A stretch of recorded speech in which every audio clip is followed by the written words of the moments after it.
Hello everyone, welcome to the greatest live stream in history. I will lead all of humanity to achieve inside the live stream room. A man with a messy bird's nest of hair faces the camera shouting with an excited and fanatical expression. The bullet comments scroll, netizens discussing animatedly. Is the streamer always like this? Did some mental hospital leave a door unlocked? What the hell is the greatest live stream in history? And immortality? You think we're fools to fall for that? The man's face is excited, completely ignoring the sarcastic comments. As a figure about to be recorded in history, such doubts are beneath him. Having lived 2 lifetimes, his mindset has become unshakably strong. Yes, he is a transmigrator, having arrived in this world 6 months ago. 2 lifetimes, yet his original aspiration remains unchanged. In his previous life as a biological genius, he yearned for immortality from childhood. Unlike other children at only 3 years old, he had a clear plan for his future. While kindergarten classmates discussed who would be the father or mother, he was already wearing split pants, gathering herbs, and concocting elixirs. When elementary school classmates debated whether Ultraman Tiga or Leo was stronger, he was contemplating whether body refinement could lead to immortality. In middle school, while classmates were naively caught up in puppy love and games, he had already sneaked into a mental hospital to discuss human evolution and the secret of immortality with scholars there. Although his parents eventually caught him and brought him home, he had already achieved tremendous growth. For the sake of humanity's future, he remained deaf to his parents' advice to engage in games and love, even considering them immature. But he could understand. After all, they were just older, and the gap in depth of thought between them was an insurmountable chasm. Their immaturity was normal. And though he was merely a middle school student, his depth of thought was unmatched in history.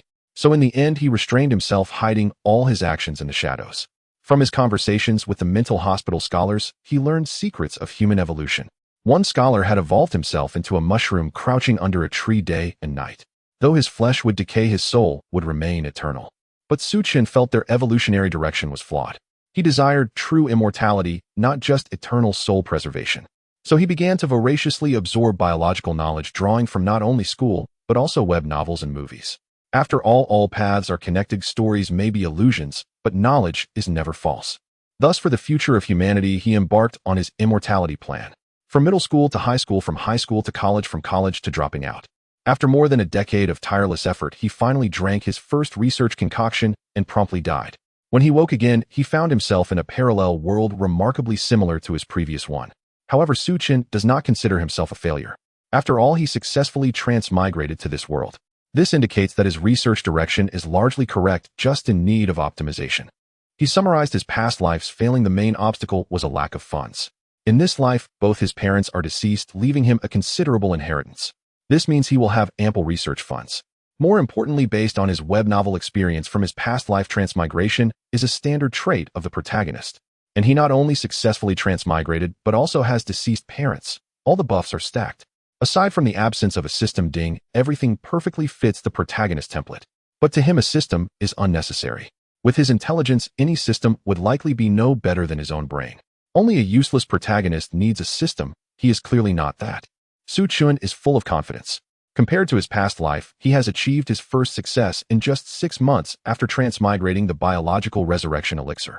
Though it hasn't been tested, yet he has full confidence. Immortality will take time, but mere resurrection. With his college-level knowledge plus vast web novel and movie experience, it is a piece of cake. After all, what is college? College means greater than experts. Suchin faces the camera, reaches into the kitchen refrigerator behind him, and pulls out a green liquid in a Waha mineral water bottle. He gives it a gentle shake. The green liquid swirls inside, emitting a faint luminescence. What is that? Did Waha mutate? I get it. Is this a consumer rights live stream? Wait, mineral water can mutate? Suchin shakes his head and says, this is the first generation product of my immortality technology. I call it the biological resurrection elixir. As its name suggests, it has the terrifying ability to revive the dead. Although it has a minor side effect compared to its effect, that side effect is utterly negligible. These words instantly ignite the live stream. What? Resurrect the dead? Really? Is the streamer serious? Just inject the drug into your body, and it will circulate in your brain at an extremely fast speed, then grow it. If this is real, it will be a milestone for human technology. Biological resurrection elixir reviving the dead. If such a thing were real, it would undoubtedly be a milestone for human technology. Even with side effects, given its function, any side effect would be worth it. Besides, what early-stage technology doesn't have side effects? That's perfectly normal. Thinking this, the live stream comments boil over. Streamer, I'm willing to contribute to human technology. My dog Dawang died yesterday. If needed, I can dig. Step aside. Oh, I work at a zoo. A monkey just died. If you say the word, I'll ask the director for approval. Quiet people upstairs. Dogs, monkeys. Streamer, do you need a lab mouse? I have terminal cancer. I can die anytime. All of you should be quiet. Da Huang is my dad. My surname is Huang, so I'm Xiao Huang. Da Huang is my dad. Those who haven't died yet scram. I can go dig up my dad right now. The enthusiasm of the live stream netizens surges. At this moment, inside the Longhua Institute of Biological Sciences. In the office, Lu Qing, a man in his 30s, sat in his chair, watching a live stream on his phone, and couldn't help but laugh. Streamers these days are getting more and more ridiculous, bringing the dead back to life. And these viewers, one dares to say it, the other dares to believe it. They're about to dig up their own father's grave. Lu Qing shook his head. After a moment's thought to prevent these viewers from actually digging up their father's grave, he typed, "Everyone calm down. I'm from the Longhua Institute of Biological Sciences. I can responsibly tell you that so-called resurrection technology absolutely does not exist right now. Forget how difficult it is. Just look at the bottle. The streamer is using a mineral water bottle. Clearly he doesn't take you seriously." The Damaka popped up. Su Chun immediately noticed the long scolding text. After glancing at it, he suddenly let out a cold laugh. Ignorant. How can a sparrow know the ambition of a swan? Bringing the dead back to life is a trivial matter for me. But I don't blame you. Your level is too low to understand. My level is too low. Lu Qing, who had been about to leave the live stream, abruptly sat up straight, almost laughing in anger. Huh. Ha ha ha. He couldn't understand. He had clearly revealed he was from the Longhua Institute of Biological Sciences, yet this streamer remained so stubborn. He even publicly belittled him, saying his level was too low. Looking at the streamer's age, he was at most in his early 20s. At that age, he might not even have graduated from university. Yet he dared to question a biology PhD. Arrogant. Too arrogant. He grabbed his phone and typed furiously. My level is too low. Huh. I'm a biology PhD conducting research at the top biological institute in Longhua, specializing in molecular biology and cell biology. And you say my level is low? And bringing the dead back to life is a trivial matter. What a joke. Su Chen frowned. Why was this guy getting so worked up? And what was this biology PhD nonsense? While a good PhD might not be worse than a college degree that only applied to ordinary college students, he was certainly not one of those. A mere biology PhD was nothing but an ant. Su Chen sighed and said, "You cannot speak of ice with a summer insect. If bringing the dead back to life doesn't exist, then what is this in my hand?" He shook the mineral water bottle in his hand. Uffed. Lu Qing was so angry, he almost spat blood. Are you kidding me? I already said it's fake. And this streamer still won't admit it. Does he really think that mineral water bottle contains some kind of resurrection potion? Ridiculous. Lu Qing took a deep breath, trying to calm himself, and typed, all right. Since you say it's real, then let me see you prove it. If you can revive even a single mouse, he'll call you dad. Lu Qing was so angry he wanted to curse out loud. In over 30 years, no one had ever made him this furious. The live stream viewers were stunned. Whoa, a biology PhD is here. The streamer is way too stubborn. To be honest, not even ordinary medicine comes in a mineral water bottle, let alone resurrection potion. I think the streamer really has a mental problem. Claiming a biology PhD's level is too low. Honestly, bringing the dead back to life. That sounds impossible. Even if it existed, how could an ordinary person invent it? Bullshit. Who says an ordinary person can't invent a resurrection potion? Not to mention bringing the dead back to life. I've heard of a sports student who could withstand a semi-trailer collision and survive. Can you imagine that? The livestream argument grew fiercer, but most were skeptical. After all, a biology PhD's authority was too high. Su Chen picked up a shoulder bag and carefully placed the mineral water bottle containing the resurrection potion inside. He wasn't angry. He had once read a book called The Crowd. Given his depth of thought, there was truly no need to be angry with them. After packing his things, he looked at the camera and said seriously, the more ignorant people are, the more confident they tend to be. Now I'll take you to test my resurrection potion. Having said that, he picked up his phone and walked out of the door. It was midday, the sun blazing. Su Chun pedaled his bicycle with a clear goal in mind. He had been thinking these past few days. To find a corpse, there were only two places: the funeral home and the hospital. He had tried going to the funeral home a few times, but the security guards there were too ignorant. They took his cigarettes, but still wouldn't let him take a body out. Besides, the bodies at the funeral home had been dead for too long. He wasn't confident he could revive them. The hospital was different. On one hand, no one would stop him. On the other, if there were any bodies, the time of death wouldn't be too long, and the potion would be more effective. Just as Su Chun was thinking, he suddenly jammed on the brakes. Ouch! As soon as he reached the entrance of Yongxing City First People's Hospital, an elderly woman, over 80, suddenly darted out from the crowd, rushing straight toward his bicycle. Then, bang! She tripped over her own feet and fell right in front of Su Chun. Su Chen looked at the old woman lying at least 2 meters away from his bicycle, and 3 question marks seemed to appear over his head. Huh, is this a scam? No way, that fall was too awkward. She fell from 2 meters away. She's so old she might actually die from that fall. The live stream viewers were stunned. Lu Qing stared at it. Although he hated the streamer, he detested scammers even more. But with a live stream recording everything, this scam attempt was bound to fail. Sure enough, as soon as the old woman fell, a middle-aged man and woman rushed out. They were about to curse at Su Chen, but when they saw where the woman had fallen, they froze. It was too far. How could they extort him? The two quickly went to the old woman. Mom, Mom. They called twice, but there was no response. Su Chen parked his bicycle, didn't even bother to look, and turned to walk into the hospital. This had nothing to do with him. He had more important things to do. Stop. You can't leave. At that moment, the middle-aged man rushed to Su Chen, grabbed his arm, and glared at him menacingly. No matter the distance, these professional scammers never went away empty-handed. They had to make this guy pay something. More and more onlookers gathered, commenting like NPCs. What happened? Did he hit someone? No, I've seen these two before, professional scammers. They bring their old mother around to extort people. Don't they fear karma? This young man is unlucky. Those two won't let him go easily. The onlookers gathered, whispering among them. Su Chen shook off the middle-aged man's hand, but failed. I'm going to the hospital to do something big. I advise you to know your place. The middle-aged man held Su Chen's arm tightly and began cursing. You fucking don't know. Honey, come quick. Mom seems dead. Just then the middle-aged woman suddenly screamed. What? The man's expression changed as he wanted to step forward, but he was afraid Su Chen would take the opportunity to escape. He immediately gripped Su Chen's arm tighter, wanting to drag him along. After all, if his mother really fell to her death, even if he was a bit far away, he could claim that it was because she was frightened that caused her to fall. After all, there's a world of difference between a fall and death. Out of humanitarianism, he should at least compensate her with 25,000. Anyway, his mother was already over 80 and had lived her life. If she could help him make some money before she passed, that would be the best scenario. Thinking of this, the man's eyes brightened slightly. He turned to look at Su Chen, but immediately met a pair of eyes that shone like a 1,000-watt bulb, along with a grin that was harder to suppress than an AK.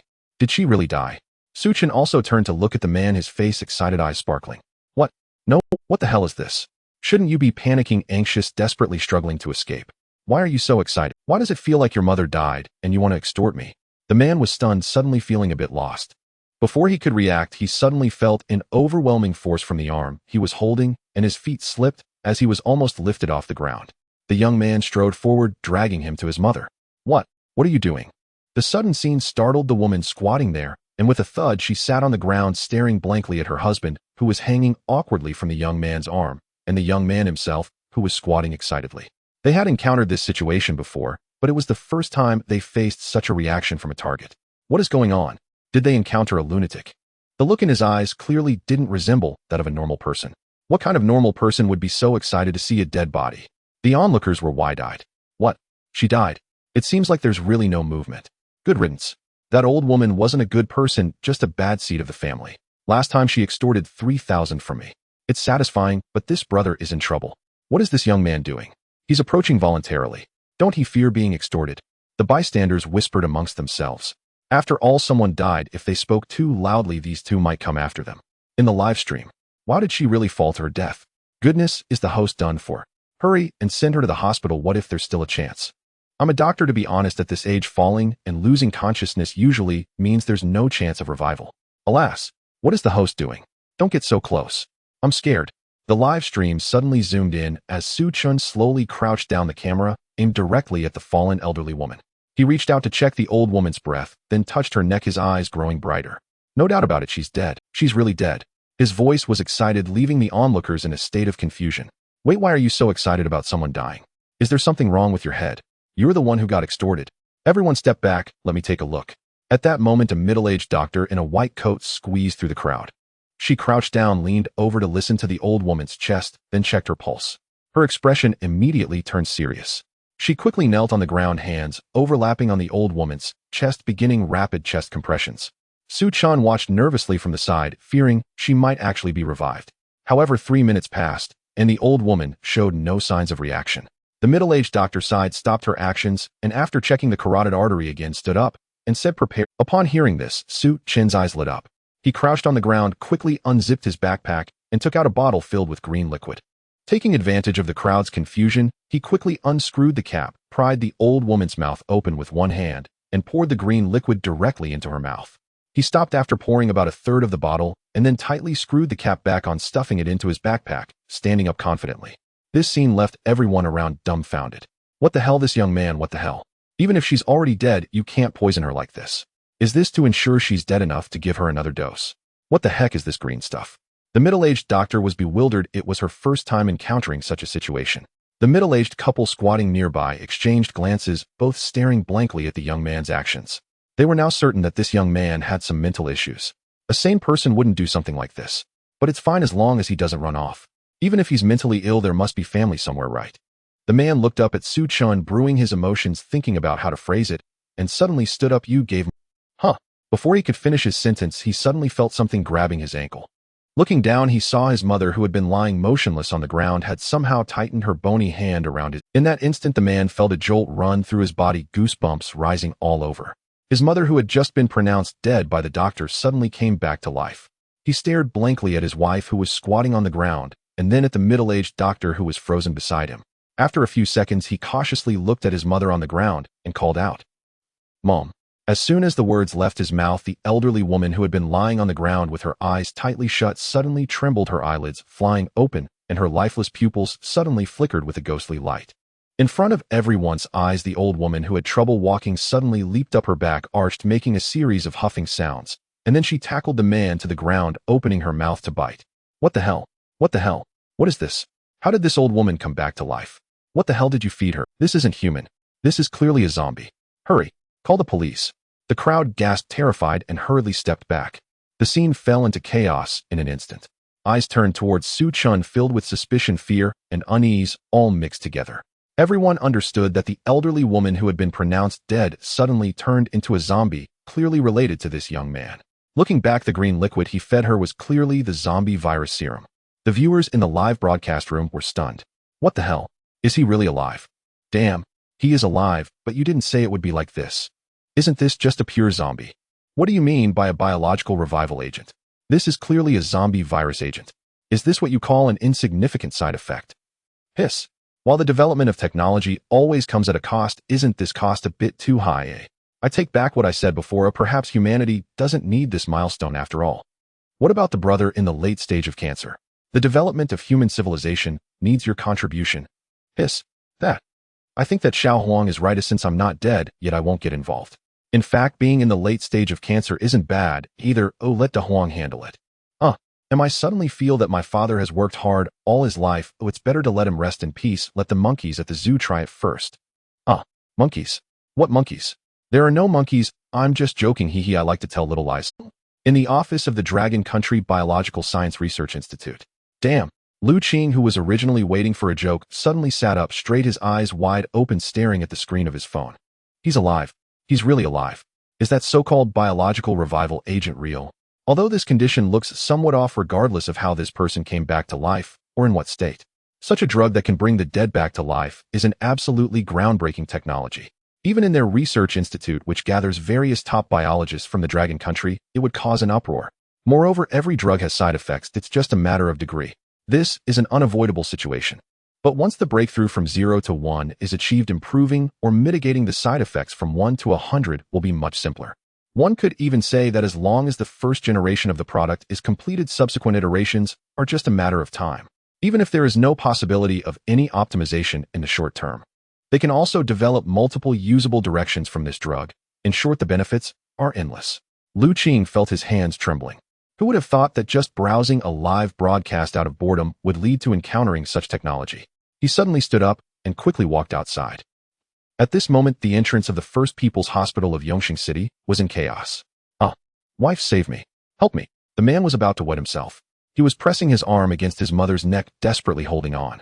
Looking into his mother's eerie green eyes, he felt as if his soul was about to flee. This wasn't his mother anymore. It was almost identical to the zombies depicted in movies. His body had already been scratched by his mother several times, and he feared he would also turn into a zombie. The mere thought of this made him even more terrified. Beep, beep, beep. At that moment, the sound of police sirens echoed, and a police car sped to the scene. 3 uniformed officers arrived, and upon seeing the scene before them, they were also shocked. Stop! I'm a police officer. Hands on your head, get down. Quick, stop. As if hearing the commotion, the elderly lady suddenly turned her head to look at the three approaching police officers. The eerie green pupils startled the three officers. When they received the report, they had only heard the caller mention a zombie attack. They originally thought it was an overreaction by the public, but now it was clear that it was not an overreaction at all. It was exactly as described. Not to mention anything else, just this pair of eyes is not what a normal person should have. Coupled with this condition, there is really no other suitable name than zombie.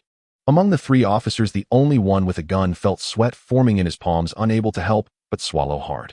The other two officers gripped their batons tightly, feeling their hair stand on and forcing themselves to advance. The middle-aged man who had been restrained took this opportunity to roll over, screaming and retreating, his clothes torn to shreds, revealing several bloody marks. "Stop! Don't move. If you come any closer, I'll shoot."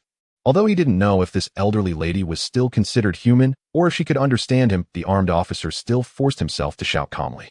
However, just then an angry shout suddenly came from the side. "Stubborn! Foolish!" Suchan, holding his phone, looked at the barrage in the live broadcast room, instantly revealing a dissatisfied expression. "This group of netizens is simply too difficult to deal with. I have clearly demonstrated that my drug can completely achieve the effect of reviving the dead, yet this group of netizens is now saying the side effects are too severe. They even slandered my biological revival agent as a zombie virus agent. It's simply malicious. It's just a trivial side effect. Is it worth making such a fuss about? What drug is without side effects? Isn't that very normal? Moreover, with such great biotechnology, this group of netizens still harbors a resistant attitude. You must understand, life only happens once. This is resurrection." He looked displeased and angrily said, "I must correct you. This is a biological revival agent, absolutely not a zombie virus agent, and it is not contagious. Please do not believe in rumors or spread them. Furthermore, please consider how heartwarming it would be if your deceased loved ones could stand before you once more. Isn't this trivial side effect less important than reuniting with family?" The viewers in the live broadcast room were left in stunned silence. "I find it heartwarming, my ass. Is that even still my family? Isn't that a zombie that wants my life? I thought of my father coming back to life, and then he bit me, which scared me awake. I feel like the host has gone mad. He's created a zombie virus and still claims it's a trivial side effect. Bullshit, it won't be contagious. Whoever believes that is a fool. Host, give it a rest, or what you're doing will harm everyone. Who dares to use this on their loved ones? Are you crazy?" The barrage flooded in. Suchun was even more furious. "I must correct you. Under normal circumstances, the revived individuals should not be aggressive and will only follow a bit of the behavioral logic they had in life. The reason for the aggression this time should be that this mother has always held grievances against her son, combined with the excessive dosage I used, which caused this situation." Suchun explained angrily. The three officers confronting the elderly lady looked at the young man talking about biological revival and zombie viruses, feeling utterly perplexed. What the hell? What is he talking about? What excessive dosage? Is this zombie the result of this lunatic's actions? Just at that moment, the two police officers were bewildered. A concerned bystander explained, "Officer, it was he who forced something into that old lattice mouth. That's why she suddenly turned into a corpse." The three police officers felt a chill, wondering if this guy was truly the cause of it all. What is this? A psychopath? No. A terrorist attempting to create chaos. Also incorrect. To be precise, it should be a high IQ psychopathic terrorist trying to instigate disorder. Damn it. The two police officers gritted their teeth, no longer hesitating. Holding their batons, they swiftly approached, controlling the zombie old lady from both sides and cuffing her, finally feeling a sense of relief. Fortunately, the strength of the zombie old lady was not too great, otherwise she wouldn't have been able to hold off that man for so long. Seeing his mother being restrained, the man who had been hiding at a distance finally stepped forward, extending his hands to reveal scratches on his arms, tears welling in the corners of his eyes. "Officer, what should I do? Am I going to turn into a zombie too?" The lead officer holstered his gun, glancing at Suchun, who was still arguing passionately into his phone, unable to hold back a sigh, as he instructed, "Take them all back to the station for now." Suddenly, while deeply engrossed in a heated debate with online users, Suchun felt a chill around his wrist as a shiny silver handcuff snapped onto it. Suchun looked up, staring at the police officer in front of him, then at the handcuff on his wrist, momentarily stunned. What does this mean? Is saving someone a crime now? Even if they were taking him back for a statement, there was no need to cuff him. He shouldn't be treated this way, even if he wasn't getting an award for being a good citizen. Suchun was fuming, feeling as if the whole world was against him. The jealousy in this world was just too. At the Dragon Country Biological Science Research Institute. In the director's office, 60-something Zhou Wenshan was wearing glasses, reviewing the latest research materials on cellular biology on his computer. Knock, knock, knock. At this moment, the office door was suddenly knocked on. "Come in." Zhou Wenshan spoke, looking towards the door. "Director, Lu Qing rushed in holding a phone in his hand, his face flushed with excitement. What's the matter, so flustered? Zhou Wenshan adjusted his glasses, somewhat puzzled. In this biological science research institute, they had gathered the top talents in the field from all over the Dragon Country. Each of them was among the elite of their peers, usually appearing no different from ordinary people in private. But in formal occasions, such unsteady behavior was almost non-existent. Lu Qing hurriedly approached excitedly, saying, "Director, I saw." Zhou Wenshan frowned. "What? Take your time. After all, you graduated with a PhD in biology. What could possibly make you so anxious? Did you see someone resurrected from the dead? Seriously?" "Huh." Lu Qing's eyes widened. "Director, how did you know? Did you see it too?" Zhou Wenshan. This time it was his turn to be astonished, both eyes fixed on Lu Qing. In the entire Dragon Country, few could compare with him, and he had considerable authority regarding the topic of resurrecting the dead. Qing's cellular biology. In the entire Dragon Country, few could compare with him, and he had considerable authority regarding the topic of resurrecting the dead.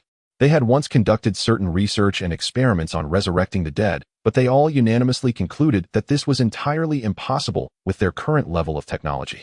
There was even at least 100 years of technological gap. Therefore, such claims could be dismissed as rumors without. Zhou Wenshan had a clear idea, thinking along these lines. He then raised his hand and scratched his head. But asking won't hurt. He looked directly at Lu Qing. "Is it true or not?" "Director, look. I have it recorded." Lu Qing excitedly paused the still ongoing screen recording and opened the video in his gallery. Su Chen's live broadcast video immediately started playing. "This is the prototype of the immortal technology one developed, which I have named the biological resurrection agent. As the name suggests, it possesses the terrifying effect of resurrecting the dead. Although there is a slight negligible side effect compared to its effectiveness, that side effect is hardly worth mentioning." In the video, Su Chun was holding a Waha mineral water bottle filled with green liquid. Zhou Wenshan shot Lu Qing a glare, feeling a bit reluctant to continue watching. "Are you saying this thing can resurrect the dead?" He was somewhat of an academician. Wasn't this an insult to his intelligence? Moreover, wasn't the streamer clearly indicating that he was mentally ill? "Director, don't be anxious. Keep watching you. I didn't believe it at first either," Lu Qing hurriedly explained. The video continued, showing the moment the old lady fell to the ground, and the doctor performed CPR with no effect as Su Chun poured the medicine into the old lady's mouth. Zhou Wenshan felt a prickling sensation all over his body. He confirmed that this was indeed a mental illness. He stood up, no longer wanting to watch. Seeing this, Lu Qing hurriedly leaned closer, extending his arm to thrust the phone directly in front of Zhou. "It's almost here, Director." Zhou Wenshan looked displeased. "Xiaolu, I think you've been a bit too clear lately."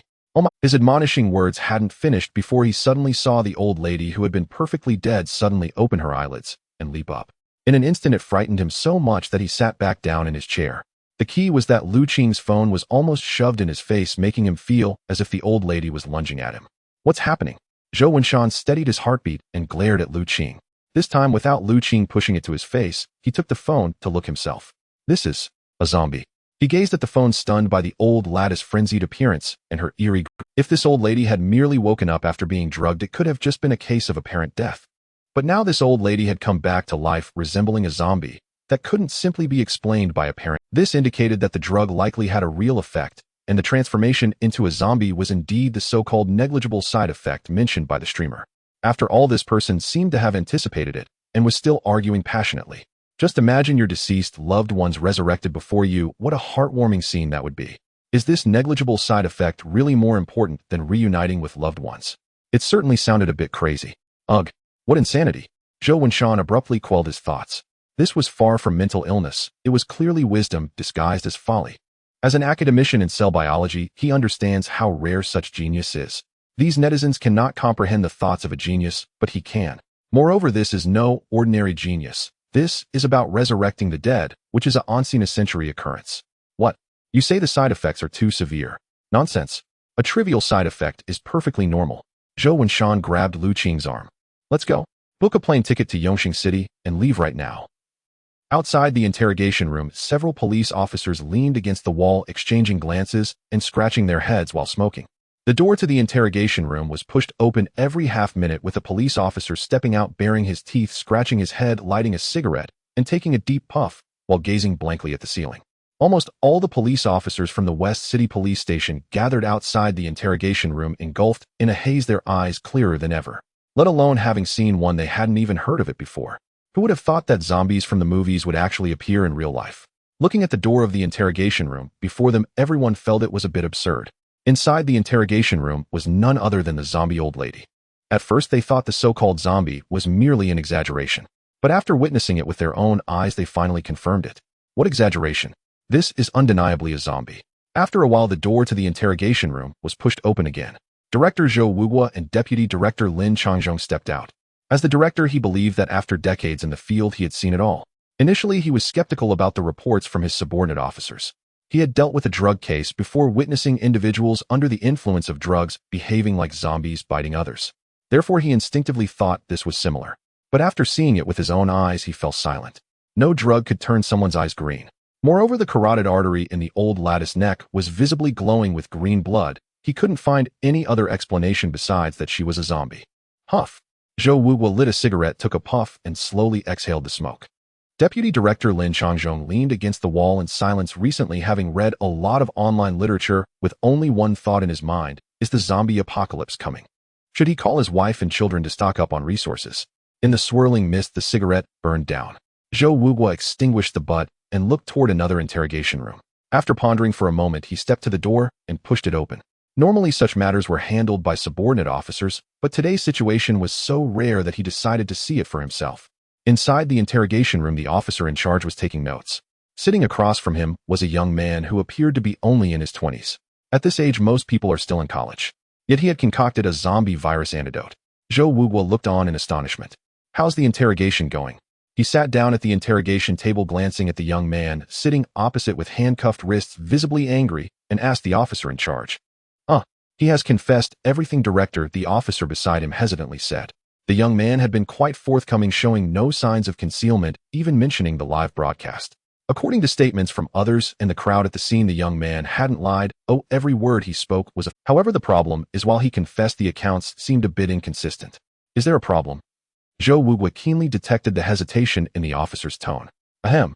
The interrogation officer cleared his throat and said in a strange tone, According to his account, he was doing good deeds and even requested our station to grant him a certificate for bravery. Zhou Wuguo had just sat down and nearly spat out his saliva.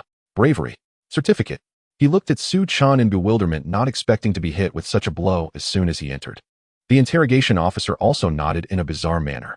It was simply explosive. A criminal asking the station for a bravery certificate. Is this even a sensible thing to say? Bang, bang, bang. Su Chan suddenly slammed his hand on the table a few times, glaring at Zhou Wuguo, and said, Is there something wrong with what I said? Does saving people not count as an act of bravery? What exactly are you implying? Handcuffing a warm-hearted citizen who is helping others. Aren't you supposed to be public servants of the people? Are you trying to ride on the heads of the people? Then should the people serve as your public servants in the future? Su Chan unleashed a barrage of words. Zhou Wuguo was completely taken aback. Hiss. He felt his heart racing violently. Why does it suddenly feel like the person before him is shining brightly, blindingly bright? The nearby interrogation officer was equally stunned, frozen in place. What? Are the old ways of doing things coming back? Why aren't you speaking? Are you disregarding the people? Su Chan banged on the table.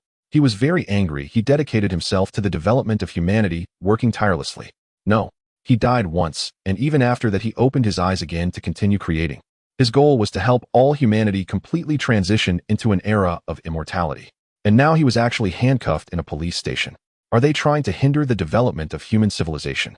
It's one thing for those netizens not to understand, but did they not get it either? The interrogation officer glanced at Zhou Wuguo, Director. Zhou Wuguo rubbed his forehead, feeling a headache from the scolding. Su Chan, right. You are the one who created that zombie. What zombie? Su Chan slammed the table. I already said that was just a side effect of the biological revival serum. I was saving people. Are you defaming the people? Hiss. Zhou Wuguo pinched his brow, feeling even more pain in his head.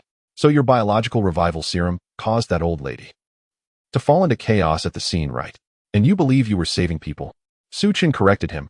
It's not that I believe EY was indeed saving people. She was already dead, and I brought her back to life. Well, we watched the live broadcast footage and investigated your background. As far as I know, you dropped out of college, so where did you get those medicines? Zhou Wuguo continued to press. Su Chan replied sincerely, I developed them myself. You developed them yourself? A dropout from college has that level of capability. Zhou Wuguo questioned. If it were any other college dropout, it would definitely be impossible, but I am different. Su Chan said confidently, leaning slightly forward, and said earnestly, To be honest, I am a transmigrator. In my previous life, I researched immortality technology since childhood. Although I was also a college dropout, my IQ and depth of thought far exceed my peers. I can even say it is quite rare in the world. In this life, I am utilizing the experiences I accumulated in my previous life, combined with my intelligence, to easily produce the biological revival serum. The interrogating officer, Zhou Wugua. He started talking nonsense again. Just now everything was fine, but how did it turn into a time travel situation? Su Chen saw that the two were silent, and continued. Actually, after you captured me, although I was angry, I wasn't worried at all. Because from the moment I traveled through time, I knew that the protagonist's destiny had been set. The experiences in web literature are never fictional. Although I don't have a system, that doesn't matter. With the protagonist's halo, someone will definitely descend from the heavens to rescue me from here. Zhou Wugua. He felt dizzy as if he had eaten poisonous mushrooms. Was it just auditory Knock, knock, knock. Suddenly the interrogation room door was knocked on, and a young officer opened the door and stood at the threshold saying, "Director, there's a phone call for you." A phone call. Zhou Wugua froze for a moment. What a coincidence. He glanced at Su Chen with a strange look and stood up to walk outside. Could it be a coincidence? Surely it couldn't be that they're really here to rescue him. He walked to the duty room and picked up the phone. Hello. This is Zhou Wugua. Hello, Director Zhou. I am the president of the Longhua Biological Science Research Institute. My name is Zhou Wenshan.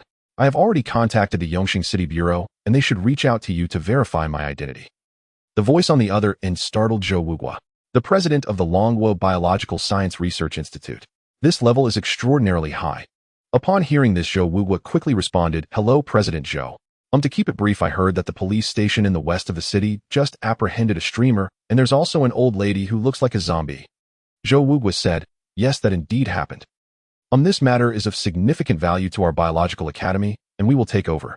Please ensure that the vial of biological resurrection agent is well protected and handle the scene properly. Our people will arrive shortly. All right, President Zhou, do we need to keep this news under wraps? Zhou Wugua asked, but in reality he knew it was unlikely to be contained. After all, this incident was live-streamed, and there were probably quite a few people recording it. Indeed, after he finished speaking, the response from the other end was, No need, we will handle this matter afterward. That's it. After the call ended, Zhou Wugua was momentarily stunned. He wasn't surprised by the takeover. The situation involving zombies and biological agents could never be managed by their police station. It was bound to be handed over eventually. But they had just finished interrogating and hadn't even had the chance to report it, and the phone from the Longhua Academy had already come. Could it be that the protagonist's halo had really kicked in? The vast horizon is my love. Beneath the endless green mountains, flowers are blooming. Just as he was thinking, his phone suddenly rang. Zhou Wugua checked and saw it was a call from the city bureau. Li Bureau Chief. Director Zhou, the Longhua Academy has notified that you have a dispute case to be handed over to them for management. They will contact you. All right, Li Bureau Chief, I've already received the call. What's the specific situation? On the other end, Bureau Chief, Li also found it strange. Why would a normal dispute warrant the Longhua Biological Science Research Institute's involvement? Zhou Wugua pondered for a moment and said, Bureau Chief, Li, we encountered zombies. Zombies? Bureau Chief, Li was taken aback. Yes. Zhou Wugua recounted the whole situation. I'll come over to take a look. Click, the phone hung up again. Zhou Wugua shrugged. He had anticipated this.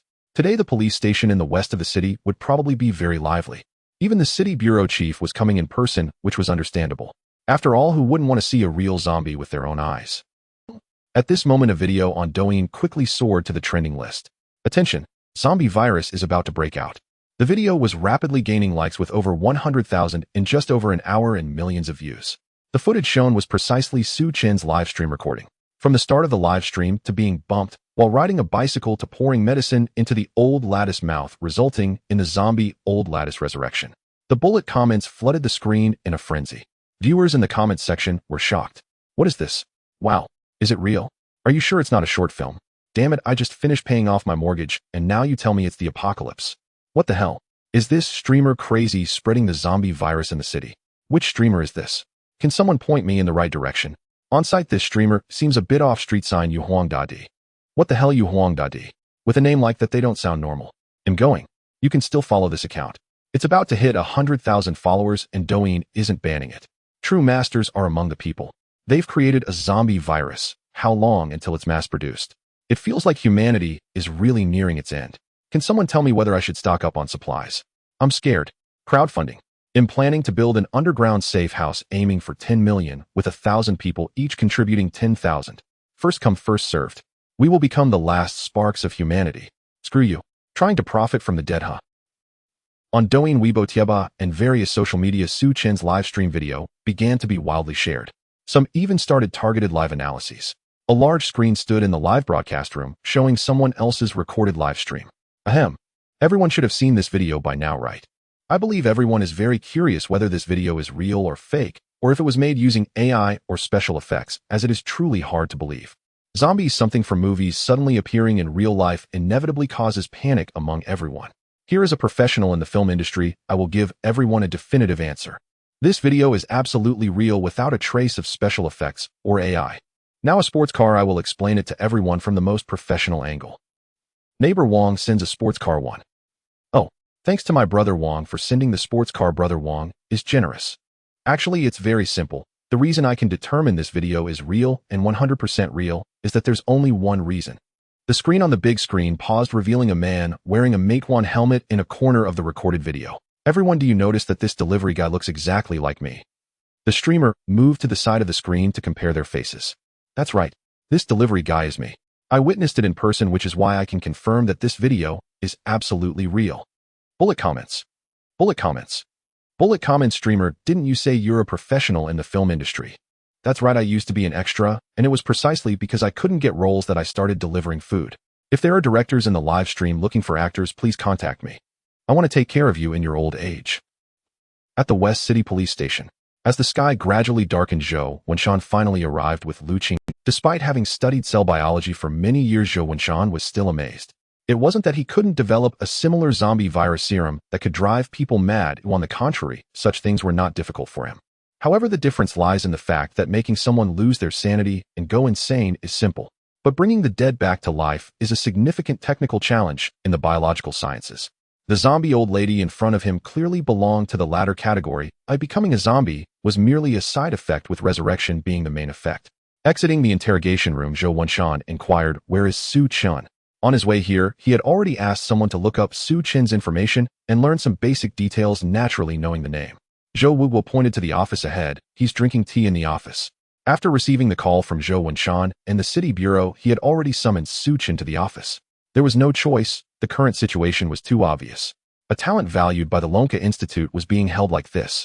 Moreover, strictly speaking, it was hard to say what crime Su Chen had committed. If one were to pursue it, it could at most be considered desecration of a corpse. But he firmly claimed he was saving lives. And most importantly, he had a mental illness. Sigh. What could be done? Just go along with it for now. In the office, Su Chen was sitting on the sofa looking at his private messages on Douyin. Most of them were insults accusing him of wanting to destroy humanity, which made him quite furious. Although his fan count was rising rapidly, could black fans also be counted as fans? At that moment, the office door was pushed open. Zhou Wenshan, whose face was lined with wrinkles, walked in first, smiling at Su Chen. "Hello, Mr. Su Chen. I am the director of the Longhua Institute of Biological Sciences. My name is Zhou Wenshan." Biological Institute. Su Chen sat on the sofa, muttered, "Are you the ones responsible for coming to fetch me?" Zhou Wenshan was taken aback. Su Chen continued, "Based on experiences from web novels, you should have something you want from me. What is it?" Zhou Wenshan turned to glance at Lu Qing. Was he really mentally ill or exceptionally intelligent? If he were mentally ill, how could he guess that Zhou Wenshan had a request of him? If he were exceptionally intelligent, then how did he analyze it from some web novel experience? Zhou Wuguo beside them couldn't help but chuckle inwardly. How ridiculous. He had heard even more outrageous things. Zhou Wenshan paused for 2 seconds, then laughed. "Haha, Mr. Su is indeed exceptionally intelligent. Then I won't beat around the bush. I want to represent the Longhua Institute of Biological Sciences to purchase your biological resurrection serum. Feel free to quote a price. You are a person with ideals and ambitions. Our Biological Institute will fully optimize your technology, eliminate side effects, and believe this technology will undoubtedly rewrite the future of humanity." Su Chen nodded after listening. "Oh, about that, no problem. Although your level is too low, this drug should have no room for optimization. But it can still be developed for other applications. As long as it's not wasted, that's fine," Su Chen said earnestly. Zhou Wuguo, listening nearby, couldn't help but be astonished. Too low a level for the Longhua Institute of Biological Sciences. This was too arrogant. He truly dared to say that. "Money is not a concern. I have no interest in money. Just give me around 100 to 80,000. Su Chen said calmly. He indeed had no interest in money, but technology deserves respect. Lu Qing stood by silently. This wasn't the first time he heard Su Chen say others were too low level, but he truly couldn't refute it. Zhou Wenshan laughed heartily, not minding Su Chen's remark about their low level, thinking of him as a fearless fool. "No problem, Mr. Su is indeed righteous. Besides the 1 million technical fee, you will receive a 5% patent share for the optimized drug sales based on your technology. Please leave your bank account number. Su Chen shrugged, asked for a piece of paper, wrote down his bank account number, and explained the technical principles of the biological resurrection serum. Zhou Wenshan listened intently, his eyes shining. By the time Su Chen left the West City police station, it was already 6 in the evening. Returning to the suburban villa left by his parents, Su Chen sat on the sofa watching various videos about himself on Douyin. At this moment, the highest liked video had already surpassed 1 million views. The comments below were all saying, "We must escape Yongxing City, it's about to fall." Reading them made Su Chen's blood pressure rise. On his Douyin backend, his followers were still increasing and private messages kept coming in. After watching for a while, Su Chen couldn't continue. He flipped his phone face down on the sofa and fell into deep thought. His reputation had been tarnished by this group of netizens. He had to think of a way to clear his name. Su Chen stroked his chin. The reason these netizens were so resistant to his technology was clearly due to jealousy. After all, they were living well and couldn't truly appreciate the greatness of the technology. Moreover, the dead couldn't speak for themselves online, which led to a one-sided narrative. In that case, as long as he developed some technology that they could personally experience, it should be enough to reverse it. However, he had no leads on immortality technology for now and could only consider other directions. Su Chen pondered. Suddenly his eyes lit up. Got it. He quickly got up, took his phone, and headed to the laboratory on the lower floor. 3 days passed in the blink of a rumor rebuttal message was officially forwarded. Recently, a resurrection incident in Yongxing City has been trending online. After official investigation, this incident is the effect of a biological resurrection serum developed by a civilian expert. Currently, the Longhua Institute of Biological Sciences is researching this drug. Although it has side effects that may cause the dead to resurrect and go mad, it is not contagious. Please be aware. This event represents a significant breakthrough in biological sciences and has been purchased by the Longhua Institute of Biological Sciences for the technical patent, which is currently undergoing optimization and improvement. As soon as the rumor broke, the comment section exploded. Wow, this is incredible. Truly, masters exist among the common people. Doesn't that mean no one will ever die again? Besides, what's the point of coming back to life if you're still in your 80s or 90s? It's better to be dead. Who says I can't afford it? If I saved 20,000 a year in 50 years, that would be enough. Then I'll be just old enough to be reincarnated. How wonderful. Ultimate nuclear-powered donkey. Meanwhile, a familiar live stream quietly began. In just 3 days, Su Chen's Douyin followers had successfully surpassed 1 million. Is this the streamer who created the zombie virus? Are you really going to turn us all into nuclear-powered donkeys? In the laboratory, Su Chen looked at the comments in the live stream, grinning to himself. He spoke to the live stream. Hello, everyone, welcome to the greatest live stream in history. This time I bring you a new biological technology. I call it limb regeneration. Viral prosthetics. What is this? Limb regeneration. Viral prosthetics. Is the streamer trying to fool us? No way. Could it really allow for limb regeneration? The viewers were stunned as limb regeneration sounded too fantastical. Su Chen was pleased with the viewers' reactions. He knew that this viral prosthetic agent would surely turn his reputation. After all, who can guarantee that they won't encounter problems in their lifetime? In the hospital room, Zhao Yanfang in her 40s was wiping away her tears. Li Mujuan lay on the hospital bed, not yet 50, but looking like a 70-year-old. He stared at the ceiling, his eyes somewhat vacant. His son was just at the age for university, yet he had suffered a fall that left him with broken legs. Although the construction site owner and insurance covered part of the medical expenses for an ordinary family like theirs, the remaining burden was nearly enough to shatter them. His treatment required money, and his wife constantly needed to take care of him. The family's finances were in dire. Suddenly, Li Mufeng, sitting by the bedside, spoke up.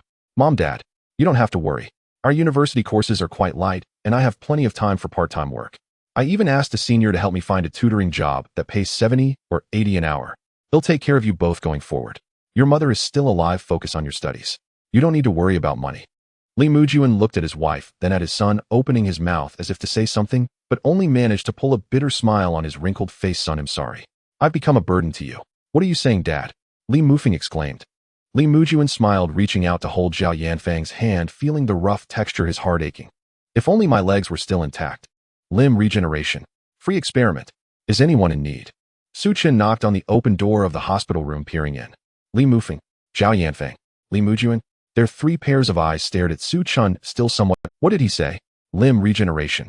Advertising, even in hospitals. Su Chen, hearing this, was instantly excited. He stepped forward quickly and took out the bottle of viral prosthetic agent from his bag. That's right. Just 1 injection, and where there is a break, a new limb will grow instantly. What are you doing? Stop. Zhao Yanfang quickly intervened. At that moment, Li Mujuan spoke up, "Are you the one that can bring the dead back to life?" "Exactly. That's me." Su Chun raised his head. Li Mufeng also reacted, pulling out his phone and quickly searching on Douyin, stunned to find it was true. Zhao Yanfeng looked confused. She hadn't been watching her phone much these days and had no idea what her husband was talking about. Li Mufeng explained, "Mom, the Jade Emperor is his Douyin name. A few days ago, he developed a medicine for resurrecting the dead right here at the hospital entrance and brought an elderly woman back to life on the spot." "Oh, I heard about that. Isn't it the zombie virus medicine?" Zhao Yanfeng said. Although she hadn't witnessed the events herself, the hospital had indeed been abuzz with talk of some zombie virus these past few days. "What zombie virus medicine?" Li Mujuan pushed himself up with both hands, trying to sit up. "Old man, the Lonka Institute has already debunked that rumor. They even purchased this young man's technology, which means that even the Lonka Institute recognizes his skills. Son, old lady, I want to give it a try." Li Mujuan forcibly straightened his body, lifting the blanket to reveal his amputated legs. Zhao Yanfeng opened her mouth, looking at Su Chun. "Can they really grow back?" Su Chun replied confidently, "Of course. Though there might be a slight, insignificant side effect, it's nothing to worry about." Li Mufeng felt a tightness in his heart, another side effect. He had seen the recorded live stream and remembered that Su Chun had said the same about the revival potion, which had ultimately turned people into zombies.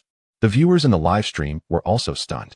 "I remember the last zombie incident. The streamer said the same thing, right? A slight side effect wrong. A tiny bit correct. The streamer won't create zombies again, will he? That shouldn't happen since this person is still alive. I have a bad feeling like they won't grow back normal legs." Su Chun explained, "Don't worry, this time the side effect is truly just a minor issue. They might look a little ugly." Li Mufeng showed a skeptical expression, "A little ugly." Zhao Yanfeng hesitated. "Old man, how about we forget it? I can support you both with my job." "No." Li Mujuan waved his hand, his gaze firm. "What does it matter if they look ugly? As long as I can grow legs, even if they resemble dog legs, I'll accept it." "Young man." "Thank you." Su Chun grinned, "Don't worry." With that, he pulled out a brand new syringe from his bag, opened a water bottle cap, and drew out the medicine. Then he uncovered the bandage on Li Mujuan's thigh and injected the medicine directly. After pushing half of the medication into each leg, Su Chun put everything back in his bag and stood up. "Old man, how do you feel?" "Dad, do you feel anything?" Zhao Yanfeng and Li Mufeng asked simultaneously. Li Mujuan looked at his legs. "It doesn't hurt anymore, just a bit swollen." Zhao Yanfeng felt a surge of joy inside. Could it really be effective? Li Mufeng looked at Su Chun. "Bro, how long until they grow back?" Su Chun held up 3 fingers. 3. Li Mufeng questioned. 3 months. Su Chun retracted 1 finger. 2. Li Mufeng. 1. As his words fell, a young nurse in a nurse's uniform pushed the door open. Meanwhile, Li Mujuan suddenly felt an intense swelling in his legs. In the next moment, in front of everyone's eyes, he felt his severed limbs begin to twitch, with blackish blue flesh crazily extending and growing outward. Like strange tentacles, they reached out from his severed limbs, intertwining and growing together to form a grotesque outline of legs. In less than half a minute, 2 incredibly thick legs, entirely black and blue with bulging muscles that resembled coiling earth dragons, exuding an unmatched sense of power, fully grew out. This? Li Mujuan was dumbfounded. Zhao Yanfeng's eyes widened as if she had seen a ghost. Li Mufeng's mouth fell open, feeling dry and at a loss for words. In the live stream, viewers reacted with shock. "What the hell is this thing? I've been working out for 20 years and never had legs this muscular. Damn, if you hadn't said this was human, I would have thought it was an invasion by Cthulhu. Are these still human legs?" The legs are indeed grown back, but they look too terrifying. This is purely a monster. Are we sure there isn't a Cthulhu parasitic creature implanted inside? Like an alien symbiote? Suddenly the young nurse at the door screamed and turned to run. Li Mujuan looked at his legs and felt a bit scared. "Young man, is this really my leg?" Although he could fully feel his legs, he couldn't connect himself to them at all. Su Chun nodded, looking satisfied with his mouth. "Of course. Aside from looking a bit ugly, they are perfect in every other aspect. Come on, let's go downstairs and try it out." Su Chun stepped forward, grabbing Li Mujuan's arm and quickly heading outside. Li Mujuan didn't even put on shoes, feeling the shocked and fearful gazes of those around him. A crowd stood at a distance, staring at Li Mujuan in disbelief. "What happened? What's going on? What's wrong with his legs?" "Hiss. I remember this person. Oh, weren't his legs amputated? What is going on?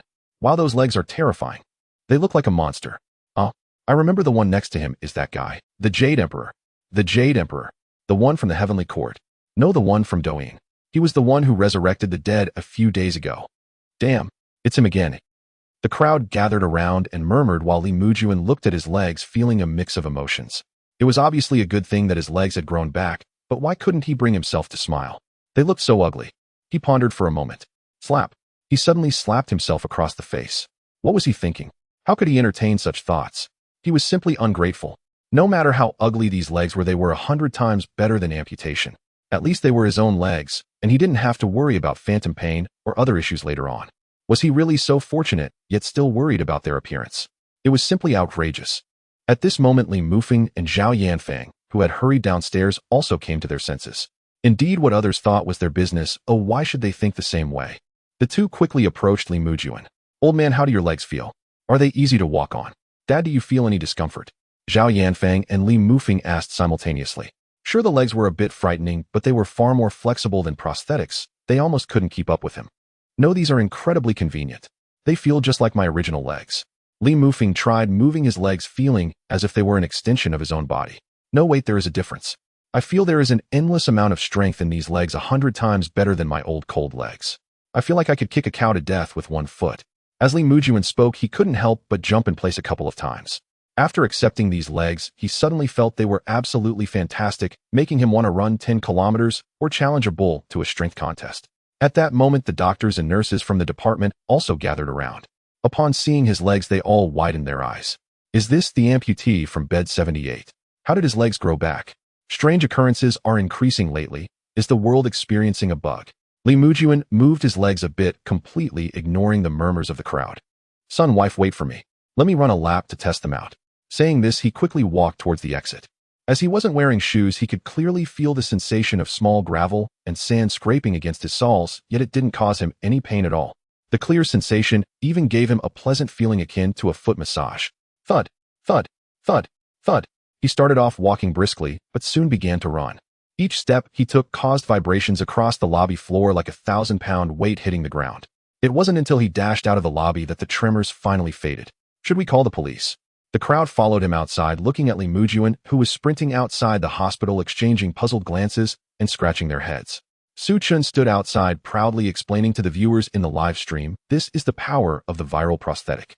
I specifically added a virus to the viral prosthetic agent that paralyzes the pain nerves, so no matter how severe the injury, the newly grown viral prosthetic won't feel any pain.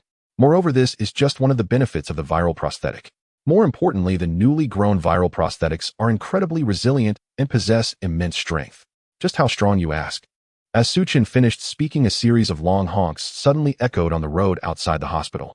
Li Mujuan, who was running frantically around the hospital, was startled by the blaring horns as he reached the entrance. He turned his head and was instantly shocked. A little girl in a school uniform was rushing from the flower bed towards the road to pick up a coin that had fallen there just as the horn blared. At the same time, a fully loaded super heavy truck was speeding towards that direction. The driver reacted just in time, blasting the horn and trying to brake.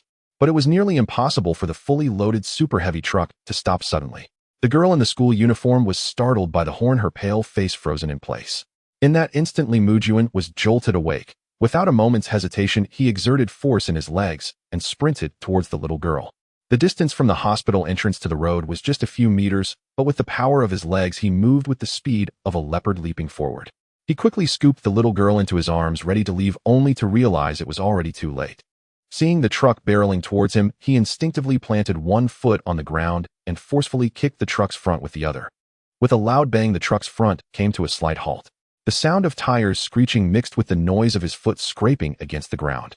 Holding the little girl one foot on the truck's front and the other on the road, he slid back a meter and the vehicle finally came to a stop. Inside the truck, the middle-aged driver trembled all over, pulling the door open and nearly falling out. It's over. It's over. It's over. My family. My career. My life. He kept mumbling, his legs weak, as he forced himself to the front of the truck. Then he saw Li Mujuan gently placing the pale-faced little girl on the ground. Although they weren't entirely unscathed, they appeared vigorous. The driver blinked, then leaned down to look under the truck. No. No one. He stood up, reaching to touch the noticeable dent in the front. Wait a minute, I clearly remember hitting someone. How else could this dent have appeared? He touched his forehead. He suddenly turned to look at Li Mujuan. He remembered that someone had rushed over and kicked his truck's front. His eyes widened in shock, and he finally noticed Li Mujuan's legs. The twisted muscles were a dark blue, and his legs were nearly twice the size of an ordinary person's. It's over. It's over, he exclaimed. How could these legs be so damaged and yet still stand here? He hurried to Li Mujuan's side, supporting his shoulder. Bro, you need to lie down. You need to lie down. Li Mujuan waved his hand. It's fine. Don't worry, I feel great. Upon hearing this, the driver's heart raced. This is it.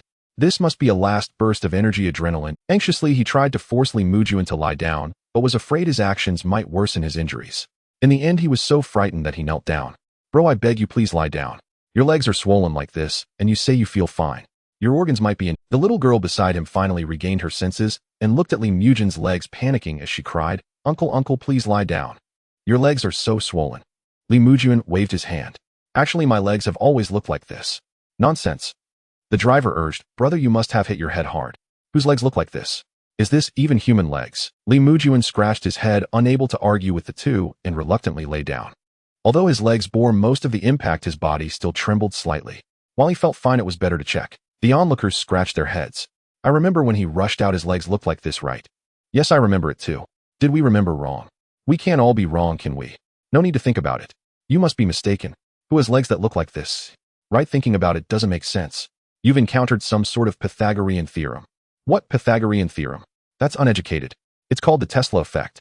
Huh, really? Isn't Tesla a car? Could it be a Lola? Whatever it is, it's something law. Thank you, I learned something new. At this moment, Su Chun had arrived at the accident scene, resuming what he hadn't finished saying. Well, it's about this big. The live stream seemed to erupt with waves of shock. My goodness. 1 foot brought to a halt a fully loaded truck. Wow, this is too terrifying. Though the driver hit the brakes, that residual force cannot be resisted by a human. Is this still human? Damn, I wouldn't be surprised if he spat blood and died on the spot. Brother, are you sure you intended to research limb regeneration? Meanwhile, some doctors and onlookers rushed out. Li Mufeng and Zhao Yanfang ran to the front, their faces. Why are you trying to be strong? Don't move, the doctor is coming soon. Dad, do you feel any discomfort? Li Mujun shook his head. I actually feel fine, really. The middle-aged driver held Li Mujun's hand, nearly in tears. Don't say anything more, brother, please don't say any more. I admire your selfless virtue, but let the doctor check first. Your legs are in no shape to be seen. The little girl cried, Uncle, I'm sorry. It's all my fault. Whoa, I'll call my dad right now. Li Mufeng hesitated, but explained, actually my dad's legs are like this. The middle-aged driver felt a chill. It's over. How could even his son be in despair with memories confused? At that moment, a middle-aged female doctor approached, looking at Li Mujun's legs with a complex expression. A few days ago, that old lady had been resurrected into a zombie right in front of her. Today she witnessed limb regeneration again, brought to a halt by a fully loaded truck. Could it be that the world is truly changing? She glanced at Su Chun standing nearby, squatted down to examine Li Mujun briefly, and said, so far there's nothing abnormal, but it's best to check thoroughly. Let's head to the hospital first. Li Mujun initially wanted to stand up and walk in directly, but under the strong insistence of the driver and others, he lay obediently on the stretcher and was carried back to the hospital. After a detailed examination, the middle-aged doctor felt that decades of professional experience had been overturned. Aside from some minor ailments Li Mujun originally had, there were no other issues. Even his legs appeared no different from the originals, with no signs of rejection or other problems. During the blood draw, the needle bent at several points. It was only with Li Mujun intentionally relaxing his muscles that they barely managed to insert it, yet the blood drawn was dark blue and the test results were completely incomprehensible. What the hell is this? When the test results came out, everyone in the hospital who had been eagerly waiting for the results was stunned, chattering in disbelief. Nothing is wrong. This is superhuman, right? These legs, aside from their appearance, have strength comparable to The most crucial part is that he has no bodily problems, indicating that his legs not only withstood the impact, but absorbed most of the force. Is humanity entering an age of evolution? Hello, doctor, I want to ask, does my leg pain require amputation? The doctor glanced at him. You are simply calcium deficient. Meanwhile, the driver was dumbfounded, having just hung up the call he was making to the insurance company. No, nothing. He knew his vehicle all too well. In a fully loaded state, it weighed 30. The golden hoop only weighs 7 to 8 tons. You withstood the front of my truck without a scratch. Although I slammed on the brakes at the last moment, a person isn't an elephant. How could you withstand such a crash? Are you kidding me? But the reality before him was undeniable. Li Mufeng and Zhao Yanfang were even more astonished, feeling as if they had flown from hell to heaven. Thinking about how he initially doubted the Jade Emperor, he felt so guilty he wished he could slap himself. In Yongqing City, at the Institute of Biological Sciences, Lu Qing and Zhou Wenshan, after arriving in Yongqing City, directly stayed at the Research Institute. In 3 days, the two had almost immersed themselves in the laboratory, studying the biological resurrection serum they had retrieved from Su Chun. As for the zombie old lady, her son had decisively given up on her, and she was currently at the same research institute. Through their experimental tests, the old lady claimed to have been revived, but she seemed to lack any self-awareness, moving entirely based on instincts from her life. Upholding the spirit of humanitarianism, they only tested a portion of her blood and were attempting to see if they could completely revive this zombie old lady. However, after 3 days, despite the joint efforts at the Yongqing City Institute of Biological Sciences, there had been no progress, and they couldn't even see a direction for advancement. It seemed that this biological resurrection serum had reached its limit with no possibility of optimization. They expected as much after all such iterations and upgrades, and this kind of medication could take years, so there was no need to rush. What they wanted to explore more was the feasible scenarios for the current medication. Under the premise that optimization was impossible, they sought ways it could contribute to the economy of the Dragon Kingdom or other aspects. After all, this technology, which could be considered epic-making, would be a tremendous waste if it could not be put. In Yongqing City at the Institute of Biological Sciences, several individuals sat together engaged in. Zhou Wenshan said, currently there is no effective breakthrough in optimizing this biological resurrection agent in the short term. Based on the original effects of this agent, do you think there are any applicable directions? The crowd exchanged glances, all feeling somewhat bewildered. After a while, Zhao Zhonghai, the director of the Yongqing City Biological Research Institute, sighed and said, the side effects of this biological resurrection agent are simply too exaggerated. Under the current conditions where they cannot be suppressed, the possibility of its application is virtually non-existent. On one hand, no one is willing to accept a relative that is turned into a zombie.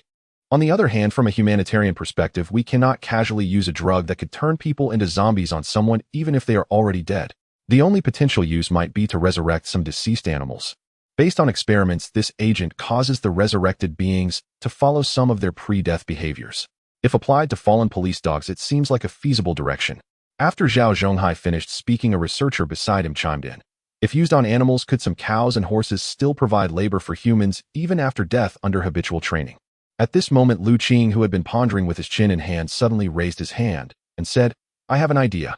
I think the labor methods provided by animals are ultimately limited. Using humans is more reliable. Is there a possibility? Moi. Everyone's gaze turned to Lu Qing. What are you trying to say? Lu Qing felt a tremor in his body under the sharp stares and quickly explained to him. What I mean is, for those death row inmates deprived of political rights, there should be no necessity to adhere to humanitarian principles, right? Is there a possibility of using the biological resurrection agent on these death row inmates? If they were trained to develop a fixed work habit during their lifetime, then after their death, using the biological resurrection agent to bring them back to life should allow them to continue following some of their previous behaviors, continuously contributing to our human society, right? Moreover, they wouldn't need rest and could work continuously for 24 hours. This would not only lead to a significant drop in the prices of some necessities, but also greatly boost the economy of Longhua. However, under this approach, would it count as abolishing the death penalty since they have been revived? But currently the technology makes it difficult to determine whether they can be considered truly revived. If we consider it as abolishing the death penalty, shouldn't the sentence be extended? For example, 500 years, 1,000 years. By that time, with the advancement of technology, we should also be able to develop a truly effective biological resurrection agent. And if the biological resurrection agent is developed and can be promoted nationwide, then the death penalty would naturally become a false proposition. Therefore, it is reasonable to reassess the sentence duration in advance. 500 years or 1,000 years would also be quite normal, right? As Lu Qing analyzed his thoughts, he couldn't help but grow more excited, feeling like a genius. Zhou Wenshan, Zhao Zhonghai, and the others stared at Lu Qing in astonishment. 500 years. 1,000 years of sentences. Continuous work for 24 hours. Ultimate cattle and horses that won't tire. The expressions of everyone looking at Lu Qing changed simultaneously. You are simply a devil. Zhou Wenshan and Zhao Zhonghai exchanged glances. However, truth be told, this proposal might actually... Zhao Zhonghai looked at Zhou Wenshan, and after a 2-second silence said softly, Director, Zhou, your Longhua Institute truly has a wealth of talent. Please report this matter upward. Zhou Wenshan's facial muscles twitched. Although this proposal might be adopted, the proposer would inevitably face strange looks. After all, this line of thinking is still a bit too ahead of its time. After a few seconds of silence, he sighed and took out his phone. Alas. If I don't go to hell, who will? Regardless of the final outcome, as the proposer, he is likely to face criticism. Especially when it comes to actual implementation, even if the majority of people support it, there will always be some who feel outraged. When 500 years of cattle and horses, what if they become zombies and still retain some residual consciousness, but cannot control their own state? That feeling would be worse than death. Zhou Wenshan showed a helpless expression as he opened his phone. Just then a notification popped up on the screen. A foot stops a fully loaded truck. Humanity is about to evolve. Zhou Wenshan. What is this? He frowned. Under normal circumstances, Zhou Wenshan would have ignored such a Douyin notification as mere clickbait. However, after the resurrection incident, an inexplicable figure suddenly appeared in his mind. Could it be that he is behind this again? Zhou Wenshan felt his heart skip a beat and instinctively clicked on the note. As the video played, a familiar figure came into view. Hello, everyone. Welcome to the greatest live streaming room in history.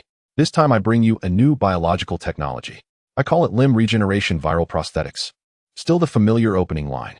As the voice from the video came out, Lu Qing, Zhao Zhonghai, and the others were instantly stunned and rushed closer. What is this? Limb regeneration. Viral prosthetics. Zhao Zonghai's old face twitched as he leaned in close to Zhou Wenshan, staring intently. Is this kid the one who created the biological resurrection agent?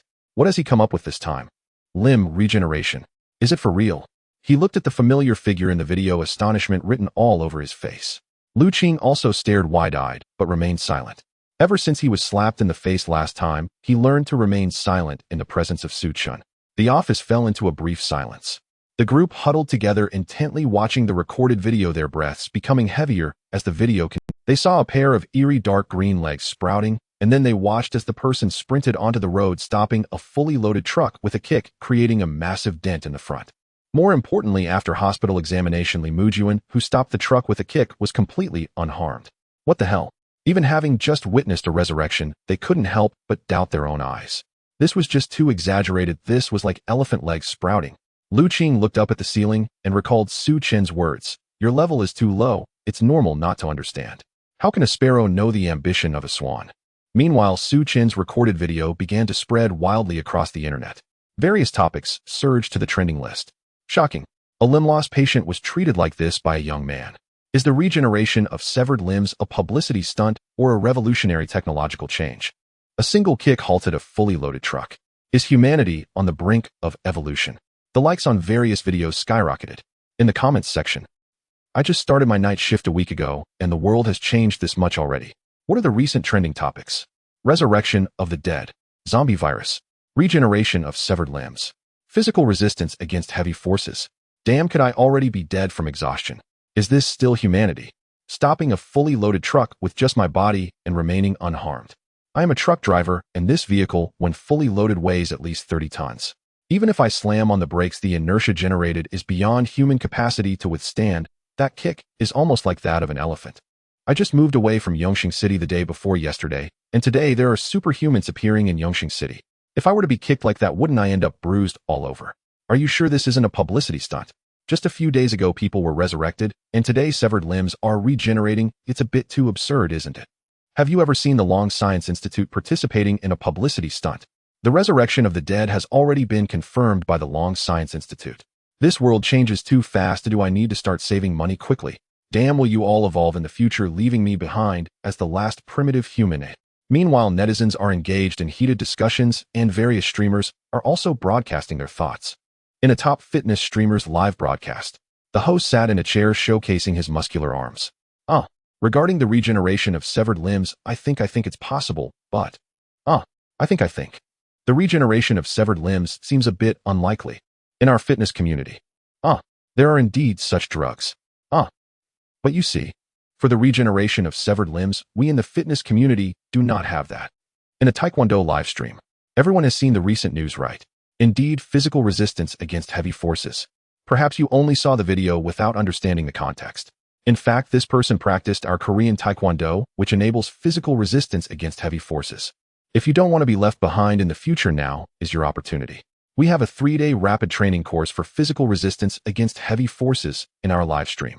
Today it's only 1900. Grab it while you can. Come on. 3, 2, 1. Click the link. In an overseas recruitment live stream, earn 100,000 a month. Earn 100,000 a month. Human evolution is imminent. Are you still worrying about money? Working from 9 to 9, earning just 4,000 a month. Are you really content with that? Now we stand at the threshold of human evolution. Do you want to become a primitive person just because you lack money? Now we will offer you a high-paying income no matter your education or age. Easily earn 100,000 a month. The rich rely on technology, while the poor rely on mutation. To ensure you are not left behind in the future, let us strive together for a glorious future. Come on, don't worry, your fellow countrymen are here. Come, let's sing together. In the picture, rows of men and women sat together, their faces beaming with joy. The red sun rises in the east, its great path filled with rosy light. How fortunate I am to be born in your embrace, carrying a vein of blood flowing. Yongqing City First People's Hospital. A group of reporters rushed to the scene surrounding the hospital. Su Chen stood there flanked by the muscular Li Mujuan, Li Mufeng, and Zhao Yanfei. Hello, Mr. Su, is this limb regeneration serum developed by you? Did you know from the start that it would have this effect? Reporters eagerly raised their microphones. Su Chen smiled broadly. Indeed, when I was developing it, I fully considered the issue of human limbs being too fragile. If it were simply about regrowing ordinary limbs, there would still be a possibility of them breaking again. Therefore, my initial goal was for the newly grown limbs to withstand the impact of vehicles. I even envisioned the best outcome to be able to stop a 100-ton truck with one hand. However, due to the differences in human physiology, this effect has not yet been achieved. Although the limbs can absorb most of the impact, the residual force against a 100-ton truck is beyond human capacity to endure. Thus, the best medicinal effect has yet to be reached, Su Chen said with some regret. The reporters surrounding him gasped in shock. Single-handedly stopping a 100-ton truck? A female reporter's eyes widened. Doesn't that make him a superhuman? The reporter next to her glanced at her. Talking nonsense, isn't he already considered a superhuman? Mr. Su, what do you think about the future of humanity? What kind of change will this superhuman bring to humanity's future? Another reporter quickly inquired. Su Chen looked at him with displeasure and raised a finger. First, it is not this superhuman that will bring change to humanity's future, but me. Secondly, Su Chen suddenly spread his arms excitedly, declaring, I will lead all of humanity to achieve immortality. Tianjing the cabinet. On the large screen was Su Chen facing the reporters during the interview. An elderly man sat on the sofa watching the scene before him, his fingers gently tapping on the armrest, stopping a 100-ton truck with bare hands. Leading all of humanity to achieve immortality. He murmured, taking out his phone to repeatedly watch the video of Li Mujuan stopping a fully loaded truck with one foot. The dent on the front of the truck was clearly visible, exceeding the capabilities of a normal human. Putting down his phone, he picked up a stack of documents from the table. Name Li Mujuan. Age 53. Family situation: married with one son with his wife, Zhao. Note: he fell from a construction site 2 months ago and underwent a double leg amputation surgery at Yongqing City First People's Hospital. Name: Su Chen. Age 21. Education: dropped out of college. Family situation: both parents deceased, unmarried. Note: 3 days ago he suddenly gained intelligence, developed a biological resurrection serum, and conducted a live test, attracting widespread attention online. Confirmed by President Zhou Wenshan of the Long Kingdom Biological Science Research Institute, the efficacy of the drug is real, not a publicity stunt. Today he has once again developed a severed limb regeneration serum and conducted a live test, sparking discussions online. The authenticity of its efficacy has not been fully verified yet, but based on the technical analysis of the live video, there are no special effects or AI traces, and it has been confirmed with Yongqing City First People's Hospital. The old man furrowed his brow as he looked at the documents before him. Although the efficacy of the limb regeneration treatment has not been confirmed, it is evident from Li Mujuan's records that he indeed underwent a double leg amputation, which is beyond doubt. Moreover, the video during the live broadcast basically confirms the absence of any false hype. The journalists present are not blind. If there were issues, they would have exposed them on the spot. From this perspective, it seems the world is truly about to change. Resurrection of the dead. Immortality. If the evolution of humanity is an inevitable trend, then they must consider this. One superhuman may not impact much, but what if there are many superhumans? The Dragon Country must seize the initiative to have countermeasures in place. The old man took a deep breath, a smile appearing on his aged face as he spoke. Fortunately, this person was born in our Dragon Country. Back at the villa, Su Chen leaned against the sofa, browsing through his private messages. Unsurprisingly, his reputation had greatly improved following the limb regeneration technology. The videos about him online had also lost the initial slanders and mockery. Although some still held doubts and resistance, their numbers had significantly dwindled. Instead, there was a growing desire for human evolution. Su Chen pondered, knowing that if he wanted to benefit all humanity, he needed to complete the registration of the drug. Moreover, relying solely on himself, the issue of production volume also needed to be addressed. Should he set up a pharmaceutical company? Yet that seemed rather troublesome. Just as he was deep in thought, his phone rang with an incoming call. The caller ID showed Zhou Wenshan. This was the number he had left when he left the police station in the west of the city. Su Chen answered. Hello. A frail voice came from the other end. Mr. Su, could you please open the door? I'm at the entrance of your villa. At the villa entrance. Su Chen was taken aback, responded, and quickly walked to the front door to open it. Outside stood Zhou Wenshan and Lu Qing alongside an elderly man whom he had never seen before. Mr. Su, long time no see. Zhou Wenshan smiled slightly and introduced the elderly man beside him. This is Director Zhao Zhonghai from the Biological Science Research Institute of Yongqing City. You must be Mr. Su. I am Zhao Zhonghai. I apologize for the abrupt intrusion. Zhao Zhonghai smiled and extended his hand to shake Su Chen's. Oh, is there something you need? Su Chen scratched his head. Zhou Wenshan said to cut to the chase. Mr. Su, we watched your interview and live broadcast, and we greatly admire your ideals.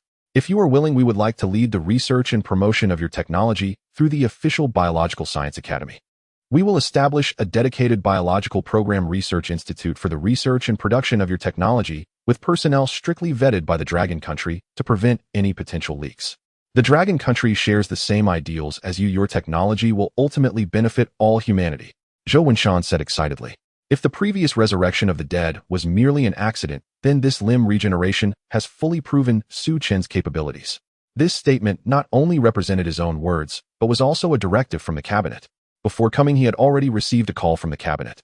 The cabinet's requirements were simple: from biological resurrection agents to virus prosthetics for limb regeneration. The trend of human evolution is now inevitable. The Dragon Country must prepare early. This technology cannot circulate through civilian pharmaceutical enterprises, or it would inevitably cause chaos. Thus, the Dragon Country must extend an olive branch to bind Su Chen closely together with it. As for the specific conditions, the cabinet only had 4 words: no matter the cost. Mr. Su, please feel free to state any requests you have. I am here not only representing myself, but also representing the Dragon Country Biological Program Research Institute. Su Chen murmured, his eyes suddenly lighting up. That's right, the Biological Program Research Institute will have you as the director, enjoying the highest authority funded by the Dragon Country, with all profits at your disposal, with the Dragon Country taking not a penny. The only request from the Dragon Country is for priority usage rights to some key biological technologies, Zhou Wenshan said sincerely. Su Chen's eyes shone brightly. This aligned perfectly with his thoughts and saved him a great deal of trouble. It was simply perfect. He was not interested in money, as long as he could spread the technology to benefit all humanity and realize his immortality plan. Money was unimportant. No problem. He immediately agreed, his voice filled with excitement. Mr. Su's righteousness. Zhou Wenshan's face lit up with joy. Zhao Zhonghai and Lu Qing also exchanged pleased glances, realizing that their intended support was unnecessary. In their view, attracting a man typically revolved around 3 aspects: money, power, and women. Zhou Wenshan had mentioned money and power, while they would bring out a single granddaughter or sister at the right moment to assist. However, what surprised them, yet seemed reasonable, was that as soon as Zhou Wenshan proposed the Biological Program Research Institute, even without mentioning money, Su Chen's eyes had already begun to shine. Zhao Zhonghai even felt that Su Chen had already wanted to agree before Zhou Wenshan had finished stating the subsequent conditions. His eyes sparkled like 2 searchlights, devoid of ulterior motives, only a pure desire to spread the technology. This was a pure dedication to technology. He truly just wanted to achieve immortality for all humanity. Zhao Zhonghai thought to himself, turning to glare at Lu Qing. It was Lu Qing who had suggested this misguided approach. Fortunately, it had not been employed. Otherwise, using beauty to entice such a figure would be nothing short of a blatant insult. Lu Qing awkwardly turned his head away, feeling that his own level seemed to have truly fallen short. The next day, Su Chen's interview video and live stream continued to gain traction. Meanwhile, a volunteer announcement from the Dragon Country Biological Science Research Institute attracted widespread attention online. Recently, a video about limb regeneration technology sparked heated discussions online. After an investigation by the Dragon Academy, this matter was essentially confirmed. Currently, aside from the ugly characteristics displayed in the video, the drug has shown no other significant side effects in experiments. Starting today, the Biological Science Research Institute will establish a volunteer channel at the First People's Hospital of Yongqing City, recruiting 10 disabled volunteers, 5 males, and 5 females, to trial the limb regeneration drug for free, with follow-up testing conducted by the Biological Science Research Institute. All expenses for food and accommodation will be covered by the Institute, and volunteers are welcome to sign up below. Registration channel Longwosk Com. WeChat mini program Dragon Country Biological Science Research Institute. The news from the Lonka Institute instantly ignited the doubts of some netizens. Has the Lonka Institute confirmed it again? I haven't fully accepted the resurrection of the dead from a few days ago, and now limb regeneration and physical body miracles have become real. This is not a volunteer channel, it's a superhuman evolution channel. Damn, will I even dare to speak loudly on the road in the future? What if I encounter an evolved person? If they kick me, won't I die? I watched the live broadcast yesterday, and I was completely stunned. To be honest, I almost thought it was an AI effect. What will we do when everyone evolves? Humanity is about to split into primitives and evolved beings.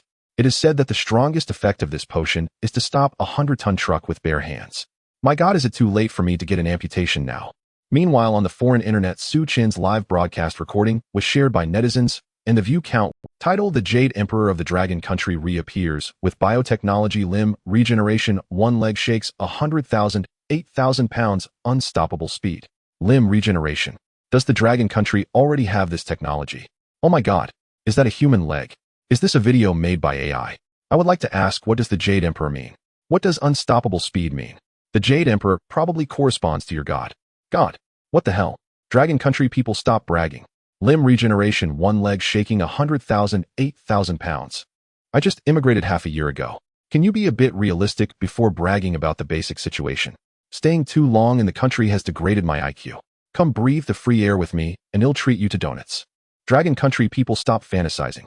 You must have watched our superhero movies, which is why you generated these illusions. The uniform doubts spread on the foreign internet, despite some Dragon Country netizens explaining they were soon drowned out by more skepticism and ridicule. On the afternoon, the news from the Lonka Institute was released after the appointment time opened. Similar scenes unfolded in various households. Dad successfully made an appointment for the limb regeneration potion at the Institute of Biological Sciences. Son, your leg is saved. Mom will take you to Yongxing City. Let's go now. Bro, we successfully made an appointment. You can participate in the boxing competition again. Sister will take you to Yongxing City. Your dream has a chance to come true. Grandma, when we come back from Yongxing City, you can dance square dance again. In an instant, train tickets and plane tickets to Yongxing City were selling rapidly. Apart from the disabled individuals who made appointments, many onlookers and some short video creators, reporters, etc. were also rushing here. However, since the Institute of Biological Sciences did not publicly announce the time for volunteers to participate in the experiment, and with the police already arranged for maintenance by the First People's Hospital of Yongxing City, no one saw when the experiment was actually conducted. A week passed in the blink of an eye. Just when some bloggers from outside discovered that the police at the First People's Hospital of Yongxing City had suddenly begun to withdraw, a live broadcast began to explode on the internet. In the live room, a girl around 20 years old faced the camera with a sweet smile. Hello everyone, my name is Lin Weiwei. I'm a university student. My dream since childhood has been to represent the Dragon Country in a world-class sprint competition, but due to a car accident, I lost my legs. I thought I would never stand up again, enduring phantom pain and various torments forever until I saw that video and the volunteer recruitment announcement from the Lonka Institute. Although I was worried about the side effects, if it meant I would be confined to a wheelchair for life, I would rather die. So I submitted my application, and fortunately I was selected. The camera slowly panned down, and Lin Weiwei smiled broadly, revealing her two dark-colored legs. Compared to Lin Yujin's strong legs, Lin Weiwei's legs appeared slender, and surprisingly, they exuded a peculiar beauty, yet alongside that beauty was an overwhelming sense of power. Lin Weiwei rolled down her pant legs and looked at the camera. Thank you to the officials and Mr. Su Chun. So far, these legs feel absolutely amazing. As it's my first sprint competition after recovering my legs, I hope to achieve a good ranking. After finishing her last sentence, as the referee signaled, she walked toward the track. The other competitors also took their positions, bending down to prepare. The starting gun went off with a bang. As the competitors just started, they felt a figure zip past them. What the hell, so fast? They were all stunned, nearly stumbling in their steps. It's only 100 meters. Did she already cover half of it at the start? What speed is this? Not only the competitors were astonished, but even the referee did not expect it, nearly failing to react when timing. 6 seconds 38. Looking at the stopwatch in his hand, the referee was stunned. This match was arranged by the officials temporarily, but he did not know the specifics, only responsible for officiating. This number almost made him doubt life. By the time the other competitors finished running, the referees at each lane gathered around, repeatedly comparing the stopwatch and the electronic timer at the venue, all with faces of disbelief. The competitors sat on the ground looking at Lin Weiwei's legs, exchanging glances filled with confusion and doubt about life. No wonder this impromptu sprint competition offered 5,000 participation prizes. Was it just waiting for this? 6 seconds 38. Is this even human? Bolt runs just over 9 seconds. This is practically a cheetah, right? On the barrage, someone exclaimed, I was wondering why there was no news about the volunteer experiment. Turns out it was secretly completed. The officials are so sneaky. I waited in Yongxing City for 3 days just hoping to live stream and gain some traffic, yet I didn't even see a single person. Wow. Why does this leg look somewhat beautiful? It feels so powerful. 6 seconds 38. Isn't this casually crushing the world record? It really has become a superhuman evolution channel. Damn, brothers, hurry to watch the neighboring live stream. One punch takes out a kid. Multiple live streams began simultaneously.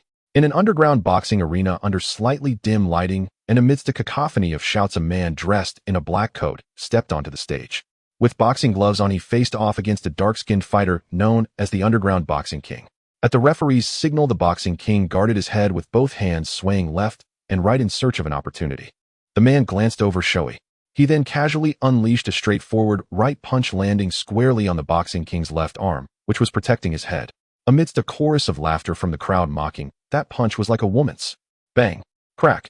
The Boxing King was hit, his body tilting as his face turned pale, stumbling back and landing on the ground. Wait! It's broken! The entire venue fell silent, and when they looked at the man again, they saw his monstrous dark-skinned hands as he removed his boxing gloves. Boxing King. In a Korean Taekwondo gym, a dozen individuals dressed in Taekwondo uniforms surrounded each other, their faces full of fear. On the ring before them stood a tall and robust man around 30 years old, wearing a short-sleeved shirt that revealed his thick, dark-skinned arms. He scanned the crowd, grinning crookedly. I heard from your live streams that the uncle who can withstand great fortune trained in your Korean Taekwondo. Come on, everyone, step up and challenge me. I want to fight 10 at once. In a gym, a man donned in oversized clothing swaggered into the weight area. He glanced at a man who had just squatted with over 200 kilograms and couldn't help but sneer. Then in front of the man, he effortlessly lifted a 200-kilogram barbell off the ground and performed a bicep curl. Man, on Douyin, netizens began to hop between various live streams, unable to keep their eyes on all. Holy crap, holy crap, holy crap. After watching this, look at that. I have never felt so fulfilled just browsing Douyin. Can anyone tell me where to place bets on underground boxing? I want to go all in. I admit your Taekwondo is flashy, but my stats are no joke. 200 kilograms for a bicep curl. Is this the power of an evolved human? Damn, who said this was a monster? This is so cool. I have a feeling that countries around the world will soon feel the strongest fear from Longhua. I declare from now on, all world records will be claimed by Longhua. Embrace evolution. In Tianjin, at a military rehabilitation center, the sun was setting warmly. At this moment in the courtyard, a young soldier, sitting in a wheelchair, soaking up the sun, looked at the elderly man before him, his expression suddenly startled, struggling to stand up. Elder, why are you here? Stay seated, no need to get up. The elder waved his hand, gently pressing down on the young man's shoulder, a warm smile on his face. How have you been here? Is there anything you need in life? Pretty good, elder. The young soldier nodded, but suddenly revealed a bitter smile. I still occasionally think of the days spent fighting alongside my comrades. You know, for people like us, being allowed to retire peacefully is a torment. We yearn for a sense of life's value and the feeling of being needed. As he spoke, the young soldier suddenly realized he might have said too much and quickly added, Sorry, elder, I spoke out. The elder smiled, not minding, but slightly squeezed the young soldier's shoulder. If there were an opportunity for you to stand again and return to the battlefield, would you be willing? What a... The young soldier's body jolted. Elder, what are you saying? Are you saying I can return to the battlefield? He stared at the elder, overwhelmed with emotions of shock, joy, and confusion. After 20 years in the military, this had become his only worth. Compared to this hollow life of retirement, he preferred to defend his country on the battlefield, feeling alive. Compared to this hollow life of retirement, he preferred to defend his country on the battlefield, feeling alive. This was something ingrained in his bones, a feeling that would be hard to erase in his lifetime. Just when he thought this life would lead him to a gradual death in his memories, he never expected to hear such words from the elder today. Elder, are you serious? But my legs. Wang Junyi looked down at his legs. Even though he knew the elder would not deceive him, he still felt some hesitation. His legs couldn't even be fitted with prosthetics unless there was a breakthrough in prosthetic technology. But even if he had prosthetics, that ability to move would only hinder his teammates on the battlefield, rendering him worthless. He looked at the elderly man before him, gripping the wheelchair's armrest tightly. The elder chuckled. Junyi, sometimes it's not bad to check your phone and browse Douyin. At least you can stay informed about the cutting edge of society. Wang Junyi was taken aback. He rarely checked his phone, and there wasn't even Douyin on it. Elder, what do you mean? We in Longhua have a genius in biological science. The elder said, taking out his phone, opening a video, and handing it to Wang Junyi. In the video, Su Chun was shown testing limb regeneration in a hospital, followed by a reporter's interview. The more he watched, the more astonished he became, his eyes widening until he nearly jumped out of his wheelchair. Limb regeneration. The body can withstand heavy trucks. The best effect of the drugs is to stop a 100-ton truck with bare hands. Looking at the young man in the video, his face filled with excitement and vigor, Wang Junyi felt his throat go. This was no longer human. This was simply a superhuman. If someone else had shown him this video, he would have flapped. But the elder was different. He would never deceive him with something fake. He felt his hands tremble as he held the phone and looked up at the elder. Elder, do you mean can I use this limb regeneration serum? Become a superhuman. The elder nodded gently. That's right. You will be among the first candidates for the military region, and Longwo will establish a brand new unit superhumans. One person forms an army. We will name it the Heavenly Soldier Project. In a suburban villa, an underground laboratory. For the past few days, Su Chun has been conducting new research within the lab. A few days ago, he stumbled upon a video of a blind person on Douyin. The comments section was filled with Yu Huangdadi. It suddenly gave him the illusion of being summoned. A special sense of vanity arose within him. This was the recognition from netizens. So after reading the comments, he decisively replied, "I'm here, I have always been here." Ignoring the subsequent barrage of comments, he put down his phone and dove back into the laboratory.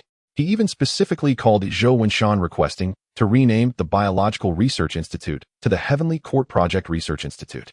Only in this way could it match the grandeur of his persona as Yu Huangdadi. He had thought it through carefully, although he was still far from completing the Immortal Project.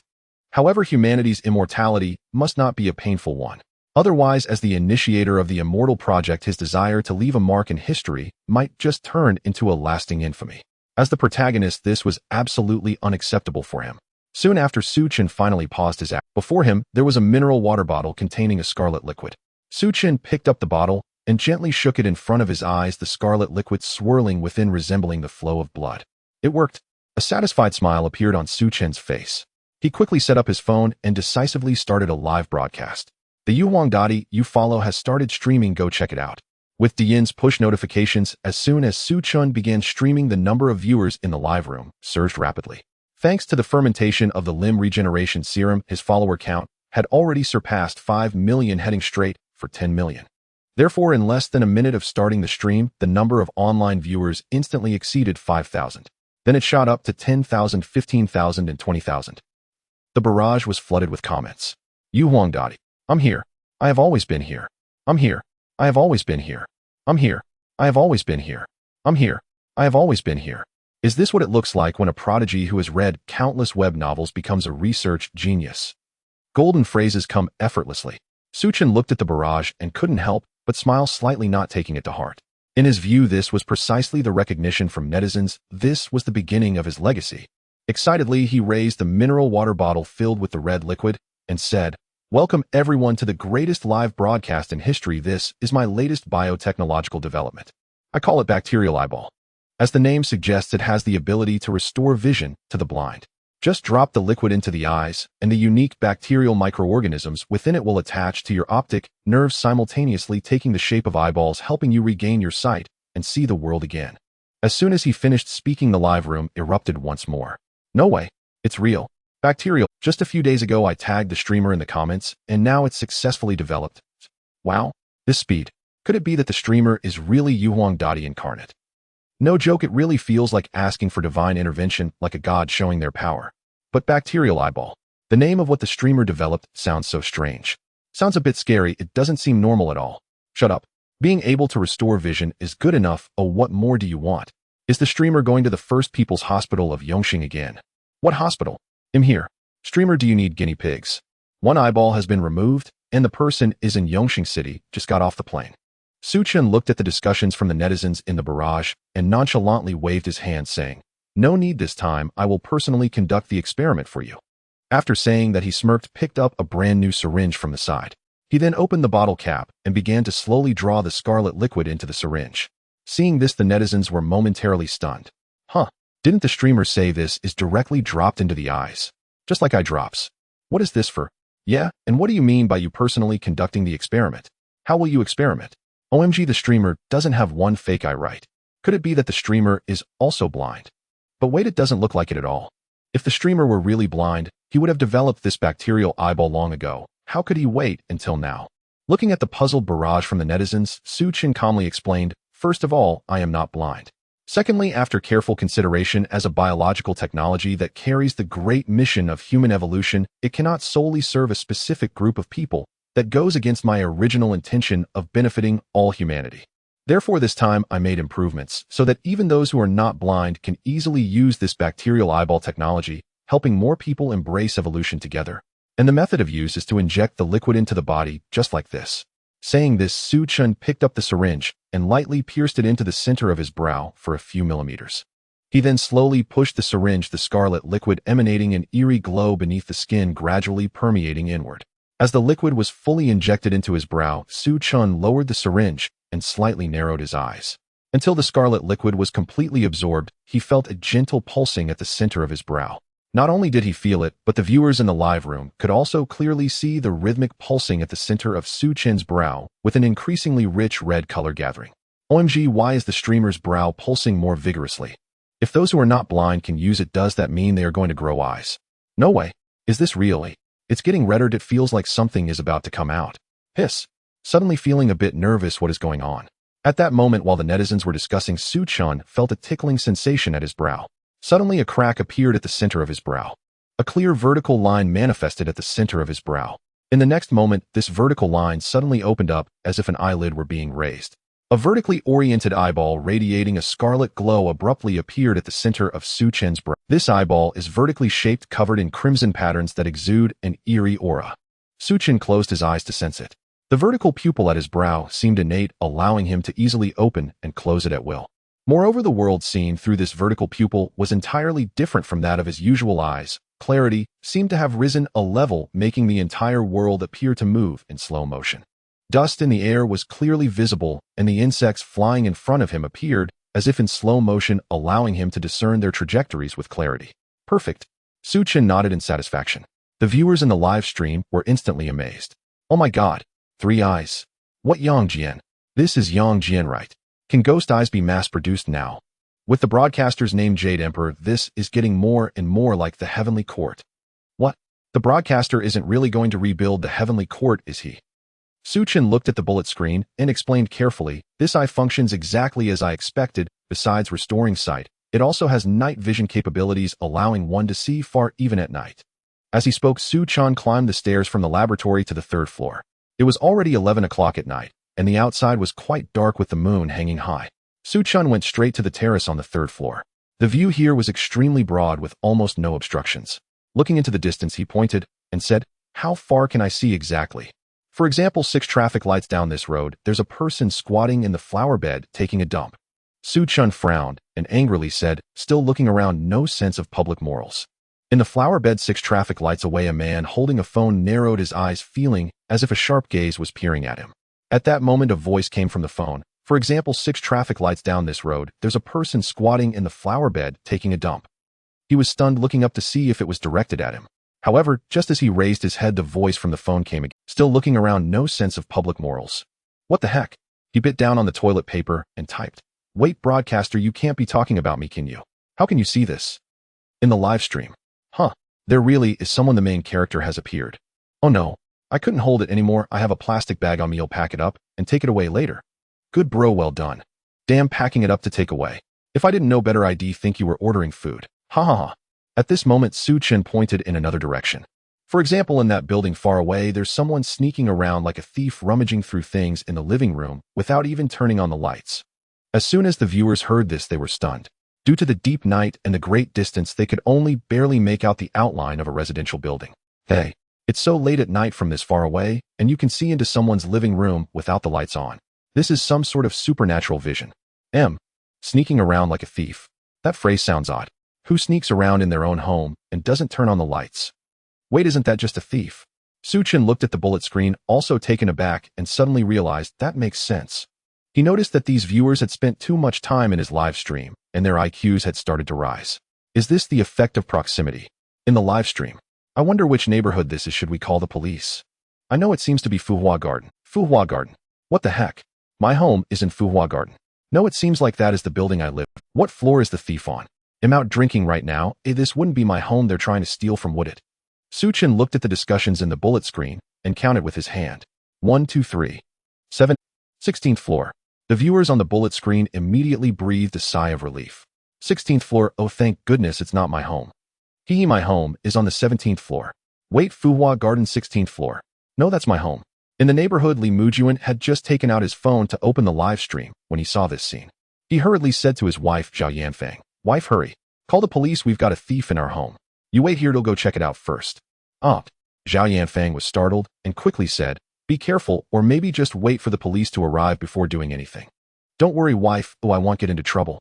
Our neighborhood's security cameras are all broken, and if the thief escapes, it will be hard to catch him. No, I'm not worried about you, Zhao Yanfeng explained. I'm just saying to be careful, don't accidentally kick the thief. Oh.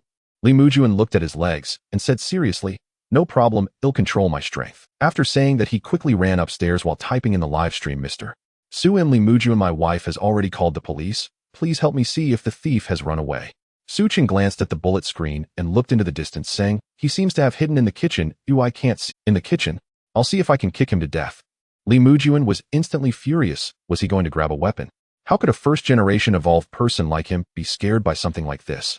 He had just left the hospital and his family was already struggling. He had just grown new legs and was only back home to celebrate, and now a thief had come to his doorstep. This was intolerable. The more he thought about it, the angrier he became, putting down his phone and rushing up the stairs, each step covering 5 or 6 stairs, pounding up the stairs. In the live stream, the viewers were dumbfounded by what they saw on the bullet screen. Whoa bro, calm down. The thief in the kitchen might be armed. Li Mujuan, does anyone know him? This guy is too reckless. Wait, that name sounds familiar. Can't remember. Whatever bro, just stay calm and wait for the police. Yeah, losing some things is nothing. Life is the most important. Exactly bro, one must learn to avoid the sharp. At this time, Li Mujuan had already reached his home door. Looking at the viewers' suggestions, he typed, avoiding sharp. I'm not afraid of a fully loaded truck. Why should I avoid his edges? With that, he decisively took out his keys and with a click opened the door. As soon as these words were spoken, the viewers in the live stream were left stunned. Wait, what did this brother just say? A fully loaded truck? Did I hear that wrong? I just remembered Li Mujuan. Isn't this the amputee uncle the streamer met in the hospital? What? It's me. The one who stopped a fully loaded truck with a single kick. Damn. This is the first generation of evolved humans. Hold on brother, upstairs, your words have me a bit confused. I can't believe it. A person like me who lacks manners is afraid to speak loudly outside, worried about encountering an evolved human. Doesn't this thief do any market research? Did he break into the house of an evolved human? Su-chun was also somewhat surprised. Who would have thought that testing a bacterial eye would lead to such a coincidence of seeing a thief? He looked into the distance, and through the glass of the balcony, he saw Li Mujuan had opened the door and entered the living room. The kitchen door was tightly shut, and Li Mujuan stood at the kitchen door, his face filled with anger. He had already heard some faint noises in the kitchen. It seemed the thief had sensed he had been discovered and was now approaching the kitchen door with a weapon. Maybe if he just pushed open the door, the thief would stab him directly. You bastard. Li Mujuan's temper flared. At that moment, he saw the kitchen door suddenly move. Without hesitation, he kicked the wooden kitchen door. Inside the kitchen, a man held a fruit knife, his face filled with rage. This family was so poor that they didn't even have anything valuable to steal. He found 2 broken phones in a drawer, estimating they would fetch at most $200. Just as he was about to leave, he heard a series of loud knocks from outside and hurriedly hid in the kitchen. As expected, it was indeed the family returning. Why did they have to come back just after he had stolen 2 broken phones? He hadn't seen any cameras in the house. Could it be that they had hidden cameras installed? How ridiculous. Otherwise, how could one explain their sudden return just as he had stolen something? The whole staircase echoed with loud knocks. The more he thought about it, the angrier he became, gripping the fruit knife tightly. They were so poor, yet they were making such a fuss. Oh, one would think they had gold in the house. He inched closer to the kitchen door, preparing to open it and scare the person off with the knife before running away. If he delayed, the police would arrive. In the next moment, a loud bang sounded. He felt dazed, as if his whole body had been launched into the air. The kitchen door was flung open as if struck by a vehicle, sending him flying backward, and he crashed against the wall before landing on the cabinet. The fruit knife fell from his hand with a clatter, his mind going completely blank. Who am I? Where am I? What just happened? He stared blankly at the scene before him, taking about a minute to finally come to his senses. What just happened? Had I just flown? He looked at Li Mujuan standing at the doorway, his stout dark legs coming into view, and he froze. No way. This feels like a dream. How could a normal person's legs look like that? But if it's a dream, why does it hurt so much? Ouch. He touched his chest, and then looked at Li Mujuan's legs, his mind becoming clearer. Suddenly, as if remembering something, his eyes widened. Isn't that the evolved human from a few days ago who stopped a fully loaded truck? Is this his house? He felt a bit dizzy. Just then a sudden flurry of footsteps sounded out. Zhao Yanfeng arrived with the police somewhat late. Hey, why is the kitchen door all broken? What's going on?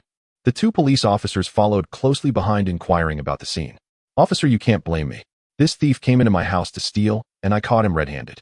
He was hiding in the kitchen wanting to attack me with a knife, so I kicked the kitchen door open too. Li Mujuan hurriedly explained the sequence of events. The 2 police officers glanced at the entire wooden door that had been kicked open, then looked at Li Mujuan's legs, suddenly realizing what had happened. So the thief broke into the house of an evolved human. The two exchanged glances, both wearing expressions of resignation. The force of that kick could stop a truck. Was it a joke? The two police officers sighed, noticing the fruit knife lying on the ground, and walked into the kitchen saying, "Come on, let's head back to the station." As soon as the words were spoken, the thief, sitting on the cabinet, suddenly burst into tears. "Woo-woo. Officer, I," he cried uncontrollably, slowly pulling out two broken phones from his pocket. "Officer. Woo-woo. Officer. Woo-woo. I only stole these two broken phones, at most worth $200. That kick almost broke two of my ribs. Their family is so poor, I feel like I wasted my time. Why did he rush back so fast? Woo-woo." The more he thought about it, the more wronged he felt, crying even harder. He had been a thief for years, but had never suffered such a loss. The two police officers looked at Lee Mujuan, then at the thief sitting on the cabinet, and couldn't help but rub their foreheads in resignation.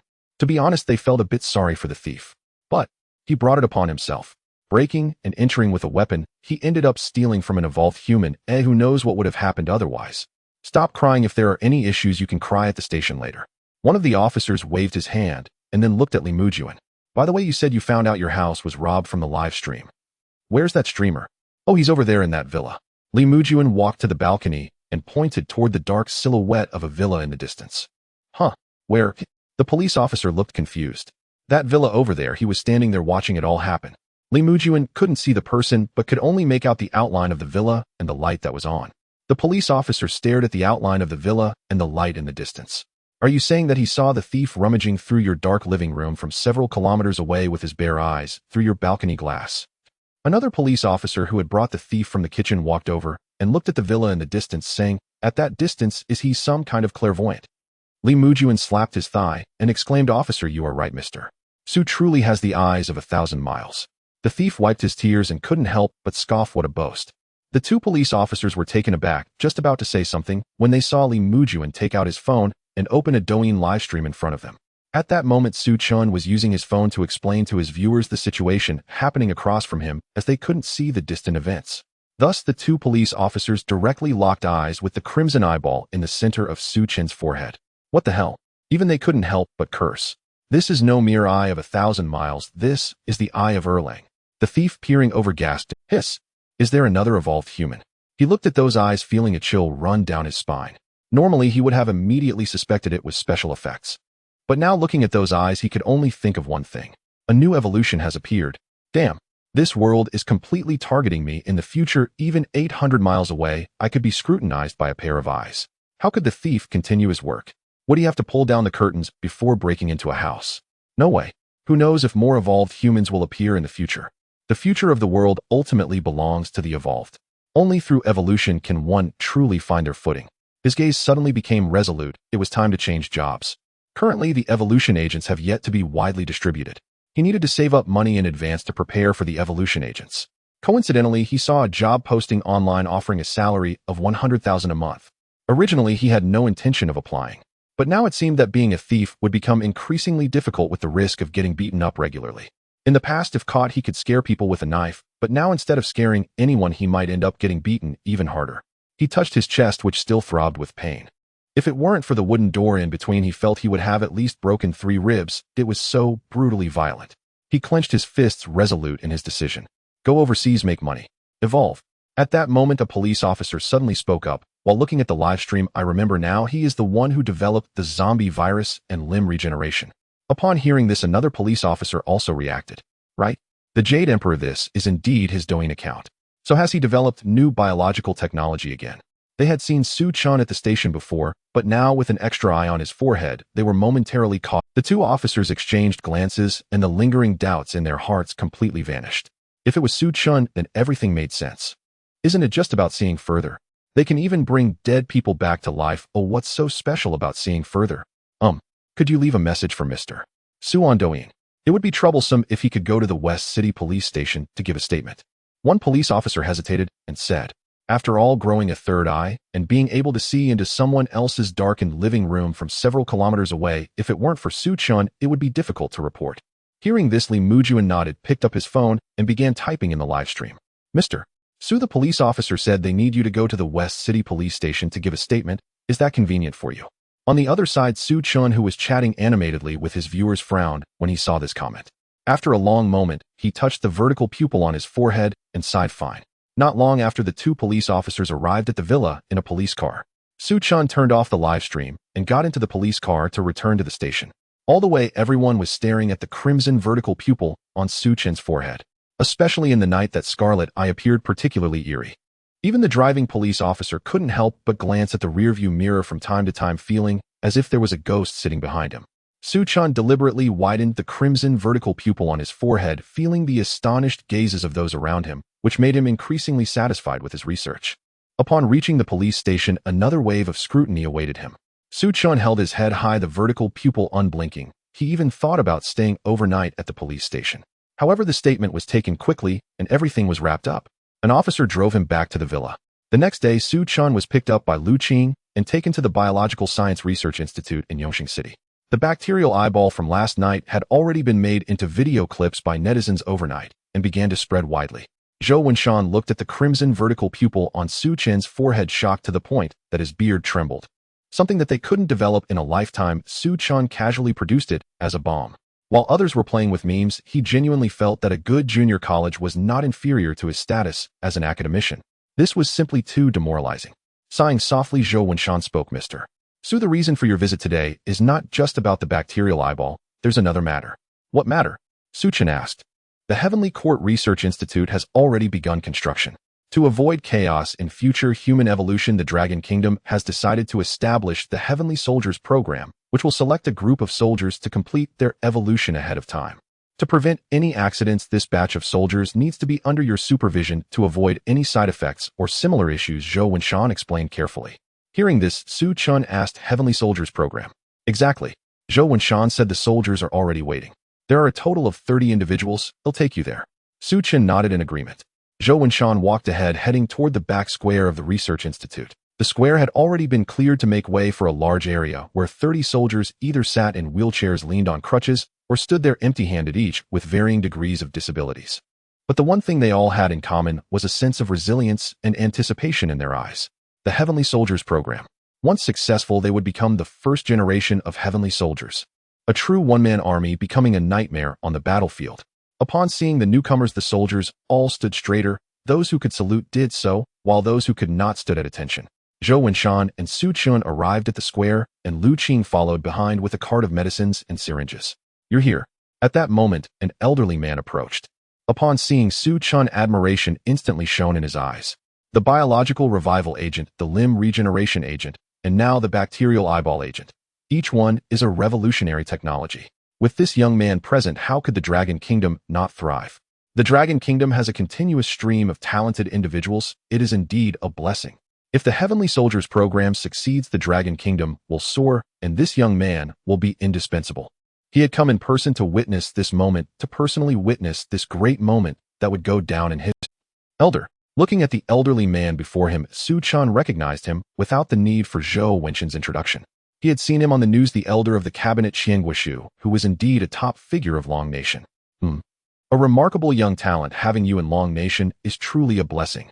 Qian Guoshu looked at Su Chan, speaking with admiration, then waved his hand, saying, "Let's begin." Zhou Wenshan replied, "Yes, elder." Here Su Chan basically didn't need to take action. However, since the medicine was produced by him, he needed to observe it here, just in case. Su Chan stood still, watching, not worried at all, as he had full confidence in his skills. After all, his experiences from 2 lifetimes were not to be taken lightly. Lu Qing took out a brand new syringe and drew the dark green liquid into it, approaching the first soldier. "Are you ready?" "I'm ready. Let's go." Wang Junyi, sitting in a wheelchair, spoke with excitement. Ever since the elder had spoken to him a few days ago, he had been unable to sleep day and night, waiting for this day. He had stopped reading books, no longer basking in the sun. Almost every moment was spent holding his phone, watching various videos of viral prosthetics. The video of a truck being abruptly stopped had been watched nearly 100 times by him, yet he still couldn't get enough. After days of waiting, the result had finally arrived. Wang Junyi clenched his fists, watching as Lu Qing slowly injected the dark green liquid into his legs, feeling a surge of nervousness in his heart. He wasn't worried about other side effects. Instead, he was concerned about what he would do if the medicine didn't work. After waiting so long, he just hoped his dreams wouldn't come to nothing. He truly wanted to stand up. As the dark green liquid of the viral prosthetic was fully injected into his legs, Elder Qian Guoshu approached and asked, "How does it feel?" It would be a lie to say I'm not nervous, but as an elder I cannot show my anxiety. It feels a bit numb, a bit itchy. Wang Jinyi felt the sensations in his legs becoming increasingly anxious. The 20 or so disabled soldiers watching were also nervously staring at this scene, swallowing involuntarily. Some of them had been disabled for over a decade. To stand up and return to the battlefield was their lifelong dream. Each of them had survived by stepping over the bodies of their comrades, and now stuck in the military rehabilitation center, they couldn't sleep. Wang Jinyi tightened his fists looking at his legs. There's some swelling. As soon as he finished speaking, several stout dark green limbs suddenly protruded from under his shorts. In an instant, the dark green limbs began to grow wildly outward, intertwining with each other and extending furiously. The onlooking soldiers' eyes instantly turned incredibly excited, their faces filled with shock as they watched this scene. Elder Qian Guoshu's skin twitched, and he couldn't help but clench his fists. Wang Jinyi's eyes were red. Before long, the dark green limbs had completely transformed into two incredibly thick, muscular, powerful dark green legs. Quick, stand up and try. Yes, hurry and try. Can you walk? How does it feel? Do you have strength? Before Elder could speak, the watching veterans couldn't help but shout out. Their faces were flushed with excitement, eagerly wanting to see the results with their own eyes. Wang Jinyi listened to the voices around him, took a deep breath, and exerted force. Bang!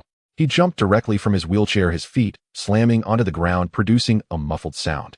With this jump, the ground was directly cracked by his feet spreading outward from his soles. Wow!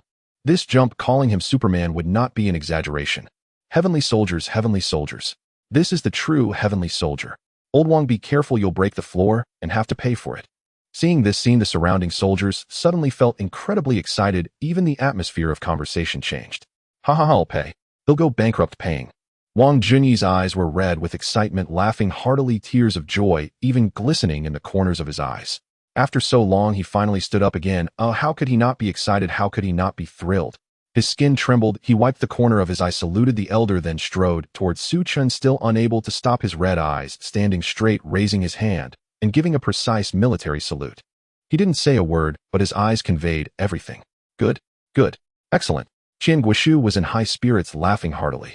On the other side, the veterans were eagerly waiting as Lu Qing proceeded with the injections methodically. Until the last one finished, the enclosed square suddenly echoed with various sounds of thud, thud, thud. Everyone was testing their bodies, their eyes filled with surprise. This feels amazing. I feel like I can punch a cow to death. A cow. Bring me a northeast tiger, and I'll fight it in the octagon. Chop off my legs and replace them with viral prosthetics. It'll take on the king of tigers. Watch me not dig out its hidden energy reserves. Qian Guoshu was also excited. Just as he was about to say something, Su Chen suddenly reached into his pocket and pulled out a bottle filled with crimson liquid. By the way, there are also some bacterial eyeball agents. Bacterial eyeball. Wang Jinyi walked over, glancing at the crimson vertical pupil on Su Chen's forehead, and couldn't help but ask, what is the function of this thing? Night vision combined with farsightedness, but the most important thing is not this. Su Chen said, looking seriously at Wang Jinyi. Come hit me. Huh. Wang Jinyi was taken aback and tentatively threw a punch at Su Chen. Su Chen sidestepped, dissatisfied, and said, too slow. Wang Jinyi heard this, and with a fierce swing of his fist he punched out. Yet Su Chen still lightly sidestepped, saying, too slow. Seeing this, Wang Jinyi also sensed something was off. His fists began to swing wildly, almost creating a whirlwind, but no matter how hard he tried, he still couldn't even brush the hem of Su Chen's clothes. Several times he even subconsciously wanted to kick, but he forcibly held back. After all, he was aware of the power of the viral prosthetics. Even with a 1 in 10,000 risk, he absolutely dared not take the chance. Su Chen sighed, dissatisfied, and said, you underestimate me too much. The main function of this eye is to predict the trajectory of moving objects. Everything appears like slow motion in this eye. Thus, no matter how fast your speed is, my reaction is always faster. Just how fast is it? Su Chen thought for a moment. Do we have a gun? A gun? Qian Guoshu was taken aback. After a moment's hesitation, he picked up the phone and dialed out, Xiao Wang, come over here. Before long, a tall, middle-aged man in a black vest hurried over. Qian Guoshu said, give him the gun. Hearing this, the middle-aged man quickly drew a handgun from his waist and handed it over. Su Chen took the gun, examined it for a moment, and asked, is there ammunition? Yes. The middle-aged man replied succinctly. Then that's fine. Su Chen chambered around and smiled broadly. Mr. Su, do you need a target? Qian Guoshu inquired. A target? What do you need that for? Su Chen looked at the elder with confusion.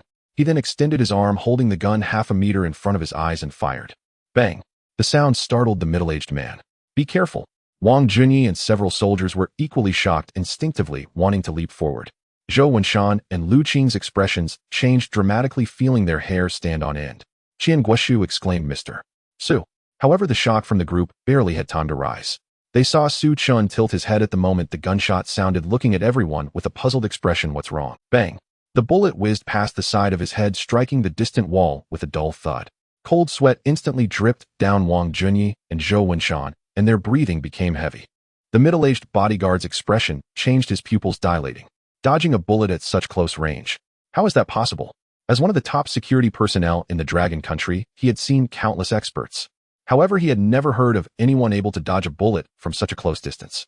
Although he was the one who fired the gun, he knew exactly when to pull the trigger. But one must remember the person in front of him was not a skilled gunman. From the way he spent so much time loading the gun and his handling of it, it was highly probable that it was his first time holding a real gun. Moreover, with his keen eyesight, he could clearly see that at the moment of firing the gun was aimed directly at him, causing the wrist to twist and fail to fully control the weapon, resulting in a noticeable deviation in the muzzle due to the recoil. Yet under such circumstances, he still remained calm and perfectly dodged the bullet's trajectory. Aside from luck, this meant that he had truly judged the bullet's path perfectly with his eyes. The middle-aged man's eyes gleamed as he looked at Su Chen's crimson vertical pupil, his heart racing uncontrollably. Qian Guoshu's heart was in his throat, taking a while to process the situation. Mr. Suyu. A bitter smile appeared on his aged face as he looked at Su Chun with helplessness. Zhou Wenshan added, Mr. So you're really too frightening. He reached out to take the gun from Su Chen's hands, saying if you were to misfire, we would truly have nowhere to cry. Wang Junyi stared at Su Chun in shock. As a soldier, he had also witnessed the entire ordeal alongside the middle-aged bodyguard. To perfectly dodge a bullet at such a close distance, even when the gun was misaligned and the bullet's trajectory was indeterminate. If this ability were applied to them on the battlefield, how terrifying would it be? This would be akin to a celestial warrior descending. Wang Junyi fixed his gaze on Su Chen's crimson vertical pupil, his fists clenching involuntarily. Not just him, the other soldiers clearly thought of this as well, their breathing becoming increasingly heavy, their eyes filled with fervor. Dodging bullets at such close range, how exaggerated is this scene? To put it simply, they had only seen one person able to achieve such a feat. That was the legendary ultimate assassin, the Fire Cloud Evil God. And now were they actually given the chance to reach such a level? Mr. Su, is this really the degree that this I can achieve? Can it see the trajectory of the bullets? Wang Junyi asked in a heavy voice. Su Chen nodded, saying exactly. The purpose of the bacterial eye is to allow the blind to see again, but since it was developed, we also enhanced vision and other aspects a bit. It's not hard at all. As he spoke, Su Chen shrugged. Enhanced a bit. It's really not hard. Zhou Wenshan paused his old. Is this what you call enhancing a bit? Is this what you call not difficult? Lu Qing inhaled deeply, looking down at the ground. The floor is really white. Everyone fell into silence. After a while, Qian Guoshu looked at Su Chen, his gaze filled with increasing admiration. Such a genius is truly a blessing for the Dragon Country. He suppressed the shock in his heart and looked at Wang Junyi and the others, saying, who wants to try first? The moment these words were spoken, the soldiers' eyes instantly turned red. I'll go first. Wang Junyi boldly shouted, stepping to the front. Old Wang, step back. You went first last time, this time I'll go first. A soldier with thick dark arms stepped forward, reaching out to pull Wang Junyi. However, Wang Junyi's two prosthetic arms rooted firmly on the ground, refusing to budge, creating a stalemate with the old soldier. You both go to the back, I'll go first. I'll go first. I'll go first. 30 soldiers were like wolves, each refusing to yield. Anyone could see that the bacterial eye serum was limited and clearly insufficient for all 30 of them. Whoever was at the back would have to wait for the next batch, so they all scrambled to push forward. At that moment, the middle-aged bodyguard who had been standing next to Qian Guoshu suddenly cleared his throat lightly, looking somewhat awkward as he said, could I be included? As soon as these words were spoken, the scene fell silent. Wang Junyi and the 30 soldiers all simultaneously looked at him. They stopped contending, ceased arguing, and unanimously turned to look at the middle-aged man. Are you kidding? We don't have enough, and you want to join in?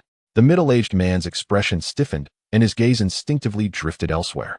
Qian Guoshu observed this scene without anger, feeling rather pleased. He hadn't seen this group of soldiers in the military hospital who had been lethargic for so long, so excited and lively in a long time. Ahem.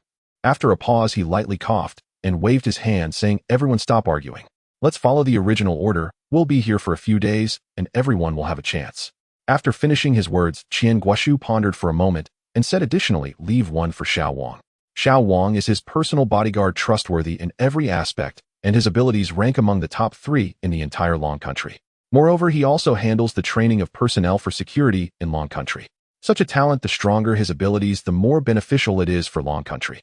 The middle-aged bodyguard was momentarily taken aback, then exclaimed in delight, thank you, elder. He stood up straight and saluted Qian Guoshu. Originally thinking it was impossible to have his share, he was unexpectedly thrilled that the elder had indeed left one for him, which made him excitedly gaze ahead with anticipation. At this moment, Lu Qing asked Su Chen a few questions about the bacterial. I then began the injections one by one. Wang Junyi stood first in line. Lu Qing skillfully inserted the needle into the center of Wang Junyi's brow. The scarlet liquid slowly injected into the flesh of his forehead. As the liquid fully injected, everyone noticed a faint red light emerging from Wang Junyi's brow, as though it had come to life, transforming into red lines that began to permeate into the depths of his brow. As the red light gradually faded, Wang Junyi suddenly felt his brow pulsing violently.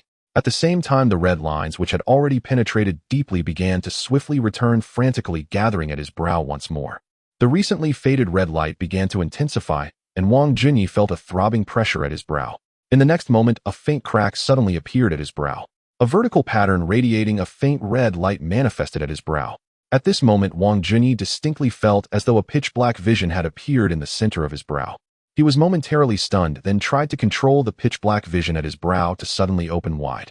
In an instant, under the gaze of everyone, that vertical pattern abruptly unfolded to the sides. A vertical pupil radiating a crimson sheen instantly emerged. Hiss! Wang Junyi took a deep breath, his heart racing.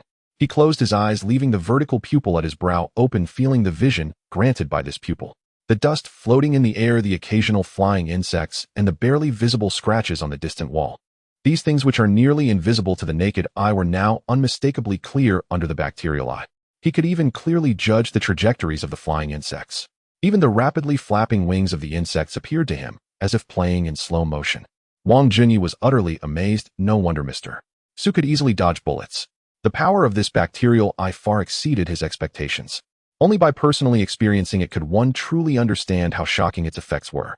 The observing soldiers were all staring at Wang Junyi, asking in unison, "How is it? How is it? How does it feel? Can you see clearly? Is it really as Mr. Su said that you can see far? Is there any special— Damn it, say something." Wang Junyi opened his eyes, but remained silent. Instead, he looked around and noticed Zhou Wenshan casually placing a pistol he took from Su Chen aside. At that moment, he felt a surge of excitement and reached out to grab the pistol. Before anyone could react, he quickly chambered a round and fired a shot at himself. Bang! Through the crimson vertical pupil, he clearly saw himself pulling the trigger, a flash of fire igniting within the barrel and the bullet shooting out. He slightly tilted his head, and the bullet thudded against the distant wall. He began to understand that the function of this bacterial eye was not merely about vision, it even enhanced his reaction speed by a level. At such a close distance, even if you could clearly see the trajectory of the bullet, you might not necessarily dodge it perfectly due to reaction speed issues. However, when he thought of evading, he distinctly felt something assisting him in swiftly turning his head, allowing him to perfectly dodge the bullet at close range. Wang Junyi's eyes burned with excitement as he turned to examine the bullet holes left on the distant wall. He raised his hand to chamber another round and fired 4 consecutive shots, bang, bang, bang, bang. Only after exhausting all the bullets did he stop, his eyes filled with uncontrollable excitement. It wasn't just the evasion reaction speed, the control over other aspects of his body had reached an unbelievable level. One must know that shooting accurately is not only about vision, it is also crucial that the body remains steady and the hands are stable. Considering he hadn't touched a gun in a very long time, being able to achieve this level proves just how terrifying the effects of this bacterial eye are. At this moment, a soldier rushed to the wall looking at the marks on it, and exclaimed in shock, "One bullet hole." Upon hearing this, everyone was taken aback. Wang Junyi was positioned about 100 meters away from the distant wall. At this distance, using a regular handgun and firing continuously with one hand to hit the same bullet hole is no small feat. One must realize how long it has been since Wang Junyi last handled a gun. To achieve this solely relying on a bacterial eye is simply astonishing. Everyone was astonished, finding it hard to believe. Wang Junyi strode forward, returning the gun to the middle-aged bodyguard. Suppressing his internal excitement, he came to the elder and saluted sharply. "Elder, the first-generation heavenly soldier, Wang Junyi salutes you." By the time Su Chen left the Yongqing City Biological Science Research Institute, it was already night. Upon returning to the suburban villa, Su Chen lay directly on the bed and fell into a deep sleep. Meanwhile, the video of Su Chen testing the bacterial eye once again topped the trending searches. The Jade Emperor successfully created the 1,000-mile, i.e. the heavenly court is drawing near. In the comments section, what the hell is this? This isn't the 1,000-mile, i.e. this is Yangjian. My god, is the Erlang Shun being mass-produced now? This is unbelievable. This is truly the Jade Emperor. The regenerated eye has really come out.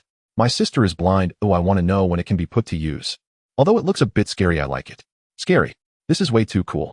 Who wouldn't want to cosplay as Earl while several kilometers away still at night can clearly see the unlit living room through someone else's balcony window? Damn, this is it. Are my and my wife's only interests about to be taken away?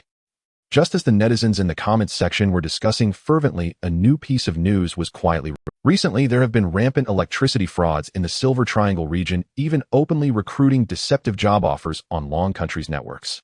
Please be vigilant, Long Country, and do not believe any job information from abroad. Additionally, Long Country strongly condemns this and demands that the Silver Triangle immediately release the Long Country citizens controlled by their fraud rings and arrange for their return. Otherwise, Long Country will take reasonable and legal rescue actions. The Silver Triangle will surely pay a painful price for this. As soon as this statement was issued, it immediately caused a huge stir online, sparking discussions among netizens and even making waves internationally. Comment section. What the hell? What's going on? Are they really going to take action against the Silver Triangle? Awesome. They should definitely take them down. These scammers are just too rampant. Why has the officials suddenly become so assertive? They should have acted long ago. People might not understand, but the Silver Triangle region is not that the authorities don't want to act, but that they can't. Due to the terrain, it is easy to defend, but hard to attack. And with the strong armed forces in the park, if Long Country wants to take action, it will require a large number of armed troops for a massive military operation. However, since the Silver Triangle is located at the intersection of three sovereign nations, any large-scale military operation must receive their permission and cooperation. Moreover, even if the aforementioned conditions are met, these park leaders are extremely cunning. Once a large-scale military operation occurs, they will swiftly flee between the three countries and re-emerge like mushrooms after rain once the military action concludes. Additionally, other countries cannot allow Long Country to conduct sustained multiple military operations on their territory, which makes the situation extremely challenging. More importantly, that area does not fall under the jurisdiction of Long Country. Such large-scale military actions can easily be characterized internationally as a threat from Long Country isolating the entire nation from other countries and subjecting it to joint sanctions. I see I've learned something new.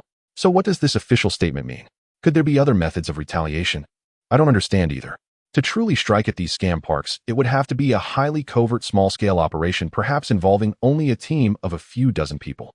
However, under such circumstances facing the armed forces in the parks, not only would it fail to achieve the goals of rescue and retaliation, it could also put Long Country in a passive position. Hearing you say that, it feels like it might be too difficult. Let's not speculate blindly. Since the authorities dare to release a statement, it's highly likely they have found a new method of retaliation or have already completed negotiations with the other three countries to prepare for a large-scale military cleansing operation against the scoundrels in the Silver Triangle. Exactly, I think you're right.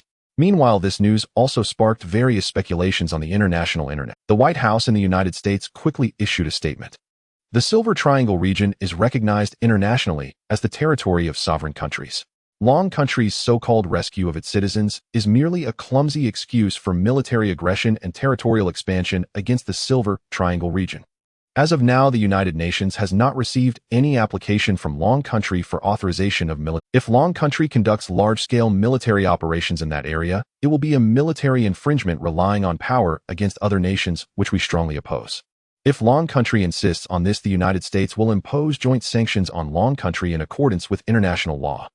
With the statement from the White House issued, countries like Canaan Mouth Country, Kimchi Country, and others issued statements in unison aligning with the United States. They expressed that Long Country's large-scale military actions pose a significant threat and signal aggressive regional expansion. We strongly oppose this and will impose joint sanctions on Long Country. The next day, Long Country also issued a new response statement. In response to the slander regarding Long Country's regional expansion and military aggression by the United States and Mouth Country, Long Country states that this is entirely unfounded.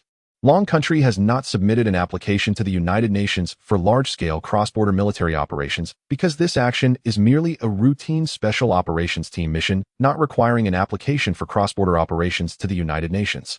All actions of Long Country comply with international law aiming to rescue Long Country citizens and combat illegal organizations.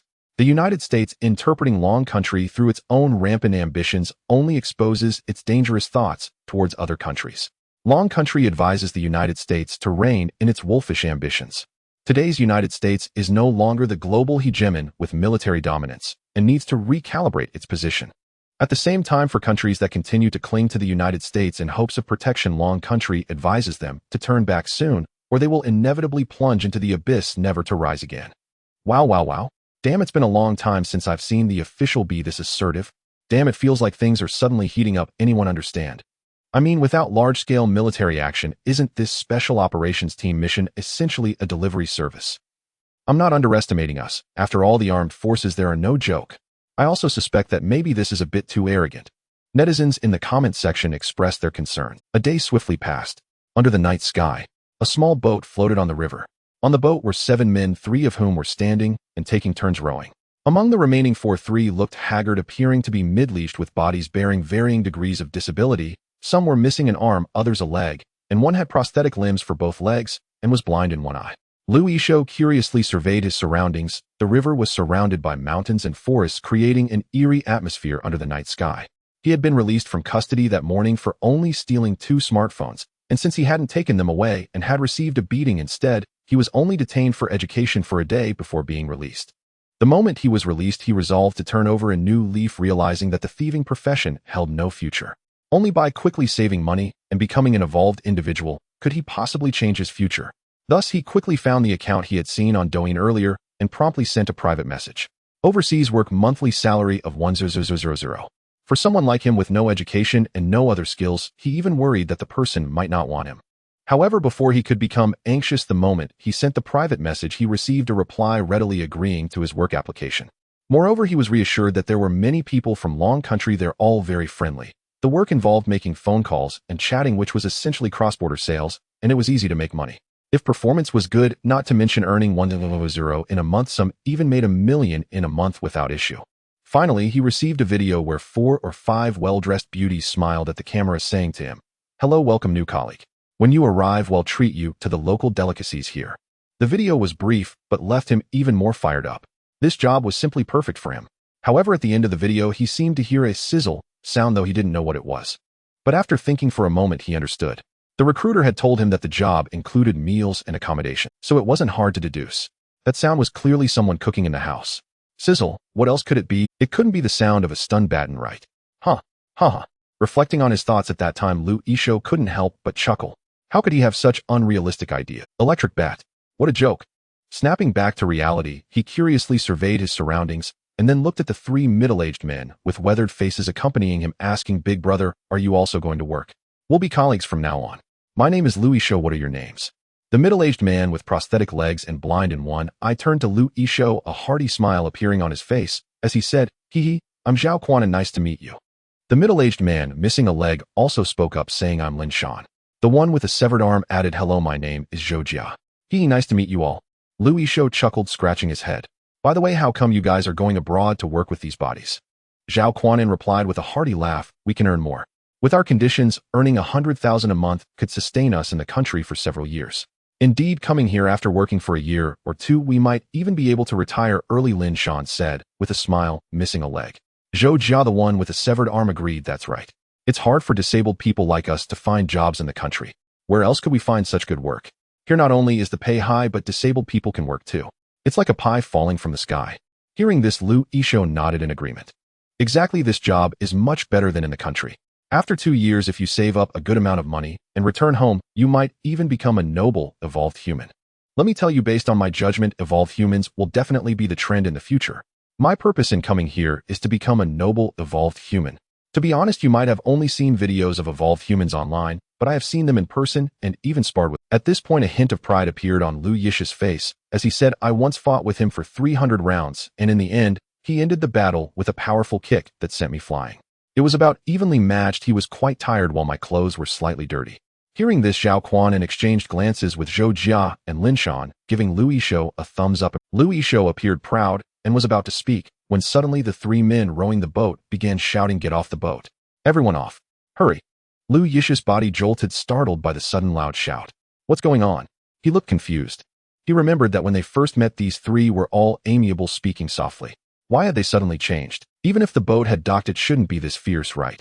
He obediently stepped off the boat, facing a small path through the woods. Lu Yisho took out his phone from his clothes to check the time.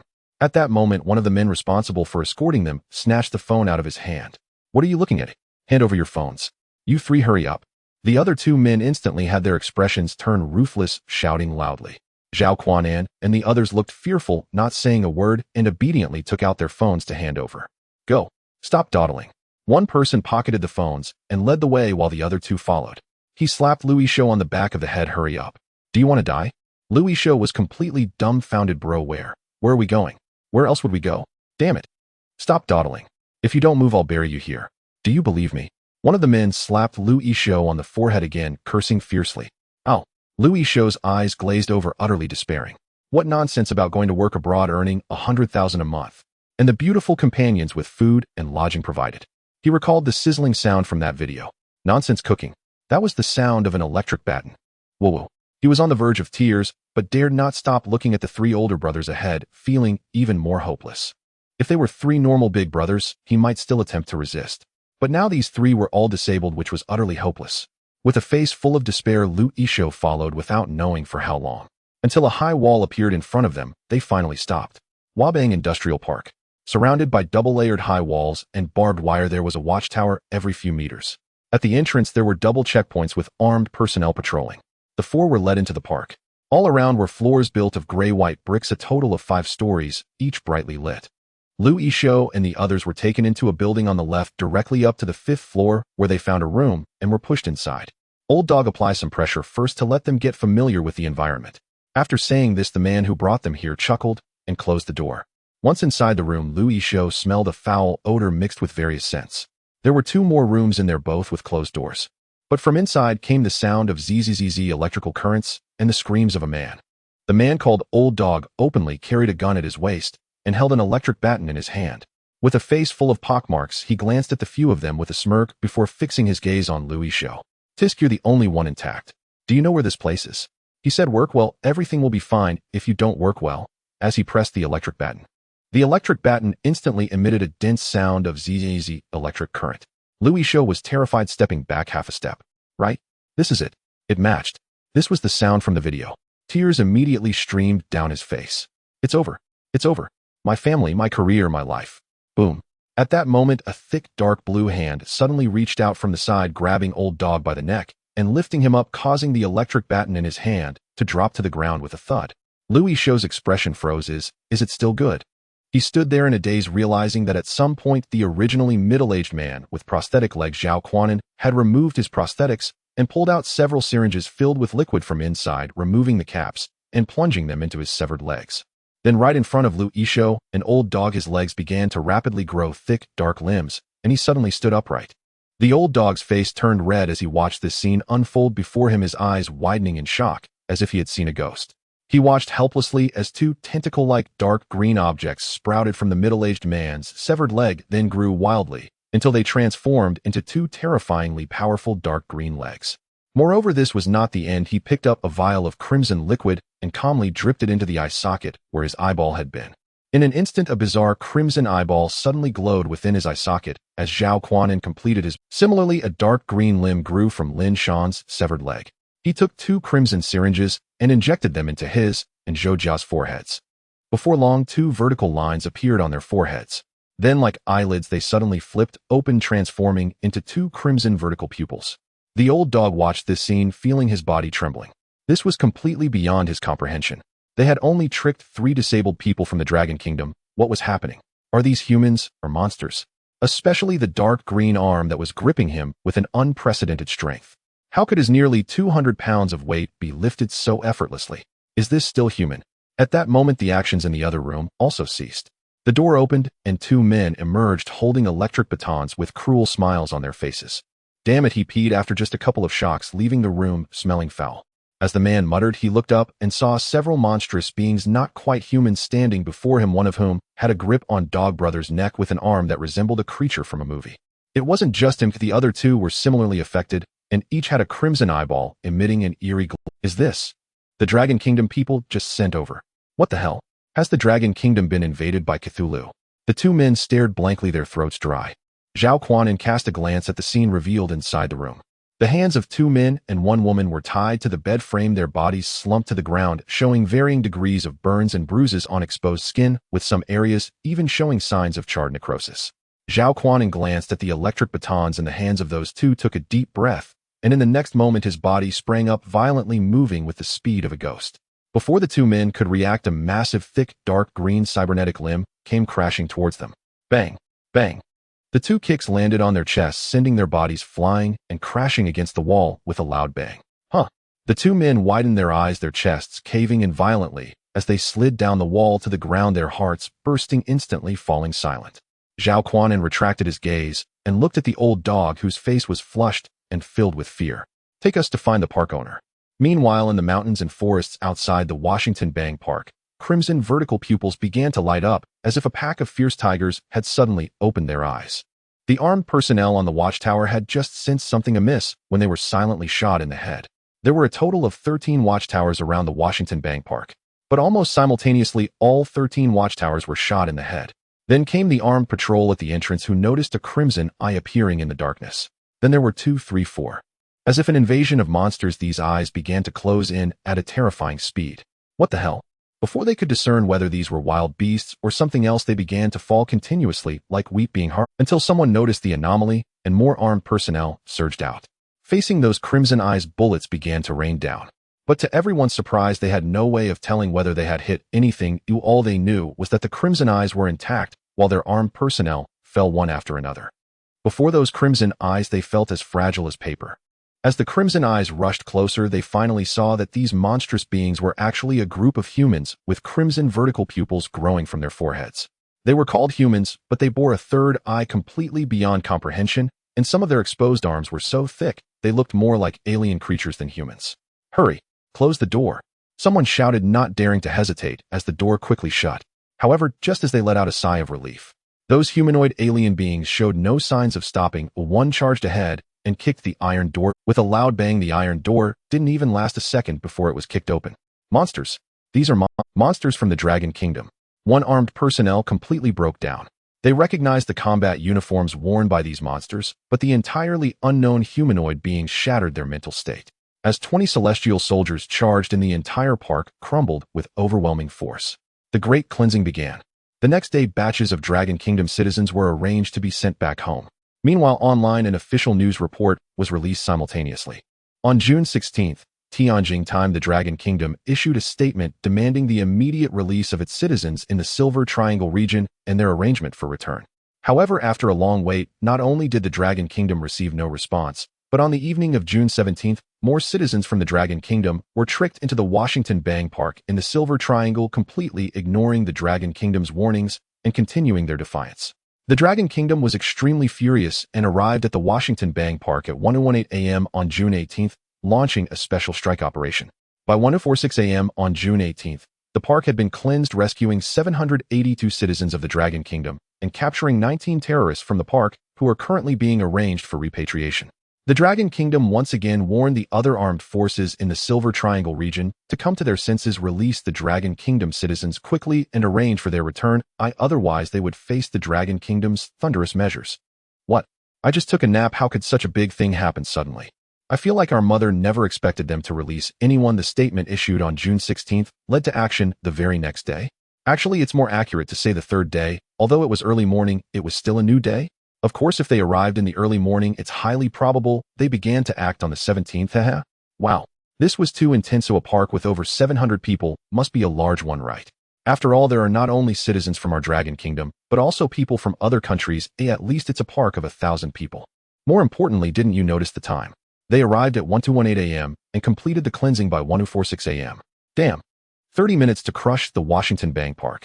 A park for 1,000 people must have at least several hundred armed personnel, right? The key point is that without large-scale military action, a special strike operation typically won't exceed 100 people. How the hell did they manage to clear it in half an hour? Damn, that's just too impressive. Meanwhile, the statement from Longwa stirred up a storm on the international internet. What is Longwa doing? I have heard through the grapevine that the special forces from Longwa comprise only 20 people. 20 people. Just an hour ago, the United States passed through Persia, and now Longwa is flexing its muscles with 20 people, cleansing hundreds of armed forces in half an hour. Is Longwa really showing off its strength? Where did you get this insider information about 20 people? My brother is in the Wabangong area. Before he died, he called me and said that 20 Longwa people had ambushed them, claiming that these Longwa people were monsters with 3 eyes, and then he was killed. What? God, your brother must have gone mad. He was scared out of his mind by the Longwa people. I think so too. I need to go take care of my sister-in-law. My brother has died, and she is very scared. Oh God, I just realized you are a netizen from Coco Country. Hurry back. your sister-in-law must be very frightened. On the other side in the United States at the Black Palace, the powerful intelligence system combined with satellite tracking had provided the Black Palace with a somewhat unclear video. Ever since Longhua issued its statement, the U.S. Intelligence Department has been closely monitoring the situation. However, they were surprised by the swiftness and ferocity of Longhua's actions, which completely contradicted Longhua's usual style. Especially when Longhua declared that it was not a large-scale military operation, but rather an action by a special forces unit, they were convinced that Longhua could not act in such a short time. The reality, however, delivered a harsh slap to their faces. President Put Harang gazed at the video on the large screen along with the images relayed by the satellite, revealing a look of disbelief on his aged face. Are you saying that a special forces team of just 20 people cleared out the Wabangong area, which had over 200 armed personnel, in half an hour? And without any casualties? Intelligence Minister Harold West nodded yes, Mr. President. According to the satellite capture and our intelligence, this operation from Longhua indeed involved only a special forces team of 20 people. He also found it hard to believe, but as the Minister of Intelligence he had immense confidence in his information. The U.S. intelligence system is absolutely superior globally and could not be wrong. After a pause, Harold West added, Mr. President, although Longhua's Special Forces team consists of only 20 members, our intelligence has revealed some unusual aspects. He enlarged the satellite images, revealing black silhouettes with bright red dots appearing on them. What is this? Is it some kind of instrument signal? Put Harang frowned. Harold West shook his head, Mr. President, we initially thought the same, but after our analysis we found that it is not. As he spoke, he began to play the satellite footage as a video. At that moment, Put Harang noticed something different. These red dots were flashing in a peculiar manner. No. Although it is called flashing, it actually resembles a blinking motion. Moreover, the flashing of these red dots was irregular, occurring in a completely random manner. Harold West continued, I believe, Mr. President can see that these seem like eyes growing on these Longhua individuals. Furthermore, through electronic satellite monitoring, we discovered that there are no signal sources related to these red dots, yet we detected heat sources from them. Heat sources? Put Harang was taken aback. Are you saying these red dots are the eyes of the Longhua people? Have the Longhua people developed a third eye? Harold West replied earnestly, exactly, Mr. President. Initially, I also found it hard to believe, but I recalled an intelligence report we received a day ago, which might not even qualify as intelligence since this news is already widely known in Longhua. As he spoke, he reopened a video on the large screen. It was a live broadcast of Su Chun testing the back. This is a streamer from Longhua who gained attention on the internet by creating various biological technologies. Initially, I thought he was just an ordinary Longhua blogger. However, after further investigation, I found that this streamer had not only sold his technology patents to the Longhua Academy of Biological Sciences, but he had also been received multiple times by the president and had access to the academy. Additionally, according to the latest intelligence, Longhua is undertaking a construction project known as the Heavenly Court Plan Research Institute. We studied the meaning of the Heavenly Court in Longhua, which is the dwelling place of deities in their mythology. It is said that there is a deity named Yang Jian in Longhua mythology who possesses 3 eyes. Thus, we speculate that the Special Forces team from Longhua is likely related to this Heavenly Court Plan. Although the intelligence does not connect this streamer to the Heavenly Court Plan, the red eyes of that Special Forces team may very well be the red eyes that this streamer is researching. In other words, this Heavenly Court Plan Research Institute may have been established because of this streamer. Longhua has produced a top talent in biological technology, and they are attempting to replicate the deities from their mythology. Harold West spoke with conviction and played various videos of the viral prosthetics on the large screen. Put Harang watched the video, his expression one of shock, nearly wanting to slam his fist on the table. Fuck. Human evolution replicating deities?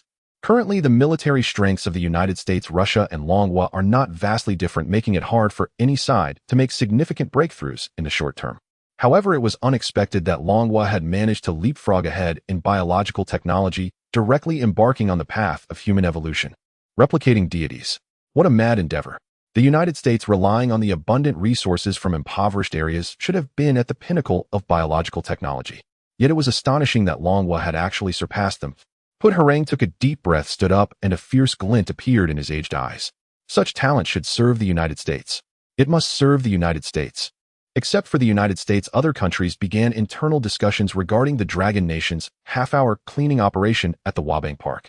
Su Chin's live broadcast recording started appearing in the internal offices of various countries. The biological resurrection agent, virus, prosthetic agent, bacterial eyeball agent. This epoch-making biotechnology left many countries in silence. Even some nations that were originally relatively close to the United States could not help but hesitate at this moment. The steps taken by the Dragon Nation this time were indeed too bold. In the field of military technology, the Dragon Nation already possessed the strength to stand shoulder to shoulder with the United States, and now it had made an epic-making breakthrough in biotechnology. From a rational perspective, continuing to align with the United States now could be seen as a foolish display. In the country of Coco, Prime Minister Sato Zongming looked gloomy as he gazed at the images on the large screen. Defense Minister Watanabe Takamitsu spoke in a low tone saying, "Prime Minister, we have received information from the United States that it is this man, named Su Chun, who assisted the Dragon Nation in completing the soldier evolution. The Dragon Nation has likely begun forming an evolution army.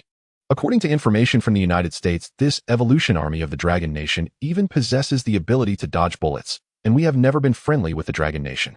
If we allow them to continue developing, we will find ourselves in an extremely passive position."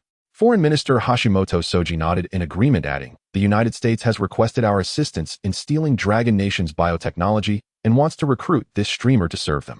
Sato Zongming knelt in silence on the ground for a long time before finally looking up at Watanabe Takamitsu and Hashimoto Soji. "No, this is a once-in-a-lifetime opportunity. Reviving the dead, regenerating severed limbs. This magnificent technology must not be missed by our Coco Nation. Hashimoto-kun, Watanabe-kun, you are all loyal ministers of our great Coco Empire. This time we must seize this talent.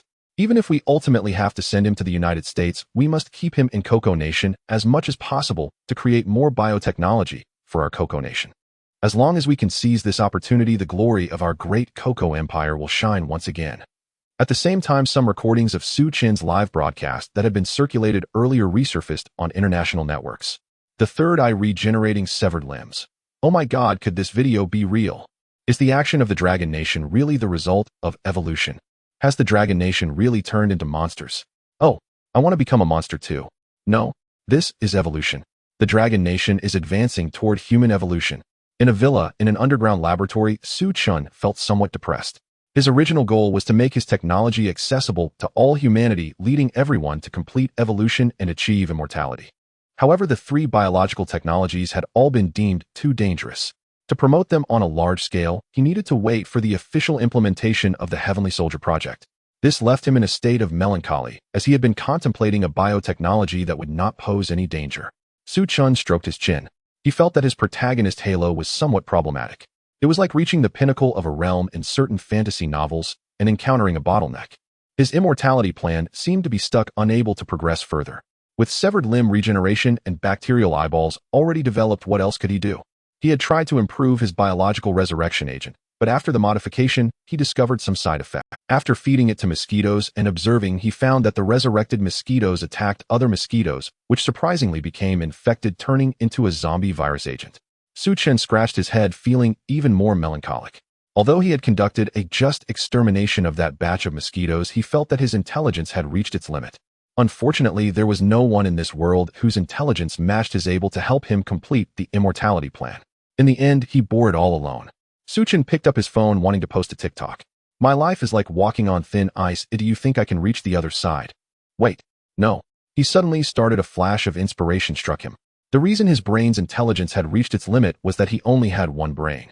What if he had two brains? Just like now, if he had two brains, wouldn't that be two flashes of inspiration? Su Chen's eyes lit up and his heart immediately filled with excitement. He could create a regenerative brain, and this thing shouldn't pose any danger, right? He couldn't believe the authorities would still refuse to promote it under the pretext of danger. Then he would really get angry. Su Chen thought of this and quickly began to act. With the experience of bacterial eyeballs and virus prosthetics, although the regenerative brain was a bit troublesome, it was not difficult for him. In short, it involved sending some microorganism-level cells throughout the brain and then simulating a matching brain. A day and a night passed. It was noon again, and a live broadcast room suddenly opened. "The Jade Emperor has started a live broadcast. Go check it out." Familiar push notifications quickly drew a crowd of netizens into Su Chen's live broadcast room. Inside the broadcast room, it started. Does the streamer have new technology this time? Please be careful with your words. Can what the Jade Emperor does be called technology? That's called divine power. I just want to know when the previous technology can be popularized. Streamer same. Su Chen looked at the camera and explained, "Hello everyone, welcome to the greatest live broadcast room in history. The previous virus prosthetics and bacterial eyeballs have been classified by the authorities as too dangerous, so they cannot be popularized in the short term. But that's okay, this time the immortality plan has made a new breakthrough. This technology is completely safe and is a biological technology that enhances intelligence, and it will at least double it. I believe this time it can be fully promoted in society. Su Chen's voice was excited as he opened his arms. I want there to be no more imbeciles in the world, and human technology will reach new heights. With that said, the audience erupted. Enhancing intelligence. At least doubling. No way. Intelligence can be enhanced. What's the principle behind this? Hiss. With a few months until the college entrance examination, does that mean I have a chance to get into Tsinghua? Damn. Streamer, hurry up and promote it. My dad said if I get into college, he will buy me a Lamborghini. Hey, you upstairs, what kind of college do you even need to get into? Shut up, streamer, stop talking nonsense, and just tell us the side effects. On the barrage, netizens expressed their opinions. Seeing the last comment, Su Chen frowned. What side effects? This is pure prejudice. Just because previous biotechnologies had side effects doesn't mean that the new technology will have them too. This time the potion has no side effects. It is a completely perfect drug. The barrage read, really? I don't believe it. Su Chen slammed the table. If you don't believe me, you'll stop the broadcast. Come on, host, I believe you. Isn't that enough? Show us quickly. I've always trusted you. That's right, mister. So anyone who dares to say they don't believe it'll call Li Mujuan to give them a kick. Seeing the shift in the barrage, Su Chen finally felt satisfied. He picked up a syringe containing a light blue liquid from the experimental rack and introduced it seriously. This is the intelligence-enhancing drug, which I call the brain regeneration serum. Just inject the drug into your body, and it will circulate in your brain at an extremely fast speed, then grow it. As soon as these words were spoken, the netizens were dumbfounded. What? Did I grow? A new brain? That's right. Su Chen nodded, and without hesitation injected it into him. As the light blue liquid entered his body, Su Chen's eyes revealed a hint of excitement. He felt a sudden itch in his neck, followed by a feeling of swelling. In the next second, the swollen area formed a bulge. This bulge seemed to have a life of its own, starting to grow at a visible speed, becoming larger and larger. Gradually, it became the same size as Su Chen's original head. Then the originally smooth bulge began to squirm, and sequentially sprouted eyes, a nose, a mouth, and ears, until it finally stopped looking exactly like Su Chen's original head. Except for the absence of the crimson vertical pupil in the center of the forehead, everything else was identical. Look, this is a top-tier intelligence-enhancing drug, a regenerated brain. Su Chen spread his arms wide, both mouths opening at the same time with excitement, filling all four eyes. The netizens fell silent, and the barrage fell into a long-awaited quiet. In the live broadcast room of tens of thousands, it seemed as if the pause button had been pressed in that moment. After an unknown amount of time, a netizen finally regained their senses. I want to ask a question. If a cup of 50-degree water is added to another cup of 50-degree water, what is the total temperature? Ignoring heat loss, it's still 50 degrees. Su Chen's two mouths answered in unison. Then what about a fool added to another fool? The netizen asked again. Su Chen realized and replied, are you saying that two fools' brains still equal a fool? Not at all. Brains cannot be equated with water. The memory and computational abilities brought by two brains are exponentially enhanced, and the consciousness between the two brains is interconnected, allowing for a significant increase in thinking capacity. It's not 1 + 1 = 1. On the contrary, it will result in a terrifying effect of 1 + 1 = 3. In the live broadcast room. Cough, cough. I understand the theory, but host, can you really go out with two heads? Yeah, a virus prosthetic and bacterial eyeball can still be considered handsome, but this regenerated brain, it's just too scary. I can't believe you call this no side effects. I can't believe I fell for that earlier. My feelings have been hurt. Su Chen stretched out a finger and shook it in front of the camera. Please note, this is not a side effect. This is the drug's effect. The regenerated brain will only exist for a week before being absorbed by the original brain, like a small bump that will soon recover without leaving any trace. Or more accurately, the trace of its existence will only remain in your brain, because when your original brain absorbs this regenerated brain, more neurons will be activated and strengthened, changing the structure of your original brain and resulting in a dramatic increase in your IQ. This is the key to enhancing intelligence. Su Chen explained word by word with all four eyes focused on the camera, his expression serious. In the live broadcast room. It sounds like it could be true. So what if this brain isn't absorbed? What should we do? That makes sense. Do we have to cut off this head like a tumor? Hiss. That sounds so Actually, I think my IQ is already pretty high. Cough. Let's wait until the host's head is absorbed before considering it. Are you questioning my technology? Su Chen waved his hand. This possibility absolutely does not exist, although he didn't mind waiting a week to prove his brain regeneration serum to the netizens. However, questioning his own technology was something he absolutely could not accept. Moreover, who knew if these netizens would come up with other excuses by then? No matter, silence was the majority. Perhaps many people in the live broadcast room were already a bit impatient. Su Chun immediately tidied up and headed straight for the Biochemical Research Institute in Yongqing City. He stood on the roadside trying to hail a taxi, but after a long while the vehicles on the road ran away at the sight of him. During the day, was it really that scary? Su Chun didn't understand. In helplessness, he could only scan a shared bike and ride towards the Yongqing City Biochemical Institute. The journey went smoothly, and passers-by saw him and made way, keeping their distance to let him pass, first showing great civility. Only a few whispered about something. With a nose and eyes. Hiss. I've been playing a game to identify imposters these days. Could this be an imposter? Can anyone report this to... With a nose and eyes. Hiss. I've been playing a game to identify imposters these days. Could this be an imposter? Can anyone report this to the police? So before Su Chun even reached his destination, a police car arrived. My God. The police who got out of the car were taken aback. Fortunately, they were quite familiar with Su Chun, or rather the entire West City police station was already quite... So after a brief explanation to avoid causing chaos, they let Su Chun get in the police car and personally took him to the entrance of the Yongqing City Biochemical Institute. As he got out of the car, Su Chun smiled at the police, making them feel a chill all over. How crazy it was to give oneself an extra head. Who would dare to imagine that? The Biological Science Research Institute. Zhou Wenshan and Zhao Zhonghai fell silent as they stared at Su Chun's two heads. He had anticipated that Su Chun would be quite mad, but he never expected him to be this mad. How could he have added another head in just a few days? The previous zombie virus, the viral prosthetics, and the bacterial eyeball were all within the realm of comprehension. But this regenerated brain, isn't it a bit too advanced? Lu Qing stood aside thinking that his own ideas were quite avant-garde, and he had highly praised Su Chun's bacterial eyeballs and viral prosthetics. No matter what technology emerged, it could not shake his mindset. However, seeing this regenerated brain made his mind stall for a moment. This thing. Hiss. Lu Qing felt a bit of a toothache. Can't our evolution progress towards some... At least it shouldn't be this frightening. Su Chun looked at the expressions of the others and immediately felt dissatisfied, both mouths speaking in unison. What kind of looks are you giving me? In the past, you all said the biological technology was too dangerous to be popularized, so what about this one? Is enhancing intelligence also potentially dangerous? Zhou Wenshan and Zhao Zhonghai exchanged glances. That's not it. The key is whether these two heads are somewhat not in line with the common aesthetic of the public. Don't worry about that. I told you this head will be absorbed in a week. It's just a manifestation of the drug's effect. Su Chun said as he patted his regenerated brain. Ahem. Zhou Wenshan smirked. The problem is if we popularize this now, what if the netizens don't believe it? They wouldn't dare take that risk either. Yes, should we wait a bit longer? Zhao Zhonghai chimed in. Su Chun fell in. Wait another week. Who knows if other issues will arise by then? Sigh. This generation of netizens is really difficult to deal with. Don't I have any diehard fans? I have an idea. At this moment, Lu Qing suddenly spoke up. Why don't we try it on animals first? Animals? Zhou Wenshan was taken aback. Yes, the Yongqing West Mountain Zoo is about to close down. Collaborating with them shouldn't be a big issue, right?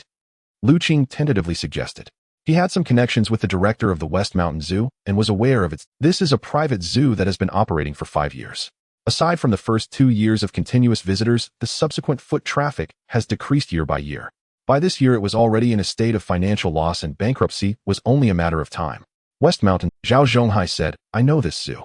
There's a very clever monkey king there who can understand human speech. Every day he performs with a stick, and when angry, he makes faces at people. It was very popular a couple of years ago, but over time, once the novelty wore off, no one went anymore. Zhou, this plan wouldn't be hard to implement as long as it was reported to the forestry department. Given the current importance the Long Country places on Su Chun along with the backing of their biological institute, there should be little obstruction. Moreover, other zoos in Yongqing City were also struggling on the edge of survival, so if this trial could revitalize the zoo, it would also be beneficial for the forestry department. As for any risks, there certainly wouldn't be any. Su Chun's two heads were proof of that. If they could use the treasure of their biological institute, why worry about that monkey of yours? Thinking of this, Zhou Wenshan glanced at Su Chun, wanting to seek his opinion. Su Chun's two heads were deepened. While he preferred to popularize it in human society, as the saying goes, there should be no class distinction in it. Moreover, today's netizens are too vigilant. Even with him as a forerunner, this group of netizens still held a resistant mindset, which was truly stubborn. To get them to accept it, it would inevitably take some time. Su Chun pinched his double chin with both hands, and suddenly a bold idea flashed in his mind. It was time to put some pressure on these stubborn netizens. He decisively nodded and said, all right. However, I think we shouldn't give up on volunteers. What if someone is willing to give it a try? Okay. Zhou Wenshan looked at Su Chun's two heads and nodded. Then he turned to Lu Qing. Shall Lu contact the director of the West Mountain Zoo? They'll call the forestry department. West Mountain Zoo. Huh? What did you say? A two-headed monkey king. Director Lu Qingfeng held the phone listening to Lu Qing's enthusiastic talk, feeling utterly confused. She wondered if she had misheard or if her childhood friend Lu Qing had gone crazy with his research. Has biological science developed this quickly? Are they really going to add another head to the monkeys in her zoo? On the other end of the phone, Lu Qing continued to chat animatedly. Yes, Fengjia. Don't call me Fengjia, call me Qingjia. Lu Qingfeng abruptly interrupted Lu Qing and corrected him. She was 36 this year and had been quite beautiful in her youth. In terms of personality, she wasn't exactly gentle, but she had a good temperament. However, because of the nickname Fengjia, she had once angrily confronted campus heroes during her university years, leaving a reputation as a fierce dragon. On the other end of the phone, Lu Qing indeed froze for a moment, and then quickly corrected himself, saying, All right, Qingjia, Qingjia. Lu Qingfeng slightly relaxed her tightly clenched fists. Speak. What exactly do you want to do? Lu Qing replied, Qingjia him. I want to help you. Help me. Lu Qingfeng asked. Exactly. I know you love animals, and running the West Mountain Zoo is your dream, but the current West Mountain Zoo probably can't even maintain a balance of income and expenditure. What is the reason for that? In essence, it's still due to a lack of characteristics, but now there's an opportunity. Our Biological Science Institute has a new technology that can allow animals to grow a second head and enhance their intelligence.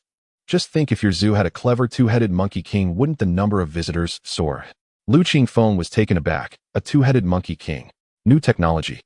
Exactly, and the two heads are only temporary. The most important thing is the increase in intelligence. They'll be there shortly, so wait for me a moment. Lu Qing ended the call directly. Not long after, a vehicle stopped at the entrance of Xishan Zoo. Lu Qing and Su Chun got out of the car and headed towards the zoo. Zhou Wenshan and Zhao Zhonghai did not arrive together. They were in the laboratory researching the brain regeneration serum left by Su Chun. As soon as they got out of the car, the security guard at Xishan Zoo peeked out to check. Then, startled, he shook his body and suddenly exclaimed, Oh my God, are you human or ghost? The security guard quickly grabbed a steel fork and pointed it at Su Chun, his hands trembling in fear. Su Chun frowned, wanting to say something. At that moment, Lu Qing suddenly shouted towards the zoo, Sister Qing. Then Su Chun saw a woman dressed sharply with short hair walking briskly out. When Lu Qingfeng first saw Su Chun, she was also taken aback. Fortunately, after Lu Qing finished the call with her, she realized something and immediately searched on Douyin. Sure enough, Su Chin's live stream recording had once again spread online. From the zombie virus to severed limb regeneration and now to regenerating eyeballs. This time, he actually managed to regenerate a brain. Looking at Su Chin's two heads, Lu Qingfeng originally wanted to ask if there were any side effects, but at that moment the question got stuck in her throat. What a joke. He had personally used it, a wouldn't asking that be slapping him in the face. She stared blankly at Su Chun for a long time before finally speaking. Let's go to my office first. Along the way, Su Chun followed Lu Qingfeng, his eyes scanning. As they passed a monkey enclosure, a monkey that was noticeably larger than the others quickly picked up a stick and started to twirl it around. Wait a minute. Su Chun stopped, looking at the monkey with some excitement. Upon seeing this, Lu Qingfeng, this monkey is the king of our monkeys, very clever. The fact that Xishan Zoo was once so popular was almost entirely due to its efforts. However, as time went on, everyone's interest faded and the number of visitors decreased. Now, not to mention maintaining a balance of income and expenditure, we are losing quite a bit each month. To be honest, I was planning to give up if things didn't improve in another 2 months. Lu Qingfeng's voice was somewhat bitter. This monkey king had made her zoo popular, but she ultimately had to send it away, which made her feel somewhat reluctant. Su Chun stroked his chin. I have an idea. You want this monkey king to grow another head to perform tricks? Lu Qingfeng suddenly interjected. She frowned slightly, feeling a bit hesitant. She admitted that a two-headed monkey king would likely attract a large number of visitors, reviving the zoo. However, she felt that such an action would be unfair to the monkey king. Just as Lu Qingfeng was hesitating, Su Chun shook his head and said, No. The main effect of my serum is to enhance intelligence, not to grow a second head. The second head is merely a manifestation of the serum's effects. It will only take a week for the second brain to be absorbed by the original brain. Lu Qingfeng was taken aback. It will be absorbed by the original brain in a week. Although she had searched Su Chin's live stream recording, she hadn't watched much, so it was her first time hearing Su Chin. In that case, what is the point of doing this? A monkey, no matter how intelligent, how smart, can it really be? 3 days later. Oh ho, oh ho ho, oh ho, oh ho ho, oh ho, oh ho ho. The voices of the monkeys echoed across the banks. Xishan Zoo had a total of 17 monkeys, and at this moment, they were collectively howling 34 times. Lu Qingfeng stared dumbfounded at the scene. Before her, 17 monkeys with 34 heads were squatting on the ground, occasionally letting out a howl. Of course, what shocked her the most was not this. Rather, it was that these 17 monkeys were doing math problems. On the sandy ground of the monkey enclosure, the 17 monkeys were arranged in 3 rows of 3, squatting in 6 rows using their fingers to write and draw in the sand. In front stood a huge blackboard. The zookeeper looked helplessly at the group of monkeys and called out, "This problem, what is 3 times 3? Which monkey will come up to answer?" "Oh ho ho." In the front row, the slightly larger monkey king raised its hand.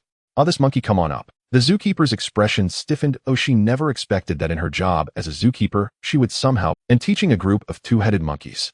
"Is this still Earth?" "Oh ho ho." The monkey king shook its 2 heads and walked up to the blackboard with unrecognizable steps. Picking up a piece of chalk, it wrote on the blackboard in a crooked manner, 333333639. After finishing, the monkey king placed its hands on its hips and looked at the zookeeper with anticipation. The zookeeper opened her mouth, her expression stiff. "That is correct." Upon hearing this, the monkey king's mouths immediately broke into a grin, revealing 2 rows of neat teeth. "Oh ho." The monkey group below also began to cheer. "Oh ho, oh ho ho, oh ho, oh ho ho, oh ho, oh ho ho." Su Chun, with a satisfied expression, raised his hands and said, "See, they are this smart." Lu Qingfeng felt her head buzzing, almost going dumb. She looked at Su Chun as if he were a monster. "Is this still a monkey? After a while, is it going to be ready for school?" Lu Qing stood by, equally devoid of hope. At the beginning, this group of monkeys was taught by him. He never dreamed that one day he would teach monkeys to learn. What was hardest for him to accept was that this group of monkeys actually learned. Mr. Su, will these monkeys still want to stay in this zoo in the future? Are they going to start a Planet of the Apes situation?" Lu Qing's voice was hoarse. Su Chin replied, "Planet of the Apes?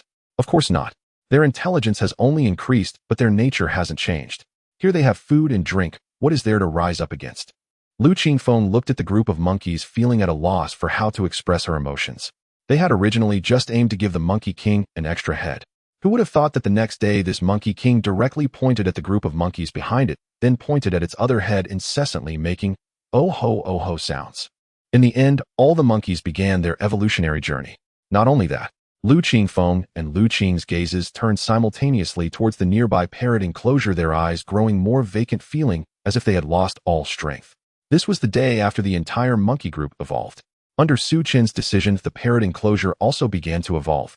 8 parrots of various colors waved their 16 small heads, their beaks opening and closing. Learning and practicing it at the right time, isn't that a joy? Isn't it a joy to have friends come from afar? Isn't it gentlemanly not to feel anger when others are unaware? Good heavens.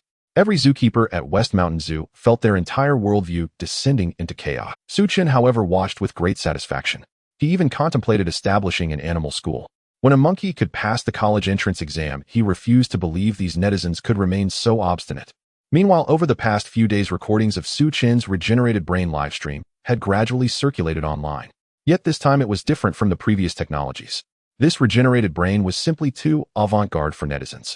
Limb regeneration and bacterial eyeballs were understandable. Though somewhat unsettling, they could help disabled individuals regain normal lives, benefiting the nation and its people.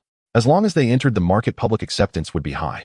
But this regenerated brain, what was the point of growing an extra head out of thin air, just to boost intelligence by a paltry margin? It was hardly worth the risk. Besides, didn't they already have sufficient intelligence? It was more than adequate. As for Su Chin's claim that the regenerated brain would be absorbed by the original brain after a week, netizens conveniently ignored it. After all, who could believe something that hadn't happened yet? What if it wasn't absorbed? That would be no joke. Thus, netizens tacitly divided into 2 factions. One faction deemed the cost too high and preferred to wait and see.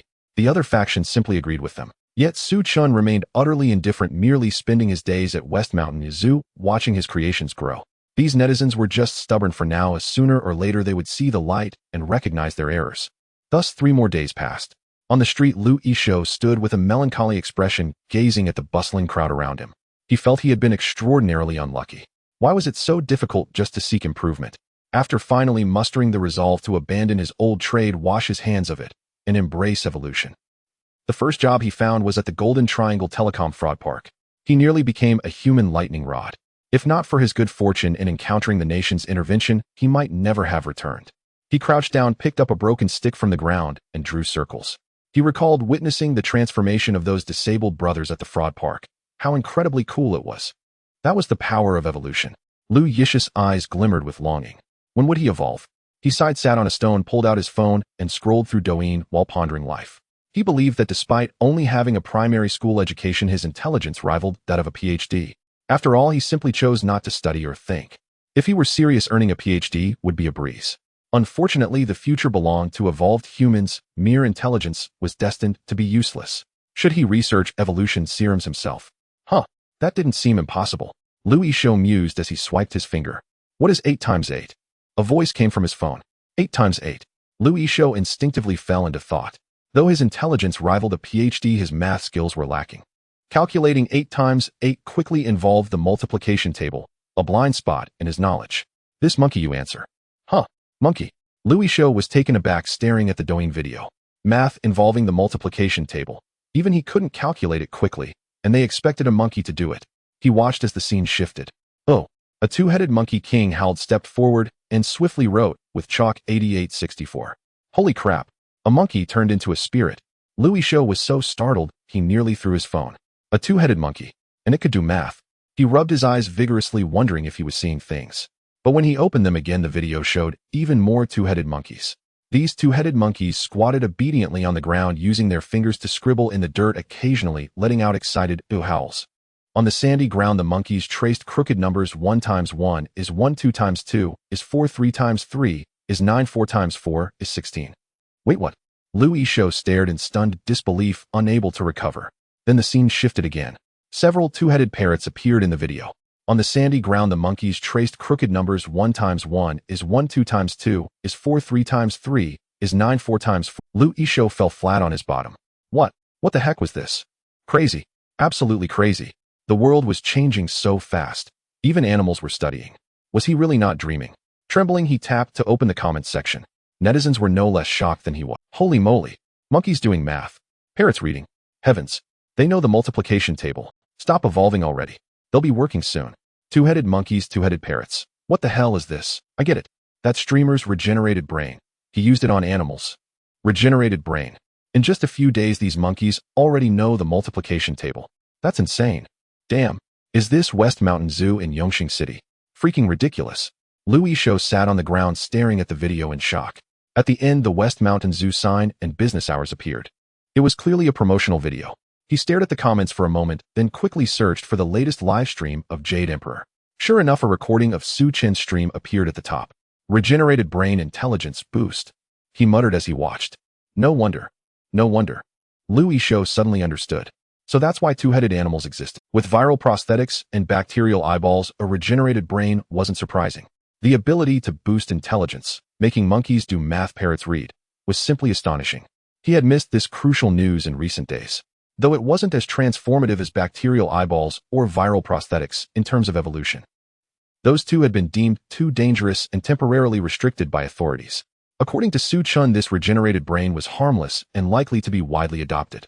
If he could achieve cognitive evolution through the regenerated brain, he might also be able to research and produce evolution serums.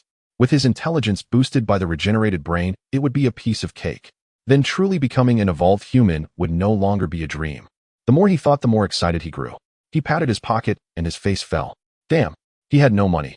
Even if the brain regeneration serum were sold, he couldn't afford it. No, he had already washed his hands of it. He needed to think of another way. He reopened Douyin and swiped down instinctively. Did he have to pull another job? No, he had already washed his hands of it. He needed to think of another way. He reopened Douyin and swiped down instinctively. Suddenly, a volunteer recruitment video popped up. Yongqing City Institute of Biological Sciences is recruiting volunteers for experimental testing of the latest technology brain regeneration serum. Registration channel. Lu Yish's eyes lit up. Without hesitation, he quickly screenshotted open WeChat to scan the QR code filled in the info. A seamless series of actions. Done. Seeing the successful registration message, he beamed and turned into a nearby restaurant. Boss a bowl of beef noodles, extra meat. Louis Cho rubbed his hungry belly. Full today, he would participate in the experiment tomorrow. Once he achieved cognitive evolution and began researching evolution serums, his future would be boundless. He thought blissfully. When a large bowl of beef noodles piled high with meat arrived, he quickly peeled a garlic clove, tossed it into his mouth, and stuffed a chunk of beef brisket, and scrolling through Douyin comments as he ate. Some netizens in the comments had already wavered, discussing whether to sign up, but others remained steadfast, insisting their intelligence needed no brain regeneration serum. Watching this, Louis Cho couldn't help but laugh. Ridiculous. Even he, with his PhD-level intelligence, had chosen to join the glorious evolution. Yet these netizens resisted. Could their intelligence possibly surpass his? Liu Yishou sneered and took another bite of beef. But it didn't matter. Precisely because of these netizens' resistance, he had succeeded in registering. The future belonged to him. As he blissfully envisioned his bright prospects, his phone suddenly vibrated and a notification popped up at the top of the screen. Auto top-up reminder for phone bill $29.99. Liu Yishou, holy crap. The next day, as the monkey's arithmetic and the parrot's reading videos spread widely, the Shishan Zoo became an absolute sensation. A large number of netizens unable to buy tickets drove themselves to Zishan Zoo. Even elementary school students arrived at the monkey area with their homework. Monkey King, what is 3 times 7? Oh ho ho, the Monkey King howled, drawing in the sand. 3 times 7 equals 21. The elementary student picked up a pen and wrote 21. Meanwhile, in the parrot area, a group of elementary students held their books. Little parrot, sing with me. The sun shines brightly, the flowers smile at me. The little bird says, early, early, early, why do you carry a bomb on your back? A flock of parrots shook their heads. The sun shines brightly, the flowers smile at me. Before they finished singing, the largest parrot flapped its wings and came to the front. What are you doing, oh dear? Teach me something good. The zookeeper widened her eyes in disbelief. Just last night she had watched a Dian video nearby. How did they learn it so quickly? Meanwhile, the experimental tests at the Yongxing City Biological Research Institute were also starting simultaneously. This time, however, the experiment was conducted live. There were only 3 people, 2 men and 1 woman. In the live stream room, professionals were conducting intelligence tests on the 3. Chun Wang, intelligence 59. Lin Qing, intelligence 67. Liu Yishou, intelligence 71. Liu Yishou felt a surge of joy. His IQ was indeed unmatched. The staff in charge of the testing nodded at the evaluation results. According to the intelligence testing standards, a score below 70 indicates mild cognitive impairment, while normal individuals are typically above 90. Based on the information submitted during registration yesterday, Lin Qing and Chun Wang indeed fit this description. Both had diagnosis reports from top-tier hospitals. The reason they were willing to volunteer was precisely because their mild cognitive impairment made their memory and learning abilities significantly worse than others. Even though they had studied hard, last year's college entrance exam was still unsatisfactory. They specifically repeated a year for this purpose, yet still lacked confidence this year. For individuals with mild cognitive impairment, many things cannot be compensated for through effort. However, they had grand dreams. Having once lived in poverty, they reached today, thanks to various subsidies and scholarships from Longhua, and they aspired to enter higher fields of research to contribute to Longhua. Thus, the 2 of them agreed to sign up as those who could develop such biotechnologies were already volunteering for drug trials. What was there to worry about? Moreover, they genuinely admired Su Chun. At such a young age, being able to independently research technologies like viral prosthetics, bacterial eyes, and brain regeneration is simply a genius to those who aspire to the pinnacle of scientific research. Since he said the brain regeneration would be absorbed in a week, it surely would be. Su Chun stood aside, glancing at the time with 2 heads. It had been exactly 1 week since the injection of the brain regeneration agent. Soon the regeneration of the brain should be absorbed. In the comments, netizens were discussing. Looks like there are still more calm people. It's been a week, why hasn't the hosts had been absorbed yet? Wow, I'm glad I didn't sign up. Oh, I almost fell for it. Doesn't that mean he'd have to live with 2 heads for a lifetime? Sigh. Let's have a 2-minute moment of silence for these 3 volunteers. Can they still go out and see people? It would scare them to death. Unfortunately, everyone makes mistakes. Even if it was an accident, it's still normal. Just as the netizens expressed their regrets, Su Chun suddenly jolted, shouting, quick! It's coming. In an instant, all cameras quickly focused on Su Chun. He felt a wave of contraction in his regenerating brain as something was drilling from the regenerating brain into his original brain. Everyone's gaze was fixed on Su Chun's head. Liu Yishou, Lin Qing, and Chun Wang held their breath, looking. Then under everyone's watchful eyes, Su Chun's regenerating brain began to shrink at a visibly rapid pace. First, his hair started falling out in clumps, sliding down his shoulders and onto the ground. Next, his eyes, nose, mouth, and ears all began to close. Gradually, the originally regenerating head turned into a large, smooth lump. Then this lump began to shrink little by little like a mosquito bite, gradually returning to normal. 10 seconds, 20 seconds, 30 seconds. In just 1 minute, this lump completely vanished. All that remained on Su Chun's neck was a solitary head. The Military Research Institute.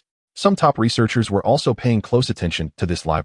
As Su Chun mentioned, a technique to enhance intelligence without any side effects brings about unimaginable effects. The so-called enhancement of intelligence manifests as improvements in calculation ability, logical reasoning, cognitive ability, imaginative capacity, and so forth.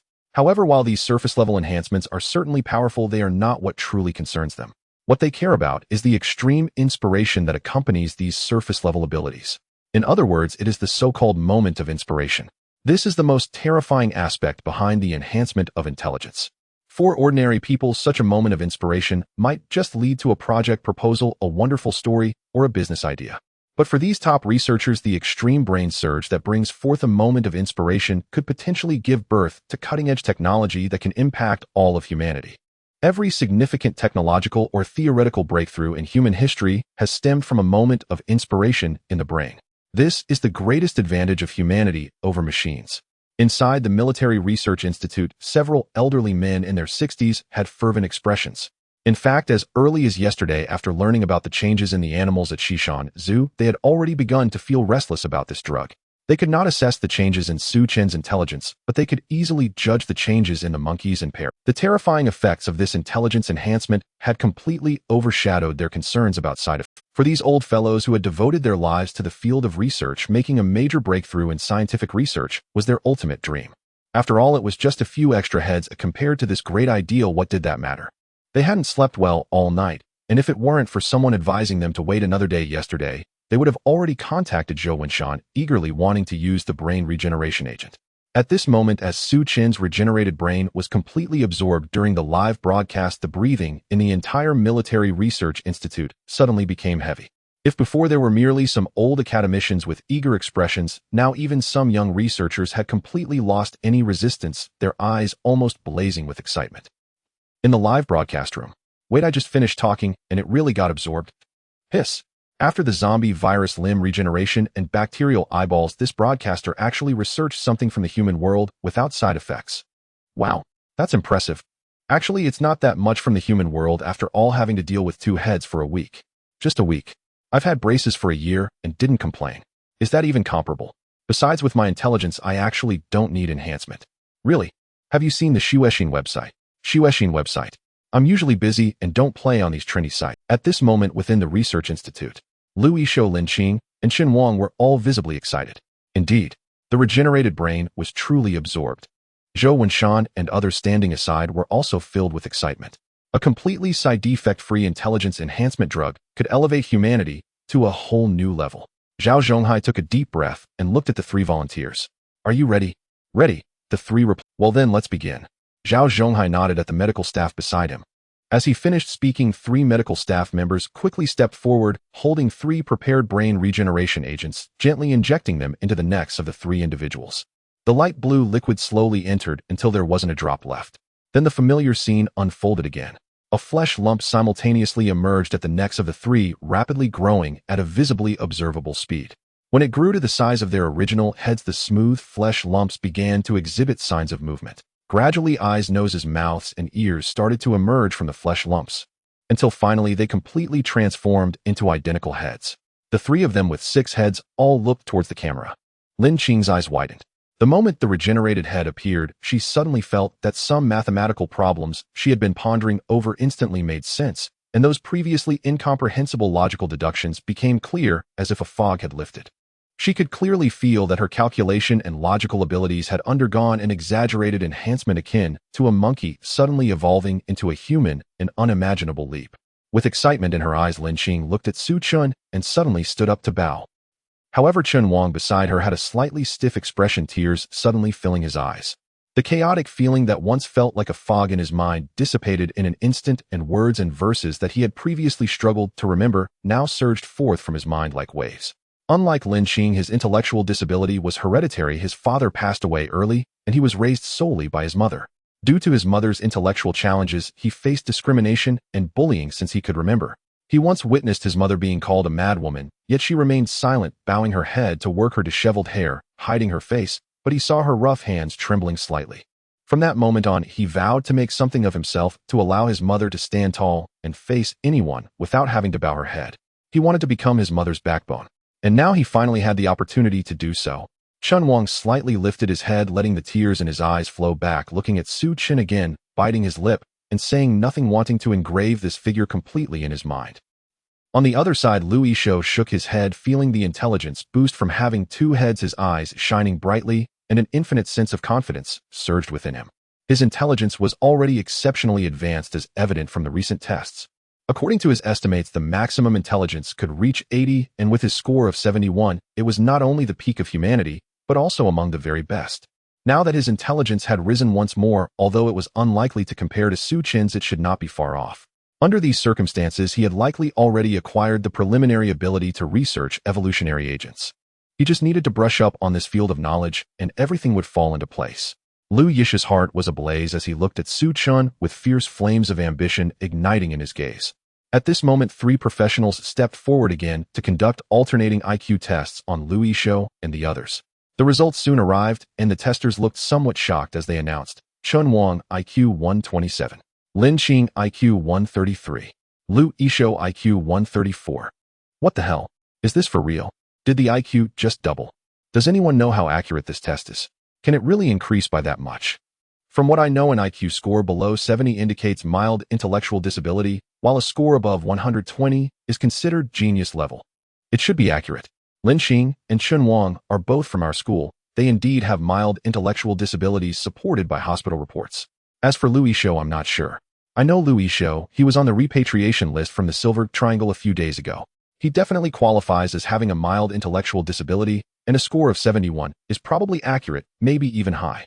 So are you saying that about 3 mildly intellectually disabled individuals suddenly became geniuses? This is too exaggerated, right? The viewers were all stunned. As the testers announced the numbers, Lu Yix's face lit up with joy.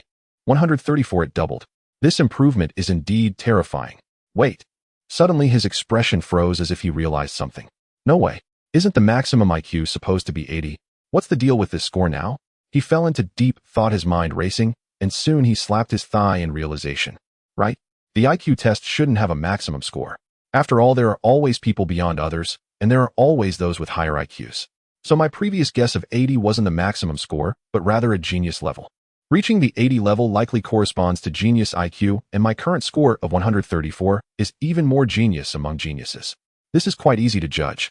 After all, if I were my former self, I would never have been able to deduce this answer from such little information. Yet now, after just a brief moment of thought, I arrived at the correct answer, proving how genius my current IQ. Lu Yixi nodded gently, having found his answer.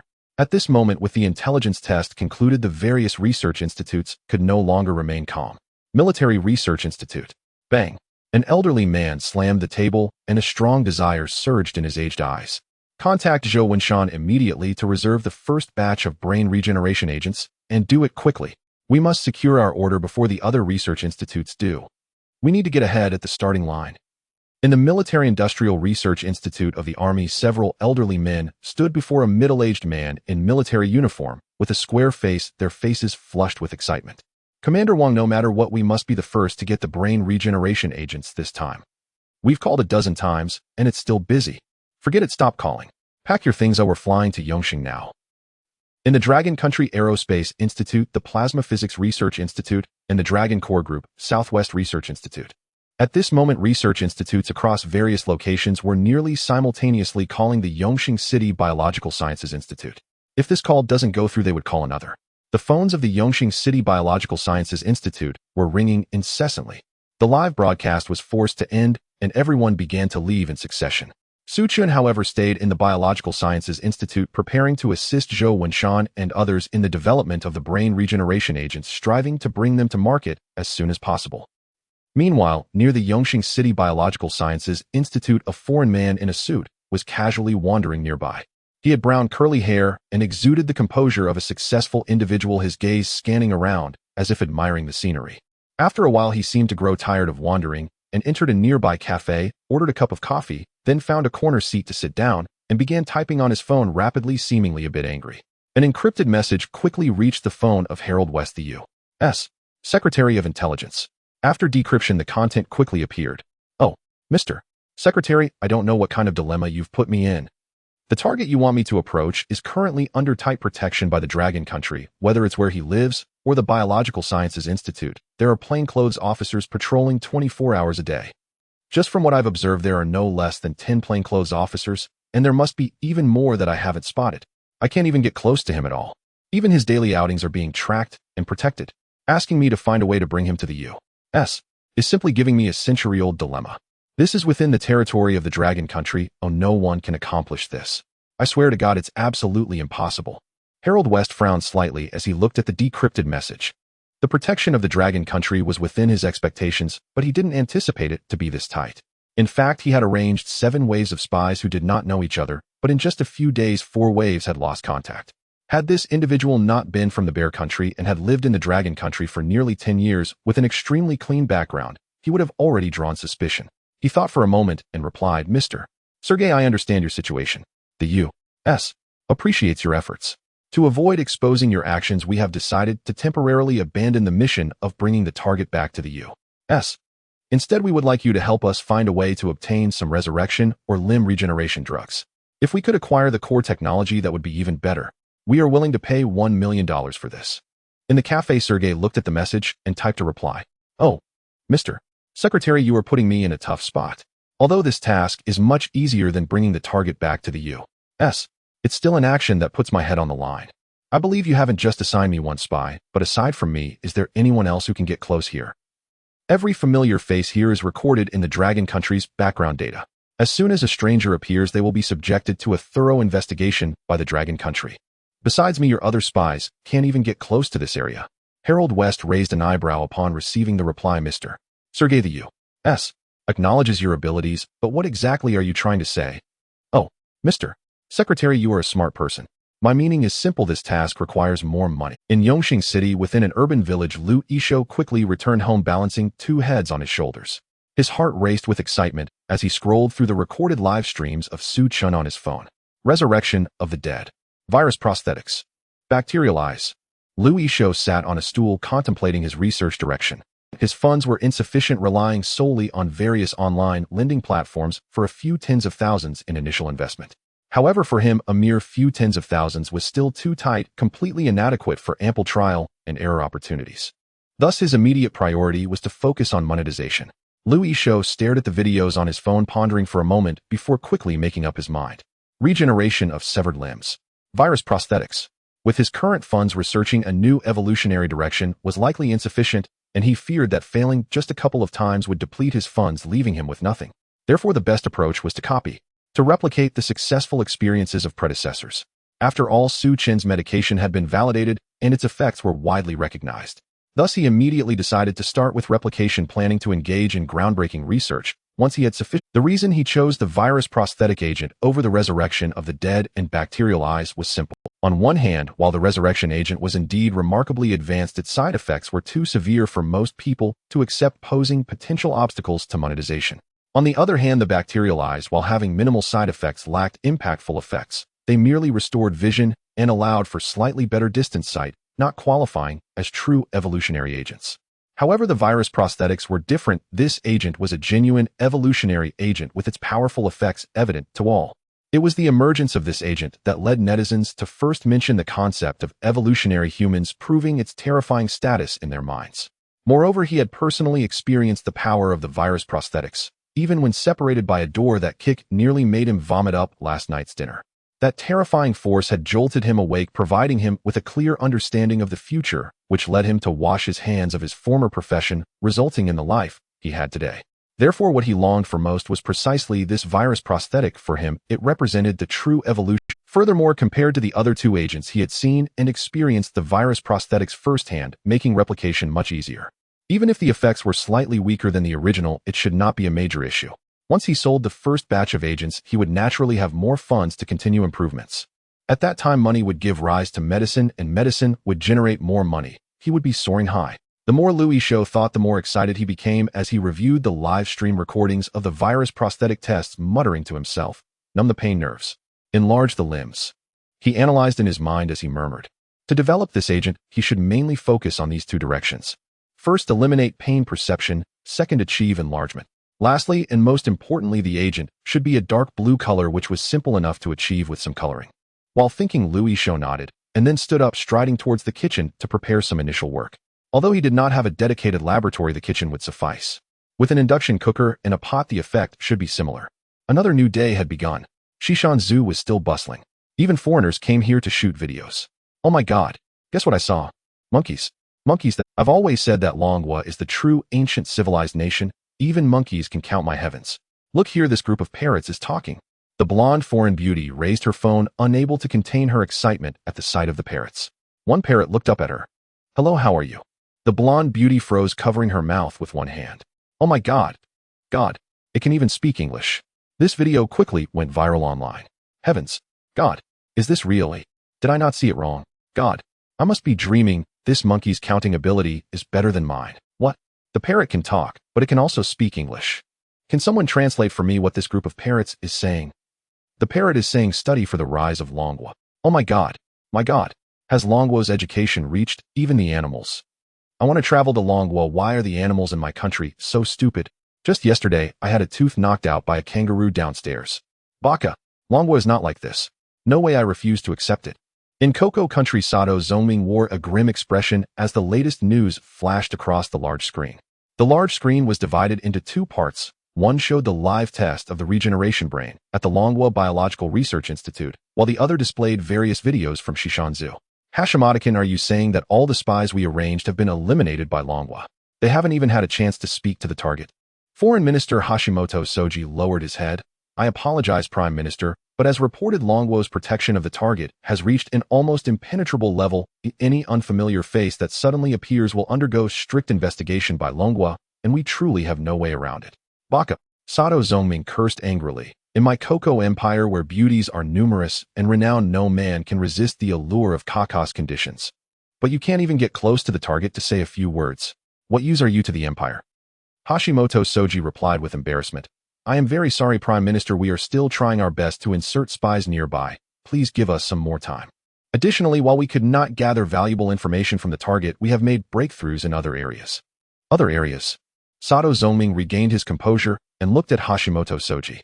Yes, Prime Minister, while our spies cannot approach the target, they have made contact with another Longwa citizen who is researching evolutionary agents. According to him, he has had deep contact with the target and is currently replicating a limb regeneration technique, which has already achieved initial success. He is very confident about this, and he told us that he even participated in one of the phases of this agent's experiment and knows it very well. He is willing to cooperate with us and sell the medication to us. Is he reliable? Prime Minister, we looked into this person's background. He was one of the 3 volunteers during the brain regeneration tests at the Longwa Biological Institute. Look here. As he spoke, Hashimoto Soji fast-forwarded the video footage, then zoomed in, revealing Liu Yishi's gaze directed at Su Chun after the final test. You see this expression? The other 2 volunteers looked at the target with gratitude and excitement, but he alone was filled with combat intent, which is so similar to the gaze we see from Longwa. Therefore, I deduced that there may be some undisclosed connection between him and the target, as he said he might indeed have been involved in one of the phases of the experiment. Sato Zongming pondered for a moment, a smile appearing at the corner of his mouth. Hashimoto-kun, well done. Indeed, we should not focus all our attention on a single target. Such a great technology could not have been developed by a single person. There must be others involved. In this case, the statements from this individual hold significant credibility. We only want to acquire the technology. Where it comes from is of no concern. Hashimoto-kun, you've done well. The Empire awaits your good news. In Yongxing City, in a village within the city. Hee, it worked. Liu Yisho exclaimed excitedly, shaking the Waha mineral water bottle in his hand. In Yongxing City, in a village within the city. Hee, it worked. Liu Yisho exclaimed excitedly, shaking the Waha mineral water. He had procured many items over the past few days, preparing various colorants. He directly added some chlorophyll and a small amount of carbon black to the liquid, and with a stir it was done. He even specifically bought Waha mineral water, saving the bottle after drinking, just to ensure consistency in all aspects. Perfect. Liu Yisho gazed at the liquid in the bottle. Initially, he planned to take a dose himself, but after some consideration, he decided against it. After all, his body was not disabled, and he wasn't sure if it would have any effect.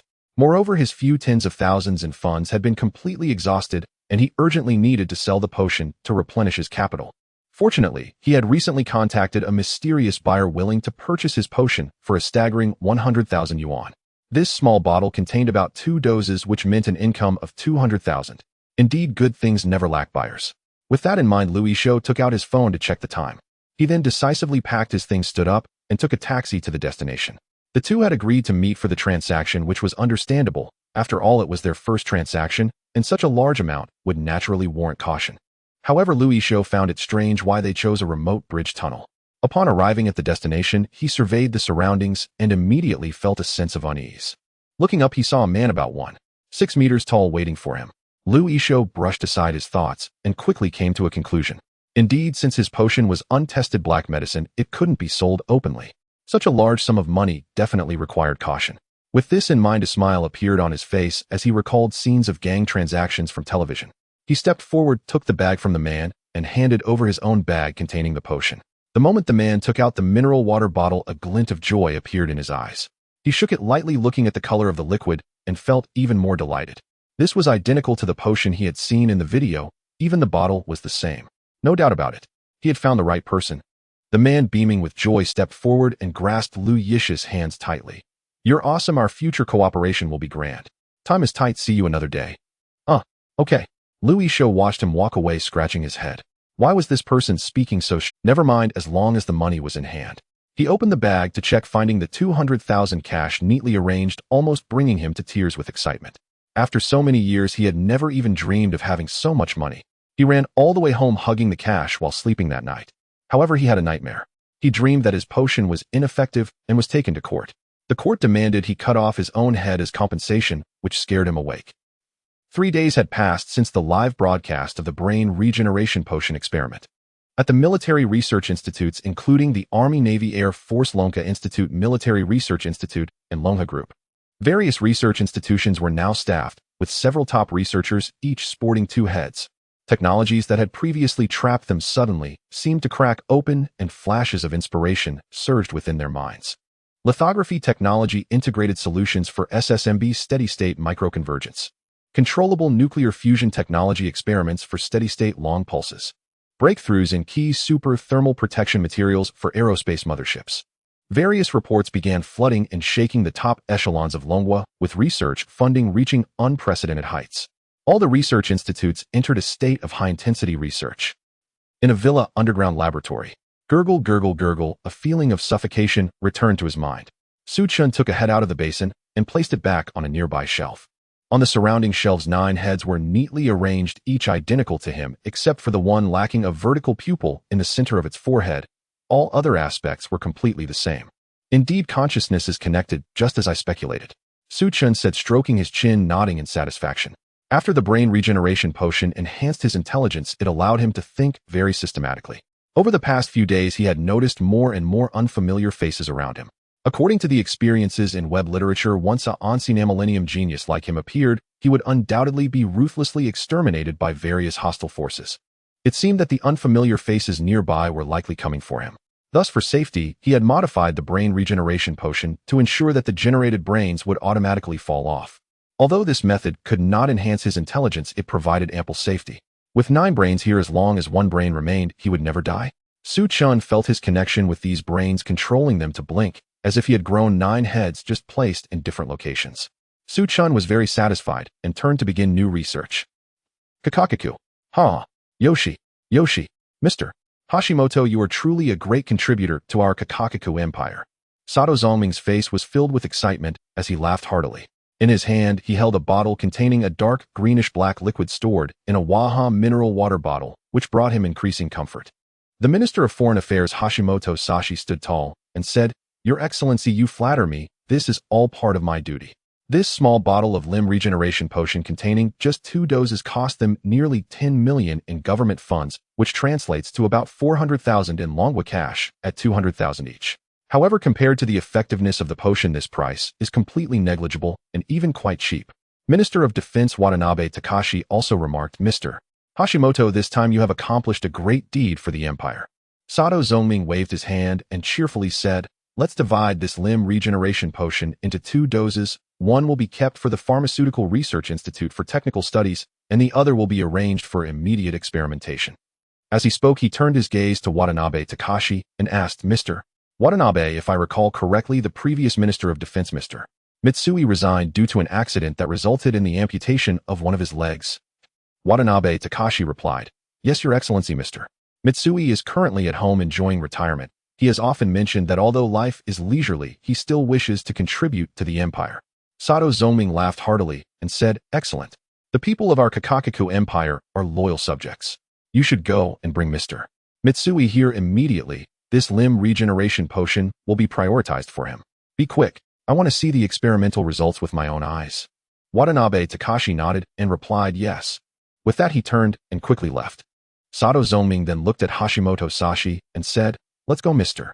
Hashimoto, we should prepare, but it's time to witness the rise of our Kakaku empire. Yes, Hashimoto Sashi said, his expression filled with excitement. Shortly after, at a spacious square, Sato Zongming and Hashimoto Sashi stood there with a heavy truck parked in the center of the square. At that moment, Mitsui Rinto was pushed in on a wheelchair by Watanabe Takashi. Upon seeing this, Sato Zongming quickly stepped forward and said, "Mr. Mitsui, it's been a long time. Your Excellency, it's been a long time." Mitsui Rinto nodded in response. Although he had only one leg amputated, he had grown accustomed to the sensation of sitting in a wheelchair, only occasionally using crutches to walk a few steps. "Ha ha ha, Mr. Mitsui, I believe Mr. Watanabe has already informed you of the purpose of your visit here. This time we have secretly obtained 2 doses of limb regeneration potion from Longhua. One will be used for research, and the other we thought of you first." Sato Zongming patted Mitsui Rinto's shoulder. Mitsui Rinto exclaimed with excitement, "Your Excellency, thank you for your trust. I have seen the videos on Longhua's internet, and this limb regeneration potion is simply miraculous. It not only regenerates limbs, but also enhances human evolution. I never expected that I would become the first evolved being of Kakaku. Your Excellency, thank you once again for your trust. I will be eternally loyal to the Kakaku Empire." Sato Zongming looked directly at Mitsui Rinto, his eyes filled with satisfaction. "Very well, Mr. Mitsui, then without further ado, let's prepare to embrace evolution now." With that, he nodded towards the medical personnel who had been ready at the side. The medical staff stepped forward and at Mitsui Rinto's indication suddenly plunged the needle into his amputated leg. The dark greenish-black potion was slowly pushed in, and Mitsui Rinto immediately felt a swelling pain. He gritted his teeth and endured until the potion was fully injected. Only then did he carefully observe the site of the amputation, waiting for a miracle to happen. The medical staff stepped back and Sato Zongming asked, "Mr. Mitsui, how do you feel?" "A bit swollen," Mitsui Rinto replied. Upon hearing this, Sato Zongming, Hashimoto Sashi, and Watanabe Takashi all felt a surge of joy. "Swollen? That's good. Mr. Mitsui, the person in the video, also felt swelling." "What else do you feel?" "Mr. Mitsui, it's itchy." "Itchy? That's also good. Itching is a sign of new flesh growing." The 3 were even more excited. And before Mitsui Rinto could finish, he suddenly shouted, "Ah, wait. It seems something is about to come out." Mitsui Rian roared as he felt the stump of his severed limb swelling to its limit, causing his entire leg to tremble slightly. In the next moment, with a hiss sound, bubbles suddenly began to form at the site of his severed limb, resembling blisters on his leg. Unlike before, these bubbles were dark blue-black in color, increasing in number at the site of his severed limb. Mitsui Rian felt an unbearable pain in his leg, as if the muscle tissue at the stump was dissolving and then reassembling into blobs of fat. Hiss! His facial skin trembled from the pain, and he couldn't help but let out a soft cry. Sato Muniki, seeing this, remarked with dissatisfaction, "Mitsukin, isn't your reaction a bit too extreme? You are a soldier of our great Kakaku Empire, and even the civilians in Longhua in the video did not react this way. Are you telling me you are worse than those civilians?" Mitsui Rian's eyelids twitched as he replied, "I apologize, Prime Minister, I understand." He gritted his teeth, forcing himself to endure the pain. The dark blue-black bulges at the stump continued to extend, and Mitsui Rian felt as though time was passing exceptionally slowly. 2 minutes felt like 2 years. Fortunately, as time passed, he felt the swelling sensation at the stump suddenly stop. When he looked again, a thick leg covered in dark blue-black bulges had formed. Seeing this, Sato Muniki and the others were delighted. "It worked. Mitsukin, congratulations on becoming the first evolved person of our great Kakaku Empire." Sato Muniki was visibly pleased, staring back and forth at the dark blue-black limb with satisfaction. Watanabe Takamitsu looked puzzled and asked, "Hashimoto-kun, but why does this leg seem quite different from the one in the video?" He took out his phone and compared the videos back and forth. The virus prosthetic from Longhua clearly appeared more powerful, with very distinct muscle lines looking incredible. However, the leg in front of them, belonging to Mitsui Rian, looked more like a collection of bulging masses resembling blobs of dark blue-black fat, not only hideous, but seemingly lacking in power. Hashimoto Aoshi thought for a moment and explained, "This isn't hard to understand. After all, this is not the original agent, but a replica. According to the seller, this agent indeed differs from the original version, but the actual effect is still quite similar, and even if it is not as good as the original, the difference is negligible." "That's right," Sato Muniki interjected.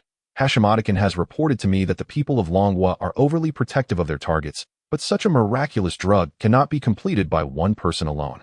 Hashimoto-kun happened to find someone who had deep contact with this virus prosthetic and obtained the agent from him. From what we can see, the effect is indeed quite similar. Although the appearance of the virus prosthetic is different, that is not important. The evolutionary power it brings is the most crucial aspect. Watanabe Takamitsu nodded in realization, saying, Prime Minister, you are right. Mitsukin has now become the first evolved person of our great Kakaku Empire. Let's test the power of our evolved person. Exactly. The people of our great Kakaku Empire are stronger than those of Longwa, and on the path of evolution, we will definitely surpass Longwa. Hashimoto Aoshi raised his arm high and shouted. Sato Muniki stepped forward and patted Mitsui Rien's shoulder enthusiastically, saying, Mitsukin, rise quickly, it's time to showcase your evolutionary power. Prime Minister. Mitsui Rien opened his mouth, but listening to the three of them speak excitedly, he felt that the newly grown leg had no strength at all, feeling as if it were a balloon, soft and flimsy. Mitsukin, what are you hesitating for? Yes. Mitsukin, quickly rise and give it a try. Mitsukin, you are the first evolved person of our great Kakaku Empire. Mitsukin. Mitsukin. Mitsui Rien felt his scalp tingle, and his head buzzed. Eventually, under the expectant gazes of the others, he could only pull out a folding cane from the wheelchair and shakily stand up. Mitsukin, what are you doing? Hashimoto Aoshi frowned slightly and stepped forward, kicking Mitsui Rien. Hashimoto, you. Mitsui Rien swayed his cane, kicked away, and his legs barely held him up as he stood. Mitsukin, look. Aren't you standing up now?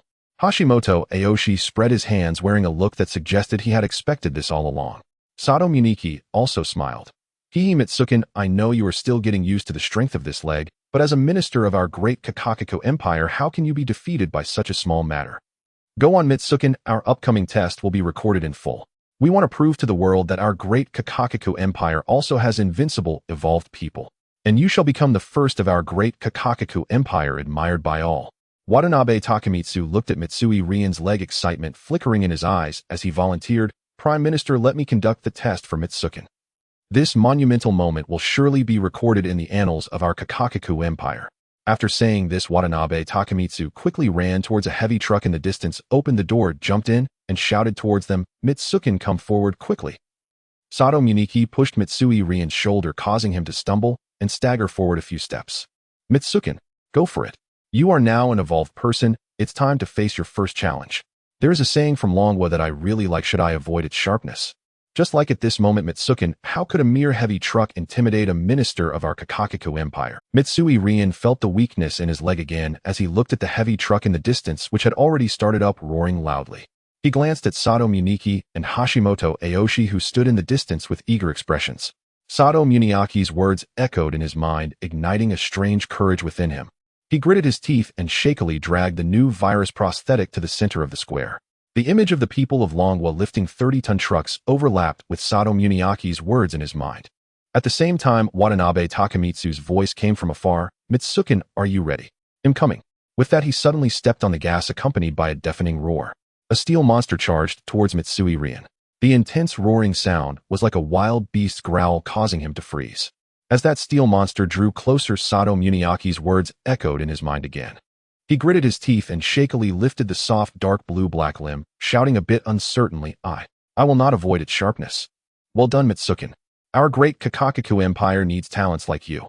Hashimoto Aoshi and Sato Muniki shouted in unison. With that, there was a loud bang. Mitsui Rien collided head-on with the steel monster. It was a fierce clash. Crack.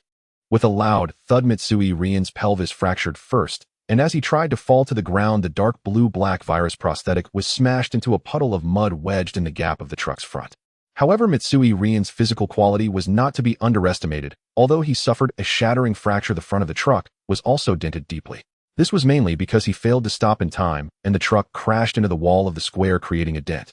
Mitsui Rien was embedded in the wall. To be precise, he was embedded halfway inside, with the other half caught in the wheel, making his shape unrecognizable. The scene fell into an eerie silence for a moment.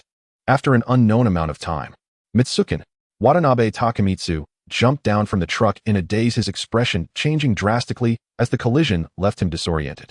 He had expected Mitsukin to directly stop the vehicle, so he had no intention of slowing down, which caused the vehicle to crash into the wall before stopping. Thud. The scene before him made Watanabe Takamitsu sit down on the ground, stunned. What? Mitsukin? Wasn't he already evolved? Sato Muniki and Hashimoto Aoshi stood frozen in place. After a while, Sato Muniki finally reacted, angrily shouting, Hashimoto-kun. What happened? Where is the evolved person we talked about? Where is the enhanced resistance to heavy trucks? Mitsukin. Mitsukin. Hashimoto Aoshi trembled all over, saying, Prime Minister, we must have been deceived by that despicable Longwa person. They must have discovered our movements long ago, deliberately selling us fake goods to harm Mitsukin. Those damn Longwa people are simply too cunning. In Yongxing City, a village in the city. Bastard. How dare you use fake medicine to deceive us? Refund it immediately. Otherwise I will report you to the police. Lu Yishou rubbed his eyes, still a bit dazed. Just 2 days ago he dreamt that his medicine was ineffective, and today it came true. The angry shouts from the other end of the phone made his expression gradually turn strange. He finally recalled why he felt something was odd when he first made the transaction. Wasn't that person from a certain small country? What the hell? I sold the evolution agent to someone from that country. Lu Yishou suddenly woke up completely stunned. Damn, if there was an issue with my technique it would have been a huge disaster. Damn that country, they almost turned me into a traitor. Fortunately my skills surpassed theirs, and I managed to turn the tables. Thinking of this, Lu Yishou couldn't help but raise his head proudly, shouting into the phone, "Shut up. My medicine cannot have any problems. You are completely slandering me. Bastard." The other end of the phone continued to curse. "You have harmed our people. It is simply despicable." Dead people. Lu Yishou was taken aback, then couldn't help but pat his chest, feeling a sudden wave of fear. Luckily, he hadn't volunteered to test the medicine, otherwise it might have been him who died. Although his body was not disabled and the chance of testing the medicine was low, if others from Longwood died, he would definitely face legal consequences. Fortunately, the deceased was from that small country, so this could be seen as a resistance against them. But this small fool, how dare he ask me for a refund now? It's simply a dream. Lu Yishou's eyes turned, and with an IQ of 134 his 2 brains began to operate rapidly. After a moment of thought his eyes lit up, and he shouted angrily into the phone, "Fine. Since you say my medicine is useless I will refund you, but don't regret it." The other end of the line immediately brightened. He originally just wanted to test it. After all, who could spit out money once it was in their mouth? But he didn't expect to actually gain something unexpected. Regret? Why would I regret that? You, a forger, we from the great country will definitely not cooperate with you again in the future. Thinking of this, he decisively said into the phone, "I absolutely will not regret it. I will wait for you at the usual place." Click. The call ended. Fool. Lu Yishou sneered, quickly dialing another number. "Hello, Yao Yaoling. I want to report you. I think I've discovered a spy." At this moment, under the bridge, a man about 1.60 meters was excitedly waiting here. Although he was scolded, he was also a victim. Mr. Hashimoto did not actually ask him to get the money back, as the chances of success were almost zero. However, even though Mr. Hashimoto did not say it, he still wanted to try. What if he succeeded? Wouldn't he make a fortune? So he took the initiative to contact that person, and unexpectedly, it really worked. People from Longwa are indeed timid. He must be afraid that I would really report him, which is why he is scared. But how could I really report him? That would be sending myself into a trap. The gullible people from Longwa. Of course, the main reason is that I am too professional. This Longwa person did not recognize me as someone from that country. My appearance is very similar to that of Longwa people, and my voice is almost identical, so it's normal for him to feel scared. The man was happily thinking when he suddenly looked up and saw that familiar figure appear not far away. He jogged forward, just about to speak, when Lu Yishou excitedly turned around and shouted behind him, "Officer, this little fool is here." Bastard. The man's face changed drastically. "How did you recognize that I am from that country?" Lu Yishou smirked. "Isn't your voice as a little fool easy to guess?" The man looked at the approaching police officers, and his face instantly turned pale, filled with disbelief. "How is that possible? My voice clearly has no accent." In a villa on the outskirts, Sergei, with curly brown hair and a gentle smile, walked into the villa area. This villa area has now become a tightly protected area in Yongxing City. The security guards at the entrance have been secretly replaced with special security personnel. When Sergei entered, he also faced strict checks and questioning from the security guards. However, he was not. Having been in Longwa for 10 years, his record is extremely clean, and he is also an honorary consultant for a top pharmaceutical company. With such an identity, as long as Su Chun is living a normal life, it is not difficult for him to see Su Chun. Although he is a spy, as a top spy, he has always had only one requirement for himself: to carry out one job, and after that immediately change countries to enjoy life for the rest of his days. And this time it is clearly the best opportunity. After his bargaining, the price offered by the American intelligence minister for this mission has reached $5 million. This amount of money is more than enough for him to live quite comfortably for the rest of his life. Moreover, the content of the mission is merely to steal a portion of the medicine from the target. If it were other spies, perhaps even if they got the medicine, they would find it difficult to take it out of this villa area due to security checks. But he is different. This is precisely his strong point. The villa where Su Chun resides is villa number 6. After completing the security questioning and registration, Sergei leisurely made his way to the door of villa number 6 and knocked on the door. Knock, knock, knock. No response. Sergei paused for a moment and knocked again. Knock, knock, knock. Still no response. Sergei frowned and knocked hard on the door again. Knock, knock. The villa door was suddenly pulled open. Sergei's hand slipped as he was knocking, and for a moment he didn't react, nearly falling to the ground and taking a long time to steady himself. Suchin stood there a bit dissatisfied, examining Sergei with 3 eyes. He was in the underground laboratory continuing his research on the immortality project. Who knew he would hear the knocking sound and run up from the basement? Cough, cough. Sergei steadied himself and looked at Suchun, then awkwardly cleared his throat a couple of times. After adjusting his emotions, he extended his hand and said, "Hello, Mr. Su. I am an honorary consultant for Tianfeng Pharmaceuticals. My name is Sergei." Suchin looked puzzled. Tianfeng Pharmaceuticals. Indeed, we greatly admire the grand ideal of your immortality plan. Our Tianfeng Pharmaceuticals has conducted research on the immortality plan and would like to discuss it with you. Sergei spoke earnestly. He had learned about Suchun and knew that he had a deep obsession with the immortality. Thus, he believed that by approaching the immortality plan and leveraging his identity as a pharmaceutical company representative, he could greatly increase the likelihood of getting closer to Suchun. Sure enough, after saying this, Suchin's eyes lit up, and he asked, "You have researched immortality technology too?" Sergei nodded, but showed a look of disappointment. "Yes, however, unlike you, Mr. Su, the biggest obstacle for us is not the technology, but the ideas. While we have a different research direction, our greatest issue is indeed the lack of technology." As he spoke, Sergei glanced at Suchun, affirming his technical prowess. Upon hearing this, Suchun nodded seriously. "That's quite normal. My intelligence surpasses an entire era. Unprecedented and unsurpassed. It's normal that you cannot compare." He then looked at Sergei again. "However, what different research direction do you have?" Sergei twitched his lips, but quickly regained composure and spoke, "Our idea for the immortality plan is to replace the body through head transplantation, even to a mechanical body. After all, according to experiments, human consciousness resides in the brain, and as long as the brain remains active, theoretically one can achieve immortality. However, our current technological level is indeed limited and has not reached the ideal state. Therefore, my purpose in coming here is to visit your laboratory and learn particularly about your potions, which hold immense value for us." Sergei stated, referencing a theoretical method of immortality he had heard of before. In order to gain Suchin's trust, he decided to bring it up directly. Although it was something he had heard of, it seemed that there was indeed similar research on that side of the U.S. Sergei was not sure, but it did not matter as long as he could gain Suchin's trust. Head transplantation. Suchun indeed seemed taken aback, and then stroked his chin in thought. "All right." Upon hearing this, Sergei's eyes lit up with joy, and he hurriedly followed Suchun inside. Upon entering the room, he followed Suchun directly to the basement. At the basement door, Suchun paused, took out a mineral water bottle from inside, turned to Sergei, and said, "There's not much to see in the lab. This is my developed biological revival potion. You can take it back and experiment with it. It should greatly help maintain brain activity." Biological revival potion. Sergei was startled, and his expression instantly brightened. He did not expect it to go so smoothly.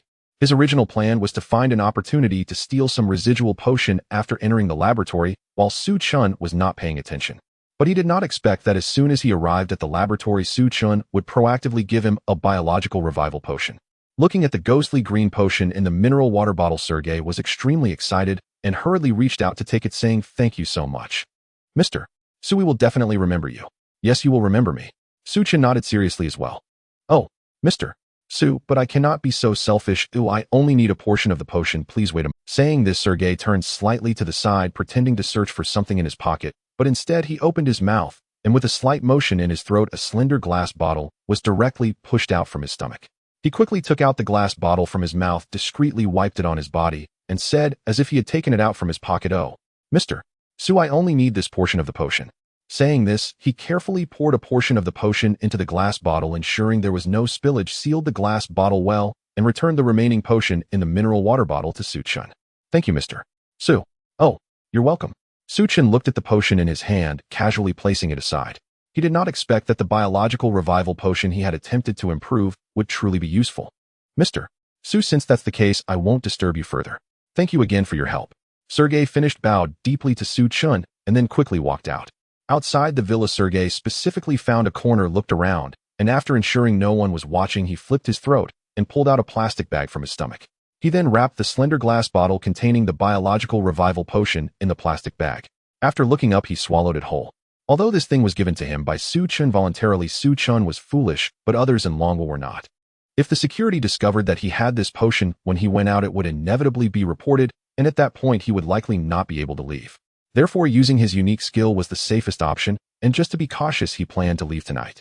What awaited him next was a beautiful retirement life. He Inside the villa, Suchin watched Sergei leave, unable to help but murmur inwardly. He had thought that Sergei truly had some novel research direction for immortality, but he did not expect such an evil method of achieving immortality. Replacing the body of the head's owner, isn't that equivalent to exchanging another person's body for one person's immortality? Such an evil method of immortality could only be conceived by an evil organization completely contrary to his benevolent and loving immortality plan. Moreover, Sergei underestimated him too much. Did he not know that all actions would become very slow under his bacterial surveillance? He even dared to take out a glass bottle from his stomach right in front of him. What could possibly be good that could be hidden in one's stomach? It was clearly premeditated. And being a foreigner, he must be from an overseas organization. Tianfeng Pharmaceuticals, did he really think he was foolish? If it were a domestic pharmaceutical company, would they have needed to come to him? Truly evil and foolish. Such an evil and foolish overseas organization must be justly eradicated by him. Suchan clenched his fist, his eyes narrowing slightly, and turned to return to the underground laboratory to begin his research. A day later, in the United States, a biological laboratory. In a vast rectangular room, various instruments are arranged around. In the corner, there is a freezer filled with various special objects. Several foreigners in white lab coats are conducting experiments in an orderly manner. Dr. Heinous, what do you make of this reagent? The Minister of Intelligence, Harold West, asked the middle-aged doctor in front of him, who also wore a white lab coat and square glasses and appeared to be in his 40s or 50s. Dr. Heinous is the most authoritative figure in the United States in the field of biological sciences. Although he appears to be in his 40s or 50s, he is actually nearly 70 years old and holds a position in the U.S. comparable to that of any senior official in the Black Palace. Heinous gazed at the molecular activity of the emerald green liquid under the microscope, slightly furrowing his brow. Minister, where did you obtain this liquid? Harold West replied, it comes from the Dragon Kingdom, from the person who claimed to lead all humanity to achieve immortality. This is the reagent obtained by our spy from him, the biological resurrection reagent. Heinous fell silent for a moment. In recent days, Harold West had indeed mentioned this individual from the Dragon Kingdom to him. As a fellow researcher in the field of biological sciences, he understood how insane the idea of leading all humanity to achieve immortality truly was. Even he, possessing the world's most advanced research instruments and ample experimental materials in the United States, would not dare to casually discuss such an idea. In his view, this idea was utterly foolish and absurd, merely a manifestation of ignorance. He even believed that these claims were just a publicity stunt by the Dragon Kingdom. Although he did not know the specific purpose, the so-called resurrection of the dead, viral prosthetics and bacterial eyes seemed overly exaggerated, far exceeding the realm of normal biotechnology. However, now looking at this emerald green biological resurrection reagent, he was somewhat surprised. Although he could not determine its effects, he could ascertain that it indeed contained a large number of active cells along with some substances whose effects he could not identify. This individual from the Dragon Kingdom certainly had something. He must have cultivated some special bacteria or viral cells, thereby embarking on a new direction. Heinous pushed up his glasses and said, Minister, this biological resurrection reagent does contain a significant amount of active cells, but I do not believe that relying solely on active cells can achieve the effect of resurrecting the dead. There are also some special viral cells whose effects I cannot currently identify. I have seen the video. Perhaps turning someone into a zombie is due to the action of these special viral cells, but if we were to remove this portion of cells, the resurrection effect might cease to exist. Minister, do you wish to conduct an experiment? Harold West nodded, saying, Dr. Heinous, only through experimentation can we determine whether the effects of this drug are real, and we can also ascertain the authenticity of other drugs from the Dragon Kingdom, which will facilitate our planning for the next steps. Heinous replied, Minister, then let's set aside a portion for research and use the other portion for experimentation. However, this amount should only suffice for one experiment. If used on mice, it might allow for a few more trials. No. Harold West shook his head. Many homeless people die daily in the slums. Using such precious medication on mice would be too wasteful and would not reveal the true effects on humans. I need concrete results. All right. Heinous nodded. Shortly after, in the experimental area, there was a transparent square room separated by bulletproof glass. A body that had just died was carried in by two tall researchers in white lab coats. After laying the body down on the floor, they glanced at Heinous outside the glass wall. Seeing Heinous nod slightly, one of them took out a prepared syringe from his body, the syringe containing an emerald green liquid that shimmered. One researcher supported the corpse's head, tilting it to one side to expose the neck. The other researcher took the syringe and aimed it at the neck vein of the corpse, thrusting it in. The emerald green liquid slowly injected, creating a faint green halo around the corpse's neck. As the liquid was fully injected, the researcher put away the syringe and stood up to walk out. However, unexpectedly, just as he stood up, the body that had been lying on the ground suddenly opened, its eyes glowing with a ghostly light. Then it grabbed his ankle. The researcher felt a tightness in his ankle, and before his expression could change, he felt a powerful force suddenly attack, pulling him down to the ground. In the next moment, he saw the corpse that had been lying on the ground suddenly spring up, pouncing on him and biting down. "Oh, fuck! Save me! What is this?" The researcher screamed in terror, feeling the pain on his shoulder, desperately trying to push the homeless person away with his knee.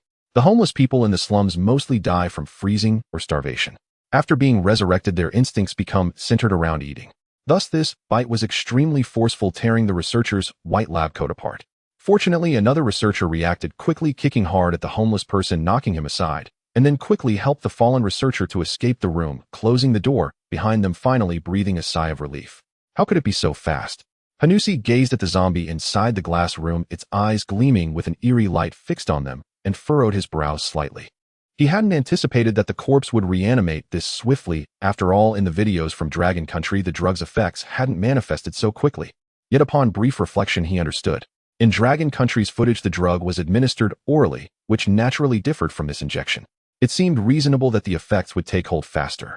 With this in mind, he glanced at the wound on the researcher and said, "Go get that treated first." Based on their intel, the agent wasn't contagious, otherwise he would have sealed the room immediately. However, these two researchers had worked in this laboratory for over a decade. They had assisted him in numerous shady experiments, making them trusted confidants. Harold West was also observing the vagrant, now resembling a zombie, inside the glass room. Astonishment colored his voice. It's truly revived. Witnessing this firsthand was a shock far greater than watching a video. If this were real, it meant that Dragon Country's other biological agents were also genuine. Thus, the speculation about the 20-man special cleaning operation in the Golden Triangle was now fully confirmed. Dragon Country's Heavenly Court Project Institute was truly pursuing human evolution and replicating divinity. Those 20 were likely the first batch of superhumans. Harold West took a deep breath, his heart filled with unease. Once Dragon Country's superhumans reached a critical mass and were fully revealed, nations worldwide would inevitably align with Dragon Country to obtain the technology. No matter how formidable the military threat from the United States, it couldn't rival the allure of such a revolutionary technology. Moreover, Dragon Country's military might was not far behind America's. At that point, Dragon Country would become the new hegemon of Blue Star, and America's supremacy would be utterly overturned. Harold West's brow furrowed deeply. As he pondered his next move, Hanusi suddenly spoke. "Why aren't you leaving?" Harold West turned his head. He saw Hanusi frowning, staring at a nearby researcher with confusion. Huh.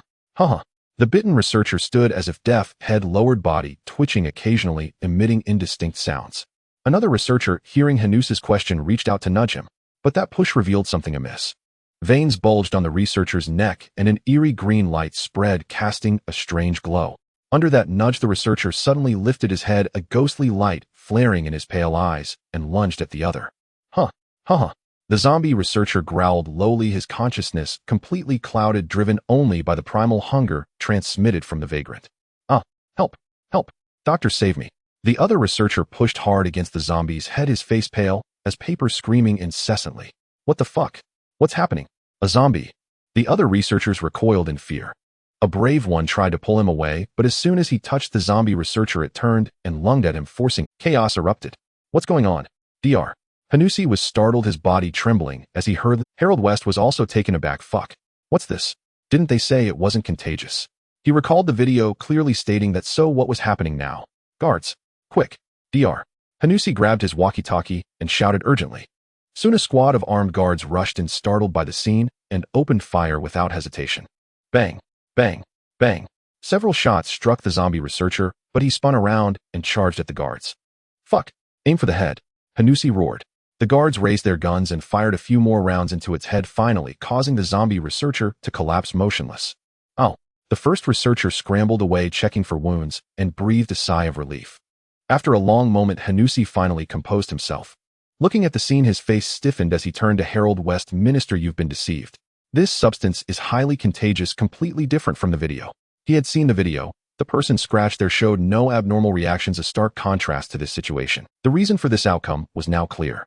Minister, your operation was likely seen through by the Dragon people. They deliberately let you bring back this agent, even adding a contagious element to it. Hanusi's voice was firm and seething with anger. Hearing this, Harold West understood, his face turning ashen. Fuck. Damn Dragon people. Utterly cunning. They had been lured into taking a bottle of a contagious biological resurrection agent. No, it was a zombie virus agent. The deceit was extreme. Hanusi looked at the researcher's corpse on the floor and took a deep breath. Minister, if we can't bring this person back to America, I suggest destruction is a viable option. Moreover, I doubt he can truly develop immortality technology. It's just a fantasy. Besides, in America, achieving partial immortality or life extension isn't impossible. Harold West's eyes turned ruthless. Dr. Hanusi, you're right. If he can't serve America, then well, destroy him utterly. Dragon Country's protection is tight, but as long as he's not confined to a single room, destruction is always easier than protection. In the country of Cuckoo Prime Minister Sato Tome's eyes were sinister. I've just received a call from America. They've decided to proceed with humane destruction of the target, which aligns with our intentions. Foreign Minister Hashimoto Soji said, indeed, the dragon people are too cunning. Since our great Cuckoo Empire cannot have him, neither shall the dragon people. Defense Minister Watanabe Takanabu nodded firmly. Yes, killing him will allow Mr. Mitsui to rest in peace. As the one who personally ran over Mr. Mitsui, he hadn't slept well in days. Every time he slept, he dreamed of Mr. Mitsui approaching him in pieces, saying he wanted to take him along. Watanabe Takanabu felt bitter, lifting his head and closing his eyes, silently praying for Mitsui Karino. Mr. Mitsui, seek your vengeance from the right source. If you must take someone, please take Mr. Hashimoto. He brought back the agent. He is the real culprit. In the Dragon Nation, within the cabinet. In the conference room, several individuals were seated together. Among them were not only the high-ranking officials of the Dragon Nation, but also generals from various military districts. Elder Qian Guoshu sat at the head of the table, scanning the crowd with his gaze before slowly speaking. The first batch of the Heavenly Soldier program has been basically completed, totaling 3,673 individuals. However, ordinary soldiers are unable to use the viral prosthetics, so this number has already reached its limit. However, while the viral prosthetic agents cannot be widely expanded, the bacterial eyeballs are unrestricted. Each military district can select willing soldiers to become the new generation of Heavenly Soldiers. Yes, Elder, the generals from the military districts nodded in agreement, their eyes gleaming with excitement. Qian Guoshu paused for a moment before continuing. Additionally, regarding the public dissemination of these biotechnologies and the potential chaos caused by superhumans, what are everyone's thoughts? The room fell silent for a moment. One person spoke up. Mr. Su has been promoting his biotechnologies through live broadcasts, so it is only a matter of time before these are introduced to the public. The emergence of superhumans is inevitable, and we indeed need to prepare in advance. Currently, the buzz surrounding the viral prosthetics and bacterial eyeballs online is growing louder. Perhaps we could start by trying it out among the disabled, as they are the ones who need this biotechnology the most. Exactly. Compared to the viral prosthetics, I believe we should promote the bacterial eyeballs. Even if it causes chaos, the level of chaos should be much lower. Everyone was engaged in discussion. At this moment, a middle-aged man with silver-rimmed glasses and graying hair lightly adjusted his glasses and spoke. Elder, I think we need not overly worry about the chaos that superhumans might cause. Ever since Mr. Su's regenerative brain technology was applied in the research field a few days ago, the technology in the Dragon Nation has been advancing by leaps and bounds with several breakthroughs in various areas. While biotechnology is certainly powerful, individual capabilities are ultimately insignificant in the face of technology. This is evident from the tracking and observation of those who volunteered for the biotechnology experiments. One volunteer who received a viral prosthetic is even currently delivering takeout. Apart from occasionally broadcasting to showcase himself, he has exhibited no unusual behavior. Those with criminal intentions do not need these biotechnologies. A knife or a vehicle is sufficient to cause chaos in human society. A good person aided by biotechnology can instead have a positive impact on society. Thus, I believe Mr. Su's technology is entirely beneficial to the nation and its people. Since human evolution is inevitable, we should embrace it. The technology of the Dragon Nation is capable of cushioning any potential chaos. Upon hearing this, Qian Guoshu intertwined his fingers, thought for a moment, and nodded. There is some truth, however rushing into it is inadvisable. We should start with Yongqing City as a pilot site, gradually implementing biotechnology and establishing a Heavenly Soldier unit in Yongqing City for support. What do you all think? Hearing this, everyone nodded in agreement. I agree, Elder. Agreed. I also agree. Meanwhile, on Douyin, just as netizens were still discussing the regenerative brain and Shishanzu, a piece of news quickly spread across the internet. Dragon Nation Biological Science Research Institute. After ongoing internal discussions, we will conduct a pilot sale of regenerative brain and bacterial eyeball biotechnology in Yongqing City 3 days from now. Residents of Yongqing City must have lived there for over 6 months and continuously resided there for the past 3 months. The agents cannot be taken away and must be used on site. After confirmation from Mr. Su, the price of the agents is tentatively set at 10,000 yuan. After the news was released, the netizens instantly exploded. In the comments section, oh my gosh, did I not read it correctly? They're starting the implementation so quickly. Seriously, if this weren't from the official account, I would think it was made up. Yongqing City pilot. Are the people in Yongqing City going to evolve first? Damn, I just got here over a month ago. I wish I had come sooner. Yongqing City pilot. Are the people in Yongqing City going to evolve first? Damn, I just got what? The key is that this price is just 10,000. What's the difference from giving it away for free? Oh, I'm so jealous that I'm about to burst.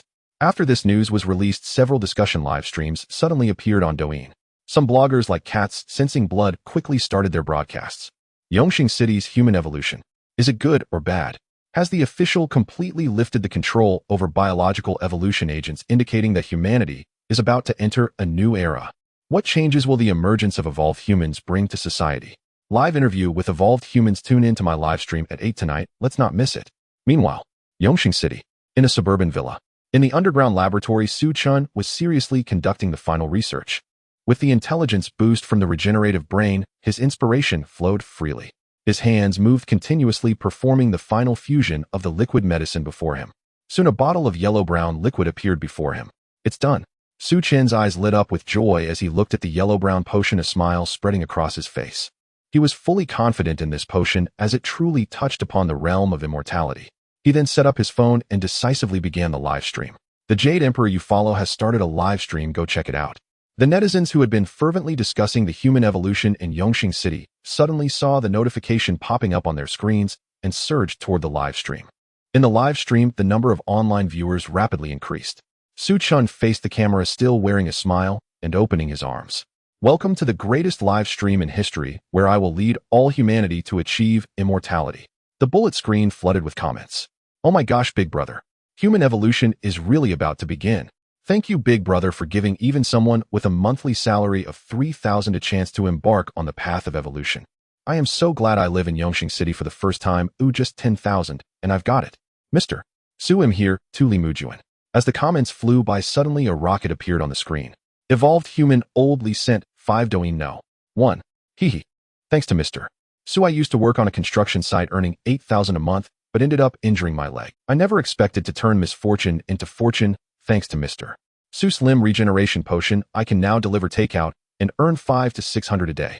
My peers call me the Delivery King. Plus, I occasionally do live streams, earning much more than before. Hehe. I must thank Mr. Su. What? Aren't we buddies? You've become an evolved human, and yet you're still delivering takeout.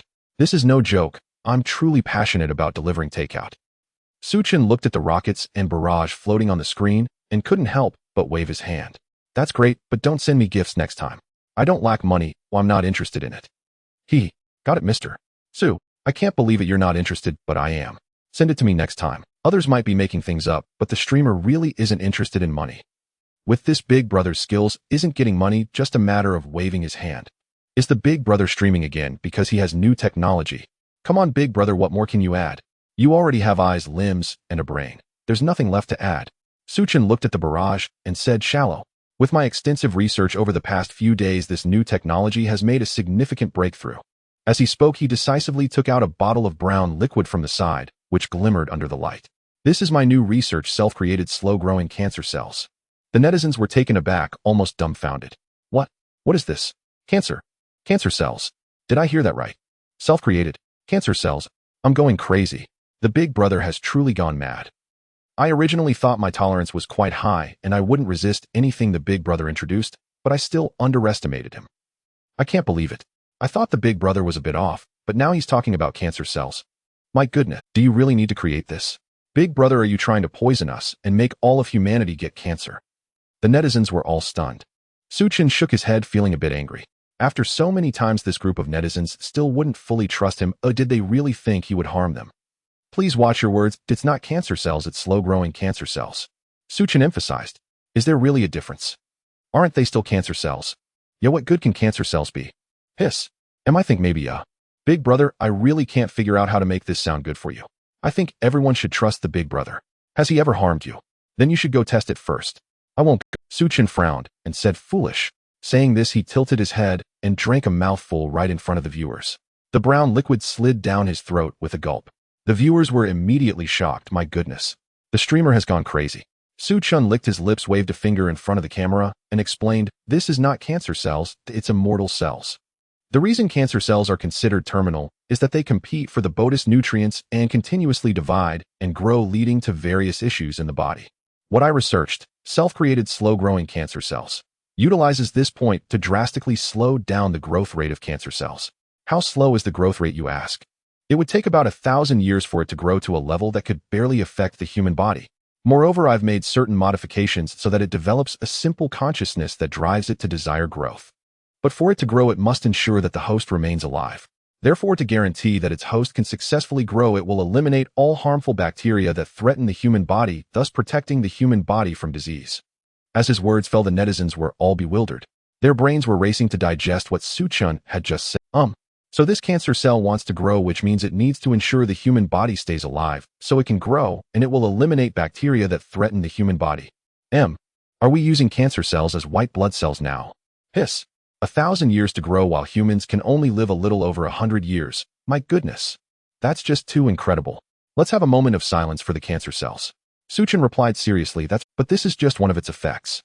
More importantly, cancer cells are immortal cells. They possess the trait of immortality, and while the human body naturally ages and dies, they will make certain modifications to the body to prolong its lifespan as much as possible, allowing them ample time to grow. Based on my estimates, although it cannot achieve true immortality, it can extend human lifespan to over 200 years. The barrage, my goodness. Over 200 years. Whoa. Cancer cells are beneficial creatures. Cancer cells, huh? I want to grow, and I also need to help transform the body. What are you talking about? Cancer cells, why is it that in the one encountering bad luck? Whoa. 200 years of lifespan, my goodness, isn't that similar to foundation establishment in fantasy novels? Whoa, don't say that, you actually have a point. My goodness, all ailments disappear, lifespan reaches 200. This is definitely foundation establishment. Seeing this, Su-chun's eyes lit up. Yes. In that sense, it's not wrong at all. After drinking the slow-growing cancer cell liquid, it will integrate into your body, forming tiny bean-sized cells in your lower abdomen. However, Su-chun paused, scratching his chin. This gas can actually be used to repair bacterial eyes and damaged viral prosthetics. Gas poses almost no harm to the body. However, Su-chun paused, scratching his chin. This gas can actually be used to repair bacterial eyes and damaged viral prosthetics. As soon as he said this, the netizens were even more stunned. This really isn't a waste at all. After drinking the liquid, tiny bean-sized cells form in the lower abdomen, and it can continuously emit a certain gas. I suddenly feel a strange sensation. My goodness, what kind of cancer cells are these? What kind of harmful gas is emitted to repair damaged viral prosthetics? This is clearly spiritual energy. The tiny beans in the lower abdomen, this is definitely a golden core, right? Wow. You are simply a genius. My goodness, all ailments disappear, 200 years of lifespan, and continuously emit gas that can repair the body. In the lower abdomen, cancer dan forms. Importantly, it can continue to grow. Will the emitted gas increase as well? What a biochemical cultivation. The viewers in the live stream were stunned. Growing up with age, isn't that just an increase in and without having to put in effort, it can grow naturally. Holy crap, can immortals cultivate like this? It was said that after the nation was founded, one couldn't become a spirit, but it wasn't said that one couldn't cultivate immortality. Wait, the older you get, the higher your cultivation. What cultivation? Isn't that just Tao attainment? Damn, biological cultivation. So the realms would be cancer, cancer, chi, cancer, pill, cancer, infant, cancer, spirit, cancer, void, cancer, Tao, cancer, immortal. Wow, you're simply a genius. Evolution. Give me evolution. Hiss. I suddenly thought about how the original cancer patients would react. Using cancer to cure cancer. Looking at the bullet comments, Su-chun nodded, saying, that's right. This slow-growing cancer cell, in order to ensure the safety of the human body, will assimilate the original cancer cells in the body. Moreover, this assimilation process will allow the slow-growing cancer cells to gain some growth, but the growth is limited. Later-stage cancer cells can probably accelerate the slow-growing cancer cells by about 10 years. However, compared to the impact it can have on the human body over 1,000 years, this acceleration is negligible. Instead, it allows the slow-growing cancer cells to release more gases to act on bacterial eyes and viral prosthetics. I've understood. So these cancer patients are getting more arrogant every day. What the hell? I just got diagnosed with early-stage lung cancer yesterday. Early-stage lung cancer. You're a congenital lung cancer, saint body. What? So I am also a saint body. I just got diagnosed with mid-stage cancer a few days ago. What saint body are you? I am an oral cancer saint body. I'm only at early stage lung cancer, and you're already at mid-stage oral cancer. I'm just a tyrant body at best, you're the saint body. Meanwhile, at the First People's Hospital of Yongxing City in the ward, Huang Tian lay on the bed pale and wearing a hat. He was already at the late stage of stomach cancer with his hair completely shaved. Most days his body was filled with various tubes, and he had become extremely weak. According to the doctor's statement, he could only live for another 3 months at most.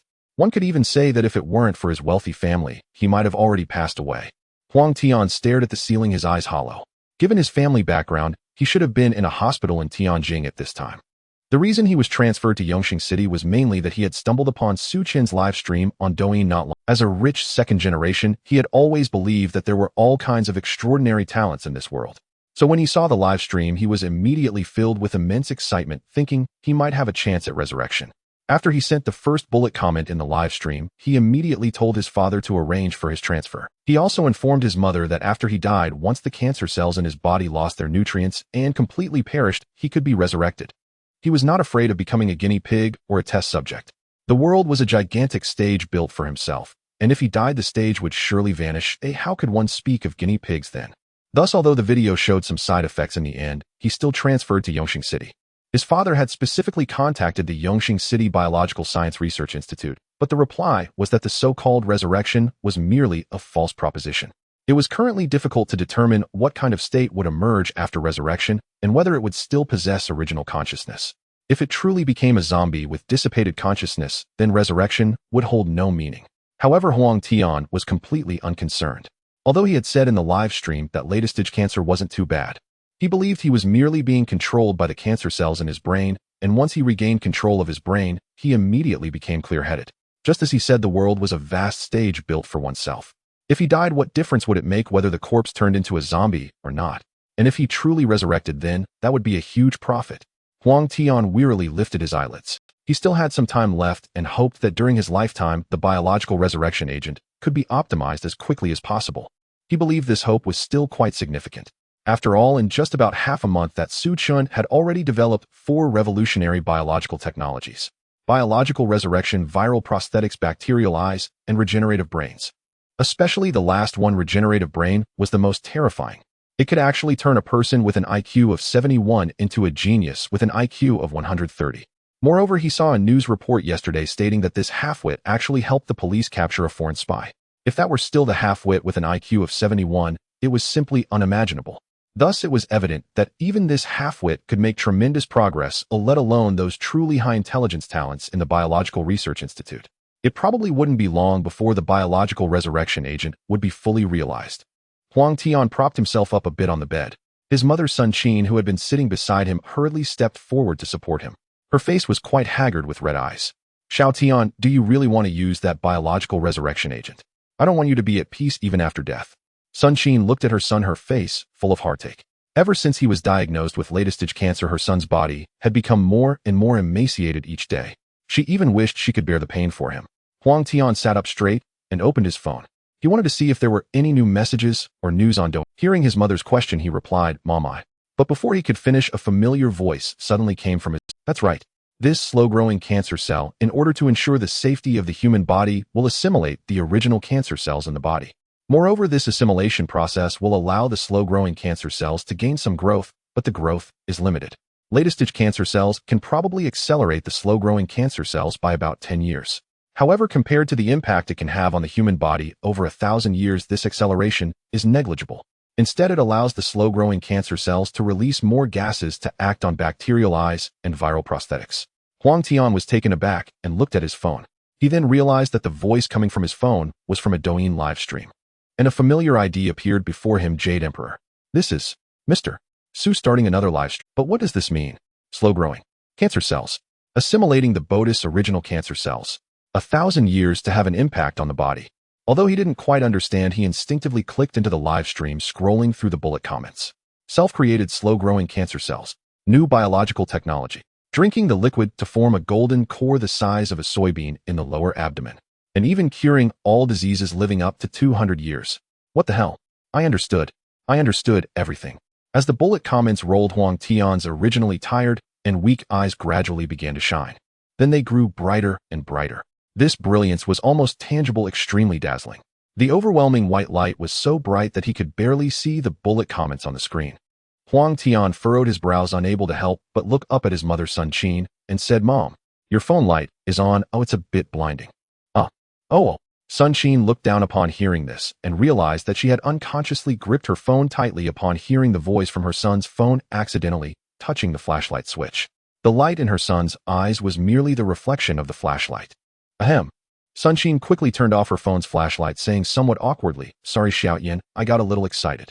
"Is this the live stream of that Jade Emperor, Mr. Su? What did he say? What slow-growing cancer cells? What does he mean by assimilating the Bodis original cancer cells?" Upon hearing this, Huang Tian abruptly sat up straight. He now fully understood the situation, as if a surge of immense power had suddenly welled up within him. "Your son is not only going to be saved this time, but he will also become a peerless prodigy." A peerless prodigy? Sun Qin was bewildered, reaching out to touch Huang Tian's forehead. "Xiaoyan, are you alright? What peerless prodigy? Isn't that something only found in TV shows?" Huang Tian thrust his phone directly in front of Sun Qin. "Mom, look." Scrolling through the comments, he explained, "Self-made slow-growing cancer cells can form a golden core inside the body, curing all ailments, extending life to 200 years, and continuously emitting a gas that can be used for bacterial eyes and viral prosthetics. And this cancer cell takes 1,000 years to grow to a size that affects the human body." The more Huang Tian spoke, the more excited he became, feeling his entire body heat up. As Sun Qin listened to Huang Tian's explanation and watched the comments, her eyes grew dazed. A golden core, curing all ailments, extending life to 200 years. She murmured, lost in thought. Suddenly the phone in Huang Tian's hand vibrated. An incoming call. "Caller ID, Dad." "Hey, Dad." Huang Tian promptly answered and put the call on speaker. A hearty voice boomed from the other end. "Ha ha ha. Son, you're saved. Where's your mother? Have you watched the live stream? Mr. Su is broadcasting and has developed longevity cells." Huang Tian replied excitedly, "Dad, Mom is right next to me. I just saw it, but I haven't seen the whole thing yet." "No problem. Dad recorded the screen. He'll send it to you right away." "Huh. Son, your father worked his whole life to build a business empire worth tens of billions. My only regret is that you have no talent for business. Everyone around me says you're a good-for-nothing prodigal son, but I never thought that. As they say, a mighty tiger fathers no cowardly cub. I've always tried to uncover your potential. After you were diagnosed with terminal cancer, I had given up on that idea, just wanting you to live well. But I never expected a turning point to appear today. This is destiny." The voice on the phone roared with laughter. Huang Tian nodded in agreement. "That's right, Dad. As the saying goes, a dragon stranded in shallow waters is mocked by shrimps, a tiger brought low is bullied by dogs. I, Huang Tian, was once a dragon lurking in the abyss, but from now on I shall soar." Huang Tsong on the other end chimed in. "Yes, after watching Mr. Su's first day of live streaming, I caught up on web novel knowledge. Most web novel protagonists face a life-threatening crisis at the start, and then a turning point appears. Isn't that just like you?" Huang Tian declared proudly, "Dad, we're truly father and son. Our minds are in sync. I also feel I'm no different from a web novel protagonist. From now on, Huang Tsong is old and Huang Tian shall rise to power. Your son will become the protagonist of a new era." "Ha ha, good. Son, I believe in you. But your father isn't old yet. Mr. Su's longevity cells can extend life to 200 years. Your father is still in his prime. And in some web novels, there are often middle-aged protagonists too. Who knows, maybe your father is also a protagonist." "Ha ha ha. Son, wait here. Your old man will find a way to contact Mr. Su." With that, the call ended with a click. Sun Qin listened to their conversation and gently rubbed her forehead. The realization that her son was no longer in mortal danger brought a rare smile to her lips. Still, how naive could this father-son duo be? Huang Tsong is old, Huang Tian shall rise. Protagonist of a new era. If they could be protagonists, then Sun Qin could be one too. A sharp glint suddenly shone in Sun Qin's eyes. Though she was just a woman, she had always yearned for the feeling of cultivating immortality. Moreover, this could extend life and delay aging. It was simply irresistible. Besides, Huang Tian and Huang Tsong might only have read web novels, but Sun Qin had actually written them herself. She had even been jokingly called a web novel warrior by her colleagues. When it came to being a protagonist, Sun Qin naturally deserved the role. Sun Qin curled her lips, collected her thoughts, and urged, "Xiaotian, ask Mr. Su in the live stream if he's willing to take volunteers. We can't just rely on your father, we need to take the initiative." Huang Tian nodded firmly. Glancing at the comments arguing over names like Overlord Body and Saint Body, he decisively typed on his phone, "Stop fighting, all of you. Forget Overlord Body and Saint Body. I have terminal stomach cancer, and the immortal body descends. Brothers, I'm in Yongxing City right now. am willing to be a guinea pig to vindicate the self-made slow-growing cancer cells. Seeing this, Sunshine also took out her phone, opened the Douyin livestream, glanced at the comments, and typed, Mr. So my husband and I are also willing to be guinea pigs. We're at Yongxing City First People's Hospital. Just say the word, and he'll send a car to pick you up. As Huang Tian and Sun Qin sent out barrage comments, other netizens in the live stream began to respond, typing furiously. Big brother, I also want to be a guinea pig. Anchor, even though I'm not in Yongxing City, I can set off. Big brother, I believe that a late-stage stomach cancer cannot solely represent the self-propagating cancer cells. I'm also willing to give it a try with my early-stage lung cancer. Exactly. I also have mid-stage oral cancer. I think age should also be differentiated. I'm 25 this year and willing to give it a shot. Oh, the brother upstairs is absolutely right. I'm 30 and also willing to try. The enthusiasm of the netizens in the live stream soared.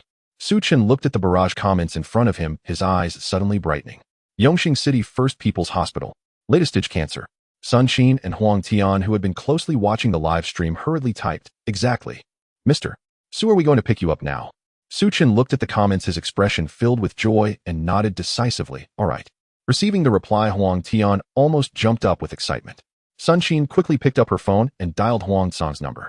Hello. Honey, we got in touch with Mr. So you need to go pick him up for the hospital right now. On the other end of the line, Huang Tsang was astonished. What? You've already made contact? Sun Qin said. We asked in the live stream and Mr. Su agreed on the spot. Don't ask, just hurry and pick him up. All right, my dear, I'm on my way. Huang Tsang replied excitedly before abruptly hanging up the phone. Not long after, at Yongxing City First People's Hospital, Huang Tsang, with an excited expression, brought Su Chen to Huang Tian's ward. Su Chen's phone was still live streaming. Huang Tian, who had been resting on the bed, opened his tired eyes wide upon seeing Su Chen. He nearly jumped off the bed shouting, Big brother. Sun Qin also stood up, her eyes filled with excitement. Mr. Su, I'm Sun Qin, and this is my son Huang Tian, the one who just contacted you in the live stream is us. Oh. Su Chen nodded, stepping forward to look at Huang Tian. Huang Tian lay in the hospital bed, his complexion pale as paper, his cheeks so thin they looked like skin stretched over bones. Most importantly, right beside him was a diagnosis form that read Stage 4 stomach cancer, malignant gastric tumor, widely infiltrated, inoperable. Indeed, it was latest stage stomach cancer. Su Chen's eyes sparkled slightly. Huang Tian cried, Please, big brother, save my life. Don't be deceived by his current appearance. This was merely a fleeting moment of clarity. Most of the time, he was incredibly weak, his body accompanied by intermittent sharp pains, suffering immensely. Sun Qin spoke up, Mr. Su, should we get a syringe from the nurse? Su Chen waved his hand, saying, No need. As he spoke, he took out a bottle of brown medicinal liquid from his bag and said earnestly, This is for oral consumption. Afterwards, Su Chen picked up a disposable cup filled with tea from the table, poured the tea into the trash, and then poured the brown medicinal liquid into the cup and handed it to Huang Tian. Without waiting for Su Chen to say anything, Huang Tian excitedly took the cup, showing no hesitation, and tilted his head to drink it down. Gulp, the brown medicinal liquid slid down his throat. Sun Qin and Huang Tsang stared at Huang Tian without blinking. Son, how do you feel? Xiao Tian, do you feel anything? Huang Tian licked his lips, closed his eyes to sense it, and then looked seriously at his parents, saying, I have. What is it? Sun Qin and Huang Tsang asked in unison. Huang Tian stroked his chin. I feel. It's a bit sweet. Huang Tsang almost slapped Huang Tian on the head. Who the hell asked you what it tastes like? Huang Tian shrank his head, smiling awkwardly. Just as he was about to say something, he suddenly felt a wave of heat rising from his stomach throughout his body. At the same time, some discomforts in his body were rapidly disappearing. It was as if a tiny, strange creature was foraging within him. And its food was those cancer cells that were crazily dividing and expanding in his body. Huang Tian's eyes widened in shock, exclaiming, I feel like something is devouring the tumors in my body. He shouted, feeling the weakness in his body rapidly retreating, replaced by a long-lost sense of hunger. Huang Tian nearly cried. Heaven knows how long it had been since he had a proper meal. The stomach cancer had blocked his stomach with tumors, forcing him to only drink porridge on most days, and even then he would throw it back up shortly after. For someone like him, a rich second-generation playboy, this torment was simply worse than death, devouring the tumors inside. Huang Tsang's face lit up with joy. He recalled what Su Chen had said during the live stream. The self-propagating cancer cells would assimilate the original cancer cells in the body and treat them as nourishment. Had this already begun? Sun Qin was also filled with excitement, her hands instinctively gripping her clothing. Was her son's cancer really going to be cured? Indeed. Su Chen nodded confidently, saying, Exactly, this is the effect of the self-propagating cancer cells. Any other cancer cells will become its nourishment. In the live stream, wow, it can really devour cancer cells. Though I believe, big brother, I didn't expect the medicine to take effect so quickly. Just after drinking it, I can feel it. This reaction is too fast, isn't it? Incredible. Damn, is the first biochemical cultivator about to be born, eh? What first? Big brother is the first, okay? That's different. A big brother belongs to the behind Thessine's biochemical Tao. He can't be counted. That makes some sense. As time passed, 3 minutes quickly went by. At this moment, Huang Tian, who had been keeping his eyes closed to sense the changes in his body, suddenly opened his eyes, a brilliance that had never been seen before shining in his gaze. His expression was filled with extreme excitement, causing his entire body to tremble slightly. He felt that all discomforts in his body had completely vanished. Even without a checkup, he firmly believed he was absolutely healed. More importantly, as the cancer cells in his body were completely absorbed by the self-propagating cancer cells, he could faintly perceive the tiny cells in his lower abdomen after the self-propagating cancer cells grew slightly larger. This feeling was simply like. Huang Tian suddenly felt a surge of boldness rushing to his chest, unable to help but laugh heartily, raising his arms and proclaiming, From today onwards, a single cancer pill swallowed into my belly, my fate will be determined by me, not by heaven. Ha ha ha. What the hell? After swallowing a cancer pill, my fate is in my own hands. Marvelous. Did you really pull that off, you little brat? What the heck is being a bit delusional? How audacious. I see you are on the path to your own demise. In the live stream, the barrage of comments flooded in. Huang Tsang and Sun Qin were momentarily stunned by their son's performance. Sun Qin felt her son was a bit immature, while Huang Tsang thought it was just right. Good. Very good. What a statement. Swallowing a cancer pill, my fate is in my own hands. Huang Tsang gently patted Huang Tian's shoulder. However, son, we should first check to confirm that your body is fine before discussing anything else. Having said that, he pressed the call button at the head of the bed. As soon as the call button rang, the door to the ward was suddenly pushed open with a loud bang. At the entrance, a crowd had gathered tightly around, with doctors and nurses in white coats, as well as some patients craning their necks to listen. After all, Su Chun was incredibly famous right now, especially after he had tested the biotechnology at this hospital twice in a row. The entire hospital had already remembered him. So when Huang Tsang brought Su Chun in, he was immediately recognized by the hospital staff, who naturally followed along, eager to eavesdrop. Cough, cough. Mr. Huang, how is the situation? A chief physician nearing 50 entered, looking slightly embarrassed as he spoke. He then turned to glance at Su Chun standing nearby, suddenly feeling that his question was unnecessary. He should consider who this is. Even if it were an expert from Tianjin, he wouldn't believe they could cure late-stage stuff. But who was this before him? He was the unparalleled genius who developed biological resurrection and limb regeneration. Just standing here made him terrifyingly powerful. Dr. Wu, could you please check my son's condition again? Huang Tsang said. Certainly, Mr. Huang. Dr. Wu replied, immediately starting to arrange the examination.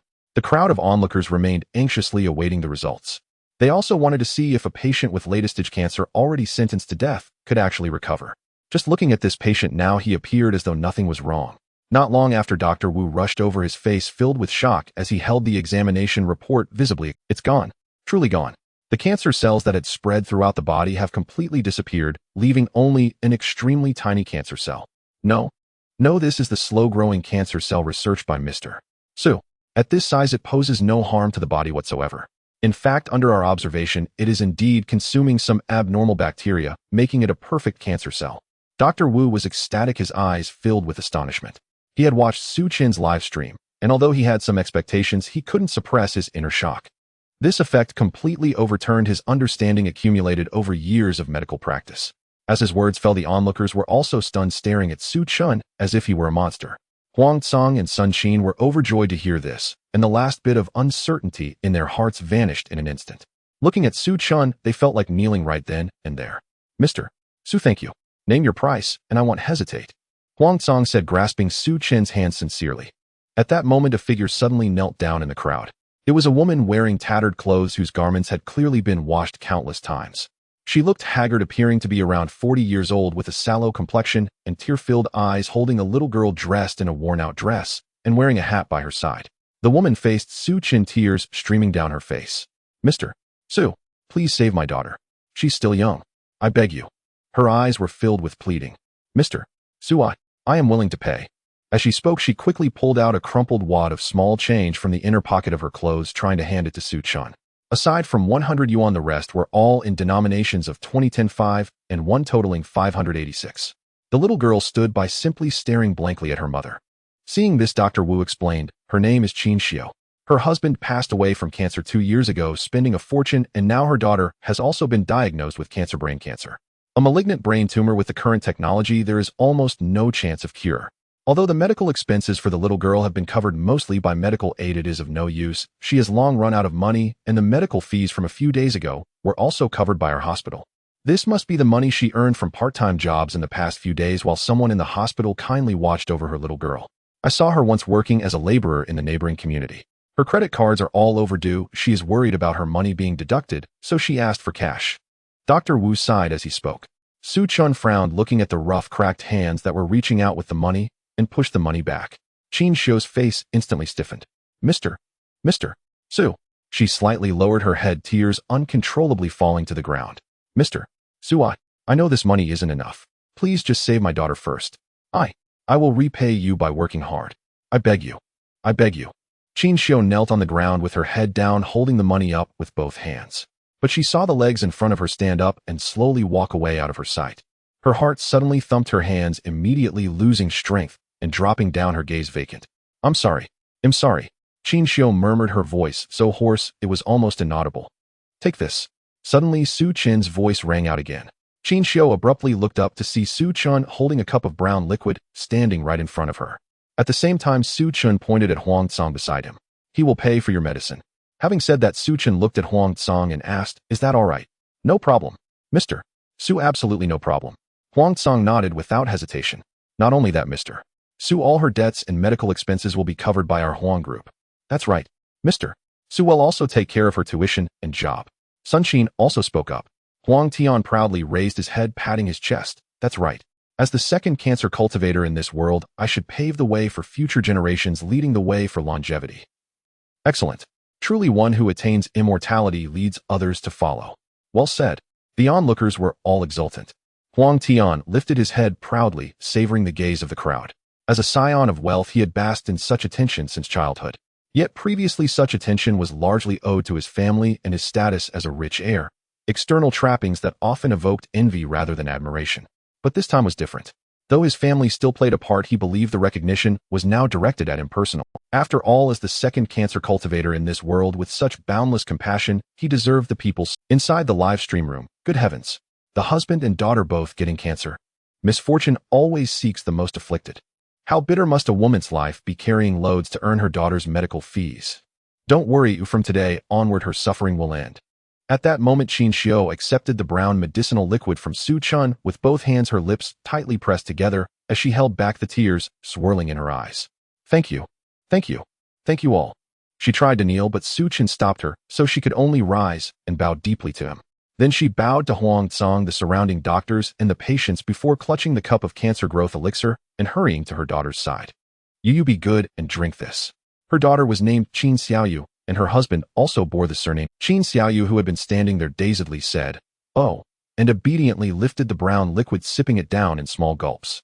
Mommy, today's medicine is so sweet, Qin Xiaoyu said docilely, her cute little face curving into it. The previous medicines had all been bitter. This was the first time she had tasted something so sweet like candy, Qin Xiaoyu thought to herself. Qin Xiu stroked her daughter's head. Sweet is good. Mommy, don't cry. Qin Xiaoyu reached out her tiny hand to wipe Qin Xiu's face, then suddenly frowned. Seeing this, Qin Xiu's heart tightened. What's wrong, you? Are you feeling unwell? No. Qin Xiaoyu looked up thinking. Mommy, I feel like there's a very, very tiny bunny inside me eating something. A very, very tiny bunny. Qin Xiu was taken aback. Hearing this, Huang Tian promptly interjected. Don't worry, that's the cancer pill. He waved his hand, adopting the air of a senior, and said, as far as I know, it only takes about 3 minutes for the cancer pill to completely devour the cancer cells in her body, healing her entirely. 3 minutes. Dr. Wu, standing nearby, was startled and fixed his gaze on Qin Xiaoyu. Her complexion has indeed improved greatly. His voice was filled with surprise. He had never expected the medicine to take effect so quickly. When Huang Tian had taken the cancer growth elixir, it was inside a room, so he hadn't been certain when it began. Now, witnessing Qin Xiaoyu's complexion visibly improving with his own eyes truly shocked him. The effect was simply too terrifying, but upon reflection, it seemed only natural. He glanced sideways at Su Chun. This Su Chun was still some distance from being immortal, but he was already close to being a god. As Dr. Wu mused inwardly, nearby Huang Tsang held his phone timing. 2 minutes. The onlookers turned their heads to glance at Huang Tsang, then shifted their gaze back to Qin Xiaoyu, continuing to wait. Mommy, I feel so comfortable. The little bunny seems to be healing me. Qin Xiaoyu smiled with her eyes curved, and a new sparkle appeared in her previously dull eyes as she blinked brightly. You are as good, you are as good. Qin Xiao listened, clutching her daughter's small hand tightly. Suddenly Qin Xiaoyu spoke. Mommy, the little bunny seems to have stopped moving. Stopped moving? Huang Tian waved his hand and laughed heartily. Haha, excellent, this must mean she's fully recovered. Dr. Wu, hearing this, quickly added, You come, would you like uncle to take you for a checkup?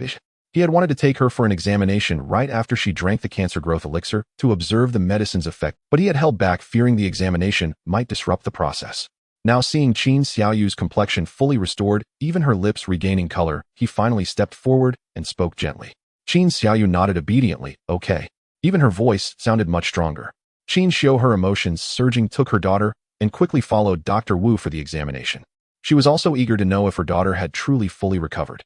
The three departed, but the onlookers remained. Before long, a series of rapid footsteps echoed from afar. Qin Xiao almost ran back, holding Qin Xiaoyu in her arms. As she approached, the tears in her eyes could no longer be contained. She set her daughter down and tried to kneel to Su Chen again, but he stopped her once more. Thank you. Thank you. Dr. Wu followed quickly behind, holding the examination report, and exclaimed excitedly, She's healed. Truly healed. The brain tumor has completely vanished, not a trace left. Huang Tian had suffered from stomach cancer, while Qin Xiaoyu had brain cancer, yet the effects were equally perfect. This meant that this so-called cancer growth elixir was nothing less than a miraculous universal cure for cancer. The surrounding crowd buzzed with chatter. It can cure stomach cancer and brain cancer. So can it treat all other cancers? The key point is no surgery, no incisions. Yes, and judging by the little girl's words, it even tastes sweet. You're all being superficial. I watched the live stream. This medicine doesn't just cure cancer, it can also prolong life. What? Really? Prolong life? I don't care about prolonging life, as long as it cures the disease. That's the crowd murmured among themselves. For patients like them, even a slight improvement in their condition would make it a divine medicine, let alone life extension. Inside the live stream room, I will forever support the boss. Biochemical cultivation. The boss will surely lead us into a new era. I just want to know how soon this medicine will be available. He'll pay any price, even take out a loan. Someone has already become a cancer cultivator. I really can't wait. I feel like kidnapping the boss right now. I can't afford to fall behind from the start. Kidnap the boss. I think you're asking for a purple pill. I don't want a purple pill. Ooh, I just want a cancer pill. Rolling on the floor, throwing a tantrum. JPG. Meanwhile, in the cabinet's conference room, several core high-level officials of the Long Kingdom surrounded a long table, all with expressions of surprise. This meeting was called on short notice. In fact, they had barely left after the last meeting when they received the notification to return. With a deep breath, Qian Guoshu sat at the head of the table, his gaze somewhat complicated. He said little, merely gesturing to his assistant beside him. Immediately, the assistant understood and projected a video onto the large screen in the conference room. Everyone turned to look and was instantly taken aback. Is this Mr. Su? Mr. Su is live streaming again. What's going on? Could it be that Mr. Su has developed new technology? No way. Isn't this too fast? What technology is it this time? The live stream of Su Chun was playing on the big screen. His voice came through the video. This is my new technology, self-created slow-growing cancer cells. Their growth rate is extremely slow, taking about 1,000 years to have any effect on the human body.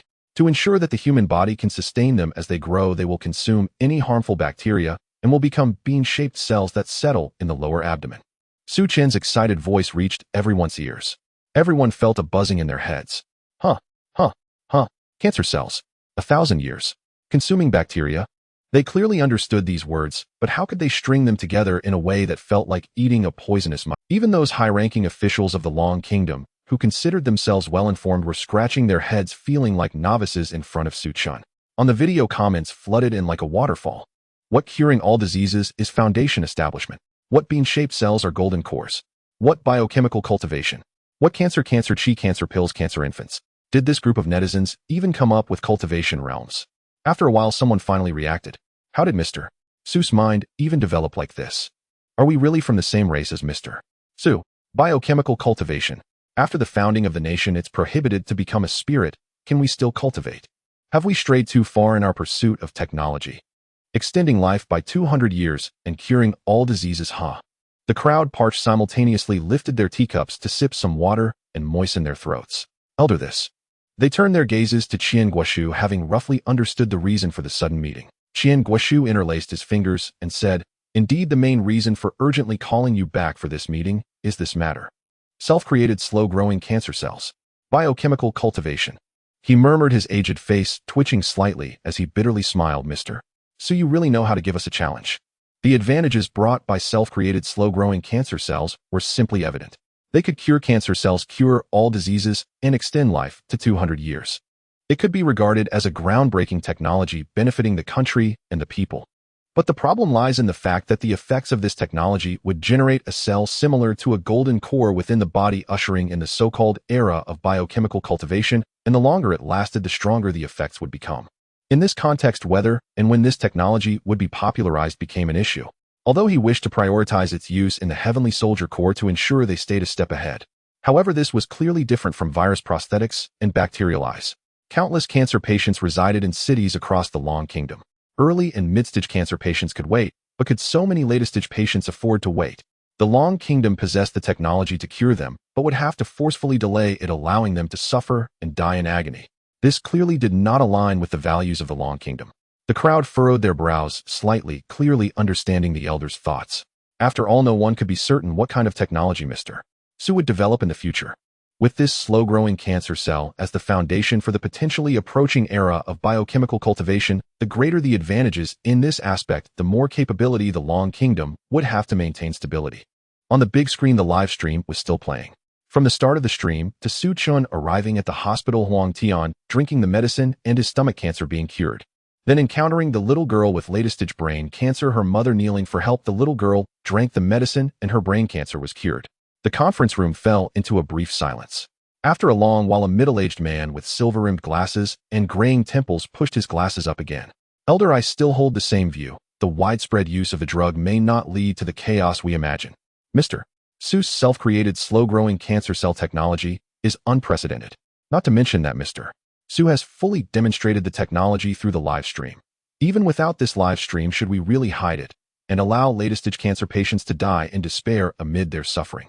This indifferent attitude towards life is not the value system we should have in the Long Kingdom.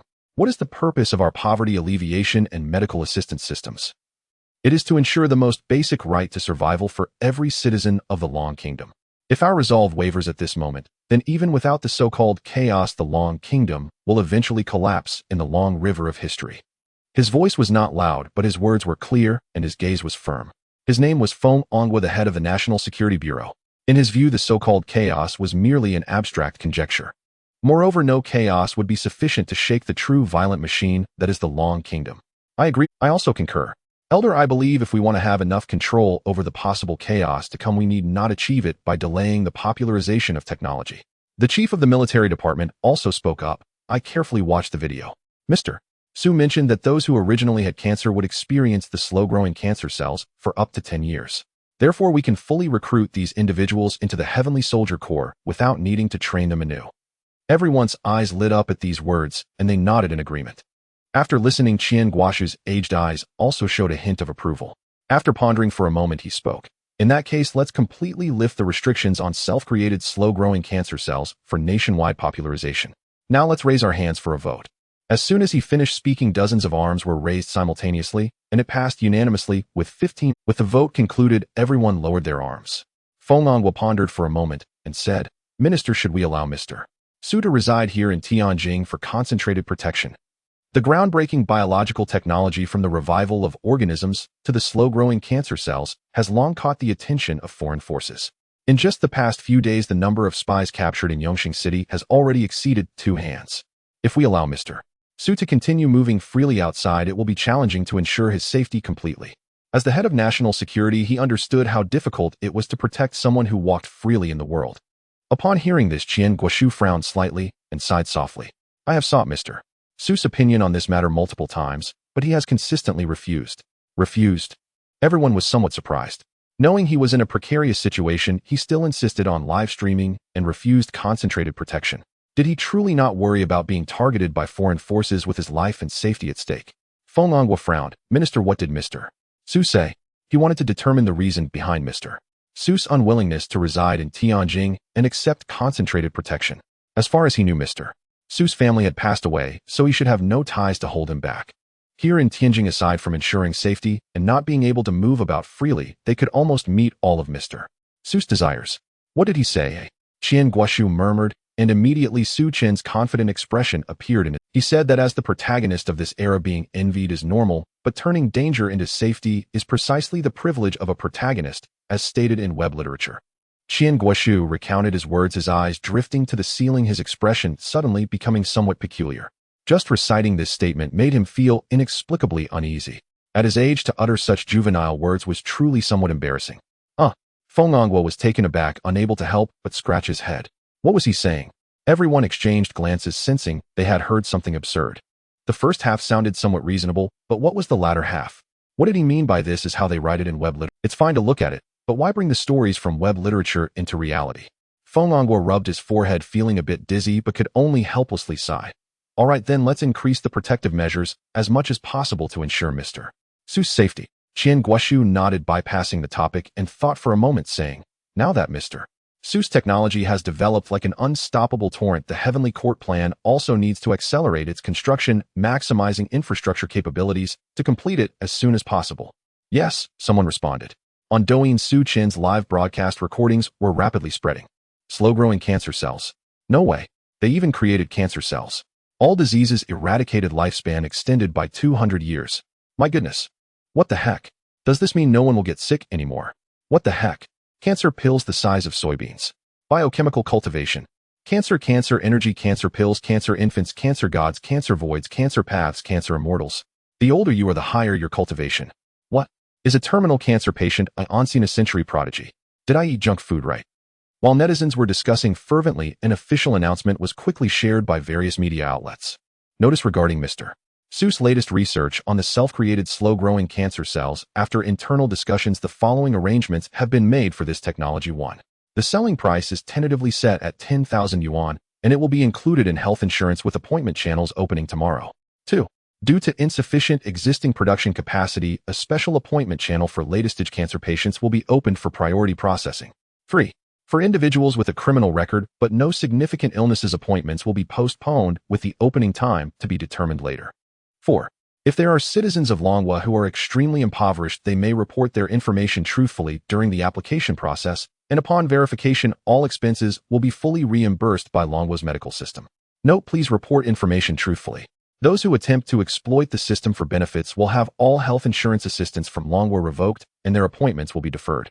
Depending on the severity of the situation, fines exceeding 10,000 yuan and with no upper limit will be imposed, which will be used for medical assistance. The era is an unstoppable torrent. Please believe that Longhua will not abandon any citizen. The new era will be opened by all citizens of Longhua together, and everyone in Longhua will surely rise like dragons. Let us once again thank Mr. Su. Additionally, Mr. Su is a treasure of Longhua. Recently, foreign forces have been rampant, and Longhua encourages all citizens to actively identify and report foreign spies around them. For every spy captured with official assistance, Longhua will reward 1 million yuan in cash.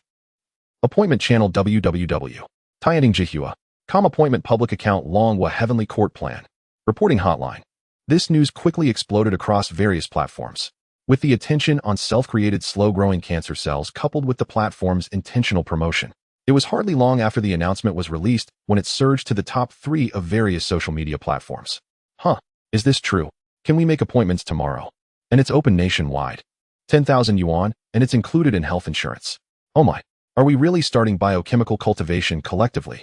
The postponement of appointments for those with criminal records is fantastic.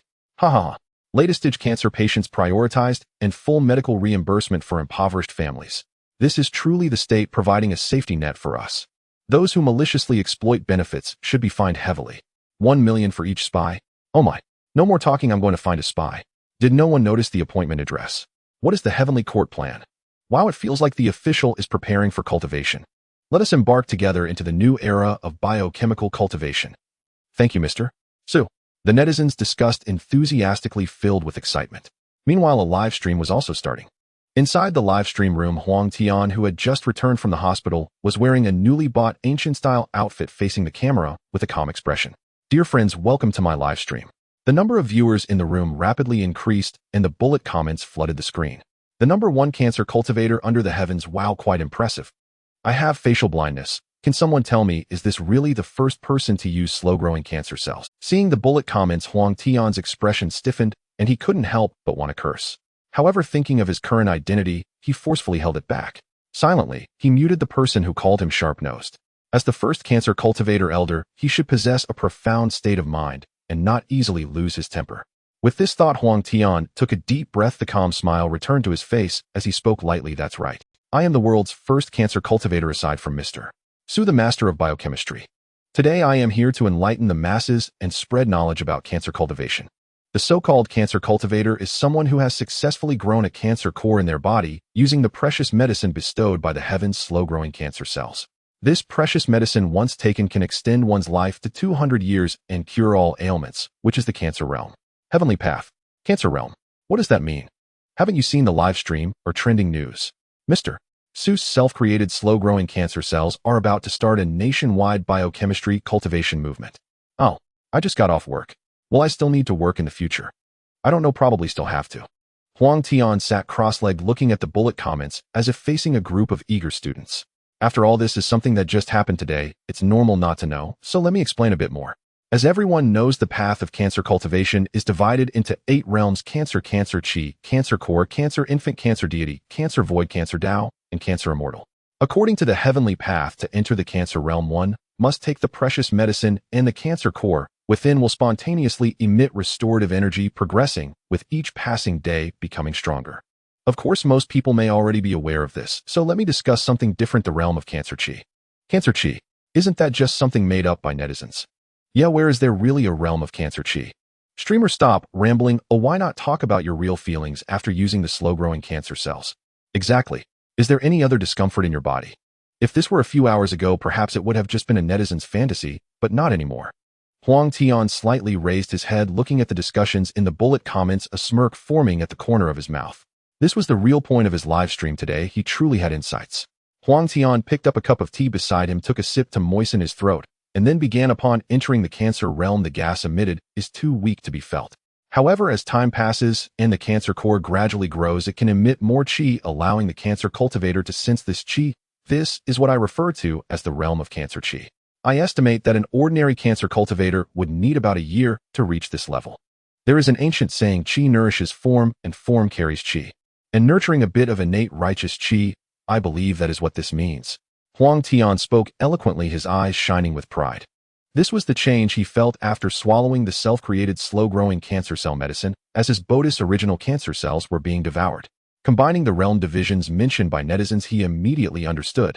To appear knowledgeable enough, he even asked Doubao for a couple of ancient sayings about chi. Now who would dare say he wasn't a prodigy? The bullet comments were in shock. Wow, this makes perfect sense. Could it be that you've truly comprehended it? Cancer chi. Sensing the chi within your body. Damn, it seems somewhat reasonable. Nurturing a mouthful of innate righteous chi. Chi nourishes the body form, carries chi. So the chi that ancient people spoke of refers to cancer chi. Why did the ancients foresee the future? So the chi that ancient people spoke of. Seeing the inquiries in the bullet comments, Huang Tian couldn't help but smile again. Coincidentally, I also have insights into the cancer core. If the realm of cancer chi is merely sensing that chi within the body, then the realm of the cancer core is clearly feeling the core inside. As Su of the heavens say, upon entering the cancer realm, what exists within is just a cell the size of a soybean. Can you feel the cell in your body? It is evidently impossible. However, in the realm of the cancer core, due to the growth of this cell, we can clearly feel the existence of this core, thus stepping into the realm of the cancer core. I estimate that to reach the realm of the cancer core, an ordinary cancer cultivator would need about 3 to 5 years of cultivation. As the saying goes, a grain of cancer core swallowed into the belly. My fate is determined by me, not by the heavens. The reason ancient people referred to it as golden core is probably because they did not have the concept of cancer. They simply called it golden core because it resembled a soybean. The correct term should be as I describe. Huang Tian proudly raised his head, his smile more difficult to suppress than the AK. Mr. Su once said that in the late stage of cancer, the slow-growing cancer cells could advance by about 10. Thus, based on this time combined with the changes he felt in his body at that time, he arrived at his conclusion. The bullet comments were all filled with shock. Wow, is that really how it is? At this moment, Su Chun had returned to the villa on the outskirts. He first went to the Biological Science Research Institute in Yongxing City, delivering the remaining bit of medicine and technology to Zhou Wenshan before heading back to the villa. The response to the self-created slow-growing cancer cells exceeded his expectations. Not only did the government include it in the medical insurance, but the netizens also showed an extremely high acceptance. This world is truly becoming more beautiful. Suchun leaned back on the sofa browsing Douyin on his phone. The current netizens are vastly different from those during his first live broadcast. It is worth noting that at that time some people online even claimed he intended to destroy this world, which was a blatant slander. He felt dissatisfaction in his gaze. After being influenced by his beloved, he finally reaped the rewards after enduring hardship. Now the netizens not only no longer resisted, but even began to actively offer him suggestions. Suchun flipped through his private messages. Nicholas Chioshua, host, can you create a digestive potion? I want to try diamond. Yuxingyo, big brother, do you have anything to strengthen the skin? I want to arm wrestle with a kitchen knife. Guanbai, big brother, we already have limb regeneration and eye regeneration. When can we make the internal organs regenerate? Username 468304662, Jade Emperor. Damn. The Heavenly Court plan has really started. Even Erlang Shun has shown himself. When will Nez has 3 heads and 6 arms arrive? 3 gods walking 3 pillars. God host, is there any use for my body fat? I want to evolve. Suchun scrolled through pondering while pinching his chin. His initial thought was to achieve immortality for all humanity, but now it felt like he had deviated a bit. It doesn't seem like a deviation after all. After all, he had successfully researched a technology that could extend life by 200 years, and it had already gained widespread recognition. Suchun was thinking, and with a swipe of his finger a live broadcast room suddenly popped up. The first cancer cultivator under heaven, a brief talk on biochemical cultivation. Inside the live broadcast room, Huang Tian was dressed in ancient attire and was speaking eloquently. I believe that the golden core referred to by ancient people is actually the cancer pill, and our current biochemical cultivation is precisely the ancient method of cultivation. Ancient method of cultivation. A flash of inspiration struck Suchun's mind. Yes, it is said that in ancient times there were qi refiners who could achieve longevity and ascend to immortality. And what did the qi refiners refine? Looking back now, it is evident that it was cancerous qi. Perhaps the path to immortality has long been recorded in ancient texts. What he is currently pursuing is indeed the orthodox path to immortality. Although he can only extend life by 200 years for now, that is not important. As long as the path is correct with his intelligence, immortality is merely a matter of time. Suchun revealed a satisfied expression, suddenly inspired, and turned to dive into the underground laboratory. That night, almost everyone across the country set their alarms waiting for the start of the appointment for the slow-growing cancer cells at 9 o'clock the next morning. In a company group, boss, I want to take a day off tomorrow. I have a high fever of 41 degrees and need to go to the hospital. Boss, I also want to take a day off. My dog was hit by a car and I need to take it to the hospital. Sob, sob, sob. Boss, I also want to take a day off. Boss, there's me too. Don't ask for leave, just come to work. You can still make an appointment for slow-growing cancer cells at the company. Oh, then I'm fine now. Got it. Boss, I was deceived and my dog was actually hit by a toy car. The next morning at 9 o'clock, the appointment channel opened on time. People across the country started frantically clicking their phones in unison. What the hell? Why is it just spinning? I'm stuck. I can't get in. Wow. I gotta know I can fill out my identity information now. What? Good younger brother, let brother play with your phone first. In the Yongqing City Biological Science Institute. At this moment, most of their energy was focused on producing the slow-growing cancer cell potion. 3 days passed in the blink of an eye. The popularization of bacterial eyes and viral prosthetics was also proceeding simultaneously. At once, various posts about slow-growing cancer cells were spreading wildly online. For example, in one video, a cancer patient was standing in a dark place wearing a hospital gown with his head lowered and hands hanging down, avoiding heavenly will and escaping cause and effect. All kinds of shackles bind the true me, accepting heavenly will and embracing cause and effect. Today I finally know that I am me. The low murmurs echoed in the video.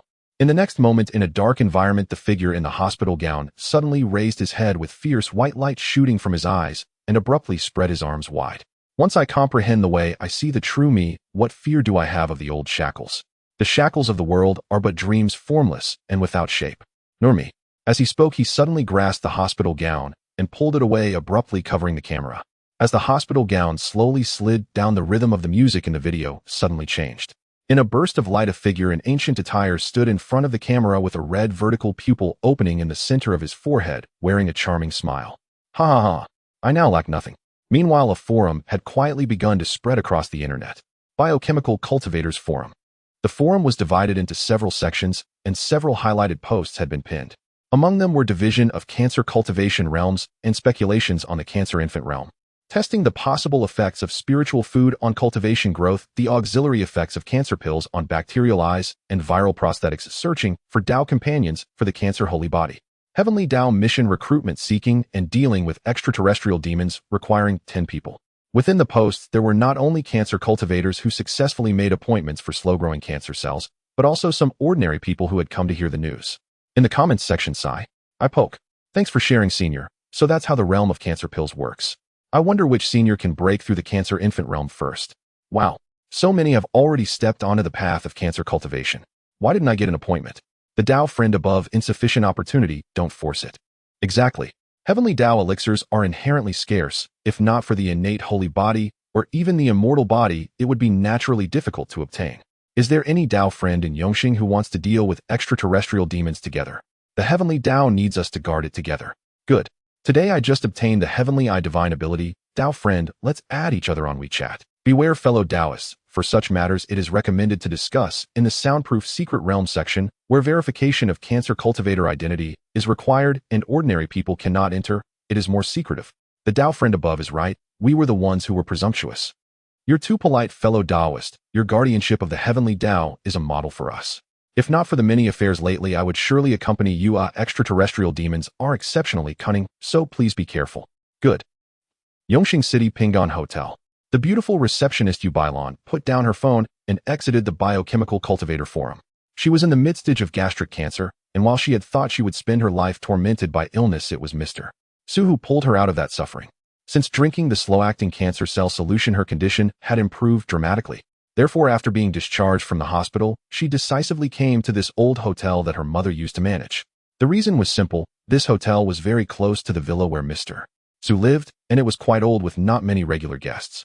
However, the view here was expansive, and from the upper floors one could even see Mr. Su's villa directly, provided one had good enough eyesight. Yu Bailon leaned back in her chair and rubbed her cheeks. The bacterial eyeball on her forehead closed, leaving only a red mark. She looked at the open door, slightly closed her eyes, and began to relax. At that moment, a sudden sound of footsteps echoed. Yu Bailon opened her eyes and saw a middle-aged man dressed plainly and looking rather average walking in. He approached the front desk, looked at Yu Bailon, revealing a set of large yellow teeth, and chuckled. Hee hee, young lady, do you have any rooms available? Oh yes, how long do you want to stay? The middle-aged man scratched his head. Let's book for 3 days. Do you need an ID? Lost it. Yu Bailon looked at the middle-aged man and replied, oh, no worries, we don't require ID here. What type of room do you want? The second and third floors are 30 without bathrooms, while the fourth and fifth floors are 50 with bathrooms. Hee hee, you'll take the fifth floor, young lady. I tend to wake up at night. The middle-aged man showed a simple-minded expression and then pulled out crumpled bills amounting to several hundred. All right, the deposit is 50, a total of 200. Saying this, Yu Bailon revealed a sweet smile and beamed at the middle-aged man. Good. The middle-aged man, upon hearing this, counted out 4 $50 bills and handed them over. Yu Bailon accepted the money and asked, by the way, uncle, what's your name? Just mention it when you reclaim your deposit. Oh, my name is Wang Laowu. Great. Here's your room, key 507. By the way, uncle, do you work around here? What do you do? There don't seem to be many factories nearby, and I've heard a lot about overseas forces lately, so be careful not to get scammed. As Yu Bailon handed over the key, she suddenly reminded him. The middle-aged man Wang Laowu chuckled, accepting the key. He, young lady, you might not know, but there's a small logistics factory over there where I work as a loader. Over there. Oh, I remember now, it's the Detian Logistics Factory, right? Yu Bailon suddenly realized. Yes, that's the one. Wang Laowu nodded continuously. Young lady, I'll head up now, goodbye. All right, uncle, Yu Bailon replied, her face breaking into a cheerful smile as she lowered her head to send a WeChat message. The hotel had only 5 floors and no elevator. Wang Laowu took the key and walked up the stairs to the 5th floor. Along the way, he wore a simple-minded expression, occasionally looking up at the corners and ceiling. When he finally arrived at the door of room 507, he paused for a moment. After standing at the entrance for a while, he took out the key and opened the door. Once inside, locking the door behind him, Wang Lao's expression suddenly changed, the simplicity vanishing, replaced by an inscrutable coldness. Expressionless, he pulled out a special device from his bag and began to check the surroundings one by one, ensuring there were no pinhole cameras, his gaze revealing a hint of coldness. Heh. Wang Laowu curled his lips, moving towards the window to look outside. From here, he could vaguely see the distant villa, according to the information from the U.S. The target was at villa number 6. This time, the bounty offered by the U.S. was extremely generous, a full $50 million. To his knowledge, quite a few peers had come to Longwa for this bounty. However, just on the first day, several had gone missing. The level of security in Longwa was beyond imagination. Nevertheless, compared to others, he had a distinct advantage. As a Longwa person who immigrated to the U.S. over a decade ago, his appearance was his greatest camouflage. Compared to those foreign assassins, he would arouse much less suspicion. Although not having an ID was a problem, it was unavoidable. Given the strict checks here, any fake identity would be quickly exposed. It was actually safer to enter as a worker who lost his ID, since he only needed a few days before leaving. Moreover, he had done thorough research on nearby factories before arriving, so when the front desk inquired, he could readily answer about the nearby factory. In such a scenario, the level of suspicion he would attract would diminish further. Additionally, he had specifically observed when he went upstairs that there was only one camera at the front desk. Although there was another camera in the corridor on the 5th floor, from his observations, it seemed to be broken. In other areas, he had not seen any cameras. As far as he knew, this old hotel should not have many residents. He had deliberately paused at the door to listen for sounds, and it appeared that at least the rooms near 507 were probably all empty. Taking a deep breath, Wang Laowu pulled out several special parts from his bag and stuffed them under the bed. Then he prepared a pinhole camera and placed it at the window facing the door before picking up his bag, locking the door, and heading downstairs. Arriving downstairs, Wang Laowu gave Yu Bailon a simple-minded smile and rubbed his hands as he left. He couldn't bring all the parts of his sniper rifle at once. They had to be disassembled and brought in parts to avoid detection. After several trips outside, he brought all the parts into the room and quickly began assembling.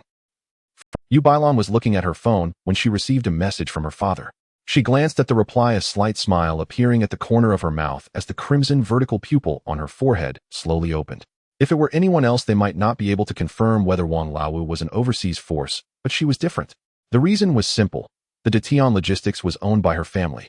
Not only that, but the recruitment post for eliminating the foreign celestial demons on the Biochemical Cultivator Forum was also posted by her. And now on the 5th floor, apart from 507A, the rooms were fully occupied by cancer cultivators. Yuan Bailon picked up her phone and opened WeChat. A pinned group chat came into view, the elite exorcism team of the Outer Demons. She opened the group chat and typed, "Fellow Taoists, the identity of the Outer Demon has been confirmed. I have reported it to the Celestial Court, so please take action." Good. Thank you for your hard work, Taoist you. Fellow Taoists, I have observed from the keyhole that the Outer Demon has returned indoors. The corridor on the 5th floor. Around room 507, 10 doors silently opened. Immediately, 10 distinct figures stepped out of their rooms and stood at the doorway. Each of them had a crimson vertical pupil in the center of their foreheads. 3 of them even had robust cybernetic limbs growing from their bodies. Only those who possess at least one supernatural ability are qualified to join their elite exorcism team of the Outer Demons. Those who possess 2 abilities are the true elites. After all, if one is merely an infected with no supernatural ability, their effectiveness would be quite limited. The 10 turned around and quietly approached room 507. Inside the room, Wang Laowu had finished assembling his sniper rifle. After wiping it down slightly, he approached the window and set it up to aim. Through the scope, he could clearly see the distant villa waiting for the target to appear for a clean headshot. Once the task was complete, he would decisively abandon the rifle and escape. Using the connections he had established, he planned to sneak out of the country at the fastest speed. Although the risk was high, the profits were equally substantial, making it worthwhile. Wang Laowu put down the sniper rifle and picked up a newly assembled handgun from the side. This handgun was his backup, a means to hold hostages if he was discovered and had no chance to escape. As he contemplated this, he suddenly furrowed his brows and looked sharply at the door. As a professional assassin, he had an extremely keen sensitivity to sounds. Just a moment ago, he thought he heard something outside the door, as if something was approaching his room. Had he been He frowned. It was impossible. He had just checked in, and it shouldn't be possible to be discovered so soon. When he went out to retrieve other gun parts, he had been cautious enough to ensure no one was nearby, so there should be no flaw. Unless someone was using binoculars from a great distance to keep an eye on him. But how could that be possible? He had just entered the country yesterday. If he really was being monitored, the national security would only need to investigate a little to uncover his identity. There would be no need for such trouble. After pondering for a moment, Wang Laowu hesitated, slightly tiptoeing to the door and leaning close to listen. However, just as he leaned closer, a heavy knocking sound rang out. Who? Wang Laowu was startled. I am. Before he could finish his sentence, he was interrupted by another, more impatient voice. Stop wasting time and open up. Boom. Just as Wang Laowu was trying to comprehend the situation outside, he heard a loud bang. Then the door was abruptly flung open, and an immense force struck his chest with overwhelming might. Bang! His body was instantly hurled backwards, crashing heavily onto the floor behind him. A sharp pain shot through his chest as his mind momentarily went blank. What's happening? What do you mean I am? Wang Lao couldn't comprehend the situation. If he had been discovered, the capture shouldn't be like this, right? How did he get thrown like that? Could it be that he had run into an enemy seeking revenge? As a killer, he had taken many lives. But similarly, many people wanted his life. Regardless, the current situation was clearly not good. Wang Lao pressed his hand to his pained chest and suddenly grabbed the handgun that had fallen on the floor, aiming it at the door. But the next moment his pupils shrank sharply, and he stood frozen, his mouth opening uncontrollably, as if he had seen some kind of monster. The scene before him completely overturned his understanding. In front of his door stood a crowd of people, each with a crimson vertical pupil wide open and their foreheads coldly staring at him. Moreover, among the people standing at the forefront, one was slowly retracting their lifted leg. It could hardly be called a leg, it was entirely a deep green-black, thick as a pillar with muscles bulging like the Hulk. What the hell is this? What is happening in the Dragon Kingdom? As a professional assassin, he believed his mental fortitude was extremely strong, yet the sight before him made his heart instinctively clench. He had seen videos from the Dragon Kingdom recently. For someone who had long since immigrated, it was impossible for any place in the Dragon Kingdom to surpass the United States. To judge the authenticity of a video, one only needed to see if the United States had reached such a level. Moreover, those viral videos were absurdly ludicrous, and they would be promptly taken down. Thus, he had never taken them seriously, merely glancing at them before swiftly scrolling away. But what the hell is this situation now? What exactly is the Dragon Kingdom doing? Damn. Wang Lao swallowed hard, his eyes anxiously fixed on the few people before him. Sigh. Daoist Li, why are you still so reckless? Indeed, Daoist Li, don't be so hasty. Daoist Zhou, I'm just worried he might jump out the window and escape, which would be troublesome. That makes sense, Daoist Zhou. I think Daoist Li is right. Daoist Li, you're overthinking. Where could he escape to? Exactly. Daoist Li, Daoist Zhou has a Daoist Zhou, outside there are cancer cultivators waiting to take advantage. If he jumps out the window, he will certainly be picked off by other cancer cultivators. Wouldn't we lose our chance for an opportunity? What a... Daoist Zhou, shut up and listen to Daoist Li from now on. Daoist Li, don't hesitate. Next time I'll pay to fix the door. Good. Wang Lao leaned against the wall, feeling his scalp tingle. What is this Daoist? What is this cancer cultivator? What opportunity are they talking about? After so many years away from the Dragon Kingdom, how is it that he can't even understand their speech? Wang Lao gritted his teeth, feeling his mind clouding, his brain nearly overheating. Moreover, didn't they see the gun he was holding? You bastards. Stop talking and shut up. Wang Lao grinned fiercely, suddenly yelling, and raised his hand to fire a shot at the group. The suppressed handgun emitted a muffled pop. The figures at the door tilted their heads simultaneously as the bullet whizzed past, hitting the opposite door with a loud bang. In an instant, Wang Lao's body was covered in goosebumps. What the hell is this? Dodging bullets? Or are so many people dodging bullets at the same time? Wang Lao jumped up from the ground, terrified. If it weren't for the pain from the fractured ribs reminding him, he would have doubted whether he had committed too many sins recently and was having a nightmare. This is just too horrifying. Fellow Taoists, are you all unharmed? Rest assured, with the heavenly eye divine ability, how could we fear mere bullets? Indeed, those outer celestial demons are nothing but ants. How dare these minor outer celestial demons step onto the territory of the Dragon Kingdom, attempting to disrupt the heavenly Tao? They are simply asking for death. Several people looked at Wang Lao as if he were an ant. One of them stepped forward, draped in loose clothing, and as he shook, part of his garment fell away, revealing a thick, dark green prosthetic limb. Zhou Daoist, what are you going to do? Everyone quickly spoke up. Zhou Daoist said, Fellow Taoists, do not worry. I have fully mastered this immense power and will not harm anyone. With that, he strode forward and stood before Wang Lao.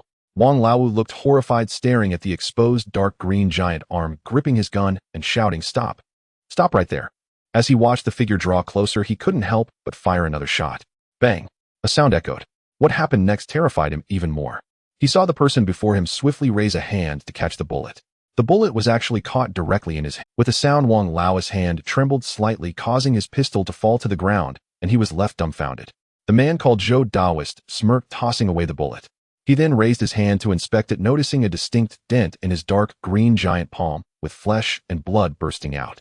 Fortunately, his prosthetic limb had no pain sensation, so his expression remained unchanged, and the cancerous pill within him quickly began to work, releasing cancerous energy that flowed up his arm, rapidly repairing the wound.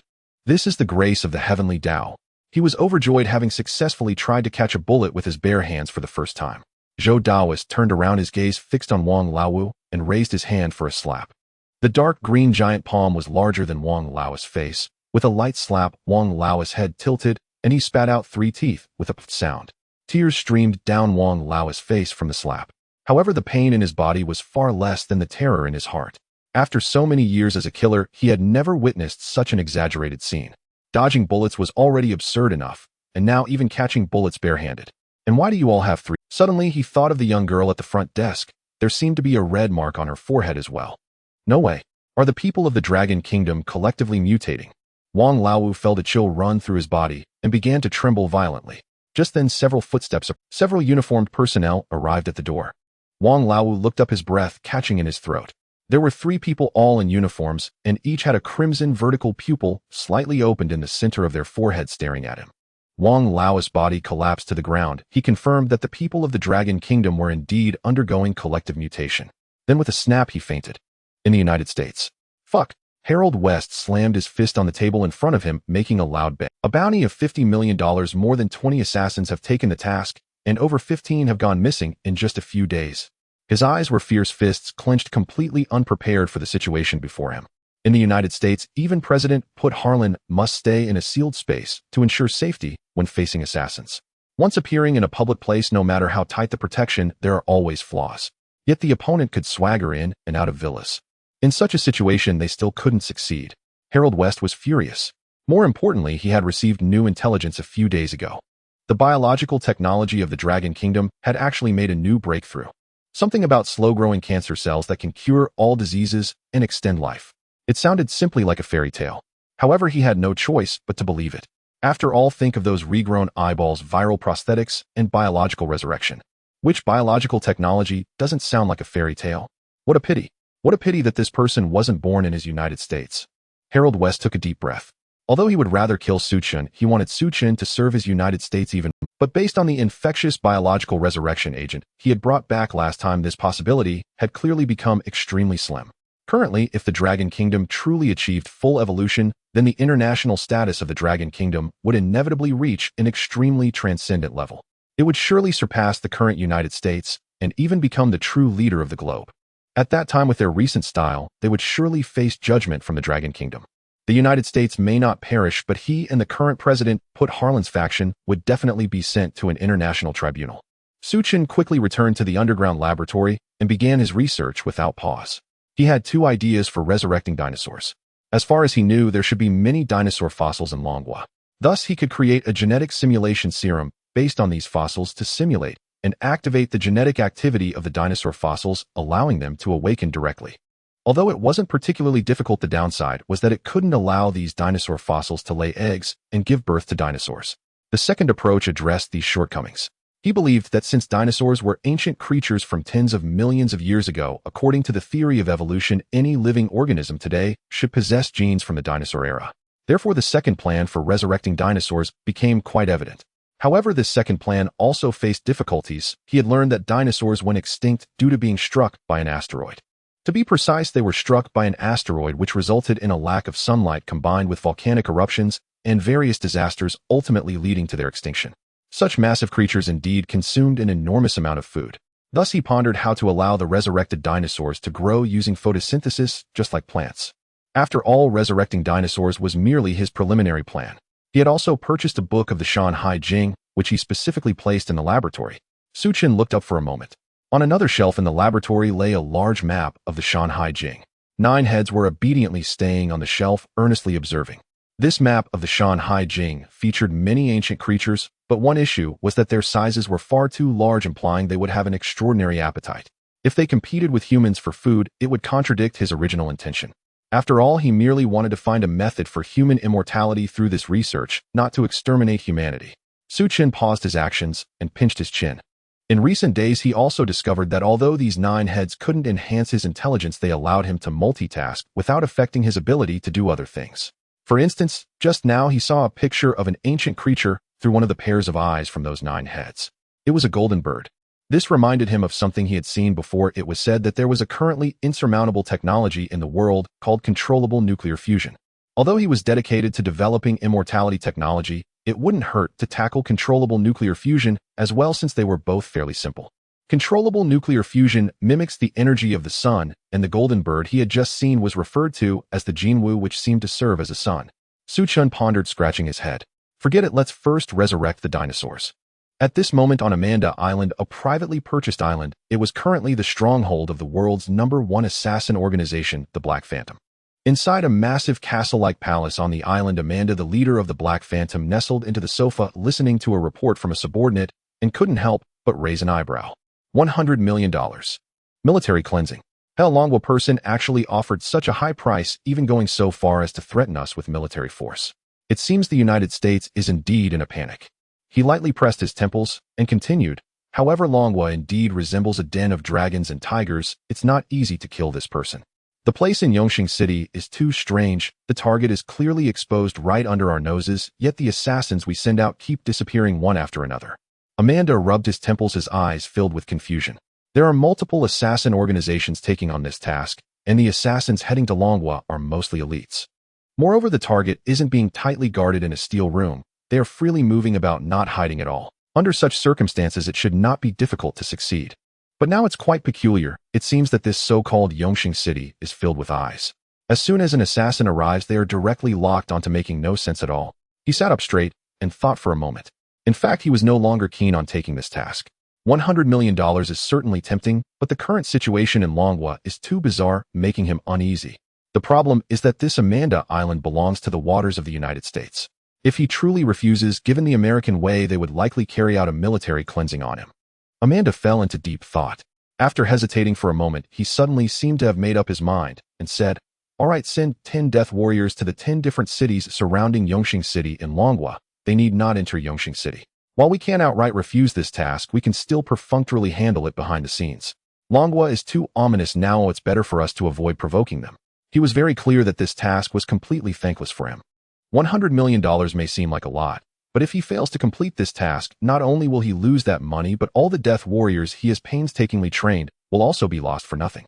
And if by some chance he succeeds, considering the current ominous level of Longwa coupled with the importance of the target, he doesn't believe that the United States can protect him, or rather that the United States would not care to protect him at all. As Amanda's voice fell, the subordinate standing with hands at his sides immediately responded, "Yes. On Ram Island, the Red Moon Assassin Organization. $100 million.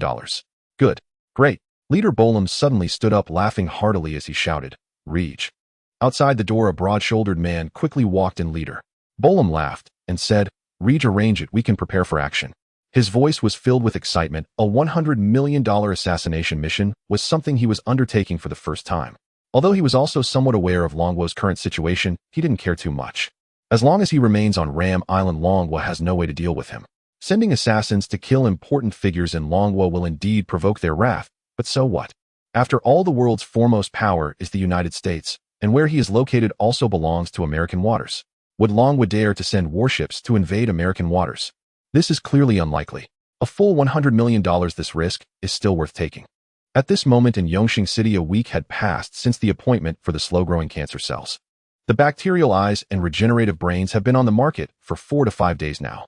Now on the streets of Yongqing City, civilians with 2 heads and bacterial eyes can be seen everywhere. A price of $10,000 is certainly not cheap for some. However, due to the recent surge of spies in Yongqing City, they quickly found a way to make money. They only needed to stroll around the vicinity of Mr. Su's villa. There was a high probability of encountering 1 or 2 suspicious foreign individuals. Nearly every report was accurate.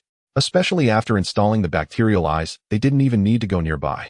Those spies thought they were in an area without people, but in reality they were already under the watch of numerous eyes. However, this task has become increasingly difficult recently. The number of people with bacterial eyes is rising, and there are not enough spies. On Douyin. At this moment, netizens were filled with envy for Yongqing City. Some comic conventions even specifically invited people from Yongqing City to participate and cosplay special characters. Oh, it's unfair. When can we book the bacterial eyeballs and regenerative brains? Yeah, we have the identity of a bioenhancer, yet we have no abilities, feeling inferior on the bioenhancer forum. I haven't dared to go to the gym in Yongqing City lately, always feeling like having an extra head makes me an outlier. The key is that my time in Yongqing City is limited. I can't make a reservation. So envious. I heard my uncle's second aunt's son's third uncle is in Yongqing City, and after getting the bacterial eyeball, he directly captured 2 foreign spies, which was worth $2 million. I've heard that Yongqing City is practically a gold mine filled with money, but the competition is fierce, with some even stationed at remote entrances using bacterial eyeballs to detect spies right as they enter Yongqing City, without even seeing them. Is it still possible to catch spies in Yongqing now? Now, Don't even think about it, there aren't enough people in Yongqing City for themselves. You don't even have a bacterial eyeball. You probably won't even see a shadow of a spy. Netizens were fervently discussing. Meanwhile, a piece of news was once again pushed on Douyin. The Jade Emperor you follow has started streaming, go check it out. In an instant, netizens were jolted and surged towards the live broadcast room. The barrage of comments flooded the screen. Big brother, I want to support your retirement.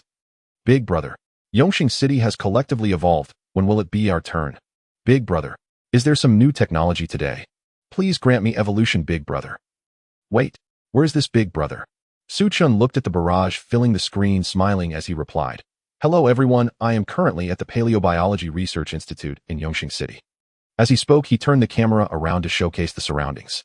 In the frame besides Zhou Wenshan, Zhao Zhonghai, and Lu Qing, there was also an elderly man standing there, both excited and nervous. The elderly man's name is Cheng Zhong, the director of the Paleobiology Research Institute in Yongqing City. His eyes gleamed as he looked at Su Chun, saying, Mr. Su, are you saying that this dinosaur egg fossil can really hatch? Although he felt that this statement was extremely abstract, he knew who this person was, a true genius in biology. What seemed impossible to others appeared possible in his presence. Su Chun nodded confidently, that's right. He looked at the dinosaur egg in front of him, which was about 40 to 60 centimeters in size, and nodded in satisfaction.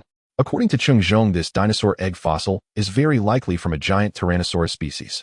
The netizens in the live broadcast room seemed to have understood. What? Hatching a dinosaur egg fossil? Did I hear that right? It's turned to stone. How can it hatch? Although I highly regard Big Brother, isn't this a bit too abstract? Shut up. Since Big Brother says it can, then it definitely can. Exactly. Didn't Monkey King just jump out of a rock? What's wrong with that? Zhou Wenshan and the others stood aside, their expressions somewhat complex. Although they didn't completely believe it, since Mr. Su said it didn't hurt to try. After all, there are quite a few dinosaur egg fossils in Longhua. Cheng Zhong rubbed his hands, looking at Su Chun with anticipation. Mr. Su, if that's the case, then let's get started quickly. As the director of the Paleobiology Research Institute, he was undoubtedly the most eager for this to come true. The revival of dinosaurs. Which paleontologist wouldn't want to witness this scene with their own eyes? Upon hearing this, Su Chun decisively took out a bottle of milky white liquid from his pocket, its color resembling that of milk. As he poured the liquid onto the dinosaur egg, he explained, this is called the gene reversion liquid, which can activate the hidden genes, restoring their vitality. In the frame, everyone stared unblinkingly at the dinosaur egg fossil before them. As the milky white liquid was poured onto the fossil, it began to rapidly seep into the fossil's interior. In no time, the fossil became exceptionally smooth, almost faintly radiating white light. Everyone looked on in astonishment, just about to say something. At that moment, the dinosaur egg fossil suddenly trembled. In the next instant, the outer skin of the fossil began to bulge, as if something were trying to break free. Is it really happening? Cheng Zhong's face lit up with joy, his eyes wide open, staring unblinkingly at the dinosaur egg before him. He could hardly imagine that in his lifetime, he would truly have the opportunity to see a real dinosaur. Zhou Wenshan, Zhao Zhonghai, and Lu Qing were equally astonished, looking at Su Chun as if they had seen a ghost. Is this what a top-level genius in biological science looks like? Can a dinosaur egg fossil from tens of millions of years ago really hatch? What can't he do? Compared to Su Chun, they seemed like elementary school students. Su Chun was also extremely excited, waiting for the birth of the dinosaur.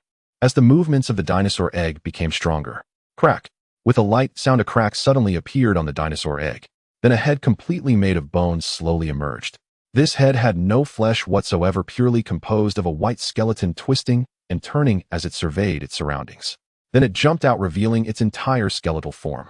P.S. Thanks to the esteemed Junzi Fei Junzi for the recognition, and thanks to all the supportive readers. Additionally, if you find any part of the plot boring, please leave a comment, and I will try to skip ahead to the next segment quickly. My writing skills are limited and many parts are not well written, so I hope the esteemed readers will forgive me. The fossilized eggshell suddenly cracked open with a pop. A small Tyrannosaurus rex, approximately 100 centimeters in length and entirely composed of pristine white bone, instantly appeared before everyone. In that moment, everyone's eyes went wide, frozen in place.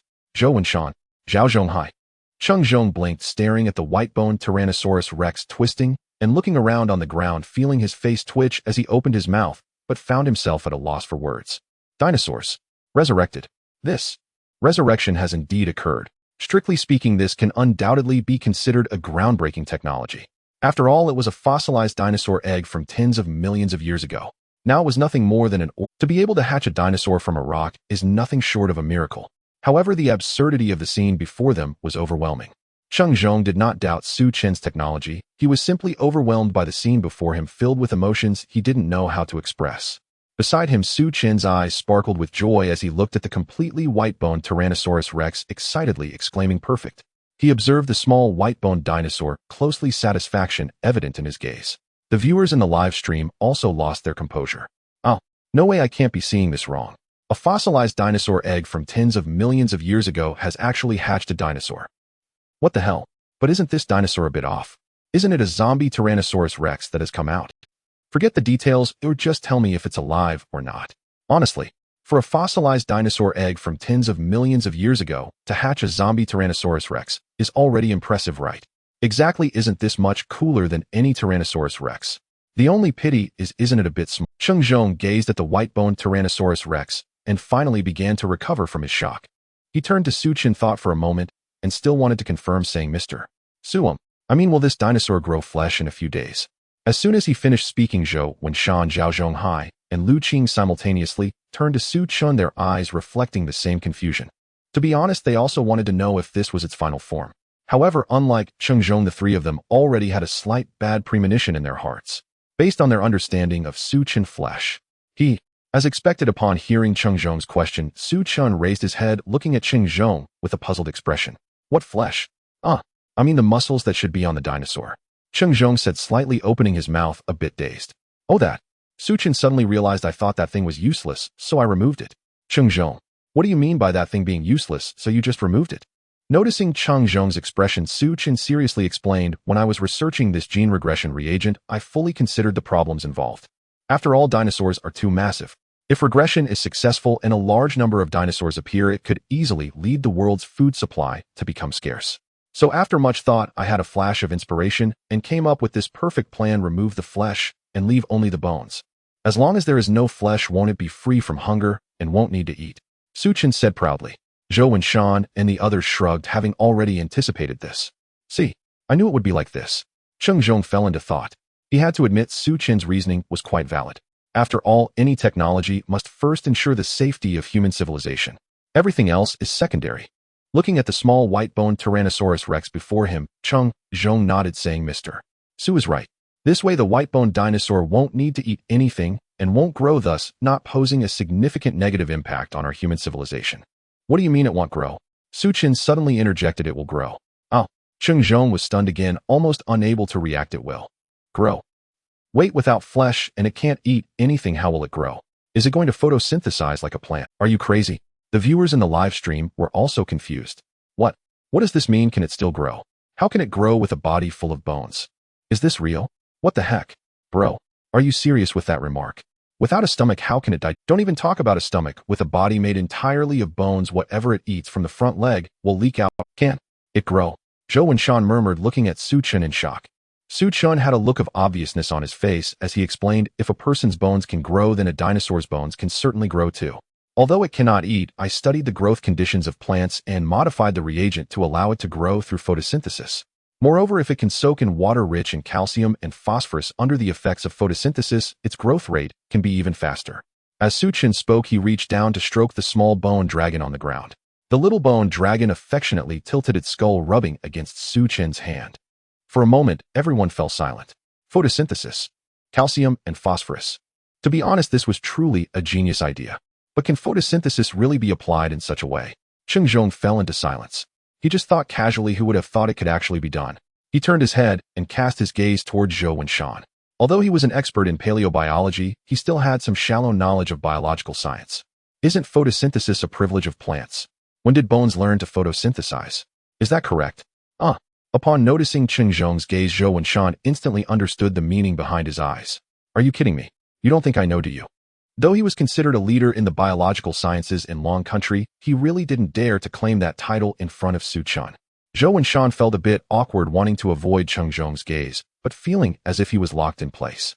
That pair of eyes burning like torches followed him closely, making it impossible to escape.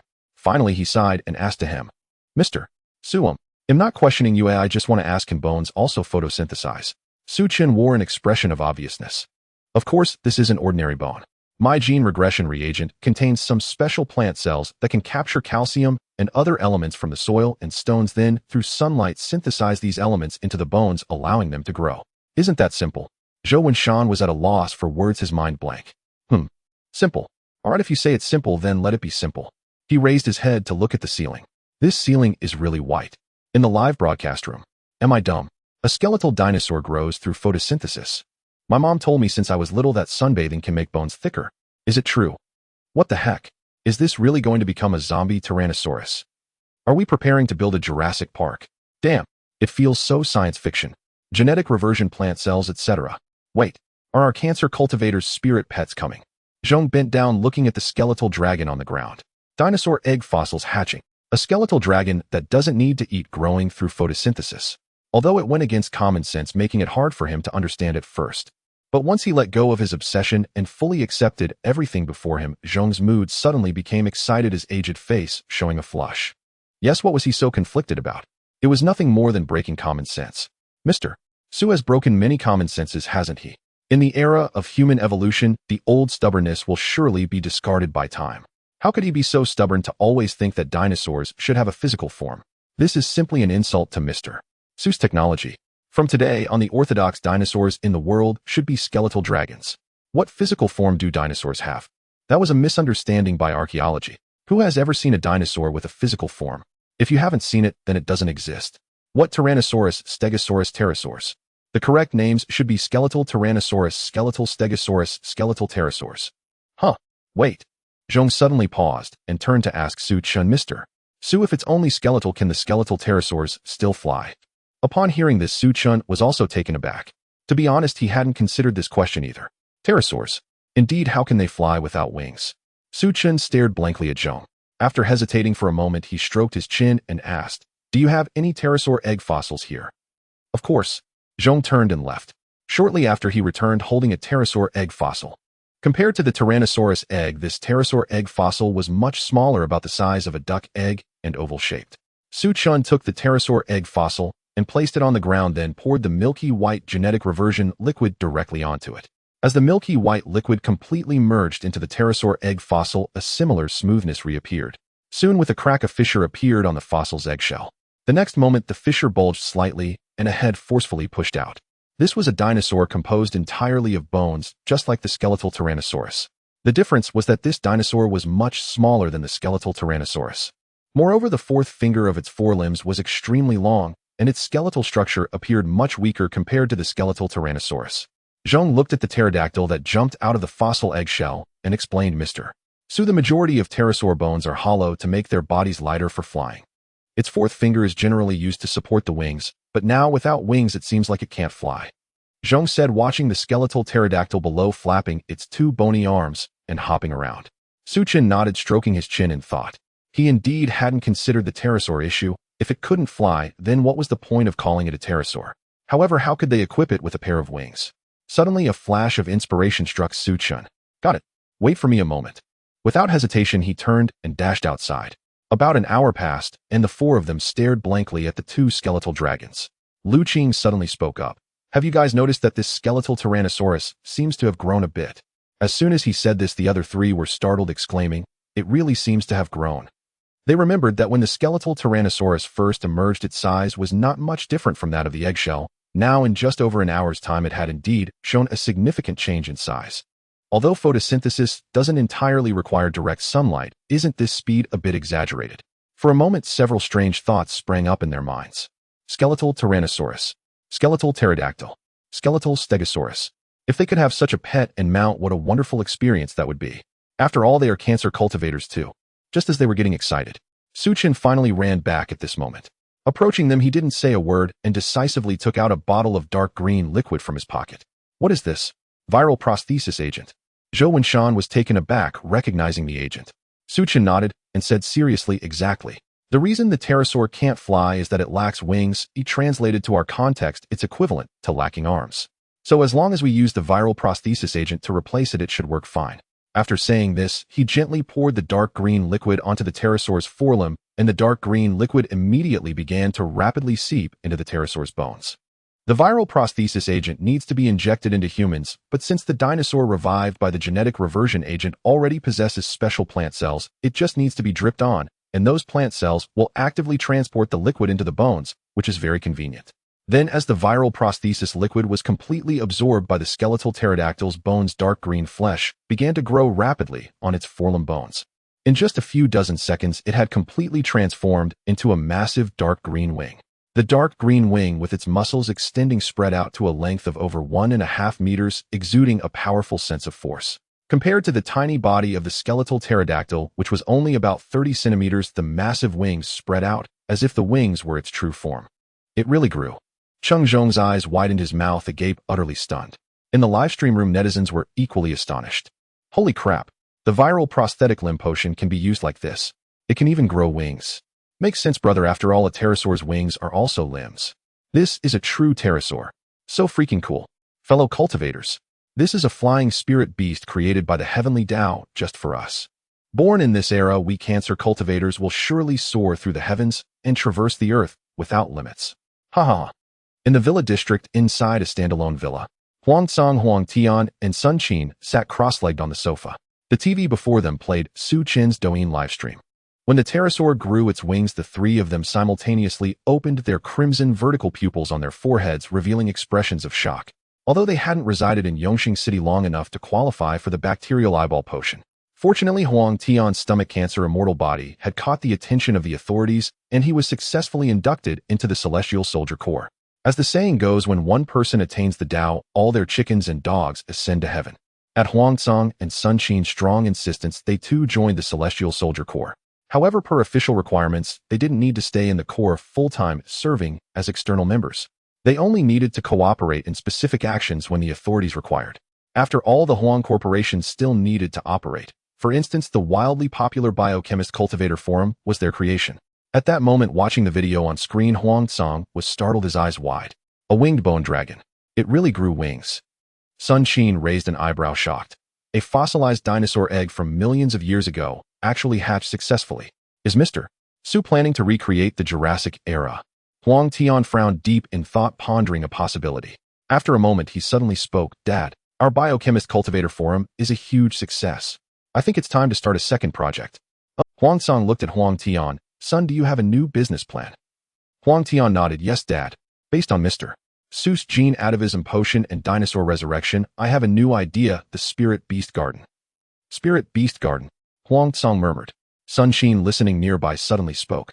I think our son is right. I used to write Xinxia novels. In the immortal cultivation world, there are beast-taming cultivators, even specialized beast-taming sects. Among us cancer cultivators, there must be many with similar thoughts. Given the current rapid changes in the Dragon Kingdom, the higher-ups are clearly overwhelmed. In this situation, the Huang Corporation should volunteer and establish cooperation with the authorities. Huang Tsang nodded slightly. Makes sense. Any project related to cancer cultivators is worth trying. The Huang Corporation, currently worth tens of billions, could only advance further by betting on cancer cultivation. Moreover, money meant little to him, honor was paramount. Cooperating with the authorities meant that if Mr. Su developed new evolutionary technologies in the future, he might get early access. Mr. Su's goal was the evolution of all humanity. The authorities needed to adapt to the changes. His actions would not only align with Mr. Su's vision, but also build deep cooperation with the government. A win-win. Just like the current bone dinosaur, once successful, he might become the first-generation beast-taming cancer cultivator. With that thought, Huang Tsang abruptly stood up. Wait, I'll report this now. All right, Dad. I'll wait for your good news. Huang Tian nodded firmly. As the first cancer cultivator under the heavenly Tao and the world's greatest prodigy, he felt it his duty to pave the way for those who came after. As a pioneer, he was destined to be alone, bearing the weight of this path by himself. He rose slightly, flipped his robe, clasped his hands behind his back, and lifted his head, his eyes filled with a sense of solitude. Sun Qin watched her son rise and nodded approvingly. As the mother of the first cancer cultivator under the heavenly Tao, her pressure was immense. Outside the villa, Huang Tsang strode forward with a crooked smile. Though his son was the world's foremost cancer cultivator prodigy, as the saying goes, a tiger's father has no canine son. As his father, he was bound to surpass him. In ancient times, Pangas split the heavens. Today, Huang Tsang blazes the trail. Future generations shall remember his name, Huang Tsang. Ha ha. Meanwhile, elsewhere. At that moment, the winged bone dinosaur seemed exceptionally excited. It suddenly flapped its wings, unleashing immense force that stirred a gale and took flight. Fortunately, the Paleontology Research Institute's space was vast enough. The bone dinosaur circled overhead, seemingly acclimating to its new wings. Zhou Wenshan and the others watched exclaiming in awe. After watching for a while, Cheng Zhong asked Mr. Su, how do we get it to come down? Simple. Su Chen picked up a piece of the fossilized dinosaur eggshell from the ground and tapped it gently. At the faint crisp sound, the bone dinosaur circling above seemed to hear it abruptly stopped and swiftly descended towards Su Chen. Cheng Zhong and the others were dumbfounded. What the hell? Watching the descending bone dinosaur, they couldn't articulate their shock. Perfect. Absolutely perfect. Cheng Zhong gazed at the two bone dinosaurs before him, his eyes burning with fervor. The livestream viewers were also electrified. Holy crap. It really flew. I wonder if I can ride on its back. I want to feel what it's like to fly. Even if not now, it'll be no problem when it grows up. Whoa. Tapping the eggshell makes it return automatically. Isn't that exactly beast taming? Incredible. Absolutely incredible. I want this thing so bad. Cheng Zhong was trembling with excitement. He'll report this immediately. Mr. Su, please excuse me for a moment. With urgent eyes, he hurriedly moved to contact the higher-ups. Oh, Su Chen nodded and said, then he'll be off. With that, he tapped the eggshell, and the bone dinosaur hopped along behind him as he walked out. Cheng Zhong was taken aback. Hey, wait, was he taking the bone dinosaur away? Su Chen turned back to look at nothing, Mr. Su. Please go ahead. Cheng Zhong scratched his head, awkwardly realizing his mistake. What was he thinking? He could just hatch another one, couldn't he? He had plenty of fossilized dinosaur eggs. Just then Zhou Wenshan suddenly remembered something and called out, Mr. Su, wait. He quickly chased after Su Chen, with Zhao Zhonghai and Lu Qing following closely. For good reason, the gene atavism potion hadn't been left behind, nor had the technique been taught. The next day, on Douyin, Su Chen's live stream recording went viral once again. Within just a day, it completely dominated the trending search rankings. The Jurassic era is about to arrive. Dinosaurs have not gone extinct. There is video evidence. Dinosaurs have been resurrected. The beasts of cancer cultivation are soon to... Dinosaurs resurrected. The heavenly way has once again unleashed its divine powers. I've heard that there are many dinosaur egg fossils. Will we really be able to keep dinosaurs as pets in the future? Haha. Is the beast control path within cancer cultivation finally coming to fruition? Dear friends, do not be anxious. Now that dinosaurs have been resurrected, how far can true dragons be? The beast control path must master the strongest beasts. Indeed, I have believed since childhood that dragons truly exist. After all, my parents often asked me if I was a dragon. Meanwhile, internationally, a piece of news quickly swept across. Under pressure from the United States.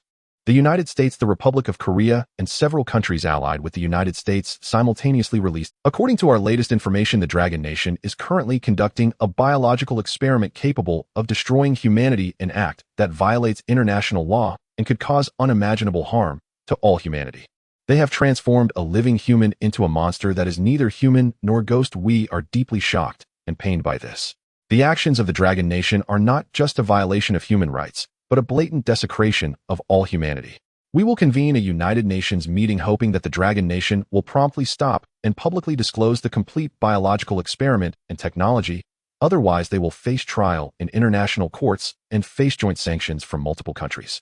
If necessary, we may resort to military means to maintain world peace. In the foreign comment section, Ward, biological experiment. Do you think I am a foolish pig? The Dragon Nation can now cure cancer. Fuck. The Dragon Nation can now live to be 200 years old. Are you saying they will destroy humanity? We don't need sanctions. We need to introduce the technology of the Dragon Nation. To the comment above, don't worry, we only need sanctions. The technology of the Dragon Nation is greatly beneficial. Netizens from the Republic of Korea, intelligence unknown. Baka. Meanwhile, on Douyin, the news of international sanctions had not yet had time to ferment before Su Chen's live stream began once again. The Jade Emperor you follow has started streaming. Hurry and check it out. In less than a minute, the number of online viewers in Su Chen's stream surpassed 100,000. Wow. Why is this guy streaming so frequently this time? Yeah, he just finished streaming yesterday, and today he's at it again. What's going on? Could it be that there's new technology? No way. So soon. I, a cancer cultivator, pay respects to the biochemical heavenly Tao. The bullet comments flooded the stream. Su Chen looked at the comments and explained, hello, everyone, welcome to the greatest live stream in history. This time it's not really new technology, it's just some improvements on previous technologies. Improvements? What improvements on which technology? The bacterial eye doesn't seem to need improvement. Oh, I think it's fine as it is. Is it perhaps a viral prosthetic? To be fair, while the viral prosthetics seemed a bit terrifying at first, they actually look pretty cool after a while. The regenerative brain being absorbed doesn't seem to have much point to improve. The gene reversion agent was just developed yesterday. It shouldn't have been improved so quickly, right? Is it possible that the improvement is the resurrection agent for the dead? Is it really going to succeed in resurrecting the dead? Wrong answer. Su Chun decisively shook his head and said this time the improvements are on the viral prosthetics and the regenerative brain. I have fused the two of them together. Su Chun explained since viral prosthetics can only be used on disabled people, which is quite inconvenient, I specially developed this new technology, triple-headed six-armed growth factor. A fusion version of viral prosthetics and regenerative brain. Wow. Triple-headed six-armed growth factor. Are we going to see Neza now? What? This is not just an improvement, it's practically a remake. Triple-headed six-armed. Although it might seem a bit unusual when going out, I still want it. Even though the authorities are still controlling it, it will be released sooner or later. I will always support you, brother. Looking at the comments, Su Chun confidently took out a bottle of dark blue potion, shook it in his hand, and then downed it in one go. The next moment, under the astonished gazes of online viewers, Su Chun's neck suddenly bulged on both sides, and then the bulges swiftly expanded, turning into two heads appearing on either side. At the same time, dark blue flesh began to grow wildly from his arms. With a loud bang, his clothes were torn apart on both sides, creating 4 large holes. 2 pairs of dark blue arms suddenly emerged, stretching out vigorously. The additional 2 heads and 4 arms matched, as if they had always been part of him. Wow, it's really triple-headed and 6-armed. This is incredible. Oh, it looks really cool. I just don't know how strong it is. Is it the same as the original viral prosthetics? Same question, brother. Hurry and try it. Looking at the comments, Su Chen's eyes sparkled with joy as he decisively nodded and then walked out of the villa area and onto the street. With 3 heads and 6 arms, he wandered around and soon focused his gaze on a willow tree. Suddenly, Su Chen's eyes lit up as he quickly approached the willow tree to examine it. The tree was about as thick as his waist. Su Chen approached and embraced the large tree planted by the roadside with his 6 arms, then suddenly began to exert force. The next moment, as Su Chen's arms exerted force, the soil around the base of the tree started to loosen. With a rumbling sound, roots were swiftly pulled out of the ground, and the entire tree was uprooted. Then with a loud bang, he threw it to the ground. Su Chen clapped his hands, nodded in satisfaction, feeling quite... Although the triple-headed 6-armed growth factor only had 4 arms as viral prosthetics, it actually grew from his body, so it enhanced both his body and the original arms. The onlookers were dumbfounded. Even though they were already familiar with Su Chen, they were still taken aback. Mainly, this triple-headed and 6-armed appearance was something they had never seen before, clearly a new biological technology. Viewers in the live stream couldn't help but shout, "My goodness! The Jade Emperor is uprooting the weeping." On the barrage, netizens were filled with excitement. Perfect. This is the power of the viral prosthetic. Ha ha ha. Is spring finally coming for us, ordinary cancer cultivators? 3 heads and 6 arms. This is the true divine ability of cancer cultivators. Although there will initially be some anomalies, everyone will eventually get used to it over time. Indeed. I Huang Tian. Am willing to be the first to try for everyone. No trouble at all, Taoist Huang. I wouldn't mind giving it a shot. The 2 Taoists upstairs, don't fight over it. Let me take my turn. I have been respectful to the Buddha since childhood and studied Buddhist scriptures. If I don't enter hell, who will? On the barrage, netizens were exceptionally excited, even beginning to imagine themselves with 3 heads and 6 arms. The onlookers gathered here, all looking at this scene in astonishment. Among them were even some streamers live streaming with their phones, while a few foreign netizens were watching. Su Chen looked at the willow tree in front of him, twisted his neck, and smiled at the camera, saying, "All effects are very significant. Although it is still a distance from my expectation of stopping a 100-ton object with bare hands, it is barely usable. Although the 2 extra heads from the 3 heads and 6 arms do not enhance intelligence, as much as regenerating a brain, they allow us to see in 3 directions simultaneously, greatly increasing safety when crossing the street. Even while crossing the street and looking at our phones, our safety can be doubled. The main thing is I specifically adapted this potion to slow-growing cancer cells." On the barrage, wow, that sounds really safe. So this is how the 3 heads of the 3 heads and 6 arms are used. I learned something. Adapted to slow-growing cancer cells. What does that mean? Same question, please enlighten us, big brother. Yeah, can it be retracted? Correct. Su Chen raised his 3 heads and explained, "That's right. I considered the sleeping problem of the 3 heads thoroughly. To avoid being too crowded while lying in bed, I adapted the 3 heads and 6 arms growth factor with slow-growing cancer cells. This allows us to convert the grown 3 heads and 6 arms back into a growth factor form to shrink back into the cancer dan within our bodies. When needed, we can release the medicinal power through the cancer dan." Saying this, Su Chen faced the camera and his body slightly trembled. The 2 heads on his neck and the extra 4 arms began to rapidly retract. In the blink of an eye, they completely shrank back into his body, disappearing from sight. Just like this. Wow, it can do that. My goodness. You are truly the father of our cancer cultivators. So perfect. So perfect. I originally thought it would take some time to adapt before being accepted, but now there's no need for adaptation at all. The Cancer Dan can actually be used like this. Incredible. This is simply amazing. Divine ability. Absolutely divine ability. This is our exclusive divine ability as Cancer cultivators. Incredible. I'm getting fired up. The netizens were stunned, feeling their blood heating up. The onlookers also looked at this scene in shock, with most of them sporting two heads, exchanging glances, their eyes blinded. However, it was just a moment. Soon they all relaxed. After all, regenerating a brain was the real technology to enhance intelligence. Mr. Su had said that the 3 heads and 6 arms growth factor did not enhance intelligence as much as the regenerating brain, and its main function was to make crossing the street safer. Moreover, in the current Yongxing city, having 2 heads had long become commonplace. 2-headed intelligent beings were everywhere, and even respected, making it much easier for them to find jobs compared to single-headed primitive humans. After all, the reservations for the regenerating brain potion had only been open for a few days, and many had not yet secured a reservation. Single-headed primitive humans were envious of these 2-headed intelligent beings and didn't even dare to mock them.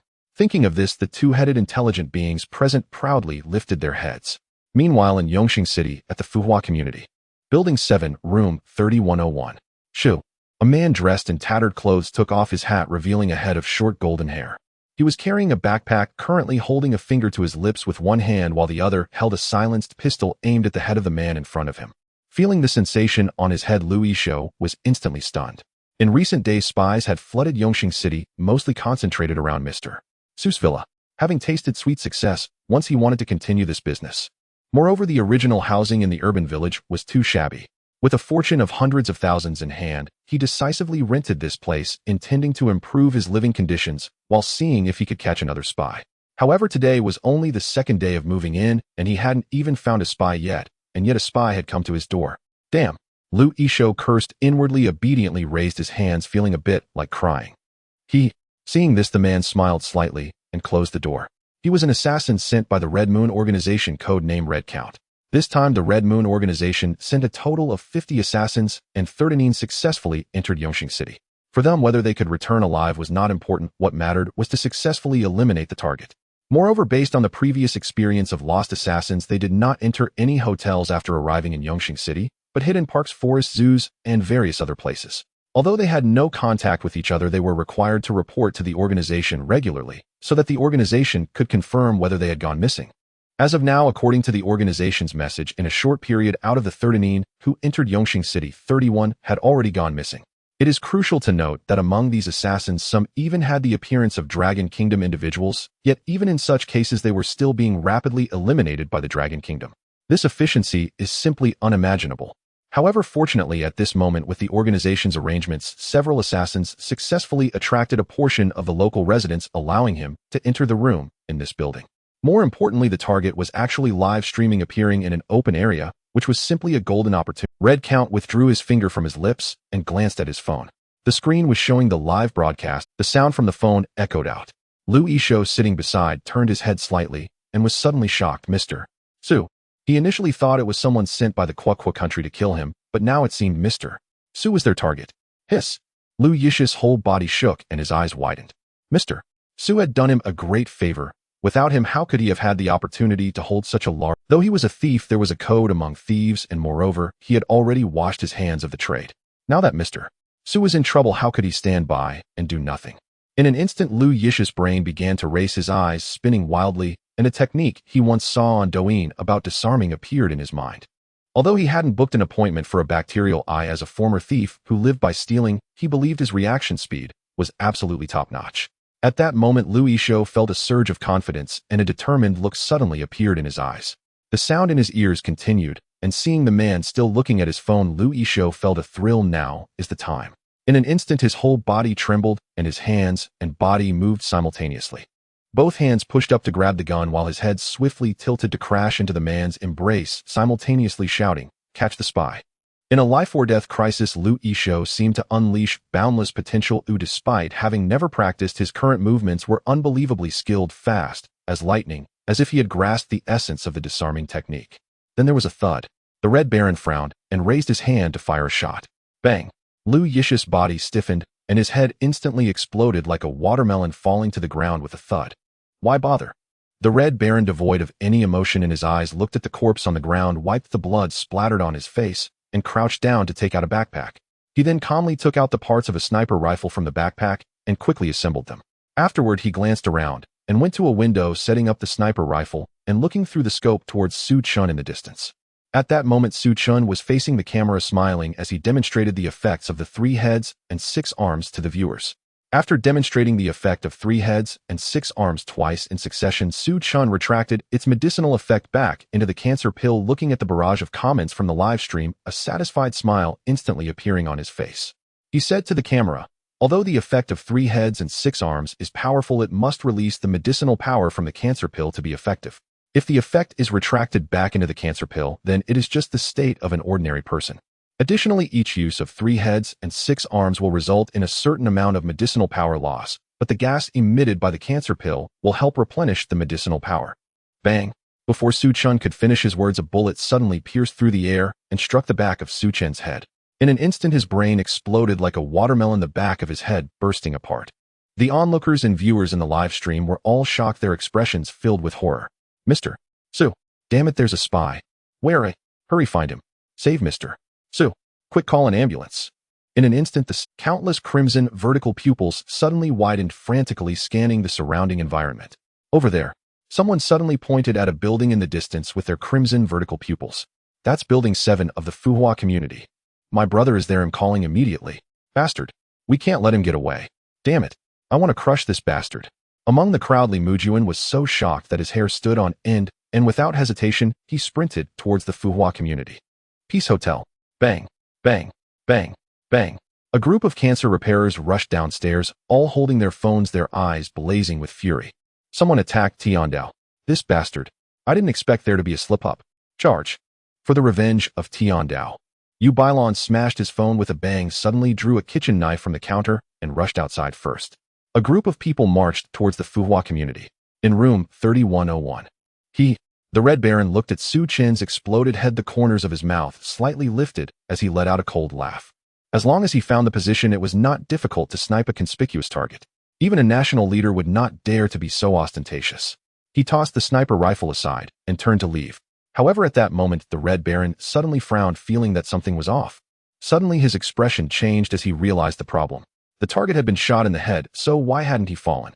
Thinking of this, he quickly picked up the sniper rifle and looked through the scope again, his face changing drastically. He saw that the target who had been shot in the head was now holding half of his head with both hands, sprinting down the road at an incredible speed towards the villa area. What the hell? The Red Baron's face changed dramatically, unable to believe his eyes. This is still— what the hell did I just see? His eyes were wide open, even doubting whether he was seeing a ghost. At that moment, there was already a loud banging on the door outside. Fuck! The Red Baron did not have time to think further, quickly set up the sniper rifle and aimed at Su Chen again, abruptly pulling the trigger. Bang! The bullet was fired. However, on the road, there was a man in a black coat who did not rush towards the Fuhua community with the crowd. When he first received Mr. Su's favor and regained his arms, he had aimed to help justify Mr. Su's name by single-handedly taking on 10 opponents at the Korean Taekwondo gym, scaring— when he first received Mr. Su's favor and regained his arms, he had aimed to help justify Mr. Su's name by single-handedly taking on 10 opponents at the Korean Taekwondo gym, scaring everyone from stepping into the ring. Today, he would once again protect Mr. Su's safety. The man suddenly threw open his black coat, revealing a pair of enormous dark blue arms. The crimson vertical pupils locked onto the incoming bullet, and the massive palm raised to grip it. Bang! The sniper bullet suddenly pierced through his palm. Although it blew a massive hole in his palm, nearly penetrating it, he still managed to intercept it firmly. The man snorted coldly, casually tossing away the bullet from the sniper rifle. The crimson vertical pupils locked onto the figure in the distance, standing there like an insurmountable chasm. With a thud, the Red Count's hands trembled, and the sniper rifle slipped uncontrollably from his grasp, his heart pounding violently, almost leaping out of his throat. Barehanded, catching a bullet. A sniper bullet. Damn. It was already unbelievable that he could see the trajectory of the bullet. Could a pair of fleshly palms actually catch a sniper bullet? Is he insane? Those hands were nothing like human hands. Though he was a death warrior executing missions for years, he also kept up with international news. How could the Dragon Nation have changed so drastically after just a month of special training? When he first arrived, he saw many bizarre people, but he thought it was some special cosplay event happening in Yongqing City. Moreover, he had been avoiding the crowds, only glancing from afar. Although he saw many people walking along the road with 2 heads, he instinctively thought it was merely a special cosplay outfit. Now it seemed that those two-headed beings were real. Everyone in the Dragon Nation had collectively mutated. FCK. His eyes widened as he cursed loudly, his breathing becoming ragged, never before feeling such terror within. As a death warrior, he believed he was prepared to sacrifice himself at any time, but not against a group of monsters like this. Bang, bang, bang, bang, bang, bang. The sound of pounding on the door continued to erupt violently. The Red Count felt his forehead throbbing intensely. Before he could make a decision, a loud roar suddenly came from outside the door. "Everyone step aside, let me handle this."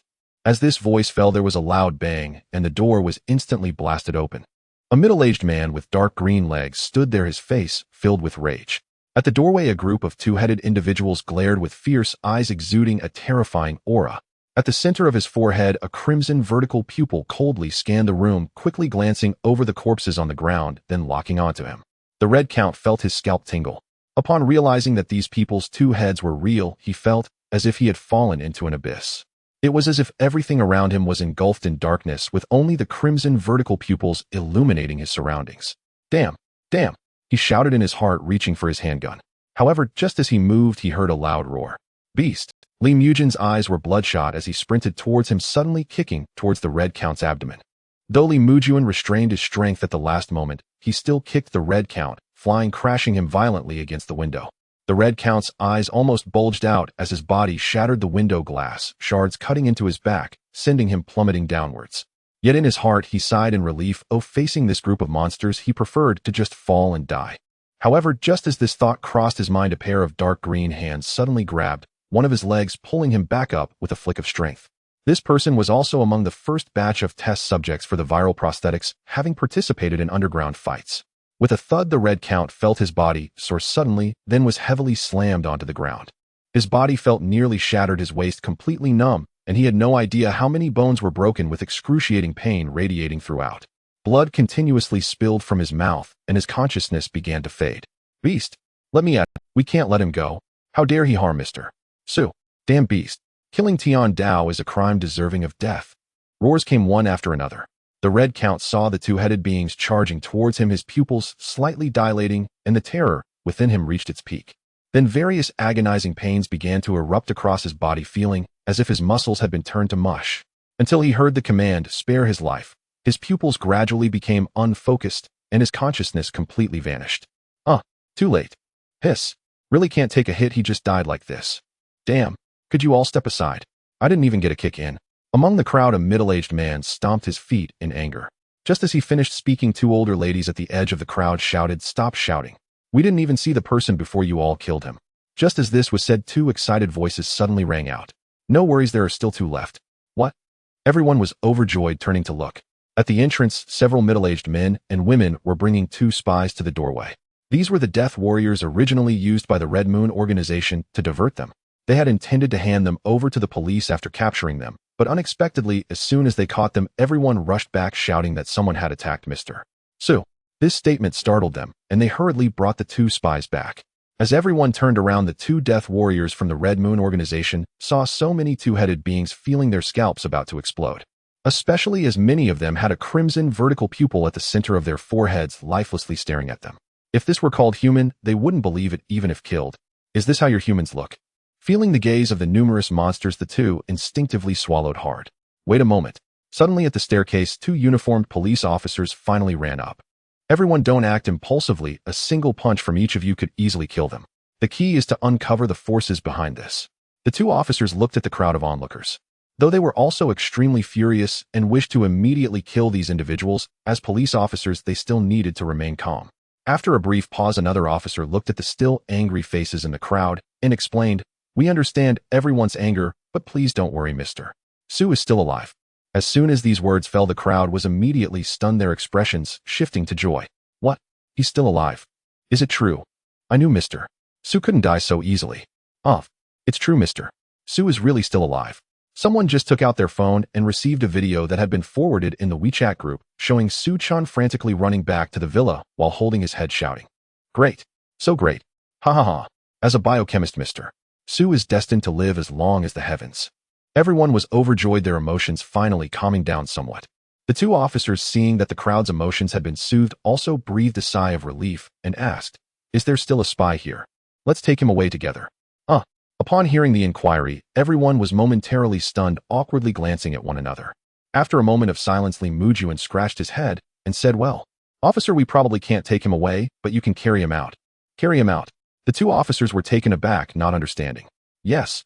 Li Mujun pushed through the crowd, revealing the Red Count's body. Then he stepped forward to gently lift him, and the Red Count's body immediately took on a limp, mushy form, awkwardly saying, "There are too many people. I couldn't hold on. It seems he needs to be carried in a basin." The two officers were stunned. The surrounding crowd was also shocked. They had not managed to squeeze in, and now seeing this made them shudder. What they beat has almost turned into dumpling filling. The two spies were even more horrified, their hair standing on end. Though they weren't afraid of death, this was an excessively miserable way to die. A villa in the suburbs. Su Chun ran wildly toward the villa, supporting his head with both hands. The main reason for this support was that half of his head had been blown apart, rendering him unable to see anything except for his bacterial eyeball, which was still functional. Thus, he had to support his head with both hands while pressing the bacterial eyeball to see the way ahead. It was quite normal for him to face an enemy attack, and he was already prepared. The ambassador from the single money nation had warned him several times. However, he was not worried. As the protagonist, it would be abnormal not to be envied. Everything was within his expectations. While running, Su Chun pondered. Soon he returned to the villa and rushed toward the underground laboratory. On the shelves in the laboratory, a row of heads stood ready, all looking over this way. Upon entering the laboratory, Su Chen's vision suddenly broadened. After all, with 9 heads present, he could see every corner of the lab. Su Chun approached the shelf, quickly picked up a head, and placed it against his neck. In the next moment, the area where the head connected to his neck began to rapidly fuse together. Soon the skin between them completed the connection, as if it had always been that way. Meanwhile, the half-destroyed head on his neck gently wobbled. Then with a thud, it fell off, landing back on the shelf. Su Chun glanced at it without concern, focusing instead on adjusting the newly attached head. After checking with the eyes of the other heads to ensure it was perfectly aligned, he finally felt relieved. Next, he picked up the half-destroyed head and moved to the other side of the laboratory. There was a special liquid pool prepared for repairing damaged heads, which he had set up when he initially manufactured. Su Chun tossed the head into the pool, immediately feeling a gurgling sensation. Although the decayed brain was bubbling, he did not feel like he was drowning. He shook his new brain on his neck, no longer paying attention to the activity of the submerged brain, and quickly walked to the other side to retrieve a new bacterial eyeball serum, then injected it directly into his forehead. With one brain damaged and unable to transfer the bacterial eyeball, he had to install a new one. As the serum was injected, a new crimson slit pupil suddenly opened, scanning the surroundings. Perfect. Su Chun smiled as he moved his neck, feeling the perfect fit of his brain, nodding in satisfaction. With the brain sorted out, it was time to prepare for revenge. Su Chun grinned, and thoughts surged in his mind. Just then, shouts suddenly came from outside. Mr. Su. Su Chun exited the underground laboratory and went to the first floor, where he saw Zhou Wenshan and others, along with several doctors in white lab coats. Seeing Su Chun, Zhou Wenshan was overjoyed, quickly approaching to inspect him around, confirming that Su Chun was indeed alive by looking at the intact, smooth back of his head. "Mr. Su, you really are okay?" He looked astonished. Upon learning the news, Zhou Wenshan immediately organized an ambulance to rush over, and his inner anxiety almost gave him a heart attack. Su Chun looked at Zhou Wenshan's shocked expression and disdainfully said, "No need to make such a fuss. I told you, I have many heads." Zhou Wenshan paused his breath upon hearing this. He had indeed heard Su Chun mention having many heads, but at that time he had not taken it too seriously. After all, although Su Chun was a genius in biotechnology, he often said nonsensical things. Who would believe him when he claimed this was true? Yet now, looking at Su Chun's perfectly round head before him, compared to the head that had been smashed during the live broadcast, it was as if he had gotten a completely new one. Coupled with what he was saying now, it was clear that he really did have many heads. At this moment online, as the news of Su Chun's live broadcast spread, the emotions of the entire nation were instantly ignited. Although Mr. Su was not dead this time, who could guarantee that there would be no incidents next time? Therefore, the entire internet was in heated discussion. Trending in the top 5, Mr. Su's live broadcast of new technology attacked by foreign forces. Shot in the head, narrowly escaped death. Mr. Su excels. Shock. Foreign forces rampant, attempting to destroy the biotechnological path. Nationwide petition. Revenge for Mr. Su. New biotechnology, 3-headed, 6-armed. Various influencers and popular bloggers with millions of followers began their live streams. Numerous videos started to circulate on the internet. Veteran applies to rejoin the army. I am 200 years old. I can still fight for another 100 years. I suffering from stage 2 cancer. It was Mr. Suhu gave me a second life, though I apply to go to the front lines. I am 70 years old with amputated legs. It was Mr. Suhu gave me the chance to stand again. The noise from dancing in the square is too much. It's just the right time to go to the front lines for some activity. Let them see who says grandmothers are not as good as grandfathers. Videos spread. In the comment sections of various videos, people were tagging the official account. Fight. Strike the first blow to avoid 100 retaliations. P.S. I dreamed of Su Chen last night. He said many in the comments claimed he was deranged and had a mental illness, completely slandering him. So he wanted me to clarify that he is a normal person just with a higher IQ, perfectly sane. Thank you. In the cabinet. In the conference room. At this moment, various high-ranking officials of the Dragon Nation were seated at a long table. Elder Qian Guoshu sat in the main seat, his expression grim. The head of National Security Fin Gangwo spread out a stack of documents on the table. In the past few days, the National Security has captured a total of 376 spies, more than half of whom are from foreign assassin organizations. According to our investigation, these individuals come from 7 different assassin organizations: Red Moon Vampire Wolf Clan, Tombstone Sun Ninja, and Black Crow. Among them, Red Moon Vampire Wolf Clan and Tombstone each possess their own small islands. Sun and Ninja are located within the borders of Kuku. Black Crow, on the other hand, operates within the borders of Canaan. As Fingangwo spoke, he arranged for a video to be displayed on the large screen in front of him. The video showcased satellite footage of several small islands. The ones who attacked Mr. Su this time were the Death Warriors of the Red Moon Assassin Organization, codename Red Count. Bang! As soon as he finished speaking, a hot-tempered military district commander slammed the table. These assassin organizations dare to act recklessly on our turf, relying solely on the support of the United States. How ridiculous. Do they really think our warships can't reach U.S. waters and can't deal with their Do they truly believe that the U.S. would go to war with us over these inconsequential assassin organizations? Naive. The public is already incensed online. Oh, we must make these people pay the price for their actions. Everyone spoke up with fierce gazes. Qian Guoshu interlocked his fingers and nodded, saying, "The U.S. has issued high-priced bounties forcing these forces to take risks, confident that our Dragon Nation would not dare to declare military war openly. In their view, the U.S. remains the unassailable global hegemon, a position that no one can. Indeed, before possessing overwhelming strength, any military conflict would only drag the nation into a quagmire. But just as we are unwilling to engage in large-scale military wars, the U.S. equally does not dare to confront us directly. However, eliminating these organizations does not require a large-scale military war. If one dares to pull teeth from a tiger's mouth, they must be made to pay the price. Let them see just how absurd their miscalculations are. Additionally, prepare to issue a statement in response to the U.S. and its so-called biological experiments, informing the world that the Dragon Nation will publicly unveil a biological technology. Any country that does not conspire with the U.S. will become the Dragon Nation's primary partner. Moreover, I propose to provide greater military assistance to Persia. Do you have any other opinions?" Soon a message spread rapidly across the internet. In response to the recent unfounded slander by the U.S. against the Dragon Nation makes the following reply. First, in response to the U.S.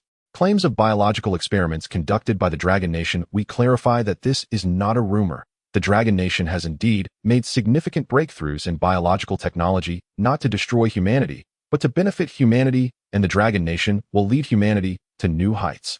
Second, the Dragon Nation has never recognized the authority of the United Nations Court. The United Nations Court has no power or qualification to judge the Dragon Nation. Third, the U.S. claims to use military means to maintain world peace. Such statements lack legitimacy and deterrence. The Dragon Nation is not afraid of any threats of force. If the U.S. insists on its course, it will only push itself into the abyss. Fourth, after a certain period, the Dragon Nation will engage in deep cooperation with countries around the world regarding a certain biological technology. Any nation that does not conspire with the U.S. will become the Dragon Nation's primary cooperative partner. Fifth, recently the Dragon Nation has captured hundreds of foreign assassins from 7 major assassin organizations: Red Moon Vampire Wolf Clan, Tombstone Sun Ninja, and Black Crow, all of whom have countries backing them. This behavior not only violates international law, but also disregards the authority of great powers. The Dragon Nation will implement cleansing actions against the following forces and hopes that all countries will cooperate actively to avoid losing big for small gains. Finally, the Dragon Nation would like to say the biological technology developed by the Dragon Nation is not only a breakthrough for the people of the Dragon Nation, but for all of humanity. In the future, humanity may enter a brand new stage free from illness and death, and all may enter an era of everlasting life. Mr. Su is not only a treasure of the Dragon Nation, but a treasure for the world. With each passing day, Mr. Su lives the era of human evolution, and eternal life arrives sooner. Any actions taken against Mr. Su are actions against the future of all humanity. The Dragon Nation will not tolerate such actions. As soon as this news broke, the internet exploded. Not only was there heated discussion domestically, but it also caused a fierce uproar internationally. What the heck? The Dragon Nation is going to announce biological technology. They want to cooperate with other countries. The biological technology of the Dragon Nation is impressive. Although we don't know exactly which biological technology the Dragon Nation will announce, every single one is impressive. Can we, like the Dragon Nation, begin to evolve too? Mr. Dragon Nation said that only countries that do not conspire with the U.S. will be able to cooperate. What exactly does that mean by not conspiring? There are no specific standards. Simply put, if the Dragon Nation says you conspire with the U.S., then you conspire with the U.S. Damn, I want to evolve to the U.S. Government is full of idiots. Mr. Su is not only a treasure of the Dragon Nation, he is a treasure for the world. Exactly. The reason he chooses to live stream every piece of technology is to give ordinary people a chance to enter the era of eternal life. Protecting Mr. Su means protecting all humanity. While the online discourse was intense, Persia received a call from the Dragon Nation. The Dragon Nation expressed that it would increase military support to Persia, hoping they could quickly end the military conflict with Canaan. The highest leader of Persia, Bahram, was overjoyed and immediately convened a supreme meeting. After the meeting, Persia was the first to publicly ally with the Dragon Nation. The U.S. is a cancer to the world. The Dragon Nation's biological technology benefits all humanity, while the actions of the U.S. are destroying humanity. Meanwhile, countries around the globe swiftly convened their highest meetings. The biological technology cooperation mentioned by the Dragon Nation is simply too enticing, even though the Dragon Nation has not specified which biological technology will be deeply cooperated on. For all countries, any single technology holds immense significance. After all, this technology differs fundamentally from any current technology. It is truly about the eternal life technology concerning human evolution. Even among those countries that previously had good relations with the U.S., significant divisions began to emerge internally.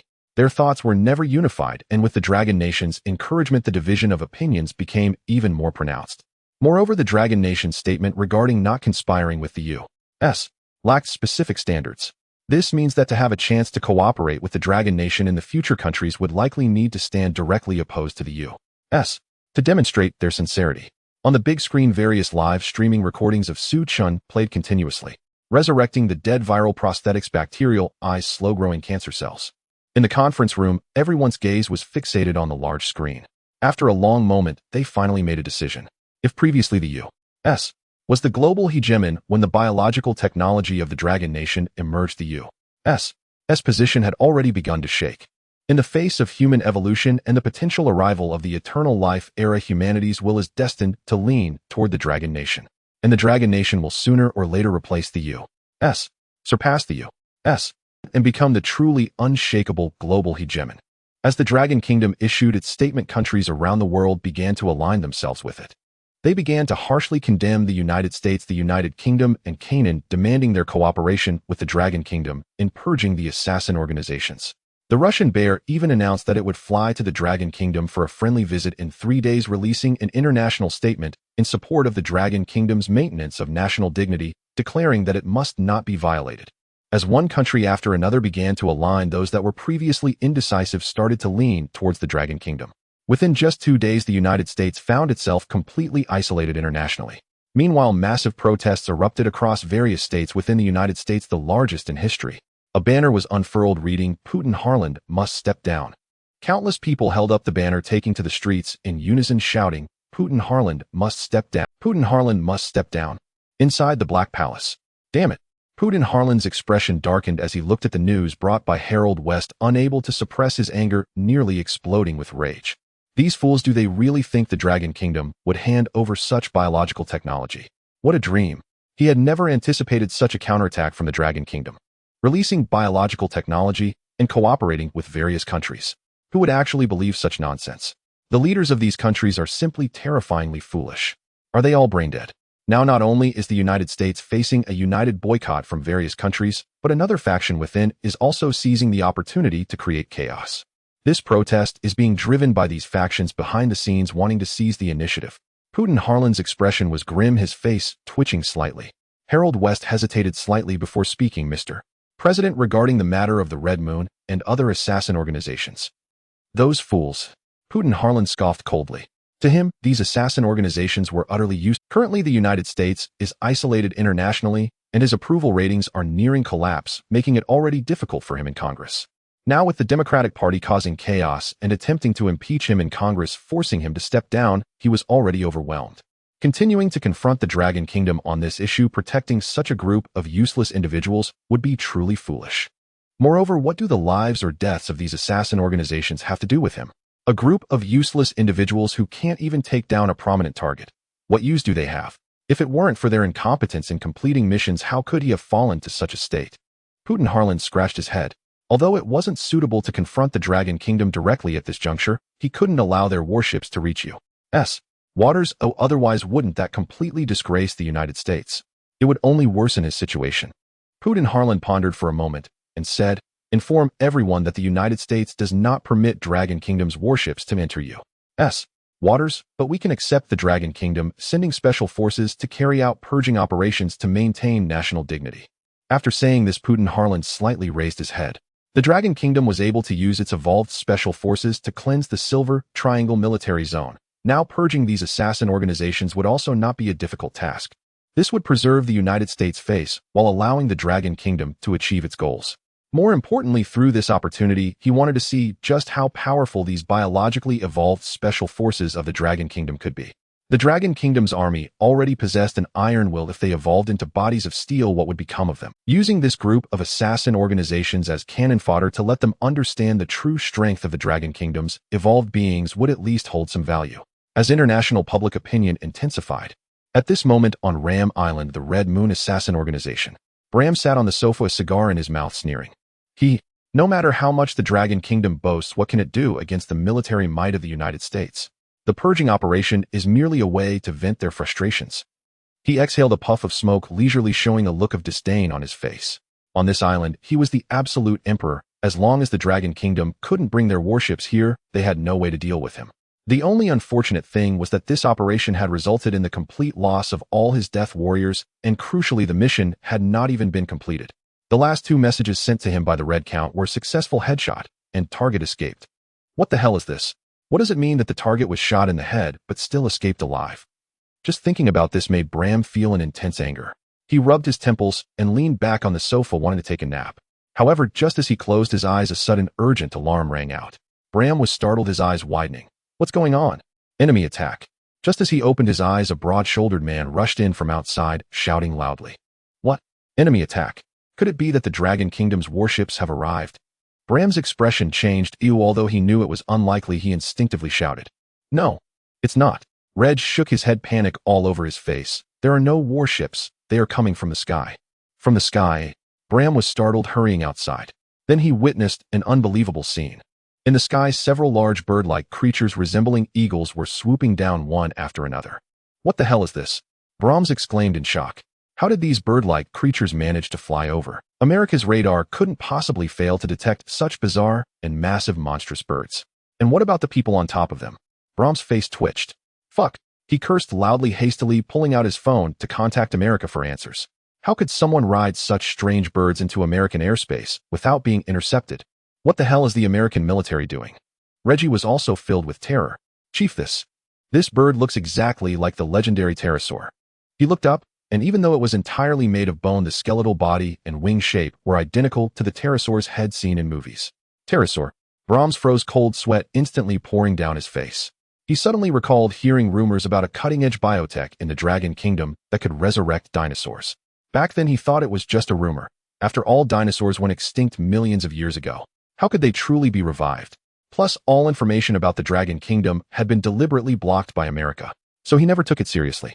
But now it seemed that so-called dinosaur resurrection was actually real. Brahms' eyelids twitched violently, his hands trembling. So the people on those pterosaurs were from the Dragon Kingdom. Fuck. His face contorted as he quickly opened his phone. But at that moment, a push notification suddenly appeared.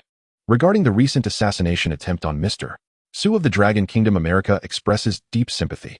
As the Dragon Kingdom stated, the dignity of a great power must not be violated.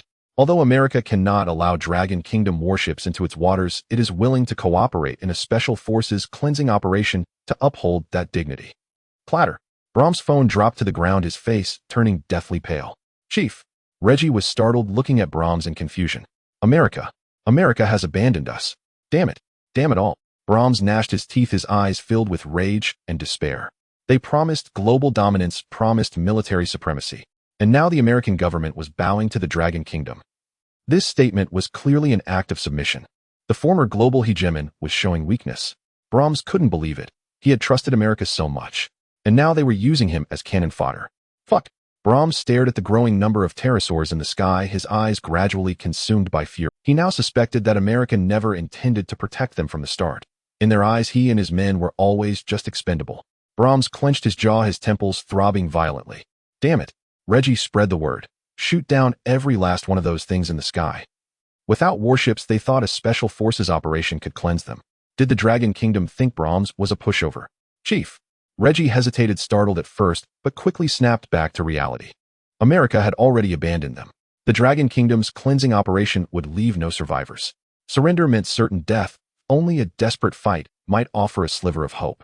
With that thought, he gritted his teeth, grabbed the walkie-talkie, and shouted decisively, fuck. Open fire. Open fire. Shoot down everything in the sky. As his words fell, a thunderous roar of gunfire erupted. From every corner of the island, machine guns aimed at the sky and unleashed a frenzy of bullets.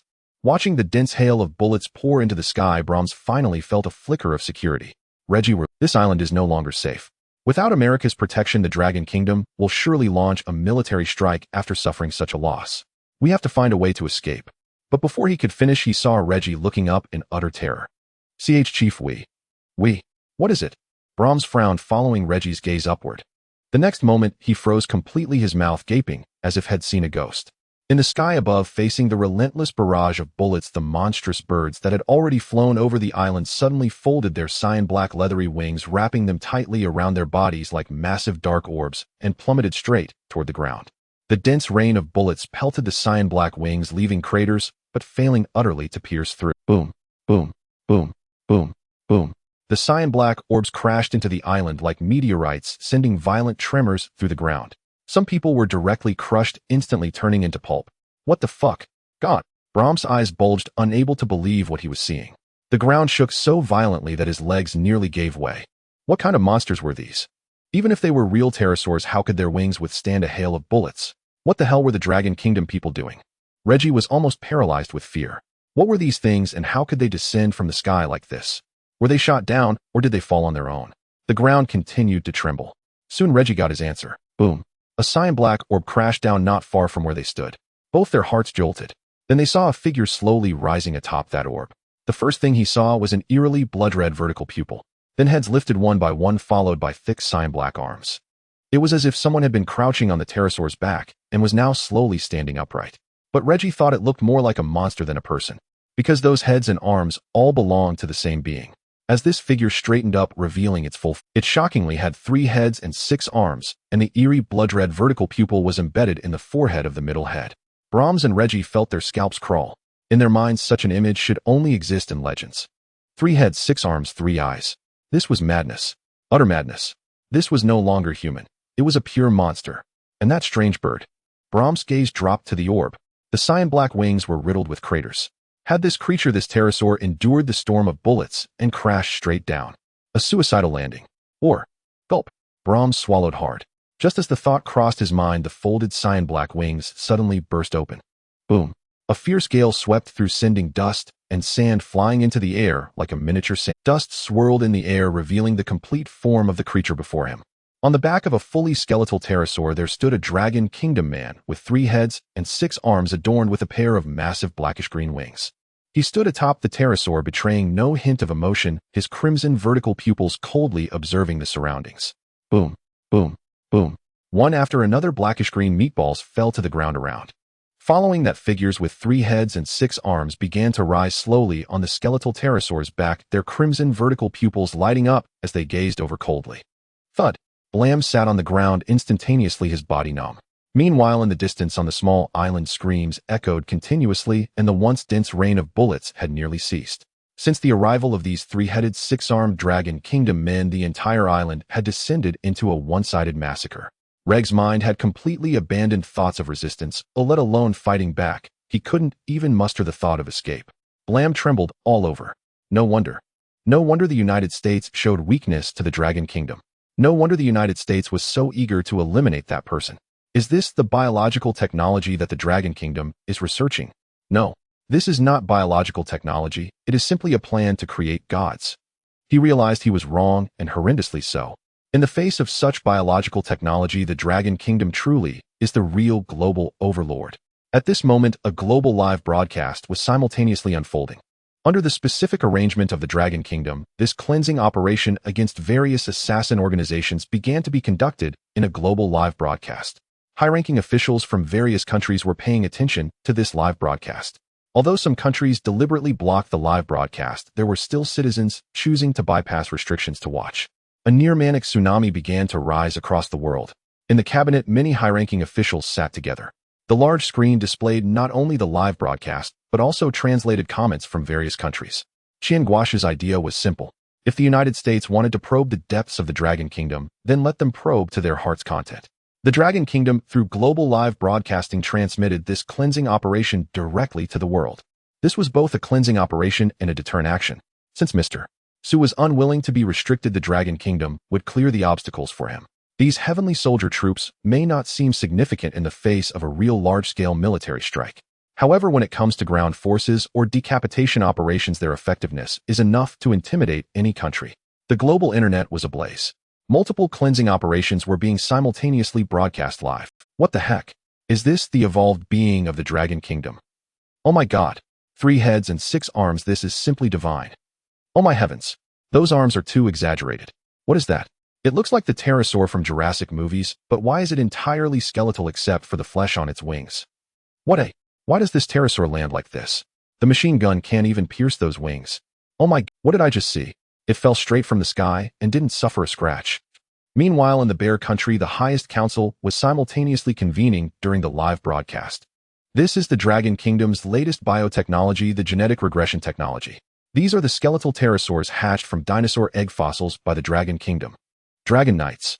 And these soldiers with 3 heads and 6 arms are completely beyond the realm of normal humans. They are unafraid of bullets falling from high altitudes without a scratch, which is enough to demonstrate the strength of these soldiers. Indeed, and more importantly, look here, the soldiers that landed here, facing numerous armed thugs, can even dodge biological evolution heavenly soldier troops. The breakthroughs in biotechnology by the Dragon Kingdom have become unparalleled. The global landscape is about to change. The president of Bear Country sat in the foremost position, listening to the discussions and nodding slowly. The biological technology of the Dragon Kingdom is truly a technology that can change the world. I propose that Bear Country must establish a complete friendly relationship with the Dragon Kingdom, build long-term, friendly cooperation, and resolutely stand on the same front as the Dragon Kingdom.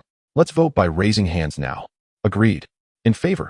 Inside the meeting room, the unanimous vote passed without any suspense. In the United States, we must face the current technological gap with the Dragon Kingdom. The president's obstinacy will only push the United States into the abyss.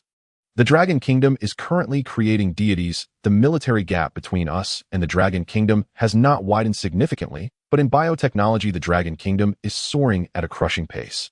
The supremacy of the United States has already been shaken. I believe we must establish friendly diplomatic relations with the Dragon Kingdom. Put Harang sat there watching the live broadcast on the large screen, his expression dark and somber.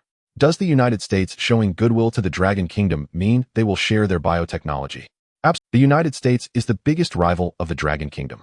They fear the military strength of the United States and would never share biotechnology. They would rather push the United States into the abyss immediately. Bang! Someone slammed the table. Put Harang, your actions have completely positioned the United States against the Dragon Kingdom. I absolutely disagree with continuing to oppose the Dragon Kingdom. I will unite with the congressman to impeach you in Congress. You are unworthy to continue sitting in the position of President of the United States. After speaking, he left angrily, his face filled with rage. The cleansing operation is still ongoing. On the small island belonging to the Tombstone Assassin Organization, everyone is filled with dread as they gaze at the winged bone dragons and the inhuman figures with 3 heads and 6 arms behind them. The leader of Tombstone is a man from the Dragon Nation named Wang Kuan. He is unable to believe his eyes as he watches the scene before him. Since his immigration, he has hardly paid attention to any news from the Dragon Nation. In his eyes, there exists a significant gap between the Dragon Nation and the United States. Thus, upon receiving the bounty news, he did not hesitate for a moment and immediately took action. Although the mission failed, he felt no worry, believing the Dragon Nation posed no threat to him. Even when he received the international statement released by the United States, he still thought that the United States was provoking the Dragon Nation in another way. After all, the notion that warships are not allowed into U.S. waters and that the so-called special cleansing operation is merely a joke. But now, Wang Kuan looked up at the sky, staring at those bizarre creatures, and he was utterly stunned. 3 heads, 6 arms, riding dragons unafraid of bullets. This is the Dragon Nation's special forces? His pupils trembled and the screams of his subordinates echoed, driving his nerves into a frenzy. Until a dark green meatball descended not far in front of him, his expression suddenly turned fierce and a hint of madness flashed in his eyes. I don't believe it. Without warships, how can you cleanse me? He shouted hoarsely, turning and running to the side. In the next moment, he emerged carrying a shoulder-mounted grenade launcher. Wang Kun's eyes widened as he shouted, I don't believe I can't break through you. Die for me. As soon as the words left his mouth, a high-explosive grenade shot out, with a loud bang, flying straight toward the dark green sphere. Boom. The terrifying explosion released shockwaves, sending a massive cloud of dust into the air. Shrapnel flew, resulting in the immediate death of some nearby thugs. Wang Kuan crouched on the ground, gasping for breath as he looked across. As the dust began to settle because he saw that the dark green meat wings that could not even be pierced by bullets were now shattered, revealing the stark, white bones inside. Ha! Ha ha! Wang Kuan was overjoyed. In front of his treasured grenade launcher, even a monster could only meet its demise. With a gleeful gaze, he lifted the grenade launcher, standing up to peer through the perforated wings of the dragon. He wanted to see if the special soldiers of the Dragon Nation with 3 heads and 6 arms were still alive. However, just as he was scanning with his eyes, a voice suddenly sounded in his ear. What are you looking for? Wang Kuan was startled, and before he could turn around, he felt a large hand grip his head tightly. The immense force nearly crushed his skull. In the next moment, he felt his feet leave the ground as he was forcibly lifted by his head. A mocking and indifferent face appeared before him. No. To be precise, 3 identical faces were staring at him from different directions. Aside from the crimson vertical pupil in the center of the forehead, the 3 faces were entirely identical. The man had 6 arms, one of which was tightly gripping his head, nearly splitting his brain apart. Wang Kun's eyes widened, yet he still shouted frantically, killing one is enough. I don't care if I die. It wouldn't be easy for you to create another such dragon. Ha ha ha. I'm worth it. Worth it. The man sneered, turning Wang Kun's body to face the winged bone dragon across from them. Do you think you can kill anyone, eh? As soon as he finished speaking, the winged bone dragon, whose wings were already in tatters, seemed to sense something and suddenly moved its body. Although its wings were filled with holes, it still appeared spirited, with its bony body glistening in the sunlight. How is this possible? Wang Kun's pupils suddenly dilated as he looked at the scene before him in disbelief. He had thought that this completely skeletal dragon, with its flesh wings, should be its true form. In the face of the grenade launcher's explosive power, that flesh wing had been nearly blown to pieces, making it impossible for it to survive. The death of such a dragon would be a significant loss for the Dragon Nation. But to his astonishment, the situation before him completely exceeded his understanding. This dragon not only lived, but appeared to show no signs of sluggishness. More importantly, if this dragon is not dead, its wings will surely grow back, right? They will. As if guessing Wang Kun's thoughts, the man's voice rang out again, looking at Wang Kuan with a smile and nodding. However, this smile seemed no different from that of a devil in Wang Kun's eyes. Huh. Wang Kun's body weakened, and he let out a hoarse gasp, his eyes completely losing their luster. Is this what the Dragon Nation is like now? Bang. The man's dark green fingers suddenly exerted force, mercilessly crushing Wang Kun's skull, discarding his body as if it were trash. For the man, if Wang Kuan were a foreigner, he might have opted for a quick kill to avoid wasting time. But this man was a citizen of the Dragon Nation, or rather had once been one.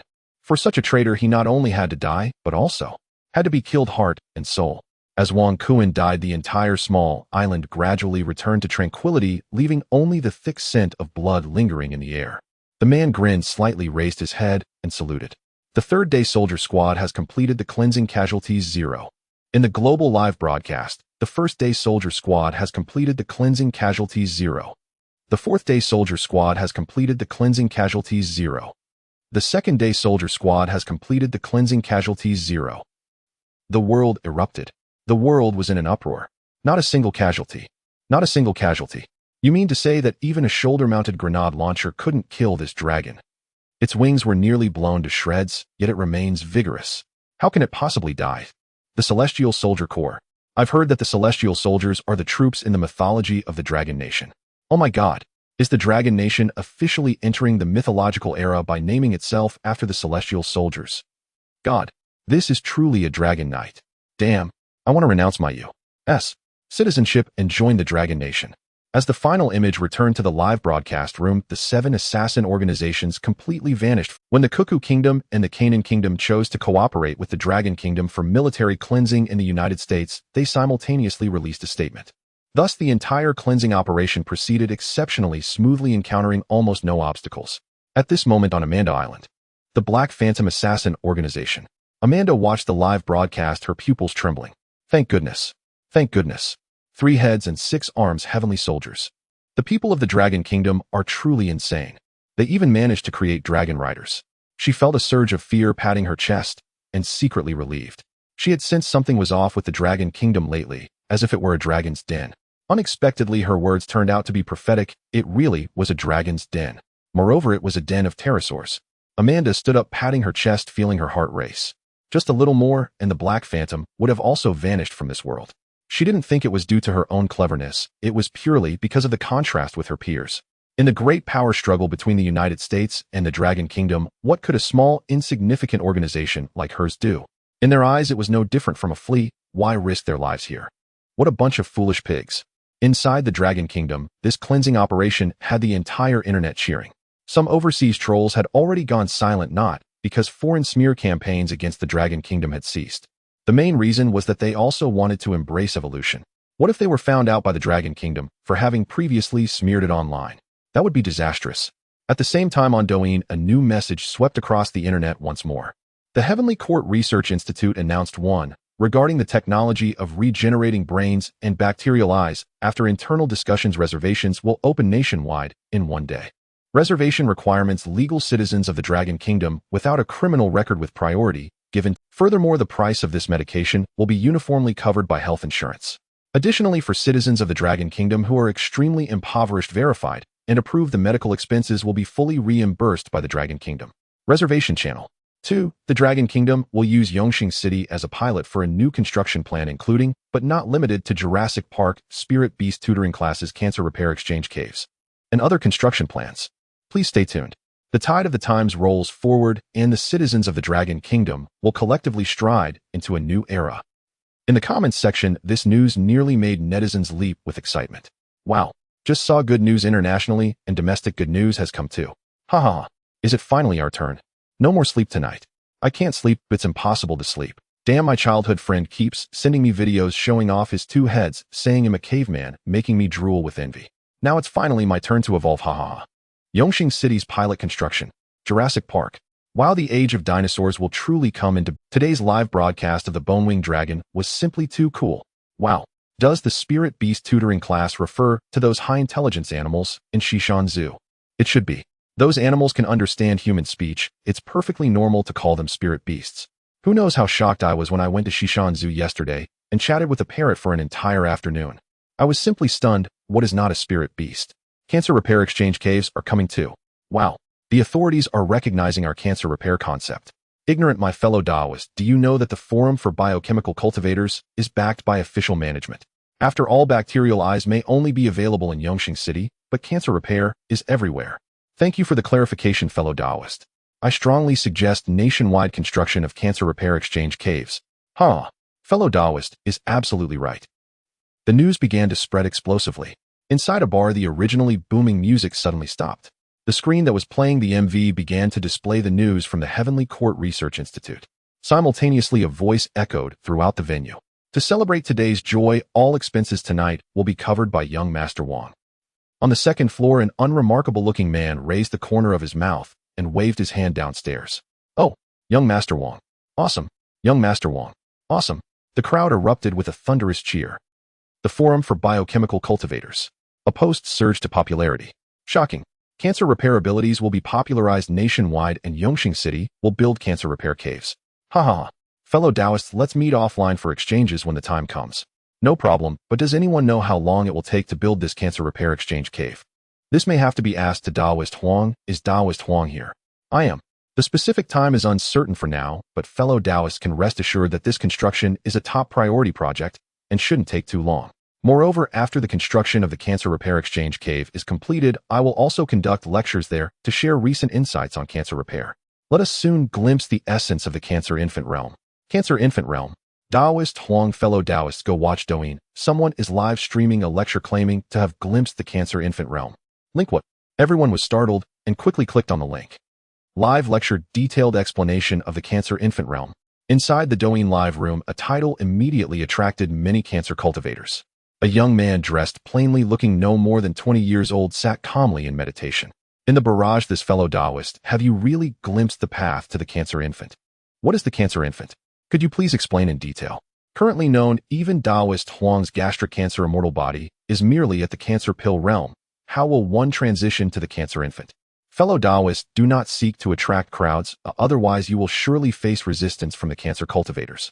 Looking at the barrage of questions and the rapidly increasing number of viewers in the live room, the young man finally raised his head slightly, revealing a smile. Attracting crowds. Would I need to resort to such means? The young man scoffed and raised an eyebrow. The world believes the immortal body is the strongest constitution of cancer cultivators, yet they are unaware that there are people beyond people, heavens beyond heavens. Above the immortal body, there exists the divine body in this world. What? Divine body? Impossible. The immortal body is already at terminal gastric cancer. How could there be a divine body? Exactly. I am Huang Tian, the foremost cancer cultivator under the Tao of Heaven, with a gastric cancer immortal body, merely a step away from death. The so-called divine body absolutely does not exist. Huang Tian was also furious, typing angrily, refusing to believe. The young man chuckled, flicking his sleeve. Doesn't exist. Ignorant. The immortal body leads directly to the cancer pill, while the divine body leads directly to the Cancer Infant. Latest stage cancer is the immortal body. Oh, but what exactly is the divine body? He extended his hand, taking a diagnosis report from the side and displaying it in front of the camera. Netizens focused their eyes, reading diagnosed with schizophrenia and terminal gastric malignant tumor. The young man raised the corner of his mouth, speaking proudly. This is the divine body. This is the divine body. As these words were uttered, the entire audience was astounded. Everyone stared at the diagnosis report displayed before the camera, momentarily stunned. What is this? Terminal gastric cancer, schizophrenia? Divine body. This is the divine body. What connection is there between terminal gastric cancer and schizophrenia? And what does it have to do with the divine body? Indeed, what does the so-called direct path to the Cancer Infant mean? How can schizophrenia lead one to step into the Cancer Infant realm? Fellow cultivator, schizophrenia is merely a mental affliction. Oh, what relation does it bear to the cancer pill? If it cannot aid the growth of the cancer pill, how can it be called a divine body? And how can one break through to the Cancer Infant realm? Numerous cancer cultivators were visibly shaken, firing off questions one after another. Huang Tian, sitting on his bed, was so startled by the youth's words that he nearly dropped his phone. Since the emergence of cancer cultivation, he had always been the absolute foremost prodigy. Could it be that today this title was about to be taken from him? Inside the live stream, the youth sat cross-legged, speaking calmly. Fellow cultivators, the path of the cancer pill holds many secrets. Would the heavenly Tao bestow such a great opportunity so simply? Allow me to explain in detail. With that, the youth once again retrieved a notice from beside him and displayed it before the camera. Discharge certificate from Qingqing City's Imnot 6 Psychiatric Hospital. Patient name Wu Di. Admission duration 3 months. Admission symptoms schizophrenia. Treatment process. Remarks: due to the patient's abnormal reactions, a deep gastrointestinal examination was conducted a week ago, confirming terminal gastric cancer. 3 days ago, successfully scheduled slow-growing cancer cells. The day after the terminal gastric cancer was cured, his schizophrenia showed significant improvement, and he is now indistinguishable from a normal person. Special approval, discharge permitted. Director's signature, Wu Meibing. Date. Wu Di lifted his head slightly and said, as it states here, I was diagnosed with schizophrenia 3 months ago and admitted to this psychiatric hospital for treatment. Not long ago, during a routine checkup, I was also diagnosed with terminal gastric cancer. By successfully scheduling slow-growing cancer cells, I became a cancer cultivator. Initially, I believed that the immortal body capable of instantly reaching the cancer pill realm was the pinnacle of existence, but the truth is far from that. Wu Di's voice was unhurried, a trace of reminiscence flickering in his eyes. The cancer pill is a great opportunity bestowed by the heavenly Tao. Could it truly be so simple? On the very night I became a cancer cultivator, I had a dream. In the dream, I stood in a void space, surrounded by an eerie silence. I saw a figure walking toward me. He looked exactly like me. Same build, same features, as if he were another me. It was the second personality I had split off with a pride and arrogance 1,000 or 10,000 times greater than my own. But at that moment, he simply stood there and said to me calmly that he had come to bid farewell. This farewell, at the time, I did not understand the meaning of those words. It was only when I awoke from the dream and sensed the changes in my cancer pill that I realized he had not perished, but had merged with my cancer pill. Because in that instant, I felt that the cancer pill was no longer just a pill, it had become a part of my body as obedient as my own limbs. Moreover, I had comprehended a deeper path of cancer cultivation. Inside the live stream, all the cancer cultivators were astounded. So the cancer pill absorbed your second personality, allowing you to truly master it. This is the cancer infant. Terminal gastric cancer schizophrenia, so that's it. Consciousness merged with the cancer pill. The cancer infant realm is indeed like this. Fellow cultivator, you are truly brilliant. But before the cancer pill realm, one could compensate through cultivation. However, the cancer infant realm can it only be achieved by those with the divine body. Indeed, are we with ordinary talents doomed to remain forever stuck in the cancer pill realm? Wu Di shook his head. I do not know. However, fellow cultivators, do not panic. Although this is the path to the cancer infant that I have realized, it may not be the only one. The divine body is unique after all. Perhaps there are other ways to reach the cancer infant. On the bullet comments, many cancer cultivators expressed envy. Fellow Wu, do not console us. In cultivation, talent has always been paramount. Perhaps the cancer infant is indeed a realm that only the divine body can attain. Alas, we are ultimately of mediocre talent, having consumed too little spiritual food and rested our minds too well. That is why we remain stuck at the mere cancer realm. Forget it. We can only hope that the heavenly Tao will bestow another great opportunity. By the way, fellow Wu, what is this deeper path of cancer cultivation you mentioned? Yes, what exactly have you comprehended in the cancer infant realm? The cancer cultivators asked one after another. Huang Tian, gripping his phone in his room, had a hollow look in his eyes. The cancer infant realm. So this is the cancer infant realm. Was he the foremost prodigy ultimately destined to abdicate his throne? Wu Di, looking at the inquiries flooding the live stream, said with confidence, this is something I naturally understood upon stepping into the cancer infant realm and gaining a deeper mastery over the cancer pill. The so-called deeper path of cancer cultivation is cancer chi external release. On the bullet comments, what a cancer chi external release. In the cancer infant realm, one could actually achieve cancer chi external release. In the cancer infant realm, one could actually achieve cancer chi external release. Huang Tian's eyes widened. He could hardly believe his ears. As a cancer cultivator who among them had not dreamed of releasing cancer chi externally. Before the heavenly Tao bestowed divine abilities, cancer chi external release was itself a divine ability of cancer cultivation. He stared at the figure on the live stream, his eyes instantly filled with anticipation. On the live stream, even more bullet comments flooded the screen like a tidal wave. Cancer chi external release. Fellow Wu, are you speaking the truth? Unbelievable. Unbelievable. Fellow Wu, do not deceive us. What kind of cancer chi external release is it? Fellow Wu, explain quickly. Wu Di observed the excited remarks on the bullet comments, a hint of pride flashing in his eyes. Yet he still put on a regretful expression. Regarding cancer chi external release, I have only just begun to grasp it. In the cancer infant realm, the cancer pill is as one with my limbs. However, what I can currently achieve is quite limited. Fellow cultivators, please observe. With that, Wu Di rose and picked up an empty mineral water bottle from beside him, placing it before him. Then he formed his fingers into a sword gesture and pointed at the bottle. With a whoosh, as if a breeze had passed, the mineral water bottle toppled over. Something like this. Additionally, with the effect of cancer chi external release, one can withstand extreme cold and heat, achieving a pleasant warmth in winter and coolness in summer. However, I am still pondering one question. As we all know, the cancer chi emitted by the cancer pill can help heal physical ailments.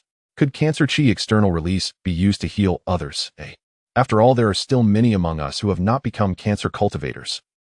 In the livestream room, Wu Di's voice resonated softly. The scene before Huang Tian caused his body to tremble, and he fully recognized the reality.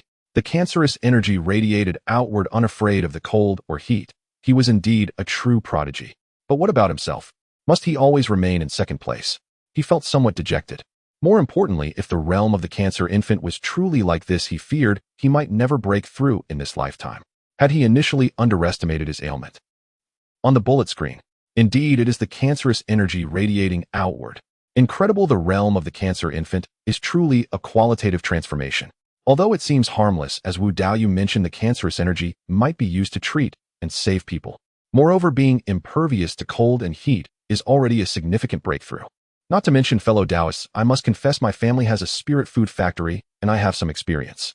I once consumed 30 packets of spirit food daily for 5 consecutive days, supplementing with cancer pills, hoping to enter the realm of cancerous energy as soon as possible. However, through my tests, I discovered that the cancer pills in the cancer realm emit very limited cancerous energy. I could feel the cancer pill within me desperately releasing cancerous energy to devour the bacteria in my body, but due to the continuous influx of bacteria, it still left my throat inflamed for several hours. I suspect this is likely due to an inability to digest the medicinal power.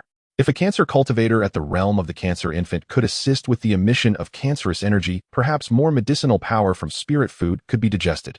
But how would the emission of cancerous energy assist the enhancement of your own cancer pills? That seems quite Wait. What if a powerful being at the cancer infant realm could use the emission of cancerous energy to allow my cancer pills to devour this portion of energy? Wouldn't such pure cancerous energy lead to a greater enhancement? Oh my. Fellow Taoist, I understand now. Is this the legendary importation of knowledge? The immortal touches my head, bestowing longevity. So that's how it is. Everything is clear now. Ha ha ha. What a refreshing exchange this is. All of you Taoists are truly ha ha ha. Indeed. I am increasingly looking forward to the completion of the Cancer Cultivator Exchange Cave. Perhaps we will all achieve more breakthroughs then. Huang Tian stared wide-eyed in the room. He had just been lost in melancholy, his mind completely halted in thought. How could these people grasp the concept of importation of knowledge in such a short time? The immortal touches my head, bestowing longevity. Could it be? I am the true prodigy. He felt a bit dizzy. After some time, once the Cancer Cultivator Exchange Cave was completed, he would have to give lectures. Was he really going to listen to them lecture? No, absolutely not. He was the #1 cancer cultivator under the heavens. Even if his talent wasn't the best, his comprehension should be. Huang Tian suddenly stood up, pacing around the room, his mind racing. Split personality, the realm of the cancer infant, the emission of cancerous energy, the method of importation. No. How could the heavenly path bestow great opportunities while severing the path of the cancer infant? Moreover, according to their initial judgment, the so-called cancer cultivator was indeed the orthodox method of ancient cultivation. The divine body was certainly powerful, but it couldn't be the only means to break through to the realm of the cancer infant. And the emission of cancerous energy shouldn't be so simple either. Perhaps Wu Daoyu's current understanding is still insufficient. Huang Tian thought it increasingly reasonable, yet soon his face revealed a hint of melancholy. If he couldn't step into the realm of the cancer infant, all speculations would merely be speculations. But how could he break through to the path of the cancer infant? Let the consciousness merge with the cancer pills. Huang Tian mumbled to himself, ruffling his hair. No, although I have no clear direction. He slightly raised his head, gazing at the ceiling, feeling a bit hopeless. In a villa on the outskirts. In the underground laboratory, Su Chun was conducting new research. This time his research mainly focused on 2 directions, one of which was the biological revival agent. Su Chun looked up. In a corner of the laboratory stood a cryogenic chamber. It was a human liquid nitrogen freezing device specially sent by the Biological Science Research Institute, and Lu Yish's body lay inside. After all, it was due to his actions that Lu died, so Su Chun decided to revive him. In fact, he had a simpler method to preserve the body, which was to inject the biological revival agent. However, Zhou Wenshan and others were worried about accidents and insisted on delivering this equipment. Su Chun lowered his head, continuing with his actions. Regarding this new biological revival technology, he actually already had a very clear idea, but it still required some time to cultivate certain materials needed for the drug. Thus, what he was actually working on was another technology. The virus prosthetics and the enhanced 3-headed 6-armed limbs all enhanced the limbs, although they could increase physical strength to some extent. But that strength was ultimately limited, far from achieving his initial vision of stopping a 100-ton truck with one hand. Therefore, enhancing the body itself was crucial. After all, there were many things in this world that could threaten human life. What if while walking a 100-ton truck suddenly sped towards him from behind? Without his technology, how could human safety be guaranteed? Since he aimed for immortality, strengthening the body was indispensable. Su Chun's movements gradually quickened as his mind became clear. Soon Su Chun merged the final liquid and then filtered and cooled it. A faint pink liquid finally appeared. Perfect. Su Chun's eyes lit up with joy, looking quite satisfied. In fact, this liquid was initially milky white, but to distinguish it from the gene ancestral revival liquid, he deliberately added a bit of coloring. It was simply perfect. Su Chun pinched his chin, increasingly satisfied, decisively set up his phone, and started the live stream. The Jade Emperor you follow has started streaming. Hurry and take a look. On Douyin, Huang Tian, who was originally in despair, saw the notification, and his eyes widened, instantly rushing unhesitatingly towards Su Chun's live stream. In the livestream room, within just a few seconds, the number of online viewers surpassed 100,000 and was still rapidly growing. We cancer cultivators have seen the heavenly path. Is the heavenly path about to bestow great opportunities again? Ha ha ha. The light of the heavenly path will last forever. Praise the heavenly path. Suchin looked at the bullet screen comments from the livestream viewers, smiled broadly, raised the faint pink liquid in his hand, and loudly proclaimed, "Welcome to the greatest livestream in history. This is my new agent, the hardened virus cells. The human body is too fragile. To compensate for this flaw, I specially developed this agent which can absorb excess fat and bodily impurities to strengthen the physique and resist harm. The world is fraught with crises. In this era of immortality, the flesh must evolve together. Thank you to all the supportive readers." In the live broadcast room, a group of cancer cultivators were filled with excitement. It's here, the familiar formula, the familiar taste. The hardening virus cells. Please elaborate. Tao of heaven. The friend upstairs lacks comprehension. Absorbing fat and bodily impurities to strengthen the physique is clearly a body refinement method. Body refinement method. Body refinement method. I understand now. The usage of the virus prosthetics is limited, so the Tao of heaven has bestowed upon us this body refinement method, allowing us all the opportunity to achieve physical evolution. Yes. Although the Tao of heaven once granted the divine ability of 3 heads and 6 arms, divine abilities are ultimately different from one's own body refinement method, and I think to fully unleash the power of a divine ability, the strength of the body is also indispensable. Indeed, do you all remember what the Tao of heaven said in the early days? He said the best effect of the virus prosthetics should be to single-handedly stop a 100-ton giant, but at that time we couldn't achieve such results. Looking back, it was clearly due to the weakness of our physiques. That's right, ha ha. The Tao of heaven truly understands us. Huang Tian stood in the room, his eyes shining brightly. The frustrations within him were now completely swept away. The cancer infant realm is indeed powerful, and the release of cancer energy is terrifying. However, the path of cancer cultivation need not be limited to this method. Though my talent may not match that of Wu Di, perhaps I can achieve a breakthrough on this path of body refinement. His eyes gleamed slightly as he continued to watch the live broadcast. At this moment in the live room, Su Chun was nodding slightly, explaining to the netizens, "That's right, the hardening virus cells are a type of strengthening agent for the body.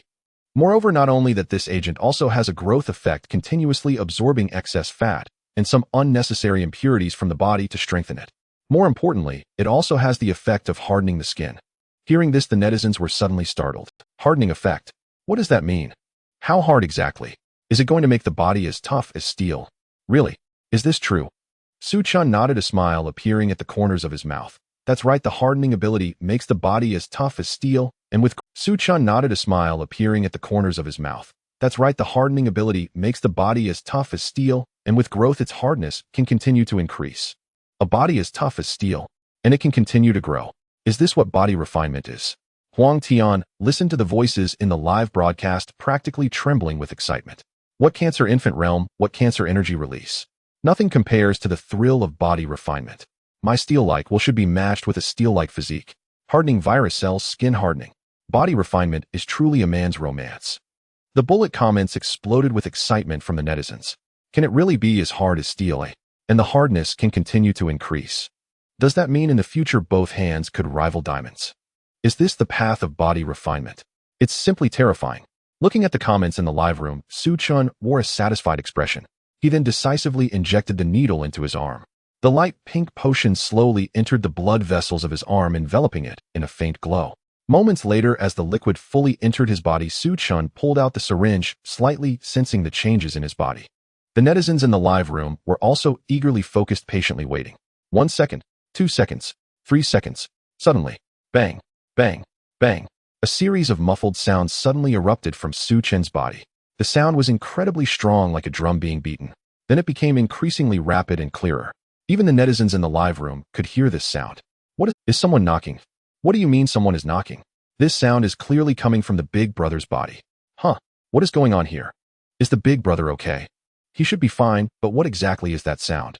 Don't be so dramatic. This is clearly the medicine demonstrating its effects. The cells are hammering away at the body. Huh, no. Isn't that a bit too abstract? Abstract? Nonsense. In the Tao of heaven, everything abstract is not abstract. Exactly. Fellow cultivator makes a good point. This is a normal phenomenon. A body refinement is like this. The comments were buzzing. Su Chun felt the intense rumbling in his body. His eyes widened suddenly, a feeling of indescribable power spreading throughout him.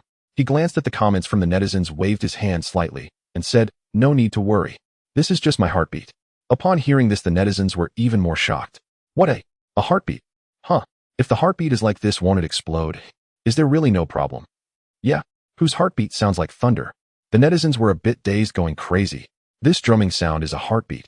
Su Chun naturally explained. That's right, the hardening virus cells are a technology for enhancing the entire body naturally, including the internal organs, and the heart is the most crucial.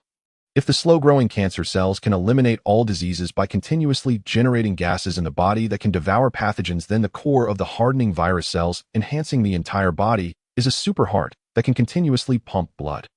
In simple terms, once the hardening virus cells are successfully injected, they will flow through the blood into the heart, transforming the heart, while also turning it into a super heart containing hardening virus cells.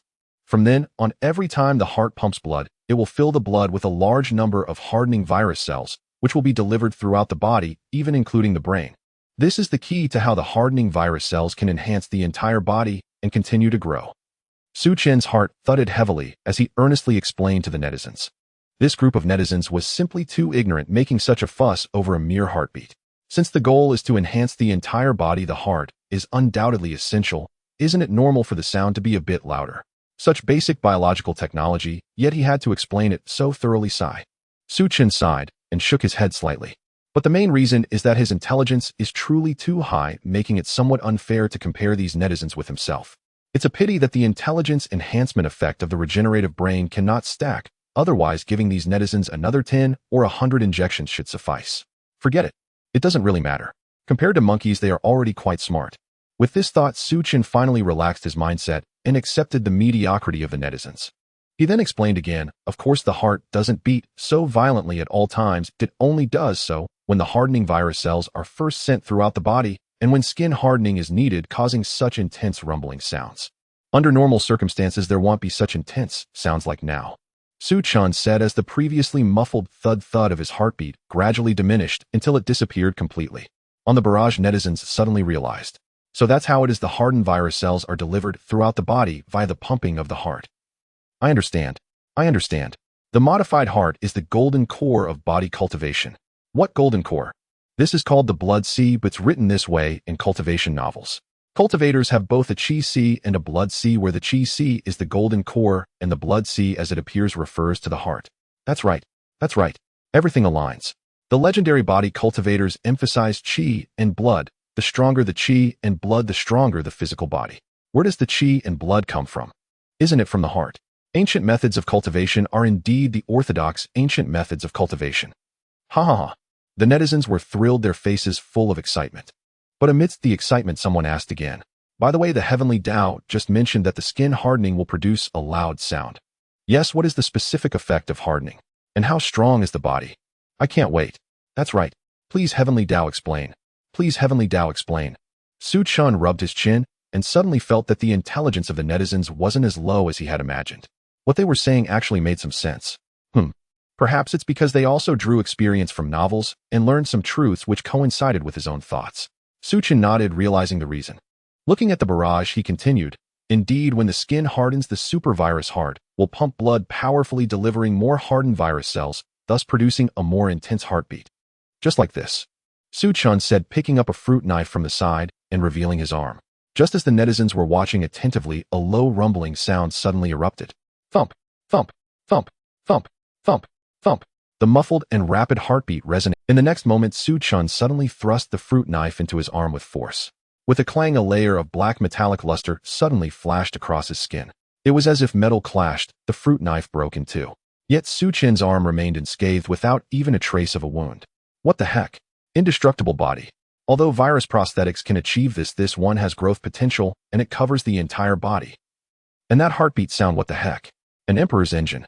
I mean, who understands the feeling of becoming indestructible the moment the heart beats? It's simply awesome. The netizens' eyes sparkled with excitement. Su Chen glanced at the barrage and finally showed a smile. He was quite satisfied with the netizens' reactions. The booming sound of his heart gradually faded, and he continued. Moreover, just as cancerous chi can be used to repair virus prosthetics, hardened virus cells can also repair the physical body. he said as he picked up the broken fruit knife, deliberately relaxed his body, and stabbed it into his arm, creating. Then just as blood began to seep from the wound, it started to heal at a visible speed. In the astonished eyes of the netizens, in less than a minute the wound inflicted by the fruit knife had healed to the point where only a white scar remained. Look, just like this. Suchun confidently displayed his arm, saying, the primary function of the hardened virus cells is to increase physical strength, enabling the body to better control virus prosthetics and achieve the three-headed six-armed form, but as they grow this effect can be achieved even without skin hardening. However, Suchun slightly lowered his head, holding his chin in thought. If a person has excess fat and impurities, perhaps this effect could be further enhanced. Suchun murmured softly. After all, the effect of this supervirus heart should be similar to that of slow-growing cancer cells. As he spoke, he slightly raised his head only to see the barrage in the live stream suddenly surge. Similar to slow-growing cancer cells. Wait, does this mean spring is coming for us fat people too? Fat is talent. I weigh 200 pounds. Can I be considered a perfect innate body? Perfect. Then what about me standing at 1.70 meters and weighing 250 pounds? If fat is severely over the limit, isn't that a holy body? Mr. Su, I am willing to be a guinea pig and personally test this technology. I weigh 220 pounds. I'm willing to. And me? In the room, Huang Tian looked at the barrage in the live stream, reached out to pinch the thin layer of skin on his belly, and felt a wave of despair again. He used to be a fat man over 200 pounds, but after a bout with stomach cancer, he had become nothing but skin and bones, losing all his talent. He had thought that the stomach cancer body would be a great fortune, but unexpectedly, it had also become the root of losing his body refining talent. Could it be that there is no gain without loss? Do cancer cultivation talent and body refining talent ultimately have to choose one? Huang Tian felt bitter in his heart, holding his phone. Looking at the enthusiastic discussions of the netizens on the barrage, he couldn't help but feel envious. Back then, when he had the stomach cancer body, he was so spirited, but little did he know he had traded his body refining talent for it. Now when it comes to body refining, he was practically useless. Wait. Huang Tian's heart suddenly shook. No, body refining talent is different from cancer cultivation talent. Fat is not the greatest talent, or rather it's not the only talent, the ability to eat is. And this is precisely my strong suit. Although I have yet to regain my peak state, it doesn't matter. A mere holy. Huang Tian's eyes gradually became fervent, and boundless ambition surged within him. Give me time, I will surpass the holy body. P.S. Thank you to Dehei Ta Dan Tue Rin for the divine certification. Thanks to Lucy Lu for the divine certification. Thank you to all the supportive readers. I'm so touched I could cry. Huang Tian's eyes suddenly blazed with sharp, piercing light, his confidence surging back like a tide. After all, the so-called flesh-body saint physique merely surpassed his own in initial physical fortitude, not necessarily in latent growth potential. Just as in the path of cancer cultivation, while physique is foundational, one may yet transcend even a saint physique through the refinement of rare spirit foods and celestial treasures. The path of body refinement is even more so. He had once weighed over 200 gene, proof enough that his capacity for ingestion far exceeded the norm. Merely lagging behind in the early stage meant little.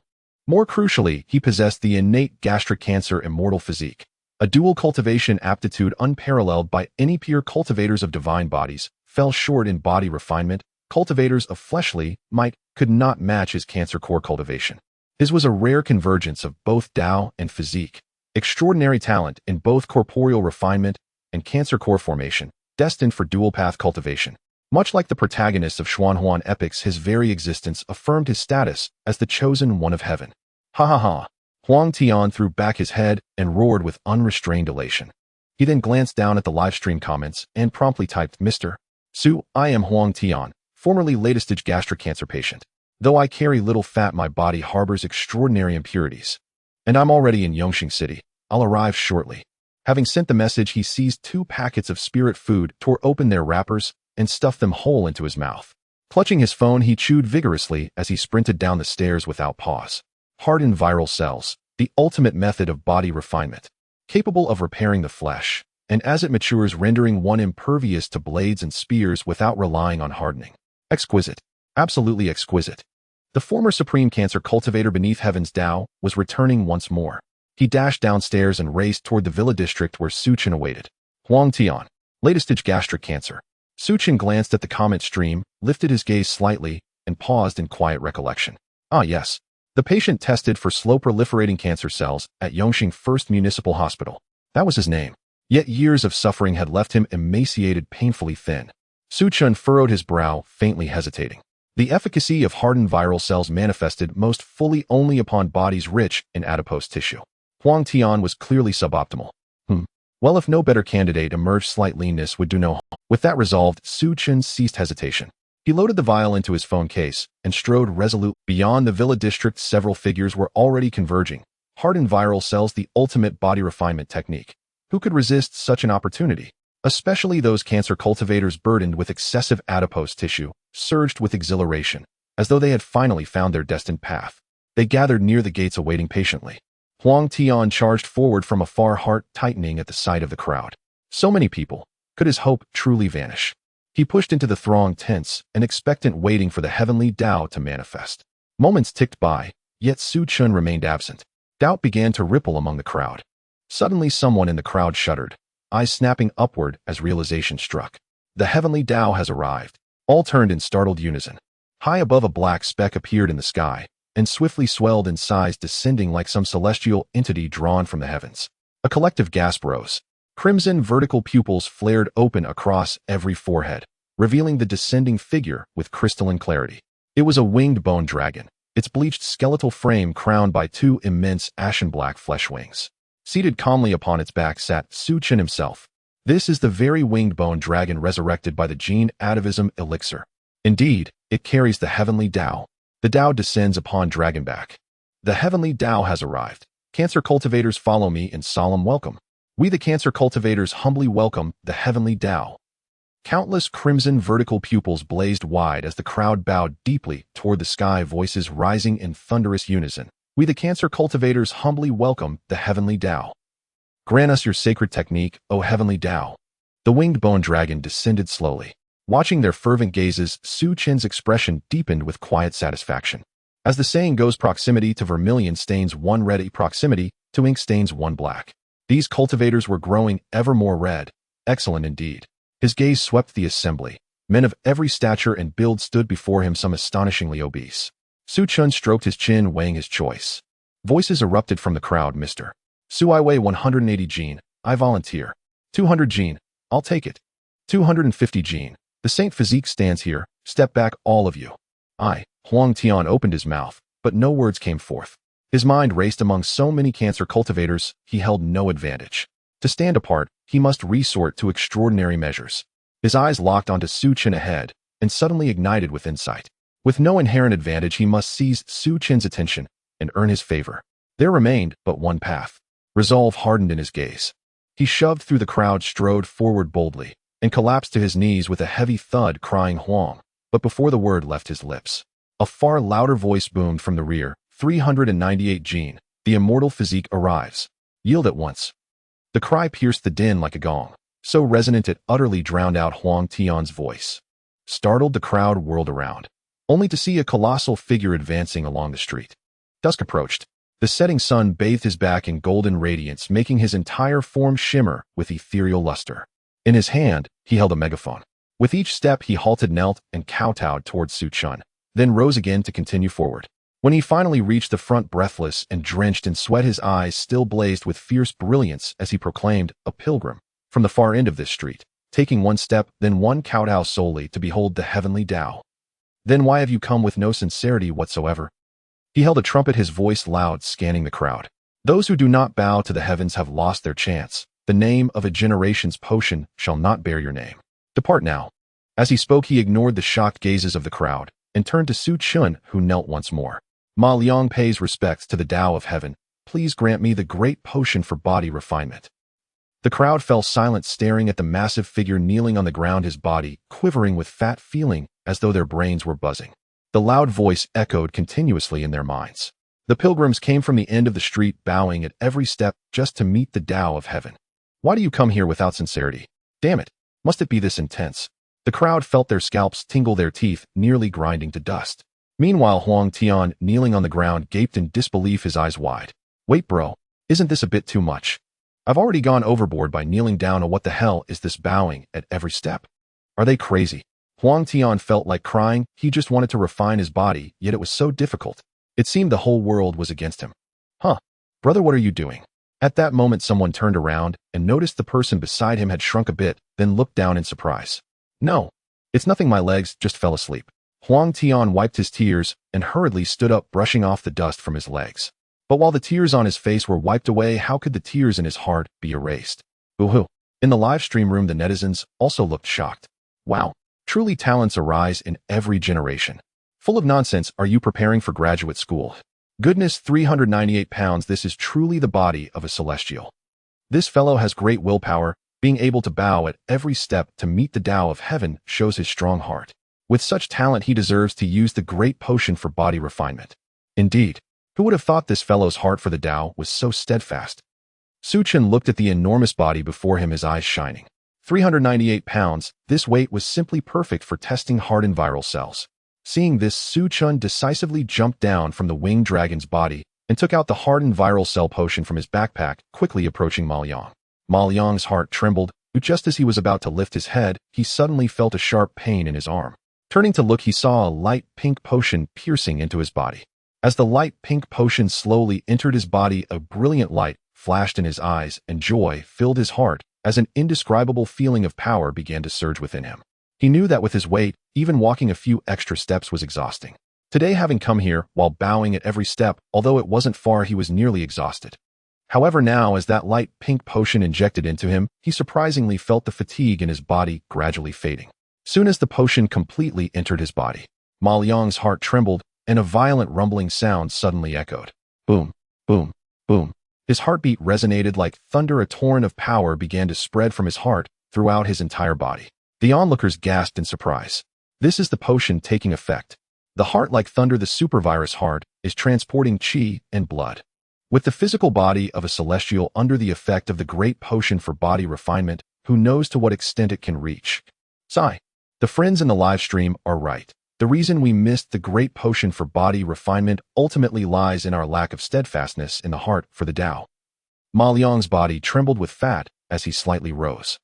He felt that as the supervirus heart transported the chi and blood containing hardened viral cells throughout his body, all his fat was being rapidly absorbed, and every part of him began to fill with strength. Ma Liang slightly closed his eyes, feeling the changes in his body. As time passed, the sound of his heart's rumbling slowly faded. When he opened his eyes again, he had undergone a transformative change. His clothes hung loosely, and even his face had slimmed down a bit. Although there was still a significant layer of fat on him, it could be understood. After all, his physique was terrifyingly extraordinary. Even the great potion for body refinement granted by the Tao was hard to fully absorb in a short time. He could feel that the hardened viral cells within him were already working hard, but ultimately still needed some time. Ma Liang shook his arms, excitement nearly overflowing from his face. He felt that his arms were immensely strong at that moment. A gentle shake felt like it could wield incredible power. He looked around, his gaze immediately locking onto a van by the roadside. He quickly walked over, one hand supporting the bottom of the vehicle, the other hand holding the top. With a slight exertion of his hands, he lifted the entire van effortlessly. Easily, it was simply effortless. Ma Liang frowned slightly and gently set the van down, feeling somewhat dissatisfied. This vehicle didn't allow him to showcase his true strength. It was simply too light. He shook his head, somewhat regretful, pondering if there were other ways to demonstrate his strength. Just then, a middle-aged man in the crowd seemed to have seen through his thoughts, stepping forward to speak. How about you try to take a kick from me? Li Mujuan stood in front of the crowd. Under his loose shorts were a pair of thick, dark legs. At this moment, he looked at Ma Liang with excitement. It had been a long time since he had fully showcased the power of his viral prosthetics, and now he finally had the chance. Ma Liang, upon hearing this, looked up at Li Mujuan, and as his gaze fell on his legs, he felt a surge of joy. Ha ha ha. Good. All right. Fellow Taoist, please don't hold back. He laughed heartily in agreement, wanting to see just how much difference there was between his celestial body and these viral prosthetics. As the words fell, the onlookers displayed looks of delight. Witnessing the confrontation between the celestial body and the viral prosthetics was more exciting than any boxing match. The crowd quickly cleared a space. Ma Liang took a few steps forward and stood firm, arms positioned, looking at Li Mujuan. Come on, fellow Taoist, let me see if your viral prosthetics can break through the defenses of my celestial body. Li Mujuan looked at Su Chen for confirmation and asked, Mr. Su, can I use my full strength? Su Chen nodded slightly. Not a problem. Good. Hearing this, Li Mujuan immediately looked at Ma Liang with a hearty smile. Fellow Taoist, be ready. With the words spoken, Li Mujuan took a large step forward. His thick, dark legs struck the ground with a thud, and then one foot suddenly kicked out. Ma Liang's eyes narrowed as his heart began to thunder. Boom, boom, boom. As the rapid heartbeat echoed, his body instantly achieved a hardened effect enveloped in a layer of black light, even more pronounced than Su Chen's. Boom. Like being hit by a truck, Ma Liang's body was sent flying. Boom. This kick was powerful and heavy. Li Mujuan held nothing back. Ever since acquiring his viral prosthetics, he hadn't felt the strength of his legs so exhilaratingly for a long time. Since Mr. Su mentioned that the physical immortal body could withstand this kick without issue, there was naturally no need to hold back. Though under this kick Ma Liang's body was instantly sent flying, he could feel that when the kick landed, it was like striking a hard steel plate. Just as Mr. Su had said, it was highly likely that he was fine. Indeed, while everyone exchanged puzzled glances, a sudden burst of laughter erupted. Ha ha ha, ha ha ha. From afar, Ma Liang, who had been lying on the ground, suddenly burst into a fit of laughter. Supporting himself on the ground, he slowly rose, his expression filled with elation. I have realized it.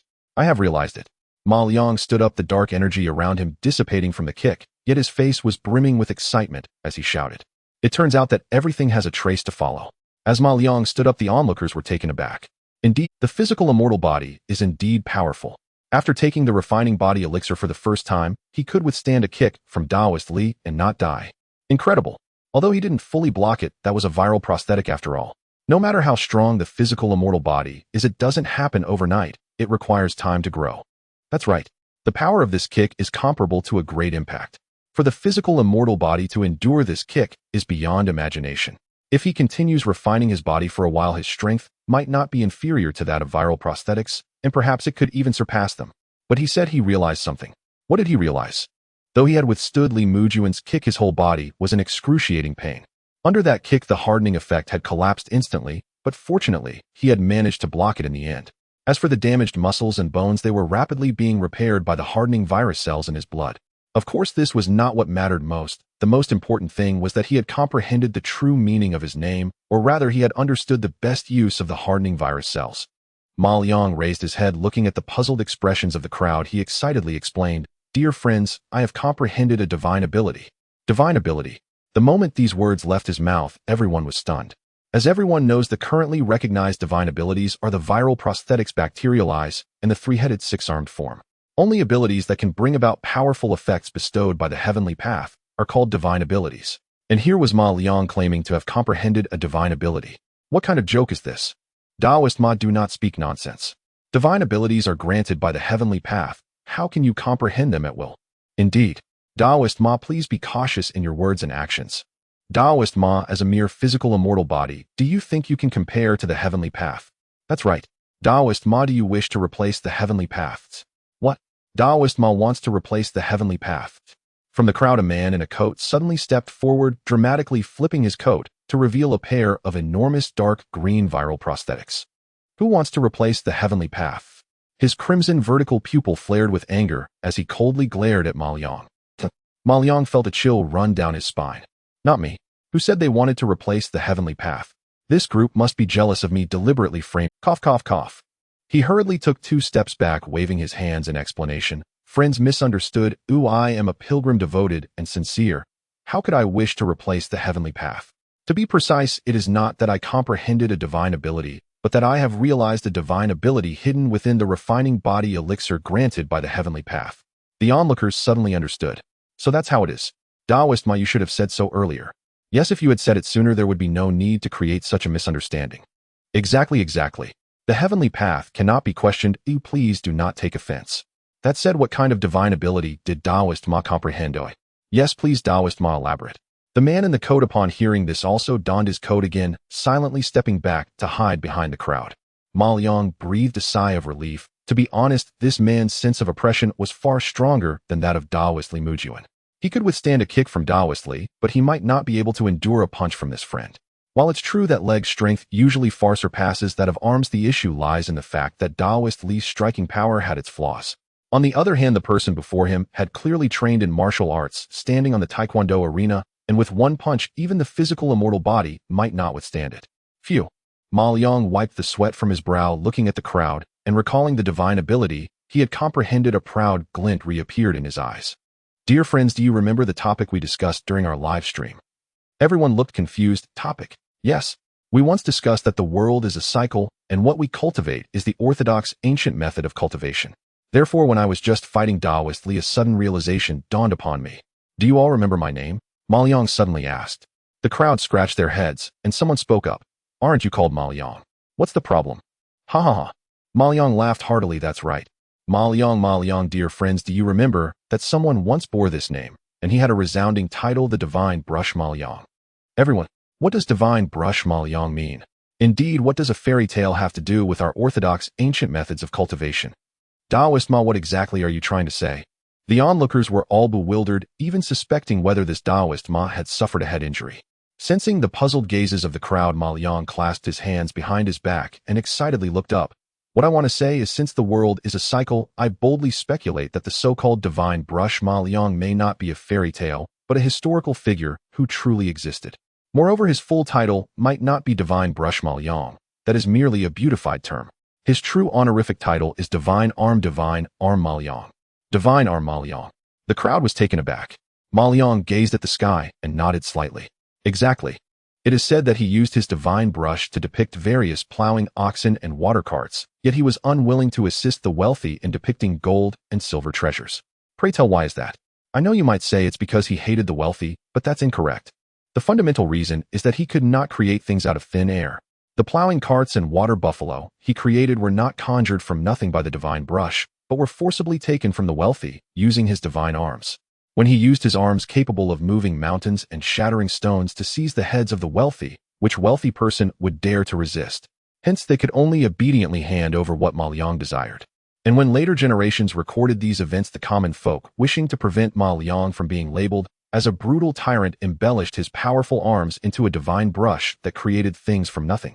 Only in this way could later generations view him as a divine being sent from the heavens, singing praises of his noble name for generations. This is the true Divine Arm Ma Liang. The crowd was stunned, feeling as though they had heard some earth-shattering secret, their minds momentarily blown. Feeling the adoring gazes from the crowd, Ma Liang smirked, struggling to suppress his smile, extremely satisfied with his own enlightenment. The sensation of realization was truly marvelous. He suppressed the joy in his heart, slightly raised his arms, and continued. Now that I have perceived the true history, comprehending divine powers is merely a matter of course flowing naturally. Since it is Divine Arm Ma Liang, then the divine arms are the key. At this point his heart began to thump. At the same time the arms he raised emitted a thin layer of black light in response to the pounding of his heart. However, unlike before, this time the black light only existed on his arms, not his whole body, and it became more intense. He spoke.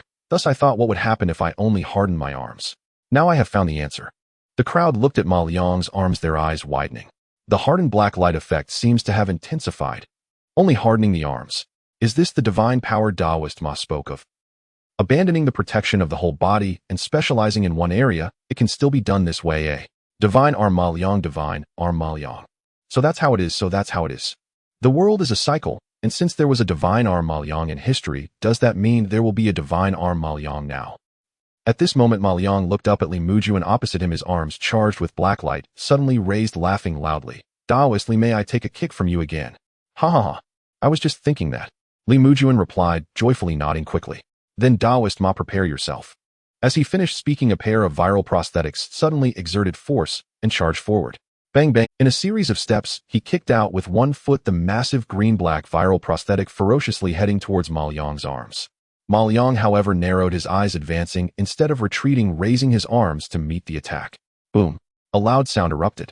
At the center of their collision, a small wave of air suddenly expanded outward. The black light on Ma Liang's arms barely held for a moment before collapsing once more. Yet at the same time, he only staggered back 4 or 5 steps before firmly stabilizing himself. Is it really effective? I can see clearly now the hardening effect only concentrates on the arms, obviously holding off for a longer time. Indeed, compared to the instant propulsion just now, this time the black light probably lasted about a second. The effect is remarkable. Looking at it this way, as the hardening viral cells grow, the physical body gradually strengthens. Will the effect not become increasingly terrifying? No wonder Taoist Ma would call it a divine power. It indeed can be called a divine power. Yes, I never expected this hardening effect could be used like this, eh? I understand now. This must be the path of enlightenment that the heavenly Tao has specially left for us. We have relied too much on the divine medicines bestowed by the heavenly Tao, losing our own thoughts. The heavenly Tao does not want us to lose our insight and spirituality. Indeed, the heavenly Tao has gone to great lengths only because we have grown lazy and unambitious. We thank the heavenly Tao. Everyone bowed in gratitude towards Su Chun, their faces filled with appreciation. Su Chun scratched his head. At this moment, Ma Liang stood with his hands behind his back, proudly laughing. Ha ha ha. As I expected, the hardening effect has at least doubled divine arm. Ma Liang was indeed. He was extremely excited looking at the crowd. Fellow Taoists do not harbor dissatisfaction. This time the refining body medicine, the heavenly Tao, must have anticipated it. Such a divine power can only be comprehended by me. After all, I am Ma Liang. Ha ha ha. He laughed heartily, yet his arms trembled slightly behind him. The power of the viral prosthetics was still too overwhelming. His proactive approach led to his arms fracturing, but it didn't matter. The hardening viral cells were repairing the broken bones, and it wouldn't be long before they would return to their original state. Moreover, as time passes, he would eventually reach higher realms, and resisting the viral prosthetics would merely be a matter of time. Compared to that, his current image is of utmost importance. His honorific title, Divine Arm Ma Liang, will surely be remembered by everyone. Ha ha ha. Meanwhile, Li Mujuan peeked at Ma Liang, feeling somewhat puzzled. Just now he clearly felt something snap, or did he mishear it? At this moment the crowd looked at the figure standing with his hands behind his back, also nodding helplessly. Divine Brush Ma Liang, Divine Arm Ma Liang. So this is how it is, the true history is actually like this. Yes, if it were anyone else, it would be impossible to connect Divine Brush Ma Liang with Divine Arm Ma Liang, and through the cycle of history successfully comprehend the divine power of the arms. After all, they are not named Ma Liang. Huang Tian watched from the side, gritting his teeth, drooling with envy. Even though he is not named Ma Liang, even if he injected the hardening viral cells, he would likely not comprehend this divine arm power. But nothing is absolute, even though he cannot comprehend the divine arm power. After all, he is named Huang Tian. If these hardening viral cells are injected into him, perhaps he could comprehend an even stronger divine power. After all, he is the top cancer cultivator under the heavenly Tao. P.S. Thanks to Yandan. Thanks to for the great certification. I couldn't type the name of this big shot. I searched for a long time and couldn't find this symbol, so I could only use a similar one as a substitute. I hope the big shot understands. Thanks to all the supportive readers. In the cabinet, a live stream video of Su Chun was playing on the big screen. Before the long table, everyone sat around, their expressions calm. After a long period of adaptation, they had basically become accustomed to Su Chun's various outrageous technologies amid the impact of numerous biotechnologies. From the initial biological resurrection viral prosthetics and bacterial eyeballs to the current regeneration of the brain, three-headed and six-armed beings, and genetic regression. Now, no matter what kind of potion Su Chun developed, they were entirely unfazed. Moreover, one could argue that these technologies, once considered somewhat terrifying, now seemed quite useful. In fact, with the continued application of these technologies, they now fully believe that Su Chun genuinely had the potential to lead all of humanity onto the path of immortality. Immortality. If it were merely personal immortality, it might not be a good thing. But now if it meant the immortality of all humanity together, that would be entirely different. Especially as this immortality would be one free from the torment of illness, which made it all the more desirable. The crowd watched the live stream for a long while before discussing the hardened viral cells. The method of body refinement can actually withstand the full force of a viral prosthetic strike. If I remember correctly, that person was named Li Mujuan, right? The first person to use viral prosthetics who once stopped a fully loaded 30-ton truck with a single kick. That's right, it's him. The force of that kick is comparable to enduring a collision with a heavy truck, and due to the area of impact, it could be even more terrifying. Although it could also be due to Ma Liang's substantial fat content, enhancing the effect of the hardened viral cells. According to Mr. Su, all that is needed is some time for the viral cells to grow, and even someone who is inherently weak can achieve this level. Moreover, the most important thing is that these hardened viral cells can actively repair damaged bodies, and the hardening effect can even withstand sharp knives, which is immensely beneficial. Indeed, we have been deliberately suppressing the proliferation of viral prosthetics, primarily due to concerns about the chaos it might incite with a sudden emergence of super-evolved individuals in society. As the saying goes, possessing a deadly weapon can incite murderous intent. It is difficult to guarantee that they won't pose a threat to those without viral prosthetics. However, if everyone possesses hardened viral cells and embarks on the path of body refinement, then the threat posed by viral prosthetics would significantly decrease. One wouldn't even need to possess equal strength. A certain level of resistance would suffice, and hardened viral cells precisely provide this capability. The crowd engaged in discussion, acknowledging that while danger could not be completely avoided, relative safety was. They had considered the situation in the United States where everyone possesses firearms. While it was extremely similar to the current situation, there were still significant differences. Firearms can kill from a distance, while viral prosthetics resemble an attacker wielding a knife. Ordinary people facing firearms have absolutely no means of resistance, They can't even run away and no one dares to step forward to help, leaving them in a completely isolated state, making cries for help ineffective. However, after acquiring hardened viral cells, viral prosthetics are unlikely to pose an absolute lethal threat like firearms. Under such conditions, cries for help could potentially attract other viral prosthetic users or accomplished body refiners nearby, creating a stark distinction. Furthermore, while viral prosthetics may pose certain dangers, they can also provide significant benefits to society. One cannot discard them due to fears. Another crucial point is that even though the security situation in the Dragon Kingdom is currently excellent, incidents of attackers using knives to harm others still occur frequently, and the proliferation of technology could reduce these incidents to a minimum. Danger is inevitable. All they can do is relatively reduce the likelihood of its occurrence. As long as the overall crime rate decreases, everything is worth it. Qian Guoshu sat at the head listening to the discussions and said if the hardened viral cells can achieve complete nationwide proliferation, then the Dragon Kingdom will have embarked on a new era. With these words, he sighed again, saying it's a pity that while Mr. Su excels in many areas, his education limits him, resulting in poor naming skills. If only he had named this hardened viral cell something like Nuwa Cell, how much better it would sound. The Dragon Kingdom's reputation internationally would undoubtedly be more favorable. Upon hearing this, everyone exchanged glances, revealing a wry smile, and they nodded in agreement. The evolution of humanity in the Dragon Kingdom has already sparked significant debate internationally and is highly praised by most. However, conversely, many people are quite resistant to it. Although some of this is due to deliberate smear campaigns by foreign forces, it must also be admitted that the names of the biological agents created by Mr. Su are part of the reason. Internationally, many people have focused on the technical names coined by Mr. Su, discussing what viruses and bacteria are, believing that the evolution of humanity in the Dragon Kingdom is not normal, but rather a terrifying mutation. While this view does not significantly impact the Dragon Kingdom itself, they still feel a certain regret, and if the names had initially been something like Nuwa Cell or Fushi Cell, then perhaps the Dragon Kingdom's reputation would have soared to new heights in international circles, akin to the elevation of humanity or the descent of a celestial kingdom. But at this point, there is no need to continue dwelling on this matter. It's too late for renaming, and since this biotechnology was developed by Mr.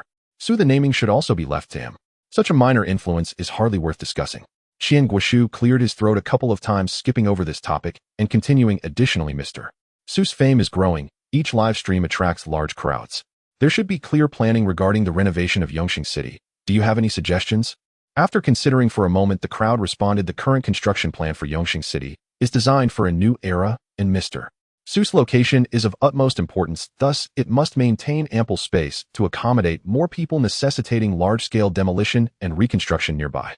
Indeed, in relation to human evolution and the vision of an era of immortality, the design of this location must be filled with imagination. Yes, under the influence of bacterial eyeballs, this area can be greatly expanded, and there is no need to worry about visibility issues. Moreover, and most importantly, while we cannot change the names of Mr. Su's biological technologies, this new plan can certainly have a name that resonates. Upon hearing this, Qian Guoshu nodded. If the location where Mr. Su resides is to be rebuilt, it naturally requires a new name. Simply calling it a villa area is clearly inappropriate. His expression revealed contemplation as he looked at everyone. Do you have any suggestions? Fengangwa stroked his chin, pondering for a moment, and then said, based on the arrangements of the Heavenly Court plan and Mr. Su's live streaming of biotechnology, I have a rather good name in mind. The crowd turned to Fengangwa, asking what name. Fengangwa adjusted his silver-rimmed glasses and said leisurely, Yuhuang Daochang. Yuhuang Daochang. Upon hearing this, everyone trembled slightly. This name fits, but isn't it a bit too grand? Qian Guoshu murmured softly, Yuhuang Daochang, Yuhuang Daochang. His eyes gleamed with excitement. What a wonderful name. What a great name. After all, Mr. Su's Douyin account is called Yuhuang Dadi, so the name Yuhuang Daochang is very fitting. Moreover, this name aligns perfectly with the Heavenly Court plan. Once such a sci-fi and mythical name spreads, it might bring unexpected effects internationally. Qian Guoshu nodded in agreement, saying Mr. Su is developing biotechnology, launching the Heavenly Court plan and live streaming to all humanity. This behavior is very similar to preaching, making Yuhuang Daochang extremely suitable. What do you all think? Do you have any better suggestions? Everyone exchanged glances and shook their heads. They had to admit that they really couldn't come up with a name that fit better than this. Yuhuang Daochang is undoubtedly the best choice from any angle. Well, since that's the case, let's continue discussing the next matter. Qian Guoshu took a sip of tea. Regarding the popularization of viral prosthetics, although the benefits outweigh the drawbacks, we should also minimize its downsides as much as possible. This will require everyone to use their imagination to conceive a possible technology or system to impose certain restrictions. Upon hearing this, everyone frowned and pondered again. Once everyone has completed the bacterial eyeball and hardened viral cells, the dangers posed by viral prosthetics will already be greatly reduced. If we want to take it a step further, perhaps we can only register and monitor this part of the population closely. As it stands, that is indeed a method. Additionally, we could try to incorporate this group into the Heavenly Soldier Corps, as every city needs to establish a Heavenly Soldier Corps, which they might be more willing to accept. As for the technical aspect, there seems to be no suitable technology available. Are we to assign a bodyguard to every individual in order to reduce crime rates? That is clearly unrealistic. Indeed, crime is always unavoidable unless we can monitor everyone's status in real time, enabling immediate location and rescue when someone encounters danger. That's right. If we could achieve such technology, criminals would naturally have greater reservations, further curbing criminal behavior, but it's obviously very difficult to accomplish now. Feng Ongwa lightly tapped the table with his index finger. Our current technology indeed struggles with this, but he looked at Qian Guoshu and tentatively suggested, how about asking Mr. Su? Mr. Su? Everyone was taken aback, puzzled. This kind of technology, shouldn't it have nothing to do with biotechnology? Yes, Mr. Su specializes in biotechnology, while this technology is rather conventional science like car navigation. This sci-fi technological approach, asking Mr. Su about it might be putting him in a difficult position. Indeed, if Mr. Su understands this technology, then perhaps we could also consult him about controlled nuclear fusion. Feng Engwo's expression momentarily faltered, realizing the inappropriateness. Recently, Mr. Su's various biotechnologies have been so exaggerated, and he needs to constantly keep track of Mr. Su's situation to implement protective measures. Thus his impression of Mr. Su became even deeper, inevitably leading to some idealization, giving rise to such thoughts. Qian Guoshu pondered for a moment and did not refute. He thought for a moment and said, actually asking wouldn't hurt. Although Mr. Su may not understand this technology, he might still provide us with a direction. After all, Mr. Su's ideas are often fantastical, perhaps they could inspire us. That does make sense. Upon hearing this, everyone no longer questioned. When it comes to imaginative thinking, who can outdo Mr. Su? Qian Guoshu glanced at the big screen and saw that Su Qin's live stream had ended, so he picked up his phone and dialed. With a ringing sound, the call was quickly connected. Qian Guoshu said, Mr. Su, this is Qian Guoshu. On the other end of the line, Su Qin's voice came through. Oh, is there something you need? Mr. Su, we watched the live stream. The popularization of hardened viral cells and viral prosthetics is imperative. However, in order to mitigate some impending dangers, we want to seek a possible technology for appropriate control. Qian Guoshu recounted their proposed ideas regarding the technology. On the other end of the line, Su Qin's surprised voice immediately came through. Popularizing hardened viral cells and viral prosthetics? Su Chun held the phone, his eyes gleaming with joy. He had long wanted his technology to be popularized nationwide. If only a portion of people could enjoy the technology, it would not truly be considered the evolution of humanity. Could this magnificent technology of viral prosthetics finally have a chance to serve humanity? Su Chun was filled with excitement, even failing to catch the latter part of Qian Guoshu's words. He picked up the phone and asked, oh, by the way, what technology did you just mention? Qian Guoshu paused for a moment, then recounted everything again. After he finished speaking, Su Chun on the other end decisively nodded. Understood. In simple terms, it means to protect people as much as possible, making it impossible for bad people to escape. Exactly, Mr. Su. As long as we can increase the cost and difficulty of crime for criminals as much as possible, we can effectively curb criminal behavior. Qian Guoshu said. Su Qin pondered while pinching his chin, his brain racing. This is crucial for the implementation of his plan for immortality and absolutely cannot afford to fail. I've got it. He suddenly spoke up. Qian Guoshu asked, what method? Su Chun excitedly replied, I want to create a rainstorm for the world, a rainstorm of cellular contamination. A rain of cellular contamination. The crowd was stunned for 2 seconds before they began to whisper among themselves. What does this phrase mean? What is a rain of cellular contamination? Does this rain refer to actual rain, or is it a metaphor? It feels like it's real rain, Mr. Su probably isn't that cultured. What does cellular contamination even mean? How does this sound like spreading a virus? What does this have to do with increasing the difficulty and risk of crime? Mr. Su, could you elaborate a bit more? Is this rain real? What does cellular contamination specifically mean? On the other end of the phone, Su Qin explained, it's just a metaphor. In simple terms, it's a way to introduce this new biotechnological method to cities across the nation through virus transmission. Then it makes everyone's cells undergo certain contaminated mutations. Under this mutation normally not, but once the host dies and the cells are about to lose vitality, it will release some contaminating substances that pollute the cells of the offender, and this contamination, while it won't harm their body, will cause their cells to begin to glow. Mr. Chen was taken aback for a moment.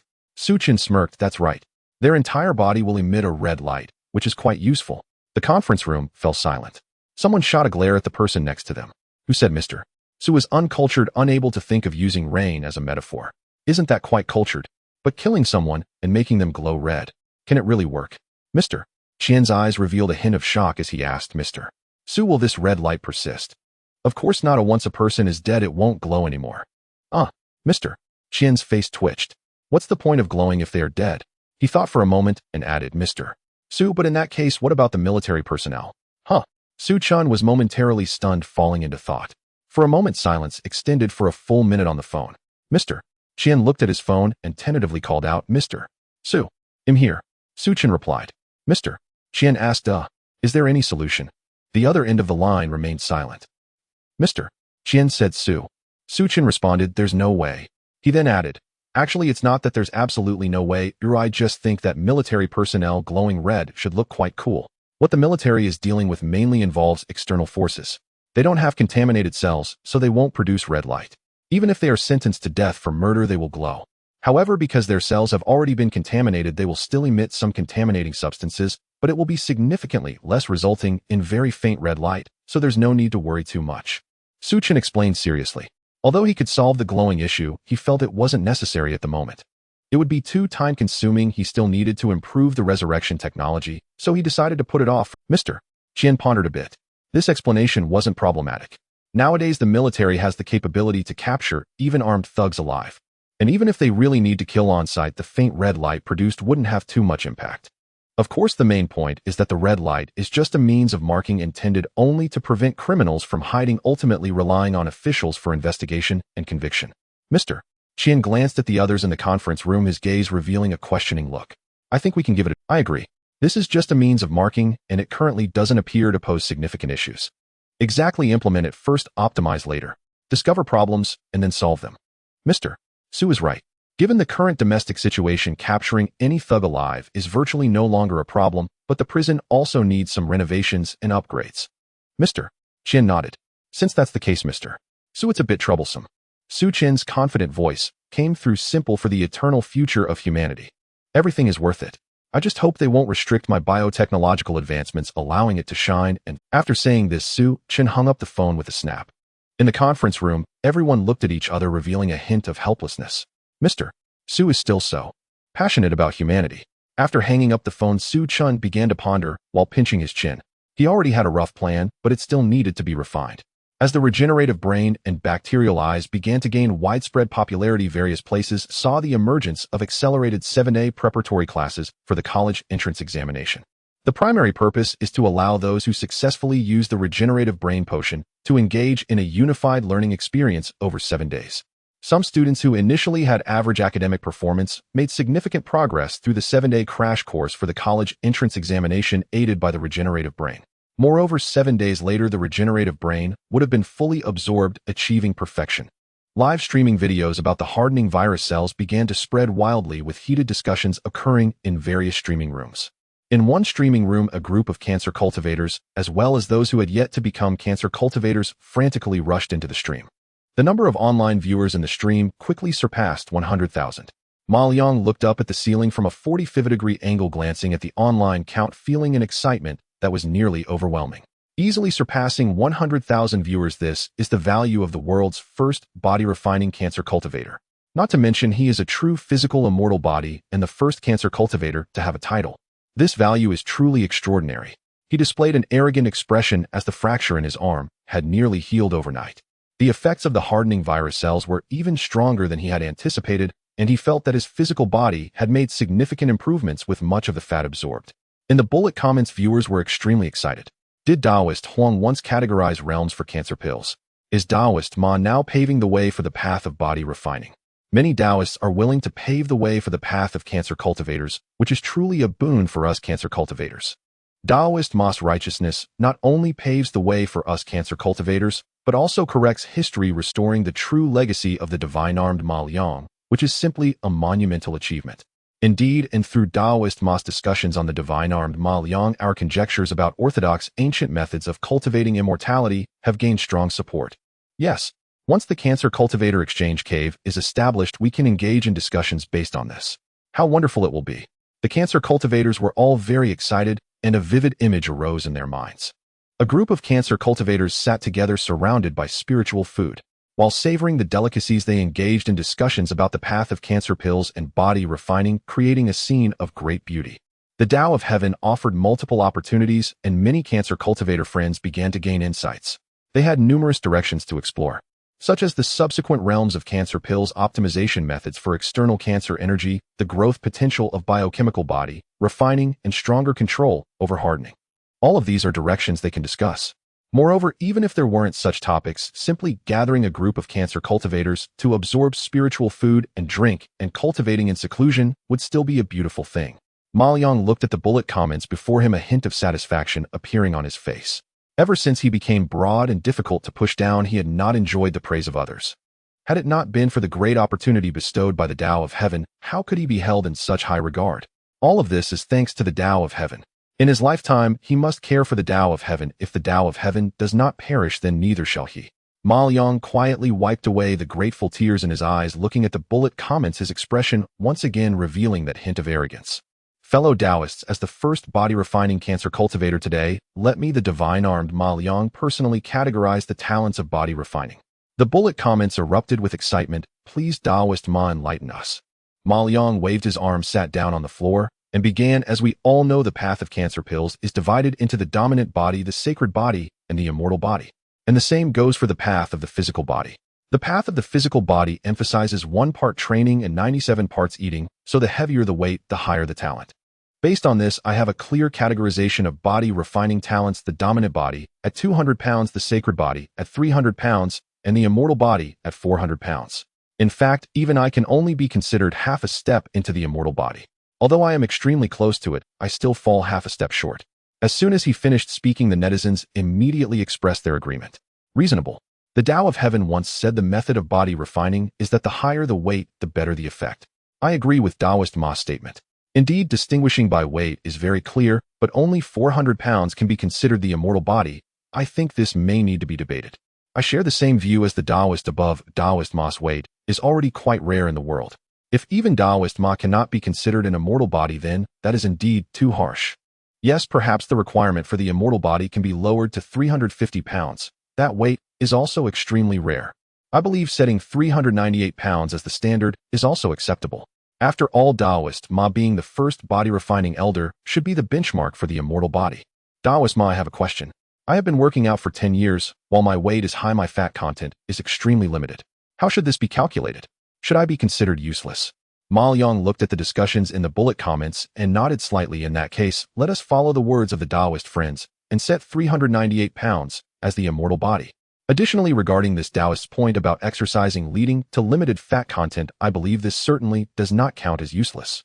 After all, once training stops, your fat will increase rapidly. However, how exactly this should be categorized as a talent remains unclear. Perhaps only future tests can reveal the answer. Ma Liang explained this and continued, furthermore, I have insights regarding the realms of the path of the physical body, which I will explain today. Just as the path of Cancer pills has its realm divisions, the path of the physical body is the same. Unfortunately, there are no ancient methods to reference for the path of the physical body, so I can only discern 2 realms: heartbeat like a drum and heartbeat like thunder. In the bullet comments, heartbeat like a drum and heartbeat like thunder. Is Taoist Ma going to distinguish based on sound? The sound of a hardened heartbeat is indeed an excellent method of classification. So with these 2 realms, does this mean Taoist Ma has only just stepped into the heartbeat like thunder realm? The path of body refining is indeed more challenging than the path of Cancer pills.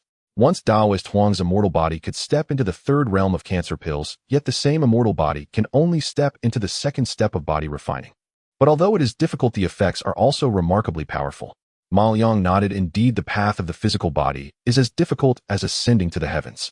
Even with my immortal body, I have only just stepped into the threshold of heartbeat like thunder, and at this realm, I can already withstand the viral prosthetics to a certain extent. The effects are still quite remarkable. He touched his fractured arm and couldn't help but sigh. The path of body refining is a heavy burden and a long journey. Villa. Eat. Son, eat as much as you want. Huang Tsang looked at Huang Tian's hearty meal with the table in front was laden with various dishes, and as Huang Tian stuffed his mouth, tears streamed down his face. His heart was heavy. Once the pride of the first day, he faced 2 setbacks in a single day. Who could withstand such blows? Not only was the title of the first day's pride stripped away from him, he had thought he could embark on the path of body refinement and regain his status as a prodigy, only to have that opportunity snatched away. What kind of pilgrim was this, bowing with every step? It's too absurd. Damn, how could I not have thought of this earlier? That so-called Ma Liang stole the lead. Most importantly, he could actually act better than himself. I racked my brains to come up with the title of the first refined one under the Tao, and he came in and corrected history, seeking a title from the annals, self-styling as the divine arm Ma Liang. The gap in knowledge was like a chasm. Bang! As Huang Tian ate, he slammed the table in anger. On one side was the divine body descending the cancerous, infant-level prodigy Wu Di. On the other side was the physical, celestial body, the body refinement prodigy, the divine arm Ma Liang. With enemies on all sides, what should he do? Huang Tsang looked at his son and advised, "Son, don't worry, I've received news that the hardening virus cells and Cthulhu virus prosthetics are ready for release. By then you might not be weaker than them." Beside them, Sun Qin slightly opened her eyes to look at Huang Tian. "Yes, Xiaoyan, I watched that Wu Dis livestream. The so-called cancer infant realm cannot only have this one path. Don't be discouraged, the initial lead doesn't count as a lead. We will certainly rise to the peak again." Upon hearing this, Huang Tian paused, slightly swallowed everything in his mouth, and slowly raised his head, a hint of determination shining in his eyes. "That's right, Dad, Mom. I am different from them. Not only do I possess the talent of cancer pill refinement, but I also have the talent of physical refinement. I've made up my mind if from now on I will delve into the true path of the cancer infant realm. Only in this way can I reclaim my title as the first cancer refined one." Huang Tsang and Sun Qin exchanged glances. "Good son, your parents believe in you." After that, Sun Qin added, "However, son, you don't need to feel too much pressure. If it really doesn't work out in the end, I will intervene." Huang Tsang suddenly turned to Sun Qin. If you're going to intervene, then I'll intervene too." He opened his mouth, but didn't know what to say, ultimately redirecting his gaze to the various dishes in front of him. Then his eyes sharpened, and he exerted force with both arms, saying, "I will eat, eat, eat, eat, eat." Days passed in a flash. On Douyin, various livestream rooms sensed the wind and quickly went live. 3-headed, 6-armed battle suits, limited time sale. Virus prosthetic shorts, capes. Over 300 pounds of physical celestial body plus-size clothing sale. 9 yuan limited time flash sale. Meanwhile, in a suburban villa, in an underground laboratory, Su Chun was conducting the final experiment. The cell contamination agent was nearly complete. Though called an agent, it was actually unrelated to any medicine. This time the cell contamination would be released nationwide, so it was impossible to inject it one by one like previous drugs. That would be too troublesome and prone to oversight. Therefore, the best choice was to spread it through the air. Su Chin's thoughts were clear and his movements gradually quickened. As the last step was completed, a bottle of red liquid finally appeared in his hand. He picked up the bottle and examined it. The transparent bottle held a crimson hue. This color was quite similar to that of the bacterium ocular agent, but it didn't matter as it was a one-time technology, so there was no need to worry about mixing them up. Besides, there weren't many colors left for him. He gently shook the liquid in front of him, and a misty feeling rose in the bottle. Perfect. Su Chin showed a satisfied expression, grinning widely. The next moment, as if he thought of something, he glanced at the distant cryogenic chamber. After a moment, he waved. Forget it regarding his eternal life plan. Let him stay frozen for a few more days. The resurrection technology would soon be optimized, and it wouldn't matter if it took a couple of days. Su Chin shook his head, decisively picked up his phone, and dialed a number. On Douyin, a piece of news began to rapidly ferment. Heavenly Court Research Institute. After unanimous discussion internally, the hardening virus cells and Cthulhu virus prosthetics will begin reservations nationwide in 3 days. Reservation requirements: legal citizens of Longhua without a criminal record. The agent will be included in medical insurance, and for citizens of Longhua living in extreme poverty, expenses will be fully reimbursed by Longhua Medical upon verification. Reservation channel. In the comments section. Good news. Good news. Wow. This time it's being released so quickly. The hardening virus cells have only recently been opened, and they're planning to popularize it nationwide. And the Cthulhu virus prosthetics, is the government really preparing to let Longhua undergo a nationwide evolution? I was wondering why there suddenly appeared so many live streams selling 300-pound plus-size clothing. It turns out they heard the news early. It's a pity that the 3-headed 6-armed growth factor hasn't opened reservations. Ooh, what a shame. With the release of this news, meanwhile, a thick fog began to sweep through various cities. Red fog enveloped the entire city, Although it wasn't too dense due to its color, it caused visibility to drop significantly. Fortunately, this fog didn't last long. It lingered in cities across the nation for only about an hour before gradually dissipating. Even so, it sparked a heated discussion online. What's going on? Did it fog up across the nation? And it's a red fog. What exactly happened? It doesn't seem to have any strange smell, and it looks like nothing strange happened. It cleared up so quickly. This is the first time I've seen fog this color. It's simply a spectacle.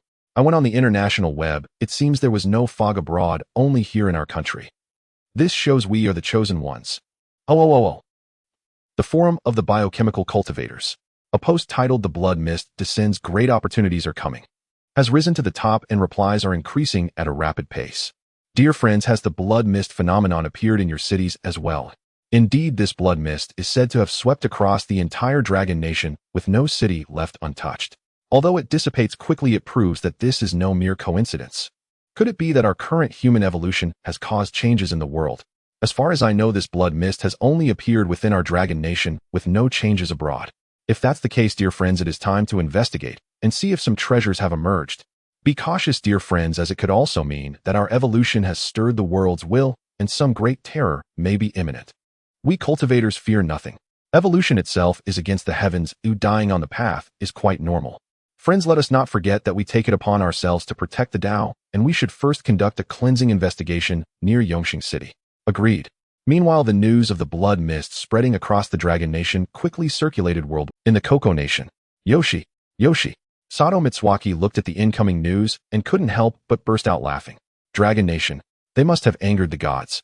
Their biological experiments are not sanctioned by the world. Heaven is about to deliver punishment. Haha, Prime Minister, you are right. This time the Dragon Nation is likely to face a disaster. Minister of Defense Watanabe Takashige also spoke up.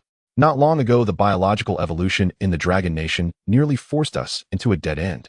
Even their own trained assassin organization had to cooperate with the Dragon Nation to uproot it. Following this incident, not only did the public opinion in Coco Nation become extremely turbulent, but they were also placed on the assassination organization list. Moreover, with the left-wing stirring the pot, they were so cautious about showing their faces it was as if they were experiencing the worst luck. Minister of Foreign Affairs Hashimoto Soji also looked excited. Prime Minister, I investigated the information, and this blood mist incident has completely engulfed the entire Dragon Nation. It won't be long before the whole Dragon Nation is utterly overwhelmed. Ha. Yoshi. I just wonder what this blood mist is that will cause the people of the Dragon Nation to collectively suffer from a great illness or have their lifespan shortened.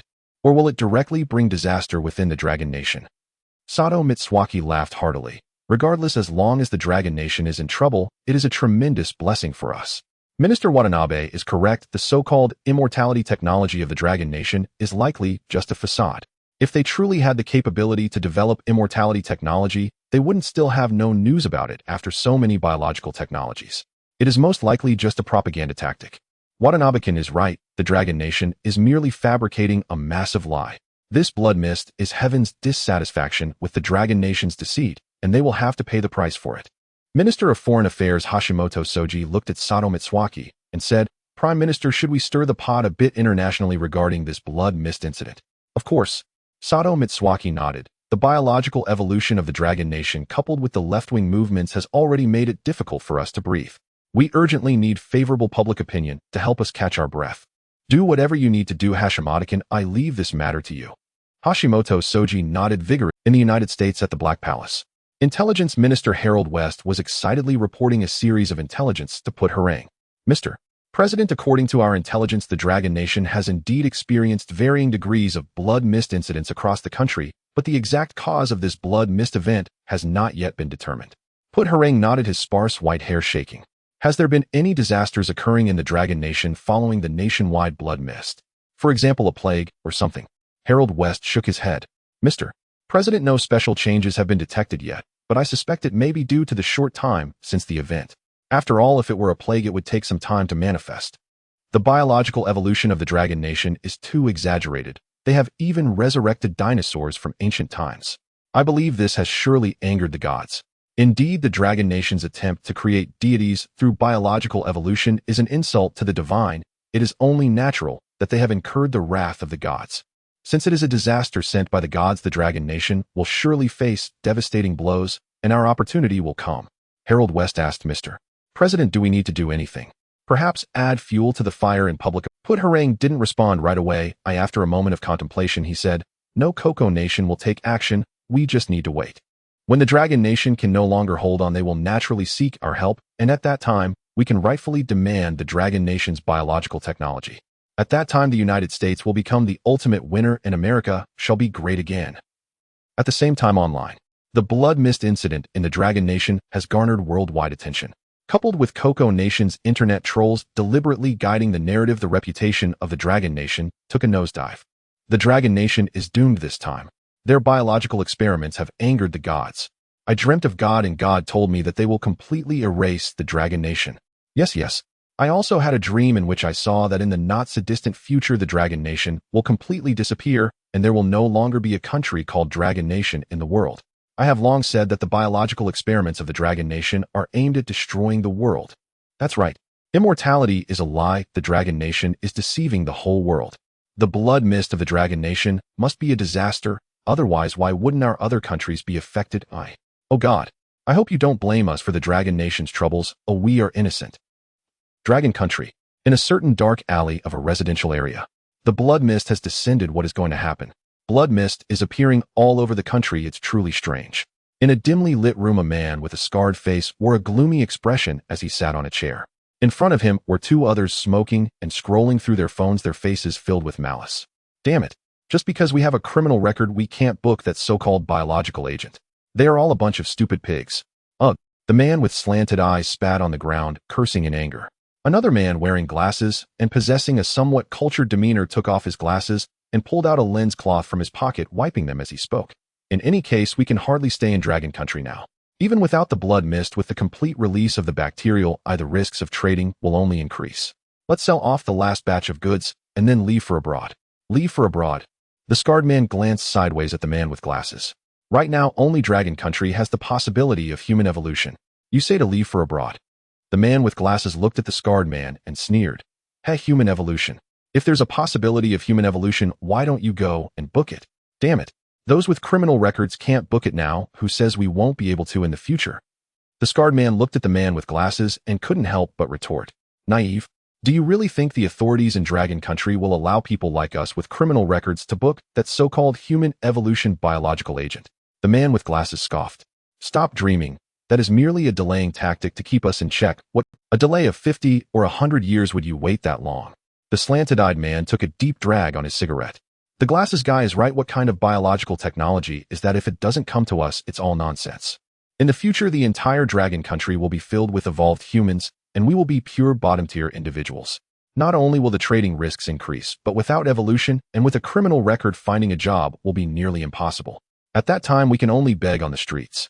Rather than that, it's better to simply flee to another country, take the money, and live well for this lifetime. What use is biological evolution? The man with glasses nodded, stuffing the lens cloth into his pocket and adjusting his glasses. Moreover, who can say what the situation with the blood mist in Dragon Country is? What if it truly becomes a disaster? If we don't leave now, we'll be waiting to die in Dragon Country. The scarred man lit a cigarette and took a puff. Even if you're right, how much money do we need to leave for abroad? Even if we sell off our last batch of goods, how much can we get? A few million. 10 million. What good is? The risks now are increasing day by day. Every shipment is like hanging our heads on our belts. Once discovered in today's Dragon Country, we won't even be able to escape. The slanted-eyed man threw the burnt-out cigarette to the ground and stamped it out. Glasses, do you have any idea? The scarred man is right. If we buy goods again from above, by the time the transaction is done, who knows how many evolved humans with bacterial eyes will be here and whether our goods can still be sold. The man with glasses squinted, lost in thought. How much goods do we still have? About 13 kilograms. The slanted-eyed man replied. 13 kilograms amounts to just over 10 million. The scarred man said, even if this batch of goods sells, split it up, and with the money I have on hand, it's still less than 10 million. We are far from it. I'm not asking for much, just 30 million will do. 30 million. Are you crazy? The slanted-eyed man stared wide-eyed at the scarred man.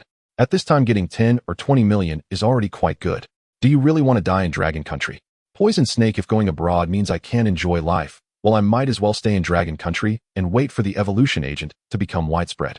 What if it really comes to me? The scarred man showed a look of impatience, exhaling smoke. The man with glasses glanced at the scarred man. Come to you. Do you think evolution or going to prison will come to you first? The ice you sell is enough to get you executed 10 times over. 20 million.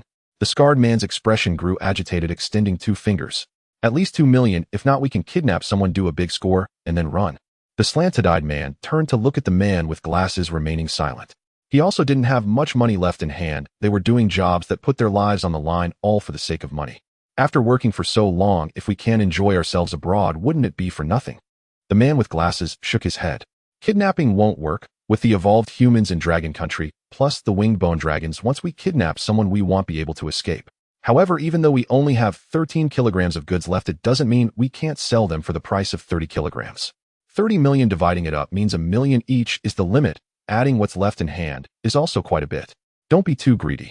Once we get abroad, we might not be unable to rise again. Contact Fei Long and tell him we currently have 60 kilograms of goods priced at only half of the previous amount. The scarred man frowned. Half the price. Will Fei Long believe us? The man with glasses replied. Just tell him we need to quickly sell off the last batch of goods and run. As far as I know, Fei Long also has plans to run, but he's even greedier and wants to earn another sum. He has enough channels and needs goods right now. He will take them at half the price. More importantly, he has a habit of storing gold bars. For others, 30 million in cash is hard to come by in a short time. The slanted-eyed man asked. Then what about the transaction? How can we have so much goods? The man with glasses revealed a cold glint in his eyes. At this moment, no one dares to bring too many people for a transaction. We'll contact the ship in advance, and when the transaction happens, we'll directly kidnap him and take the money to run. That night, in a suburban factory. Ha ha ha. Glasses, long time no see. A fat man about 1.70 meters tall laughed twice, looking at the 3 people opposite him, greeting them with a smile. 3 bodyguards followed closely beside him. Just as the man with glasses said, at this point no one dares to bring too many people to trade, the fewer the better. After all, the bacterial eye is too terrifying, and no one can be sure if their people are being monitored by the authorities from a great distance. The risks are too high. Long time no see. The man with glasses lifted a case and placed it on the table. Fei Long was even a bit more anxious than he had imagined. After receiving news, he directly arranged for tonight's transaction. It was clear that in this extraordinary period, Fei Long did not want to waste time. The man with glasses waved his hand. Fei Long, let's skip the small talk between us. In this extraordinary time, where's the money? Fei Long laughed heartily. All right, let's make it quick, bring it out. After speaking, he gestured to his subordinates. The 3 subordinates stepped forward together, opening the case on the table, and a pile of gold was immediately exposed to the eyes of the man with glasses and the others. The 3 exchanged glances and nodded. The scarred man then opened the case and pushed it forward, revealing a layer of small packaged crystalline substances. One of the subordinates took the case and began to check it. Seeing this, the man with glasses displayed a friendly smile, stepping forward a few paces and extending his hand to Fei Long. Brother Long, may our cooperation be pleasant. Perhaps the next time we meet will be abroad. Yes. Glasses, I hope when the old brother goes abroad, we can still cooperate together. Ha ha. Fei Long also laughed and stepped forward, shaking hands with the man with glasses. Of course. The man with glasses chuckled. However, Brother Long, you may not make it abroad. My. Fei Long was taken aback, not yet reacting, when suddenly he saw the man with glasses' lips curl into a cold smile. He forcefully twisted Fei Long's hand behind his back and pressed a silenced pistol against his head. The 3 subordinates were startled by the commotion and quickly turned around. However, as soon as they turned back, bang, bang, bang, bang, bang. With a series of silenced gunshots, several people fell to the ground. Fei Long's expression changed. Are you f***ing black eating black? Brother Long, I'm sorry, in this extraordinary time, I can only apologize. The man with glasses laughed, his face still wearing that signature cultured smile. He pointed the gun at Fei Long's head and said with a smile, goodbye, Brother Long. However, as soon as he finished speaking, Fei Long showed no signs of panic, just reached out and forcefully tossed him aside. Glasses, did you really think Fei Long was easy prey? He glared with a fierce look, revealing a circle of explosives wrapped around him, while his other hand remained firmly on the detonator. Explosives, eh?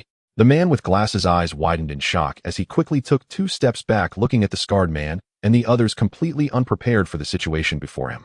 Fei Long, holding the detonator, stared at the 3 men. I thought that in this extraordinary time we could work together for mutual benefit and develop together abroad, but I didn't expect you to be so shameless. Why don't you try moving those gold bars and see if this bomb doesn't blow you all up? The faces of the 3 men turned grim, but they didn't dare to move their hands that were holding the gun. Fei Long, this time it's our fault. You take the gold bars, and we take the goods. Let's each go our separate ways from now on. Fei Long glanced at the subordinates on the ground who were still convulsing, but were gradually losing their motion. He took a deep breath and said, if it weren't for this extraordinary time, I would never let you go. This time let's just call it off. Let's each go our separate ways. Don't attract the police, we should leave. As soon as he spoke halfway, he suddenly halted, his eyes widening in disbelief as he gazed at the scene before him. He saw that the scarred man and the slanted-eyed man across from him were actually beginning to glow, and that red light was growing brighter, soon illuminating the entire factory in red. P.S. Wishing all readers success in their examinations and acceptance into their desired schools. What the hell? At the moment Fat Dragon spoke, the bespectacled man reacted as well. He felt the surroundings suddenly brighten, as if a large light was shining from behind him. What the hell? The bespectacled man's eyes widened in shock as he turned around abruptly. In the next moment his mouth gaped open and his hands trembled, almost unable to resist firing his gun. You too. He was utterly shocked, his lips quivering. Scarface and the triangle-eyed man were also stunned, staring blankly at their own bodies. The shimmering red light continued to shine, almost transforming them into a gigantic light bulb. In an instant Fat Dragon seemed to realize something and quickly ran to the window to look outside. Sure enough, the red light had spilled out of the factory, illuminating the area outside like a giant red lamp. What the hell? What the hell are you doing? Are you trying to attract the police? Turn off the lights now. Turn off what lights? What the hell is going on? Scarface was going crazy, frantically stripping off his clothes. Finally, after stripping completely, he discovered that the so-called red light was actually erupting directly. What the hell? The triangle-eyed man looked at his glowing arm, rubbing it hard, trying to erase the red light. No matter how hard he rubbed, the red light showed no signs of diminishing, and even his hands were glowing. What the hell are you two doing? The bespectacled man growled, his eyes practically spitting fire. What time is it now? How tense is Why the hell are you glowing at this time? I don't know. Scarface cursed angrily. The triangle-eyed man wrapped his arm with a piece of cloth, trying to cover his glowing arm. But after wrapping it up, he realized that the light even shone through his clothes, and even if it didn't matter, because even his head was glowing red now. What the hell, what the hell, what the hell? Fat Dragon cursed angrily. I'm not playing with you idiots anymore. Oh, I'm out. With that, he hurriedly turned and ran outside. Seeing this, the bespectacled man hesitated no longer and quickly followed him out. Damn it. Wait for me. Scarface and the triangle-eyed man, seeing this, panicked and ran after him outside the factory. The four of them rushed out of the factory. However, just as they reached outside, Fat Dragon suddenly stopped, freezing in place. What the hell? Meeting you idiots is truly the biggest regret of my life. As Fat Dragon halted, the bespectacled man also froze. Outside the factory, in the pitch-black night, pairs of crimson vertical pupils began to light up in the distance. Accompanying those crimson vertical pupils were whispers. Wasn't it said that treasures had appeared? What's going on? I don't know, but why is a person glowing red? Why is the red light so bright? Why are they glowing all over? They have guns in their hands. Oh, what's the situation? Having guns can't mean they're good people. What decent person would have a gun? Are they foreign spies? I wonder if there's a bounty on them. They don't look like spies, they look like us. Who says looking alike means they aren't spies? It's not like we haven't encountered that before. Why not ask them? The crimson vertical pupils slowly approached, standing at a distance, seeming to hesitate for a moment before asking, how are you? What the hell are you asking? Let me do it. Are you made in China? Wang Daoyu, what does that mean? Ignorant, I'm asking if they are domestically produced. Thanks for the explanation, Daoyu. I learned something. But even if they are spies, they probably wouldn't admit it, right? And the key question is, why are they glowing? Who cares why they're glowing? Having guns definitely means they're not good people. Should we take them down? The bespectacled man and the others watched the situation before them, their faces twitching uncontrollably. He held a gun, but didn't dare to shoot. These evolved humans, even if you have a gun, you still can't hit them. Just as they felt the increasingly unfriendly gaze of the evolved humans across from them. At that moment, a violent wind swept through the sky and a massive winged dragon descended from above. Immediately after, a three-headed, six-armed figure also landed. Seeing this, the bespectacled man and Fat Dragon felt their tense emotions instantly relax. Honestly, they preferred facing official forces over these evolved humans, as the official forces were much more rule-abiding. Though it would likely still lead to death, at least it would be a more dignified demise. Scarface and the triangle-eyed man looked at the pairs of crimson vertical pupils in the dark night and the three-headed, six-armed figure. They threw up their hands, completely giving up resistance, standing there silently glowing red. Meanwhile, a new message was also released by the authorities. The nationwide red mist is a new biotechnology from Mr. Suits. Please do not panic, citizens of Longwa. This technology, after internal testing, allows murderers to glow red all over, making them impossible to hide.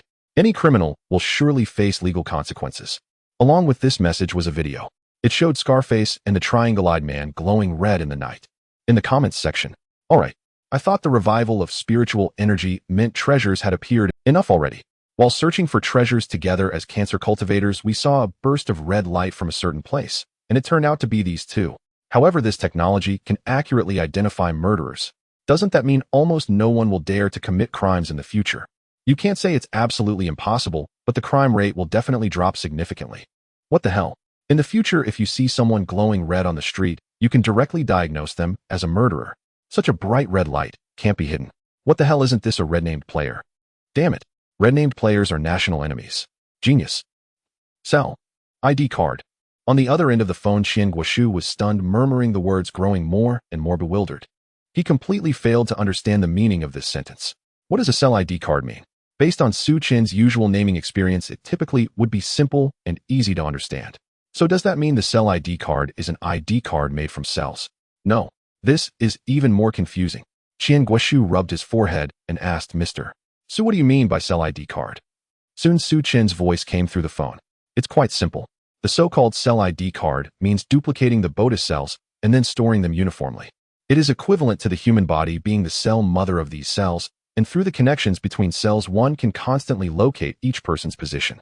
Moreover, under such connections, when the body suffers severe damage, the cells will also issue a fatigue warning. As long as the status of each cell is monitored through the network, it can ensure the safety of everyone. Su Qin explained with a serious expression. In reality, the function of this cell ID card is not limited to this.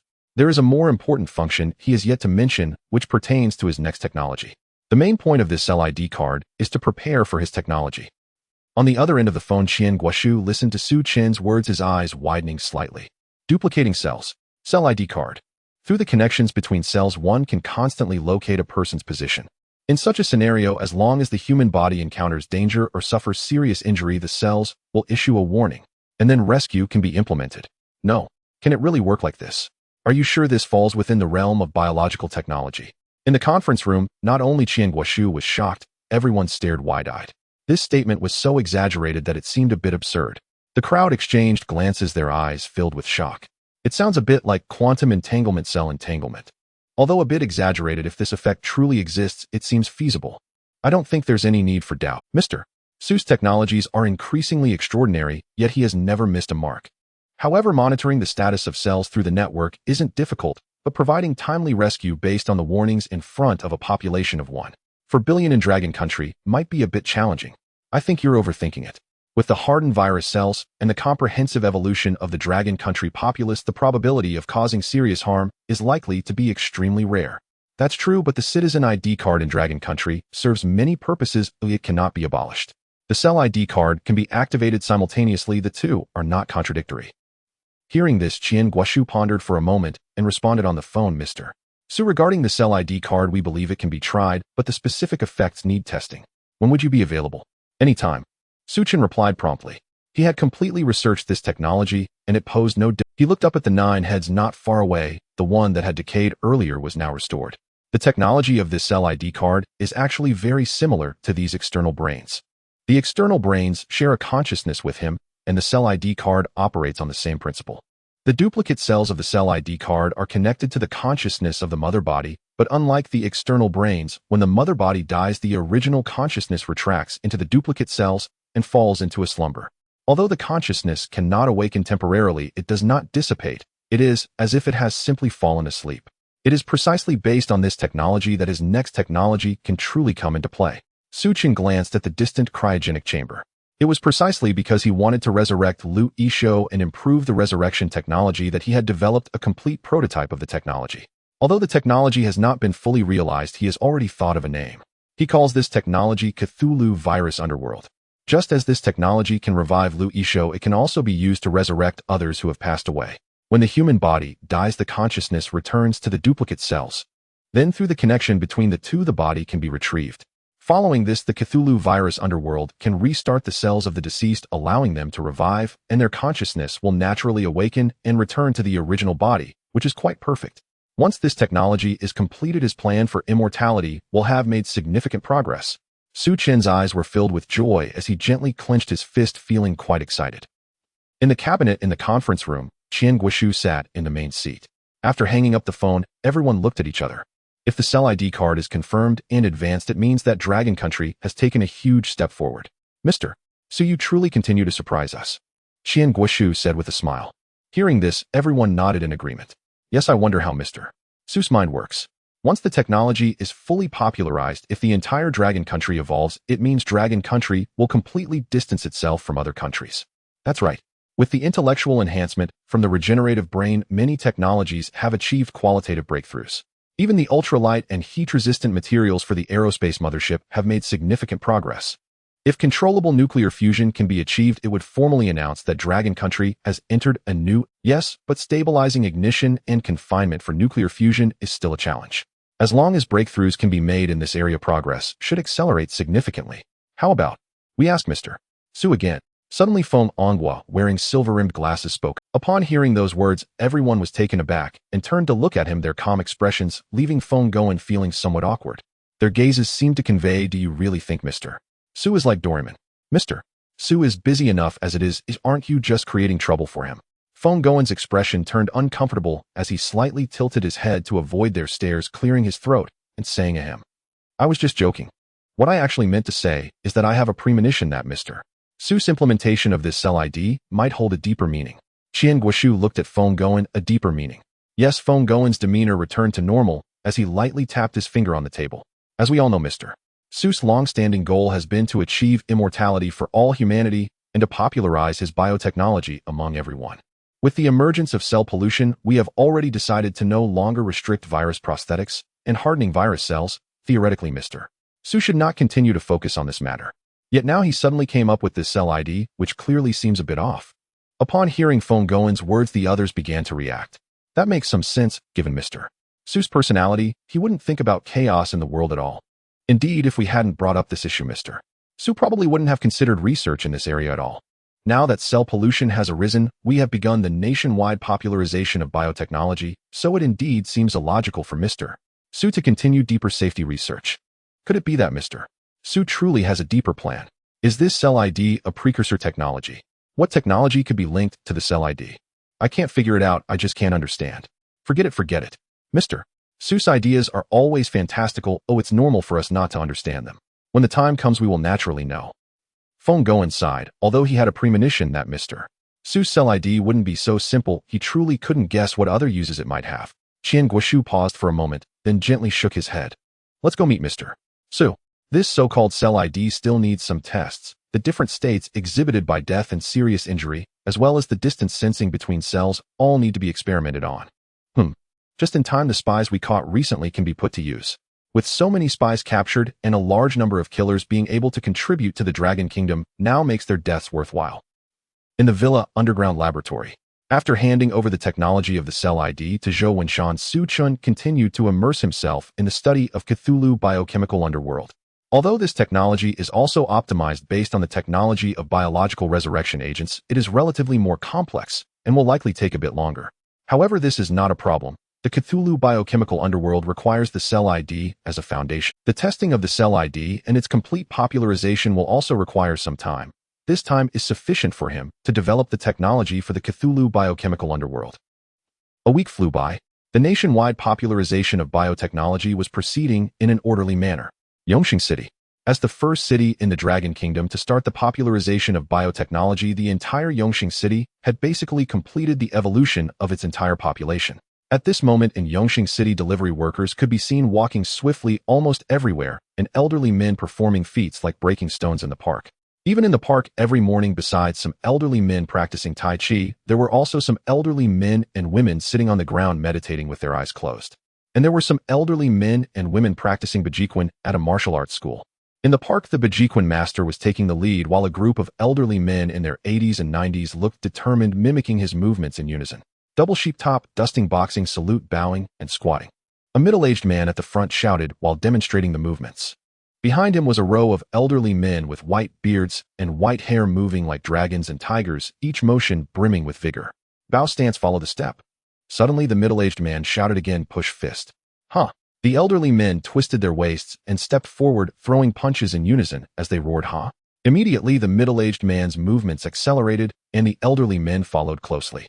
Two instrument tops, the lion opens its mouth, overlapping hands cross fist, presenting the waist, soaring palm. Close the elbow, combine hands, pull the bow, push the fist, two instrument tops, lift the cauldron, elbow tuck, reverse hammer, pull the brow, rub, and lift gun, lifting stance. Bang, bang, bang, bang. The footsteps thudded against the ground, creating a bang, bang sound. Ha. With each exhalation and grunt, the entire park seemed enveloped in vigorous energy. Not far from this group of elderly men, there was a group of elderly women of similar age holding long guns, also led by the same middle-aged man, letting out low growls. With one hand holding the gun steady as a mountain, their hands did not shake and their bodies did not sway, continually practicing the basic 3 stances of intercepting and thrusting. In front of these elderly men and women in their 80s and 90s, there was a staff member from the Bajiquan school, with a vertical pupil opening at the center of his forehead, live streaming with his phone. Hello everyone. Welcome to our live stream. Currently our Bajiquan students are practicing, and there will be a sparring session later. With the new era upon us, we must not waste this evolved body. If anyone wants to learn Bajiquan, remember to contact us. On the bullet screen. Wow. Is this Yongqing City? No wonder it's called the capital of evolution. Has Yongqing City completely popularized hardening virus cells and virus prosthetics? These elderly men and women look to be in their 80s and 90s, right? Wow. These elderly people. No wonder when I took the bus to Yongqing City recently, those elderly men gave me their seats, saying they wanted to care for the primitive people from other places. I thought I had cancer, Dan, but it turns out the problem lies here. Wait, when I didn't have cancer, Dan, they called me a primitive person. Now that I have cancer, Dan, they still call me a primitive person. Damn. In the park's woods, a group of young cancer cultivators gathered in a circle. I believe that spaghetti should be mixed with 42 grams of cola, as this will achieve the maximum nourishing effect for cancer, Dan. I tried this last time, and I distinctly felt the growth speed of cancer, Dan, increasing significantly. I think that's reasonable, and the fats contained in cola can also help the supervirus heart to grow, killing 2 birds with 1 stone. If that's the case, I think we should replace spaghetti with instant noodles. The effect would be even better. No way spaghetti can be sweet, but instant noodles should be salty. Mixing 42 grams of cola would be a bit unpalatable. Then let's try mixing a little less. How about 12 grams? I need to think. Of course, it is not only Yongqing City that has undergone changes. Although the hardening virus cells have not yet fully spread in other cities, the prevalence of slow-growing cancer cells has already been nearly completed. On Douyin, a matchmaking live stream room is extremely popular. The scene in the live stream is set in a park. The host stands in front of the camera with a microphone, smiling and chatting animatedly. Welcome to our latest episode of the matchmaking program. Here is the stage for 100 Years of Wait. I am your host for this episode, Fong Fong. In our lives, the only ones who can truly accompany us are our wives and husbands. Regardless of our age, we all have the right to pursue happiness. Therefore, through the efforts of our 100 Years of Wait matchmaking program, we have specially organized this middle-aged matchmaking corner for everyone. Thank you all for your participation. With the arrival of a new era, we must break the shackles of societal prejudices and allow society to enter a new age together. In the live stream room, the netizens are all bewildered. While they were still pondering what societal prejudice is, who has any biases against middle-aged matchmaking corners. The camera in the live stream shifted to reveal the crowd sitting around. Dozens of elderly men and women around 80 years old are sitting together, chatting and laughing happily. Old Lu, your partner has been gone for about 10 years, hasn't she? Yes, it's been about 10 years. I thought my life would just end like that, waiting for the day when I would just die. Who would have thought that the country's policies would allow us to live another 100 years? That's great. I feel like all my accumulated ailments have been cured in a day. Moreover, I saw something on the biohacker forum about how difficult it is to advance in the cancer realm. I feel like it's not that hard. I can already sense the cancer core within me. Haha, you really hit the nail on the head. My grandson said it takes a year to reach the cancer realm. I just used up the slow-growing cancer cells and can already sense the cancer core. But my grandson insists that I'm too sick. Oh, these young people. Yes, speaking of which, my partner passed away almost 10 years ago. The kids have their own families. We can't always rely on them to fill the emotional void. I think the same way. With the good policies from the country, we are only in our 80s, so we are still considered middle-aged. We should live our second spring. They laughed heartily. As they chatted, they listened to the host speaking on stage. However, they could no longer hear what the host was saying. Unbeknownst to them, their hands had somehow held each other tightly, fingers interlocked. In the live stream room. Is the middle age you are referring to this kind of middle age? Well, it seems that it really is middle age. Forget middle age once Mr. Su's technology develops further. Who knows, this might even be considered youth. I am really a bit stunned, brothers. Although what you said is not wrong, my mind is really a bit fried. Don't be fried, brothers. Accept reality. We cannot stop the development of the times. We must break the prejudices of the era. Exactly. Elderly. I know middle-aged people also have the right to pursue happiness. On the other side at a gym, a man walked into the gym's equipment area, looking around for a moment before finally spotting a few familiar faces and was immediately shocked, rushing over. Old Wong, old Joe, what's going on? Didn't we agree to quit together? How did you fall back into it? Isn't working out a good thing? This thing will ruin you. The man pounded his chest and stomped his feet, looking at them with a face full of disappointment. We agreed to stockpile fat together. How could you? How could you? Sigh. Old Zhou and Old Wang, who were busy lifting weights, turned to look at the man, both with surprise. Huh. Oldly, haven't you been following the Cancer Cultivation Forum lately? Cancer Cultivation Forum. The man was taken aback for a moment. I've been busy stockpiling fat, eating and sleeping. When would I have time to look? The two suddenly realized, no wonder you didn't know. A fitness guru released a new paper on body refinement stating that those who used hardening virus cells found that fitness and non-fitness individuals are on two entirely different paths to immortality. Although fitness enthusiasts have less fat, their efficiency in transporting blood and qi to the supervirus heart is extremely high. While the initial strength of their bodies may not be as good as non-fitness individuals of the same weight, once they activate hardening, their effects surpass that of ordinary people. In fact, the forum has already started a heated discussion on which is stronger, traditional body refinement or alternative body refinement. The man's eyes widened in surprise. What? Is that so? What does it mean for me to have stockpiled fat for so long? Old Zhou and the others exchanged glances and lifted a 100-kilogram dumbbell, shoving it into the man. Don't think about it anymore, just get started. Our alternative body refinement is the strongest. In the distance, the gym owner, dressed in a short-sleeved shirt and built like a tank, looked at the scene before him and was suddenly filled with joy and tears. Not long ago, ever since the announcement of the biological technology of hardening virus cells, his gym had been deserted. The number of fitness enthusiasts had dropped sharply, and he was almost facing bankruptcy within a single day. Everyone wanted to stockpile fat, and even he was reluctant to work out. After all, the allure of the physical immortal body was simply too strong. No one wanted to fall behind. However, if the gym were to close down, he would not only lose his income, but would also face a pile of debt. How could he? If he couldn't afford spiritual food, even if he had a physical immortal body, falling behind was only a matter of time. Just when he was about to cry, without tears, unexpectedly a turn of events occurred. Just one day after the hardening virus cells began to spread, a post suddenly emerged, skyrocketing to the hot search on the Biohacker Forum. A fitness enthusiast and cancer cultivator eloquently expressed in a paper the miraculous effects of hardening virus cells on fitness individuals, dubbing it alternative body refinement. In an instant, the forum erupted into a heated discussion about traditional body refinement versus alternative body refinement. Moreover, his gym was resurrected overnight. More importantly, with the spread of hardening virus cells, his gym became even more popular. A group of elderly men in their 80s and 90s walked into the gym, embarking on the path of alternative body refinement. He looked up at the other side of the gym, where a group of elderly men were practicing Tai Chi with dumbbells, and couldn't help but exclaim, "Ah, what a wonderful world. Praise the Tao." As people across various places savor the beauty of life, a new official announcement spreads once again across the internet. Heavenly Court Research Institute latest biotechnological advancements announced. Due to the flaws in cell contamination technology, it can only serve as a deterrent against criminals, but cannot completely eliminate the potential for crime. Therefore, to further ensure the safety of citizens in Longwa, the government will initiate a nationwide rollout of cell identification cards tomorrow. The cell identification card will extract a single drop of blood from the human body for cellular replication, which will then be uniformly stored by the authorities. This technology is the latest research by Mr. Su.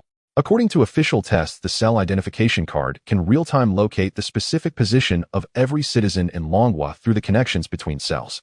When personal safety is threatened, the cell identification card will trigger a lethargy alarm to assist authorities in swiftly launching a rescue. The safety of every citizen in Longwa cannot be overlooked. The era of immortality will not leave any citizen behind. In the comments section, what the heck? What is a cell identification card? What does it mean? It can real-time locate everyone's position, and if personal safety is threatened, it will trigger an alarm. Cell replication. Through the connections between cells, if one is harmed, it will trigger a cellular lethargy. This feels oddly familiar. Is this not the destiny plate from a fantasy novel? When the destiny plate cracks, it signifies the host's death. While this can actually be developed, the news swept across the nation like a storm. Biochemical Cultivators Forum. The Biochemical Destiny Plate officially debuts. The Tao of Heaven bestows opportunities again. Dear friends, the arrival of cell identification cards means our life safety is completely guaranteed. The Tao of Heaven is truly considerate. Indeed, as the saying goes, possessing a powerful tool incites a killing intent. Among those with Cthulhu virus prosthetics, it is inevitable that some evil cultivators will emerge. Now, with cell contamination and biochemical destiny plates, we can guide the evil back to the righteous path. The only regret is that we cannot witness the specific effects of this biochemical destiny plate and cannot confirm whether it truly has this effect. After all, sensing bodily status over extremely long distances is rather hard to believe. Where did the evil cultivator on the third floor come from? Are you questioning the Tao of Heaven? Heavenly Administrator. Heavenly Administrator questioning the Tao of Heaven. Yellow card warning. Viewing the soundproof secret realm for 3 days is prohibited. Accumulating 3 yellow cards will result in permanent banishment. Huang Tsang held his phone with a face full of anger. How dare someone question the Tao of Heaven in his biochemical cultivators forum? Do they not know who brought about these good days?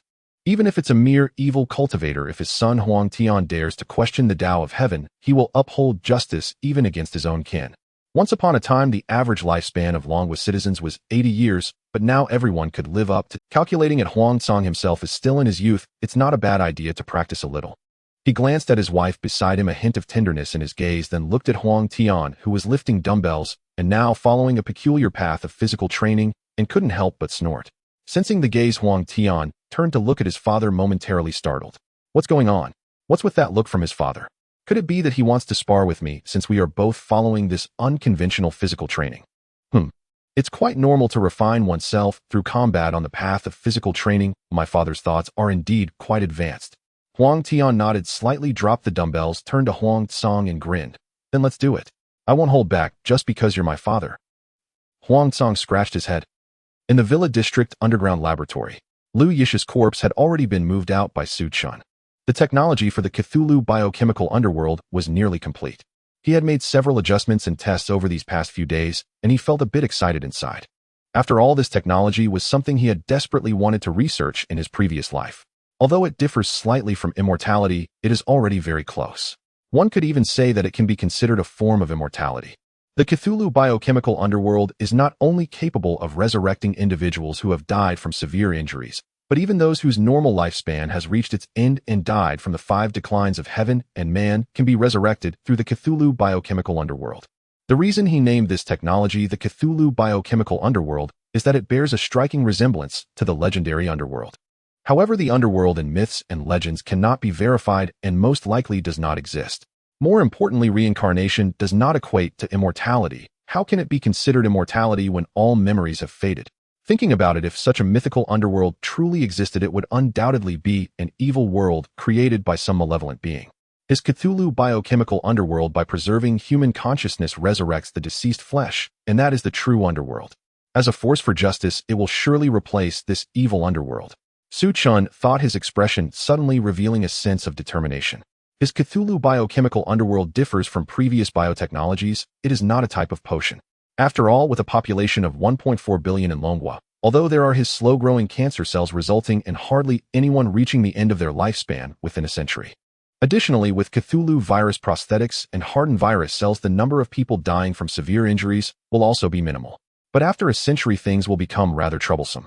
Therefore, he decided to create this biotechnology in the form of red mist, similar to cell contamination. The difference is that this mist will not spread, but will be fixed in a certain area. Thus, all that is needed is to transport the deceased to this place, and they can be revived directly under its effect. Su Chen scratched his head and pondered. Yongqing City Institute of Biological Sciences. Zhou Wenshan, Zhao Zhonghai, Lu Qing, and others were busy arranging personnel for the intensive research and development. Bacterial eyeball, Cthulhu virus prosthesis, hardening virus cells, cell identification card. If it weren't for the transformation by the regenerated brain, Zhou Wenshan would have felt like his brain was on fire. It hasn't been long, yet various biotechnologies are emerging one after another. It truly is a case of learning this, and then that. Who would have dared to imagine such a situation before? It's common for a biotechnology to take years of research. Yet here with Mr. Su, can biotechnology be researched like this? He hadn't felt so fulfilled in a long time. Last night, he even dreamt of participating in the college entrance examination. How absurd. After finally arranging the work, Zhou Wenshan pulled over a chair to sit down, his gaze somewhat dazed. At that moment, Lu Qing suddenly shouted, "Oh, Mr. Su is streaming again. What a..." Zhou Wenshan was startled. Was there new technology to learn? Zhao Zhonghai was equally taken aback. "Mr. Su is trying to kill us old folks. Heaven knows he truly loves biological science, but even such passion can't withstand this kind of barrage." With so many biotechnologies, he was almost unable to digest them all. The most critical part was that they also had to write papers based on this technology, outlining the general principles of the biotechnology and more avenues for research and optimization. Is this a joke? How would he know about any principles? When Mr. Su taught them it was simply about cultivating this, then adding this, and that then heating and merging, cooling and filtering, and voila. Where's the principle in that? Mr. Su himself is the principle. And researching optimization. Research. Optimize. Oh, me. If he could find any avenues for research and optimization in this, then he too would be a principal. Zhao Zhonghai was almost in tears holding a piece of paper that read, because of the Su-Chin theorem. Therefore the Su-Chin theorem, and according to the Su-Chin theorem, finally resulted in the Su-Chin theorem. Zhao Zhonghai crumpled the paper expressionless and rubbed his forehead saying, Old Zhou, I feel a bit feverish lately. I'd like to take a leave. Zhou Wenshan shot him a glance. Aren't you supposed to have cancer pill? What kind of fever? Zhao Zhonghai was taken aback. I'm already 70 or 80, can I take a day off? Lu Qing leaned over from the side. Well, I saw online that 80 is just the right time to work hard. Director Zhao, you must strive to fight on. Zhao Zhonghai. Zhou Wenshan. Lu Qing. In the cabinet in the conference room. The meetings have been coming one after another these days. They almost wish they could live in the conference room. Qian Guoshu sat in the main seat, fingers interlaced, contemplating before speaking. Currently, Mr. Su's biotechnology has only the three-headed and six-armed method yet to be fully popularized.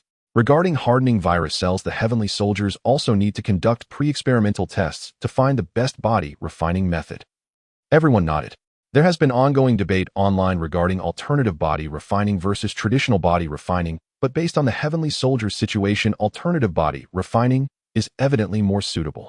I agree, but although the core of alternative body refining is fitness, it doesn't necessarily mean that fitness is the best way. I suggest we can develop a body refining method exclusively for the heavenly soldiers. Perhaps it will yield better results. Additionally, I think we could hold a competition between traditional body refining and alternative body refining. Perhaps it could also help us gather more information easily. That makes sense. I suddenly thought, if that's the case, can't we sell the broadcasting rights of this competition abroad? On one hand, it could profit from other countries, and on the other hand, it could expand our influence. At this, everyone's eyes lit up. Indeed, as long as this news spreads, there's no need for them to worry about other countries not buying in. With long countries' international declarations coupled with the allure of biotechnology, at least half of the countries would spend money without hesitation to gain long countries' favor. Even if it were the United States and other countries, their internal affairs aren't entirely united. Even if they can't profit, causing a bit more chaos and division among them would be a good thing. Qian Guoshu nodded in agreement and was just about to speak. At this moment, the assistant who had been standing by suddenly leaned closer and whispered, Mr. Su is streaming again. Qian Guoshu was taken aback. Streaming again. Everyone was stunned upon hearing this and looked over. At this moment on Douyin, while the news about the cell identification card was still spreading, a Douyin notification instantly exploded across the internet. The Jade Emperor you follow is live. Go take a look. What the hell? Mr. Su is streaming again. Just announced the cell identification card, and Mr. Su is streaming. Is he going to explain the cell identification card in detail for us? What cell identification card? That's the official term. The colloquial term is biochemical life plate. Biochemical life plate. Good fellow Taoist. I learned something, fellow Taoist. A massive influx of netizens rushed into the live stream room. The bullet comments surged wildly. We the cancer cultivators thank the heavenly Tao for bestowing upon us the biochemical life plate to safeguard our lives. Heaven's grace we will never forget in our lifetime. Divine Ma Liang comes to pay respects to the heavenly Tao. Cancer infant Wu Di pays respects to the heavenly Tao. First, Huang Tian greets the heavenly Tao. Mr. Su Li Mujuan have also arrived. Is Mr. Su streaming this time to explain the wonderful uses of the biochemical life plate in detail for us? Looking at the frenzied bullet comments in the live stream room, Su Chin's mouth curled up, revealing a satisfied smile, and then he spread his arms wide and said, Welcome to the greatest live stream in history. This time I will bring you a new technology, a truly resurrection technology, which I shall call Cthulhu Biochemical Underworld. As Su Chin's words fell, the netizens were all taken aback. What did Mr. Su just say? A true resurrection technology. Cthulhu Biochemical Underworld. The underworld. In an instant, the netizens reacted, and the barrage of comments began to pour in like a torrential rain. What the heck? What do you mean by Cthulhu Biochemical Underworld? Wasn't it supposed to explain the biochemical life token?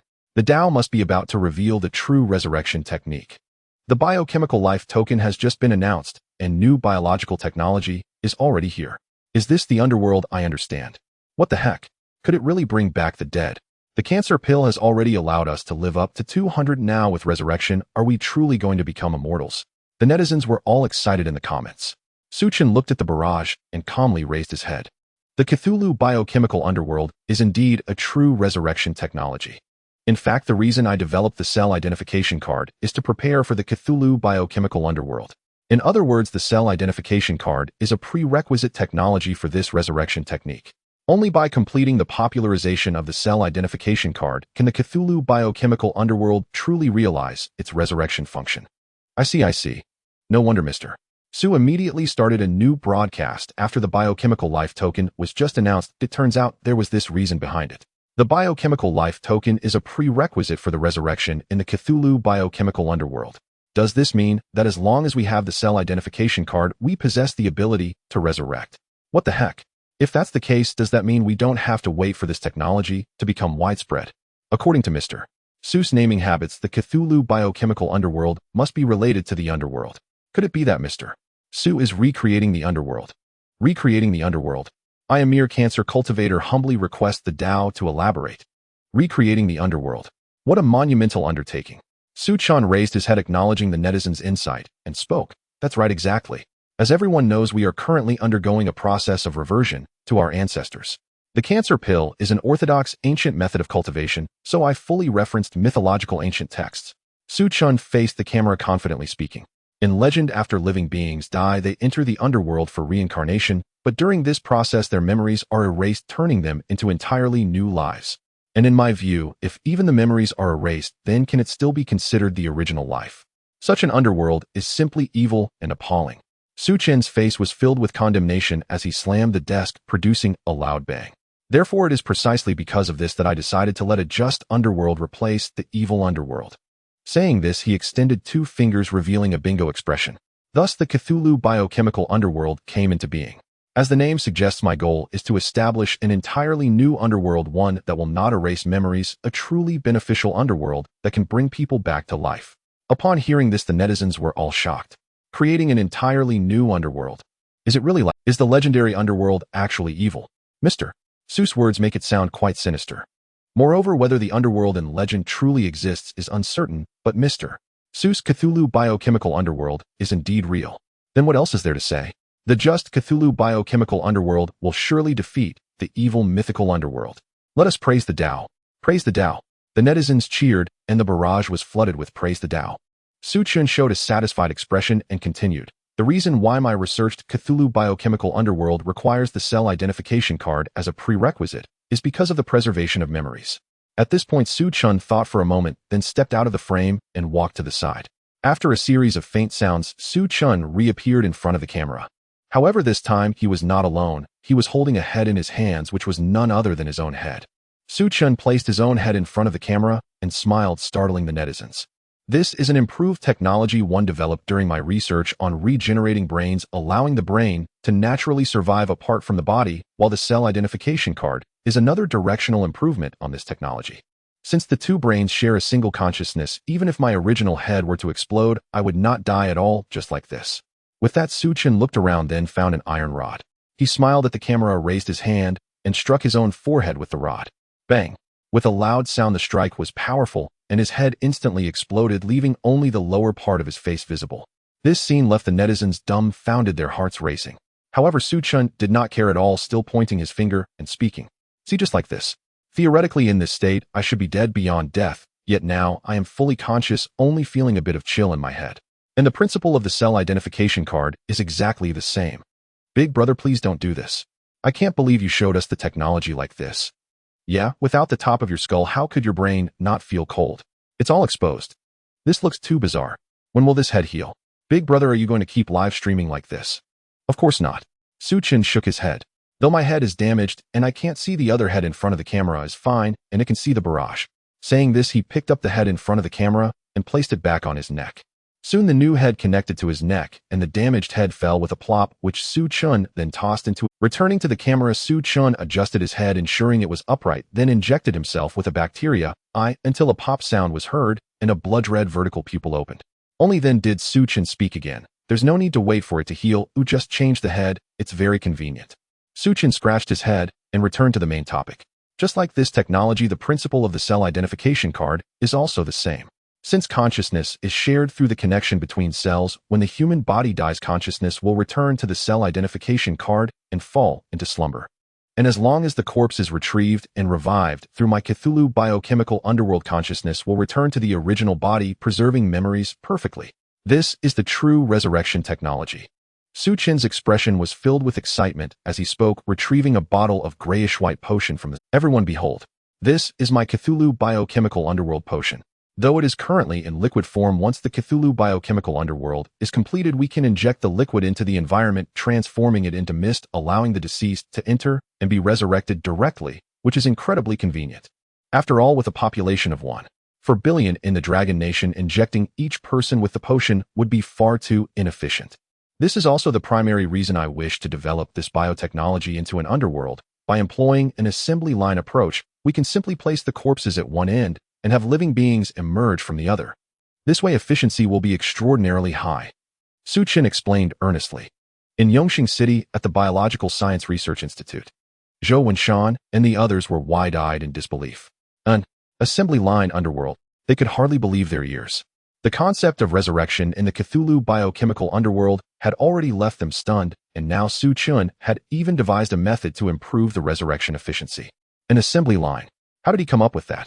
A scene inexplicably surfaced in Zhou Wenshan's mind. 2 elderly people, sensing their lives nearing an end, held hands as they arrived at the Cthulhu biochemical underworld, queuing while munching on sunflower seeds, saying, "My dear, don't die just yet. Hold on a little longer, it will be your turn soon. Just fall onto the conveyor belt when it's time. Okay, dear, just go to the other end of the conveyor belt and wait for me. Wait for you. They'll just tumble in behind you. Oh, I forgot. It's our turn, let's go. Hurry and die on the conveyor belt, don't hold up the people behind us. What the hell is this?" Zhou Wenshan felt completely numb, as if he had been assimilated by Su Chen. In the livestream room, viewers were taken aback. This. Truly a transformation into a living being. Why does this sound somewhat horrifying? An assembly line. This is clearly a magnificent resurrection technology, so why do I feel this way? Horrifying. Where's the horror? To the one upstairs, this shows your lack of understanding. You aren't sincere enough, unlike us enlightened ones who sincerely accept this and even feel it's quite sacred. Exactly. Such a magnificent resurrection technology, how could it not be sacred? I'm sorry, I repent, I am guilty. If a fellow cultivator can acknowledge their mistakes and amend them, that's truly commendable. How about we name this assembly line? Let's call it the Reincarnation Road. Good. What a wonderful name. Your sincerity impresses me. Coincidentally, I have a name as well. Oh, what do you suggest? The Bridge of Helplessness. What do you think? The Bridge of Helplessness. Good. Your understanding is no less than mine. Su Chen looked at the bullet screen, quite satisfied. Although some viewers almost strayed from the path, fortunately, some righteous viewers intervened in time to guide them back. Seeing this, Su Chen continued, "Additionally, I have fully considered some phenomena of abnormal deaths, such as being subjected to an atomic bomb explosion. In such cases, it is quite difficult for the deceased to leave a complete corpse, and they may not even retain a single. Therefore, considering this possibility, I have optimized this technology extensively, allowing the Cthulhu biochemical underworld to require not even a complete corpse. Just a part of the body is sufficient for a full cellular reboot and restoration. And for those who suffered from atomic bomb explosions, there is no need to worry. This is when the cellular ID comes into play. Although the original Bodhi cells cannot be brought back with a pre-existing backup, cellular ID resurrection can still be achieved through the Cthulhu biochemical underworld. After resurrection, a new cellular ID can be registered."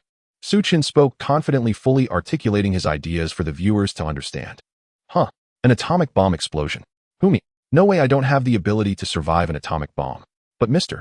Su is right, it is indeed possible to encounter situations without a complete corpse. To be able to resurrect without a complete corpse combined with the existence of the cellular ID, wow, this is simply unbeatable. It's a pity there's no way to witness the effects of this technology firsthand. Su Chen raised his head, saying, "Who says there isn't?" As he spoke, he turned the camera to reveal a corpse quietly lying nearby. The corpse's head was smashed and its face devoid of color, emanating a chilling aura, clearly thawed. What the hell? There really is a corpse. Wait, I remember now, isn't this the person who was killed by an overseas assassin back then? I heard his name was Louis Shou. He was the one in the first batch of tests for brain regeneration. I remember now, it was indeed him. Su Chen picked up the grayish-white potion, walked to Lu Yish's corpse, and smiled at the camera, saying, "Now let me demonstrate the true resurrection potion for everyone." With that, Su Chen unscrewed the bottle cap and gently poured it over Lu Yish's decayed head. A drop of potion slowly fell, and the moment it landed on Lu Yishou, the grayish-white liquid instantly transformed into a mist that melded into his body. Viewers stared intently at this scene. Even the members of the cabinet, as well as Zhou Wenshan and Zhao Zhonghai from the Yongqing City Biological Science Research Institute, were holding their phones with anxious expressions. This was true biological resurrection. They were about to witness a new era. As the grayish-white mist merged into Lu Yishou's body, Su Chun stood nearby, intently gazing at the corpse before him. Lu Yishou's body had been dead for a long time. Although it had undergone cryogenic treatment, it was still difficult to ascertain whether any consciousness remained. After all, when Lu Yishou died, there was no cellular identification to preserve his consciousness. Though he had great confidence in the technology of this Cthulhu biotechnological underworld, it was still hard to guarantee that no accidents would occur. Su Chen looked at the corpse before him and saw that under the influence of the grayish-white mist, Lu Yishou's decayed head began to rapidly regenerate, and gradually a reddish hue emerged on his pale body. As time ticked by, the previously decayed head was finally fully restored, showing no trace of its former wrought perfectly round. Su Chen's face lit up with joy, as he had expected. There were no issues with this process. On the screen, netizens gasped in astonishment. Wow, it really has been restored. Not only is the head regenerated, but after all this time, blood is actually starting to appear on the body. Does this mean the heart has regained its vitality? I wonder how long it will take to awaken. Based on Mr. Su's previous live streaming experience, it shouldn't take too long. The netizens were glued to the screen. At that moment, as the reddish hue appeared on Lu Yishou, the chill around him dissipated more rapidly. Suddenly his fingers twitched slightly, and his body convulsed violently. But before the crowd could rejoice, he fell silent once more. What's going on? Why has he stopped moving again? Is it because he has been dead for too long, so resurrection takes longer? That makes sense, and after all, it is a resurrection technology, so it's normal for it to take some time. Su Chen frowned as he looked at Lu Yishou's body. According to his estimates, under the effects of the Cthulhu biological underworld, a dead body should be able to successfully revive in about 2 minutes, but nearly 5 minutes had already passed. Could it be that the prolonged death necessitated a larger dosage? Su Chen pondered for a moment, then picked up the grayish-white substance and poured some more onto Lu Yishou's body. A large amount of grayish-white liquid instantly transformed into mist and merged into Lu Yishou's body. The next moment, under the shroud of this large quantity of grayish-white mist, Lu Yishou's body suddenly jerked, letting out a fierce scream. Stop hitting me, stop hitting me. I won't run anymore. I really don't know where those black tentacles came from. I have nothing to do with it. I have nothing to do with it. While screaming, Lu Yishou flailed his arms wildly, suddenly sitting up, gasping heavily, and looking around in confusion. Where's this? The netizens in the live stream were dumbfounded. He is alive. He is really alive. But what is going on with him? What do you mean he won't run anymore? What black tentacles? I don't know, he probably just dreamed it. No way can you dream after you're dead. Wow, I just thought of something. Could there really be an underworld? Are you saying he was tormented by an evil underworld and then saved by Mr. Su's righteous biotechnological underworld? That's exactly it. Otherwise, how could we explain his behavior? Now it makes sense. No wonder Mr. Su needed to increase the dosage to successfully revive Lu Yishou. It must be because the evil underworld was causing trouble. The netizens discussed heatedly and quickly grasped the situation. Su Chen looked at Lu Yishou, who was now sitting up, scratching his head. Why is he screaming? The resurrection effect of the Cthulhu biotechnological underworld shouldn't cause pain. Moreover, theoretically, it should feel quite comfortable. Could something have gone wrong? Su Chen stared at Lu Yishou, falling into deep thought. Meanwhile, Lu Yishou was also examining his surroundings, a look of fear on his face, appearing somewhat confused. The environment around him was utterly unfamiliar, filling him with unease. He reached out to touch himself. The pain seemed to have vanished, replaced by an overwhelmingly comfortable sensation. This surprised him, and when his gaze fell upon Su Chen, he was momentarily stunned, his eyes widening in shock. Mr. Su. He looked incredulous, then suddenly slapped himself hard. Aloud, this isn't a dream. This isn't a dream. Lu Yishou wept with joy, leaping down and kneeling on the ground with a thud. Then he hugged Su Chen's thighs and began to cry uncontrollably. Mr. Su, I've come back. Am I really back? Whoa. Su Chen looked bewildered at the kneeling Lu Yishou, filled with questions. Why are you crying? I don't want to cry, I'm just so moved. Lu Yishou released his grip on Su Chen's thighs, standing up and wiping his tears. I never expected to return. Whoa. Mr. Su, I'm too excited. As he wiped his tears, he continued. You have no idea what kind of days I spent over there. Whoa, someone forced me to mine every day, and it was radioactive, or was glowing green, filled with radiation. If I slowed down even a bit, I would get hit. Whoa. Just now, I don't know what happened, I was just diligently mining, when suddenly a few tentacles sprouted from me, and then I felt a blur appearing in a dark place. I thought I had finally escaped that hellhole, but before I could be happy, I felt another blur, and when I opened my eyes again, I was back in the mine. The overseer glared at me asking where I went and dared to come back, saying where those tentacles came from, and then I got beaten up. Whoa. Fortunately, more tentacles sprouted from me later, and I disappeared again. Oh, when I opened my eyes, I was here. Lu Yishou spoke while wiping his tears. He felt that he had to have been dreaming at that moment, but this dream was simply too real. After disappearing and then returning, those people actually remembered that he ran away and came to hit him. They were simply a bunch of devils. In the live broadcast room, netizens suddenly realized, "Look, I told you it was the evil mythological underworld tormenting Lu Yishou." And then he was saved by the righteous biochemical underworld. Yeah, Lu Yishou wasn't asleep. Theoretically, he shouldn't be dreaming. I've had similar dreams. Could it be that it wasn't a dream, but a descent into hell? I think there's a possibility of, if that's the case, death sounds too terrifying. Without Mr. Su, wouldn't we all be tormented by the evil mythological underworld? Hiss. That's simply horrifying. Let us praise the Tao of Heaven. Praise the Tao of Heaven. On the other side, after Lu Yishou finished speaking, he wiped away the tears on his face. Memories of his life before death instantly flooded his mind, and he touched his head. It was smooth and flawless, whole and complete. Su. Mr. Su, I remember I died, didn't I? He inquired, then recalled the days dominated by fear. Su Chen nodded. That's right, I developed the latest resurrection technology and brought you back to life. Lu Yishou was suddenly enlightened. So he had been dreaming for a long time after his death. Now that Mr. Su had resurrected him, did that mean he naturally woke up from the dream? Thinking of this dream, he couldn't help but tremble all over, hurriedly turning to Su Chen and saying, "Thank you, Mr. Su, for saving my life." Then he glanced at the mirror beside him and was taken aback, touching his cheek. "Mr. Su, why do I seem to have become younger?" In the barrage, netizens reacted instantly. "You've become... Wow, it really seems so. I found the live recording from the brain regeneration test. You really have become younger. I found it too. The difference is too obvious. Wow. From a dispirited youth to a young, fresh meat." Su Chen looked at the barrage in the live broadcast and said, "That's very normal.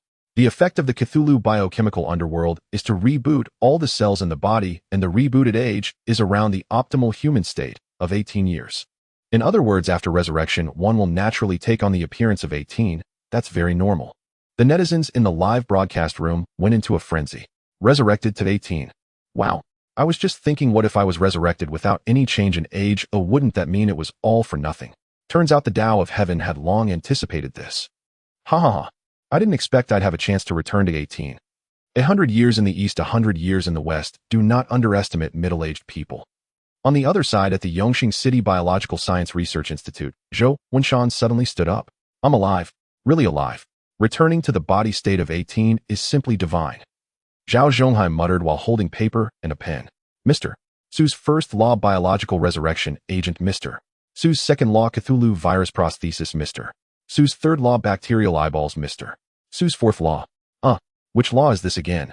After thinking for a while, he turned to Zhou Wenshan, pointing at the first law written on the paper. "What a fuss. Mr. Su's first law already possesses the effect of resurrection. Is it strange that this is now the 10th law and that resurrection succeeded? I'm not as calm as I thought. Wait a minute. What did Mr. Su just say? Returning to the body state of 18. My God. Do I also have the chance to return to 18? Zhao Zhonghai's eyes widened suddenly. Lu Qing shrugged and confidently said, "Actually, I had already guessed it would be possible to resurrect. After all, Mr. Su has never failed. Returning to the body state of 18 might be difficult for us, but a sparrow cannot know the ambition of a swan. Your understanding is too shallow, so it's normal you can't comprehend it. Such matters are more easily accepted by us young people. Although in this era of cancer pills you may just be middle-aged, your thinking is somewhat rigid and needs to progress." Zhou Wenshan. Zhao Zhonghai. What nonsense is he talking about? Has he gone mad from the research lately? Zhou Wenshan waved his hand and said, "Since that's the case, Lu Qing, you write this paper. We'll check it after you finish. Your thinking is advanced, and your brain works well." Upon hearing this, Zhao Zhonghai's eyes suddenly lit up, and he picked up the pen to quickly write down Mr. Su's 10th law on paper, then stuffed it into Lu Qing's hand. "Old Zhou is right, and you're still too young and need to train." Lu Qing's head buzzed. In the cabinet meeting room, the large screen displayed Su Chen's live broadcast. Everyone's bodies tightened involuntarily, their eyes filled with shock. The conference room was quiet, with only heavy breathing and the sound from the live broadcast echoing. After a long time, someone finally spoke, breaking the silence. "Cthulhu biochemical underworld. Genuine resurrection technology. It actually succeeded. Not only can it resurrect, but it can also return the resurrected person's body to the state of 18 years old. Using cellular ID to preserve human consciousness, and then resurrecting through the Cthulhu biochemical underworld by rebooting the cells. Did Mr. Su have this plan all along? So Mr. Su developed the cellular ID precisely for this resurrection technology of the Cthulhu biochemical underworld. Moreover, according to Mr. Su, he aims to build a mythical underworld in this reality. Incredible. Simply incredible. Everyone mumbled their hearts, shocked to the extreme. Such matters would have been unimaginable before, yet now it had become a reality. It's important to note that the resurrection technology of the Cthulhu biochemical underworld seems unbelievable compared to previous technologies, but in reality, it brings a huge difference to humanity. The ability to preserve consciousness through resurrection means that barring major disasters, human technology will skyrocket exponentially. With the intelligence enhancement from brain regeneration, the speed of civilization's development will enter a terrifying leap that is hard to imagine. This technology will be an extremely significant turning point for human civilization.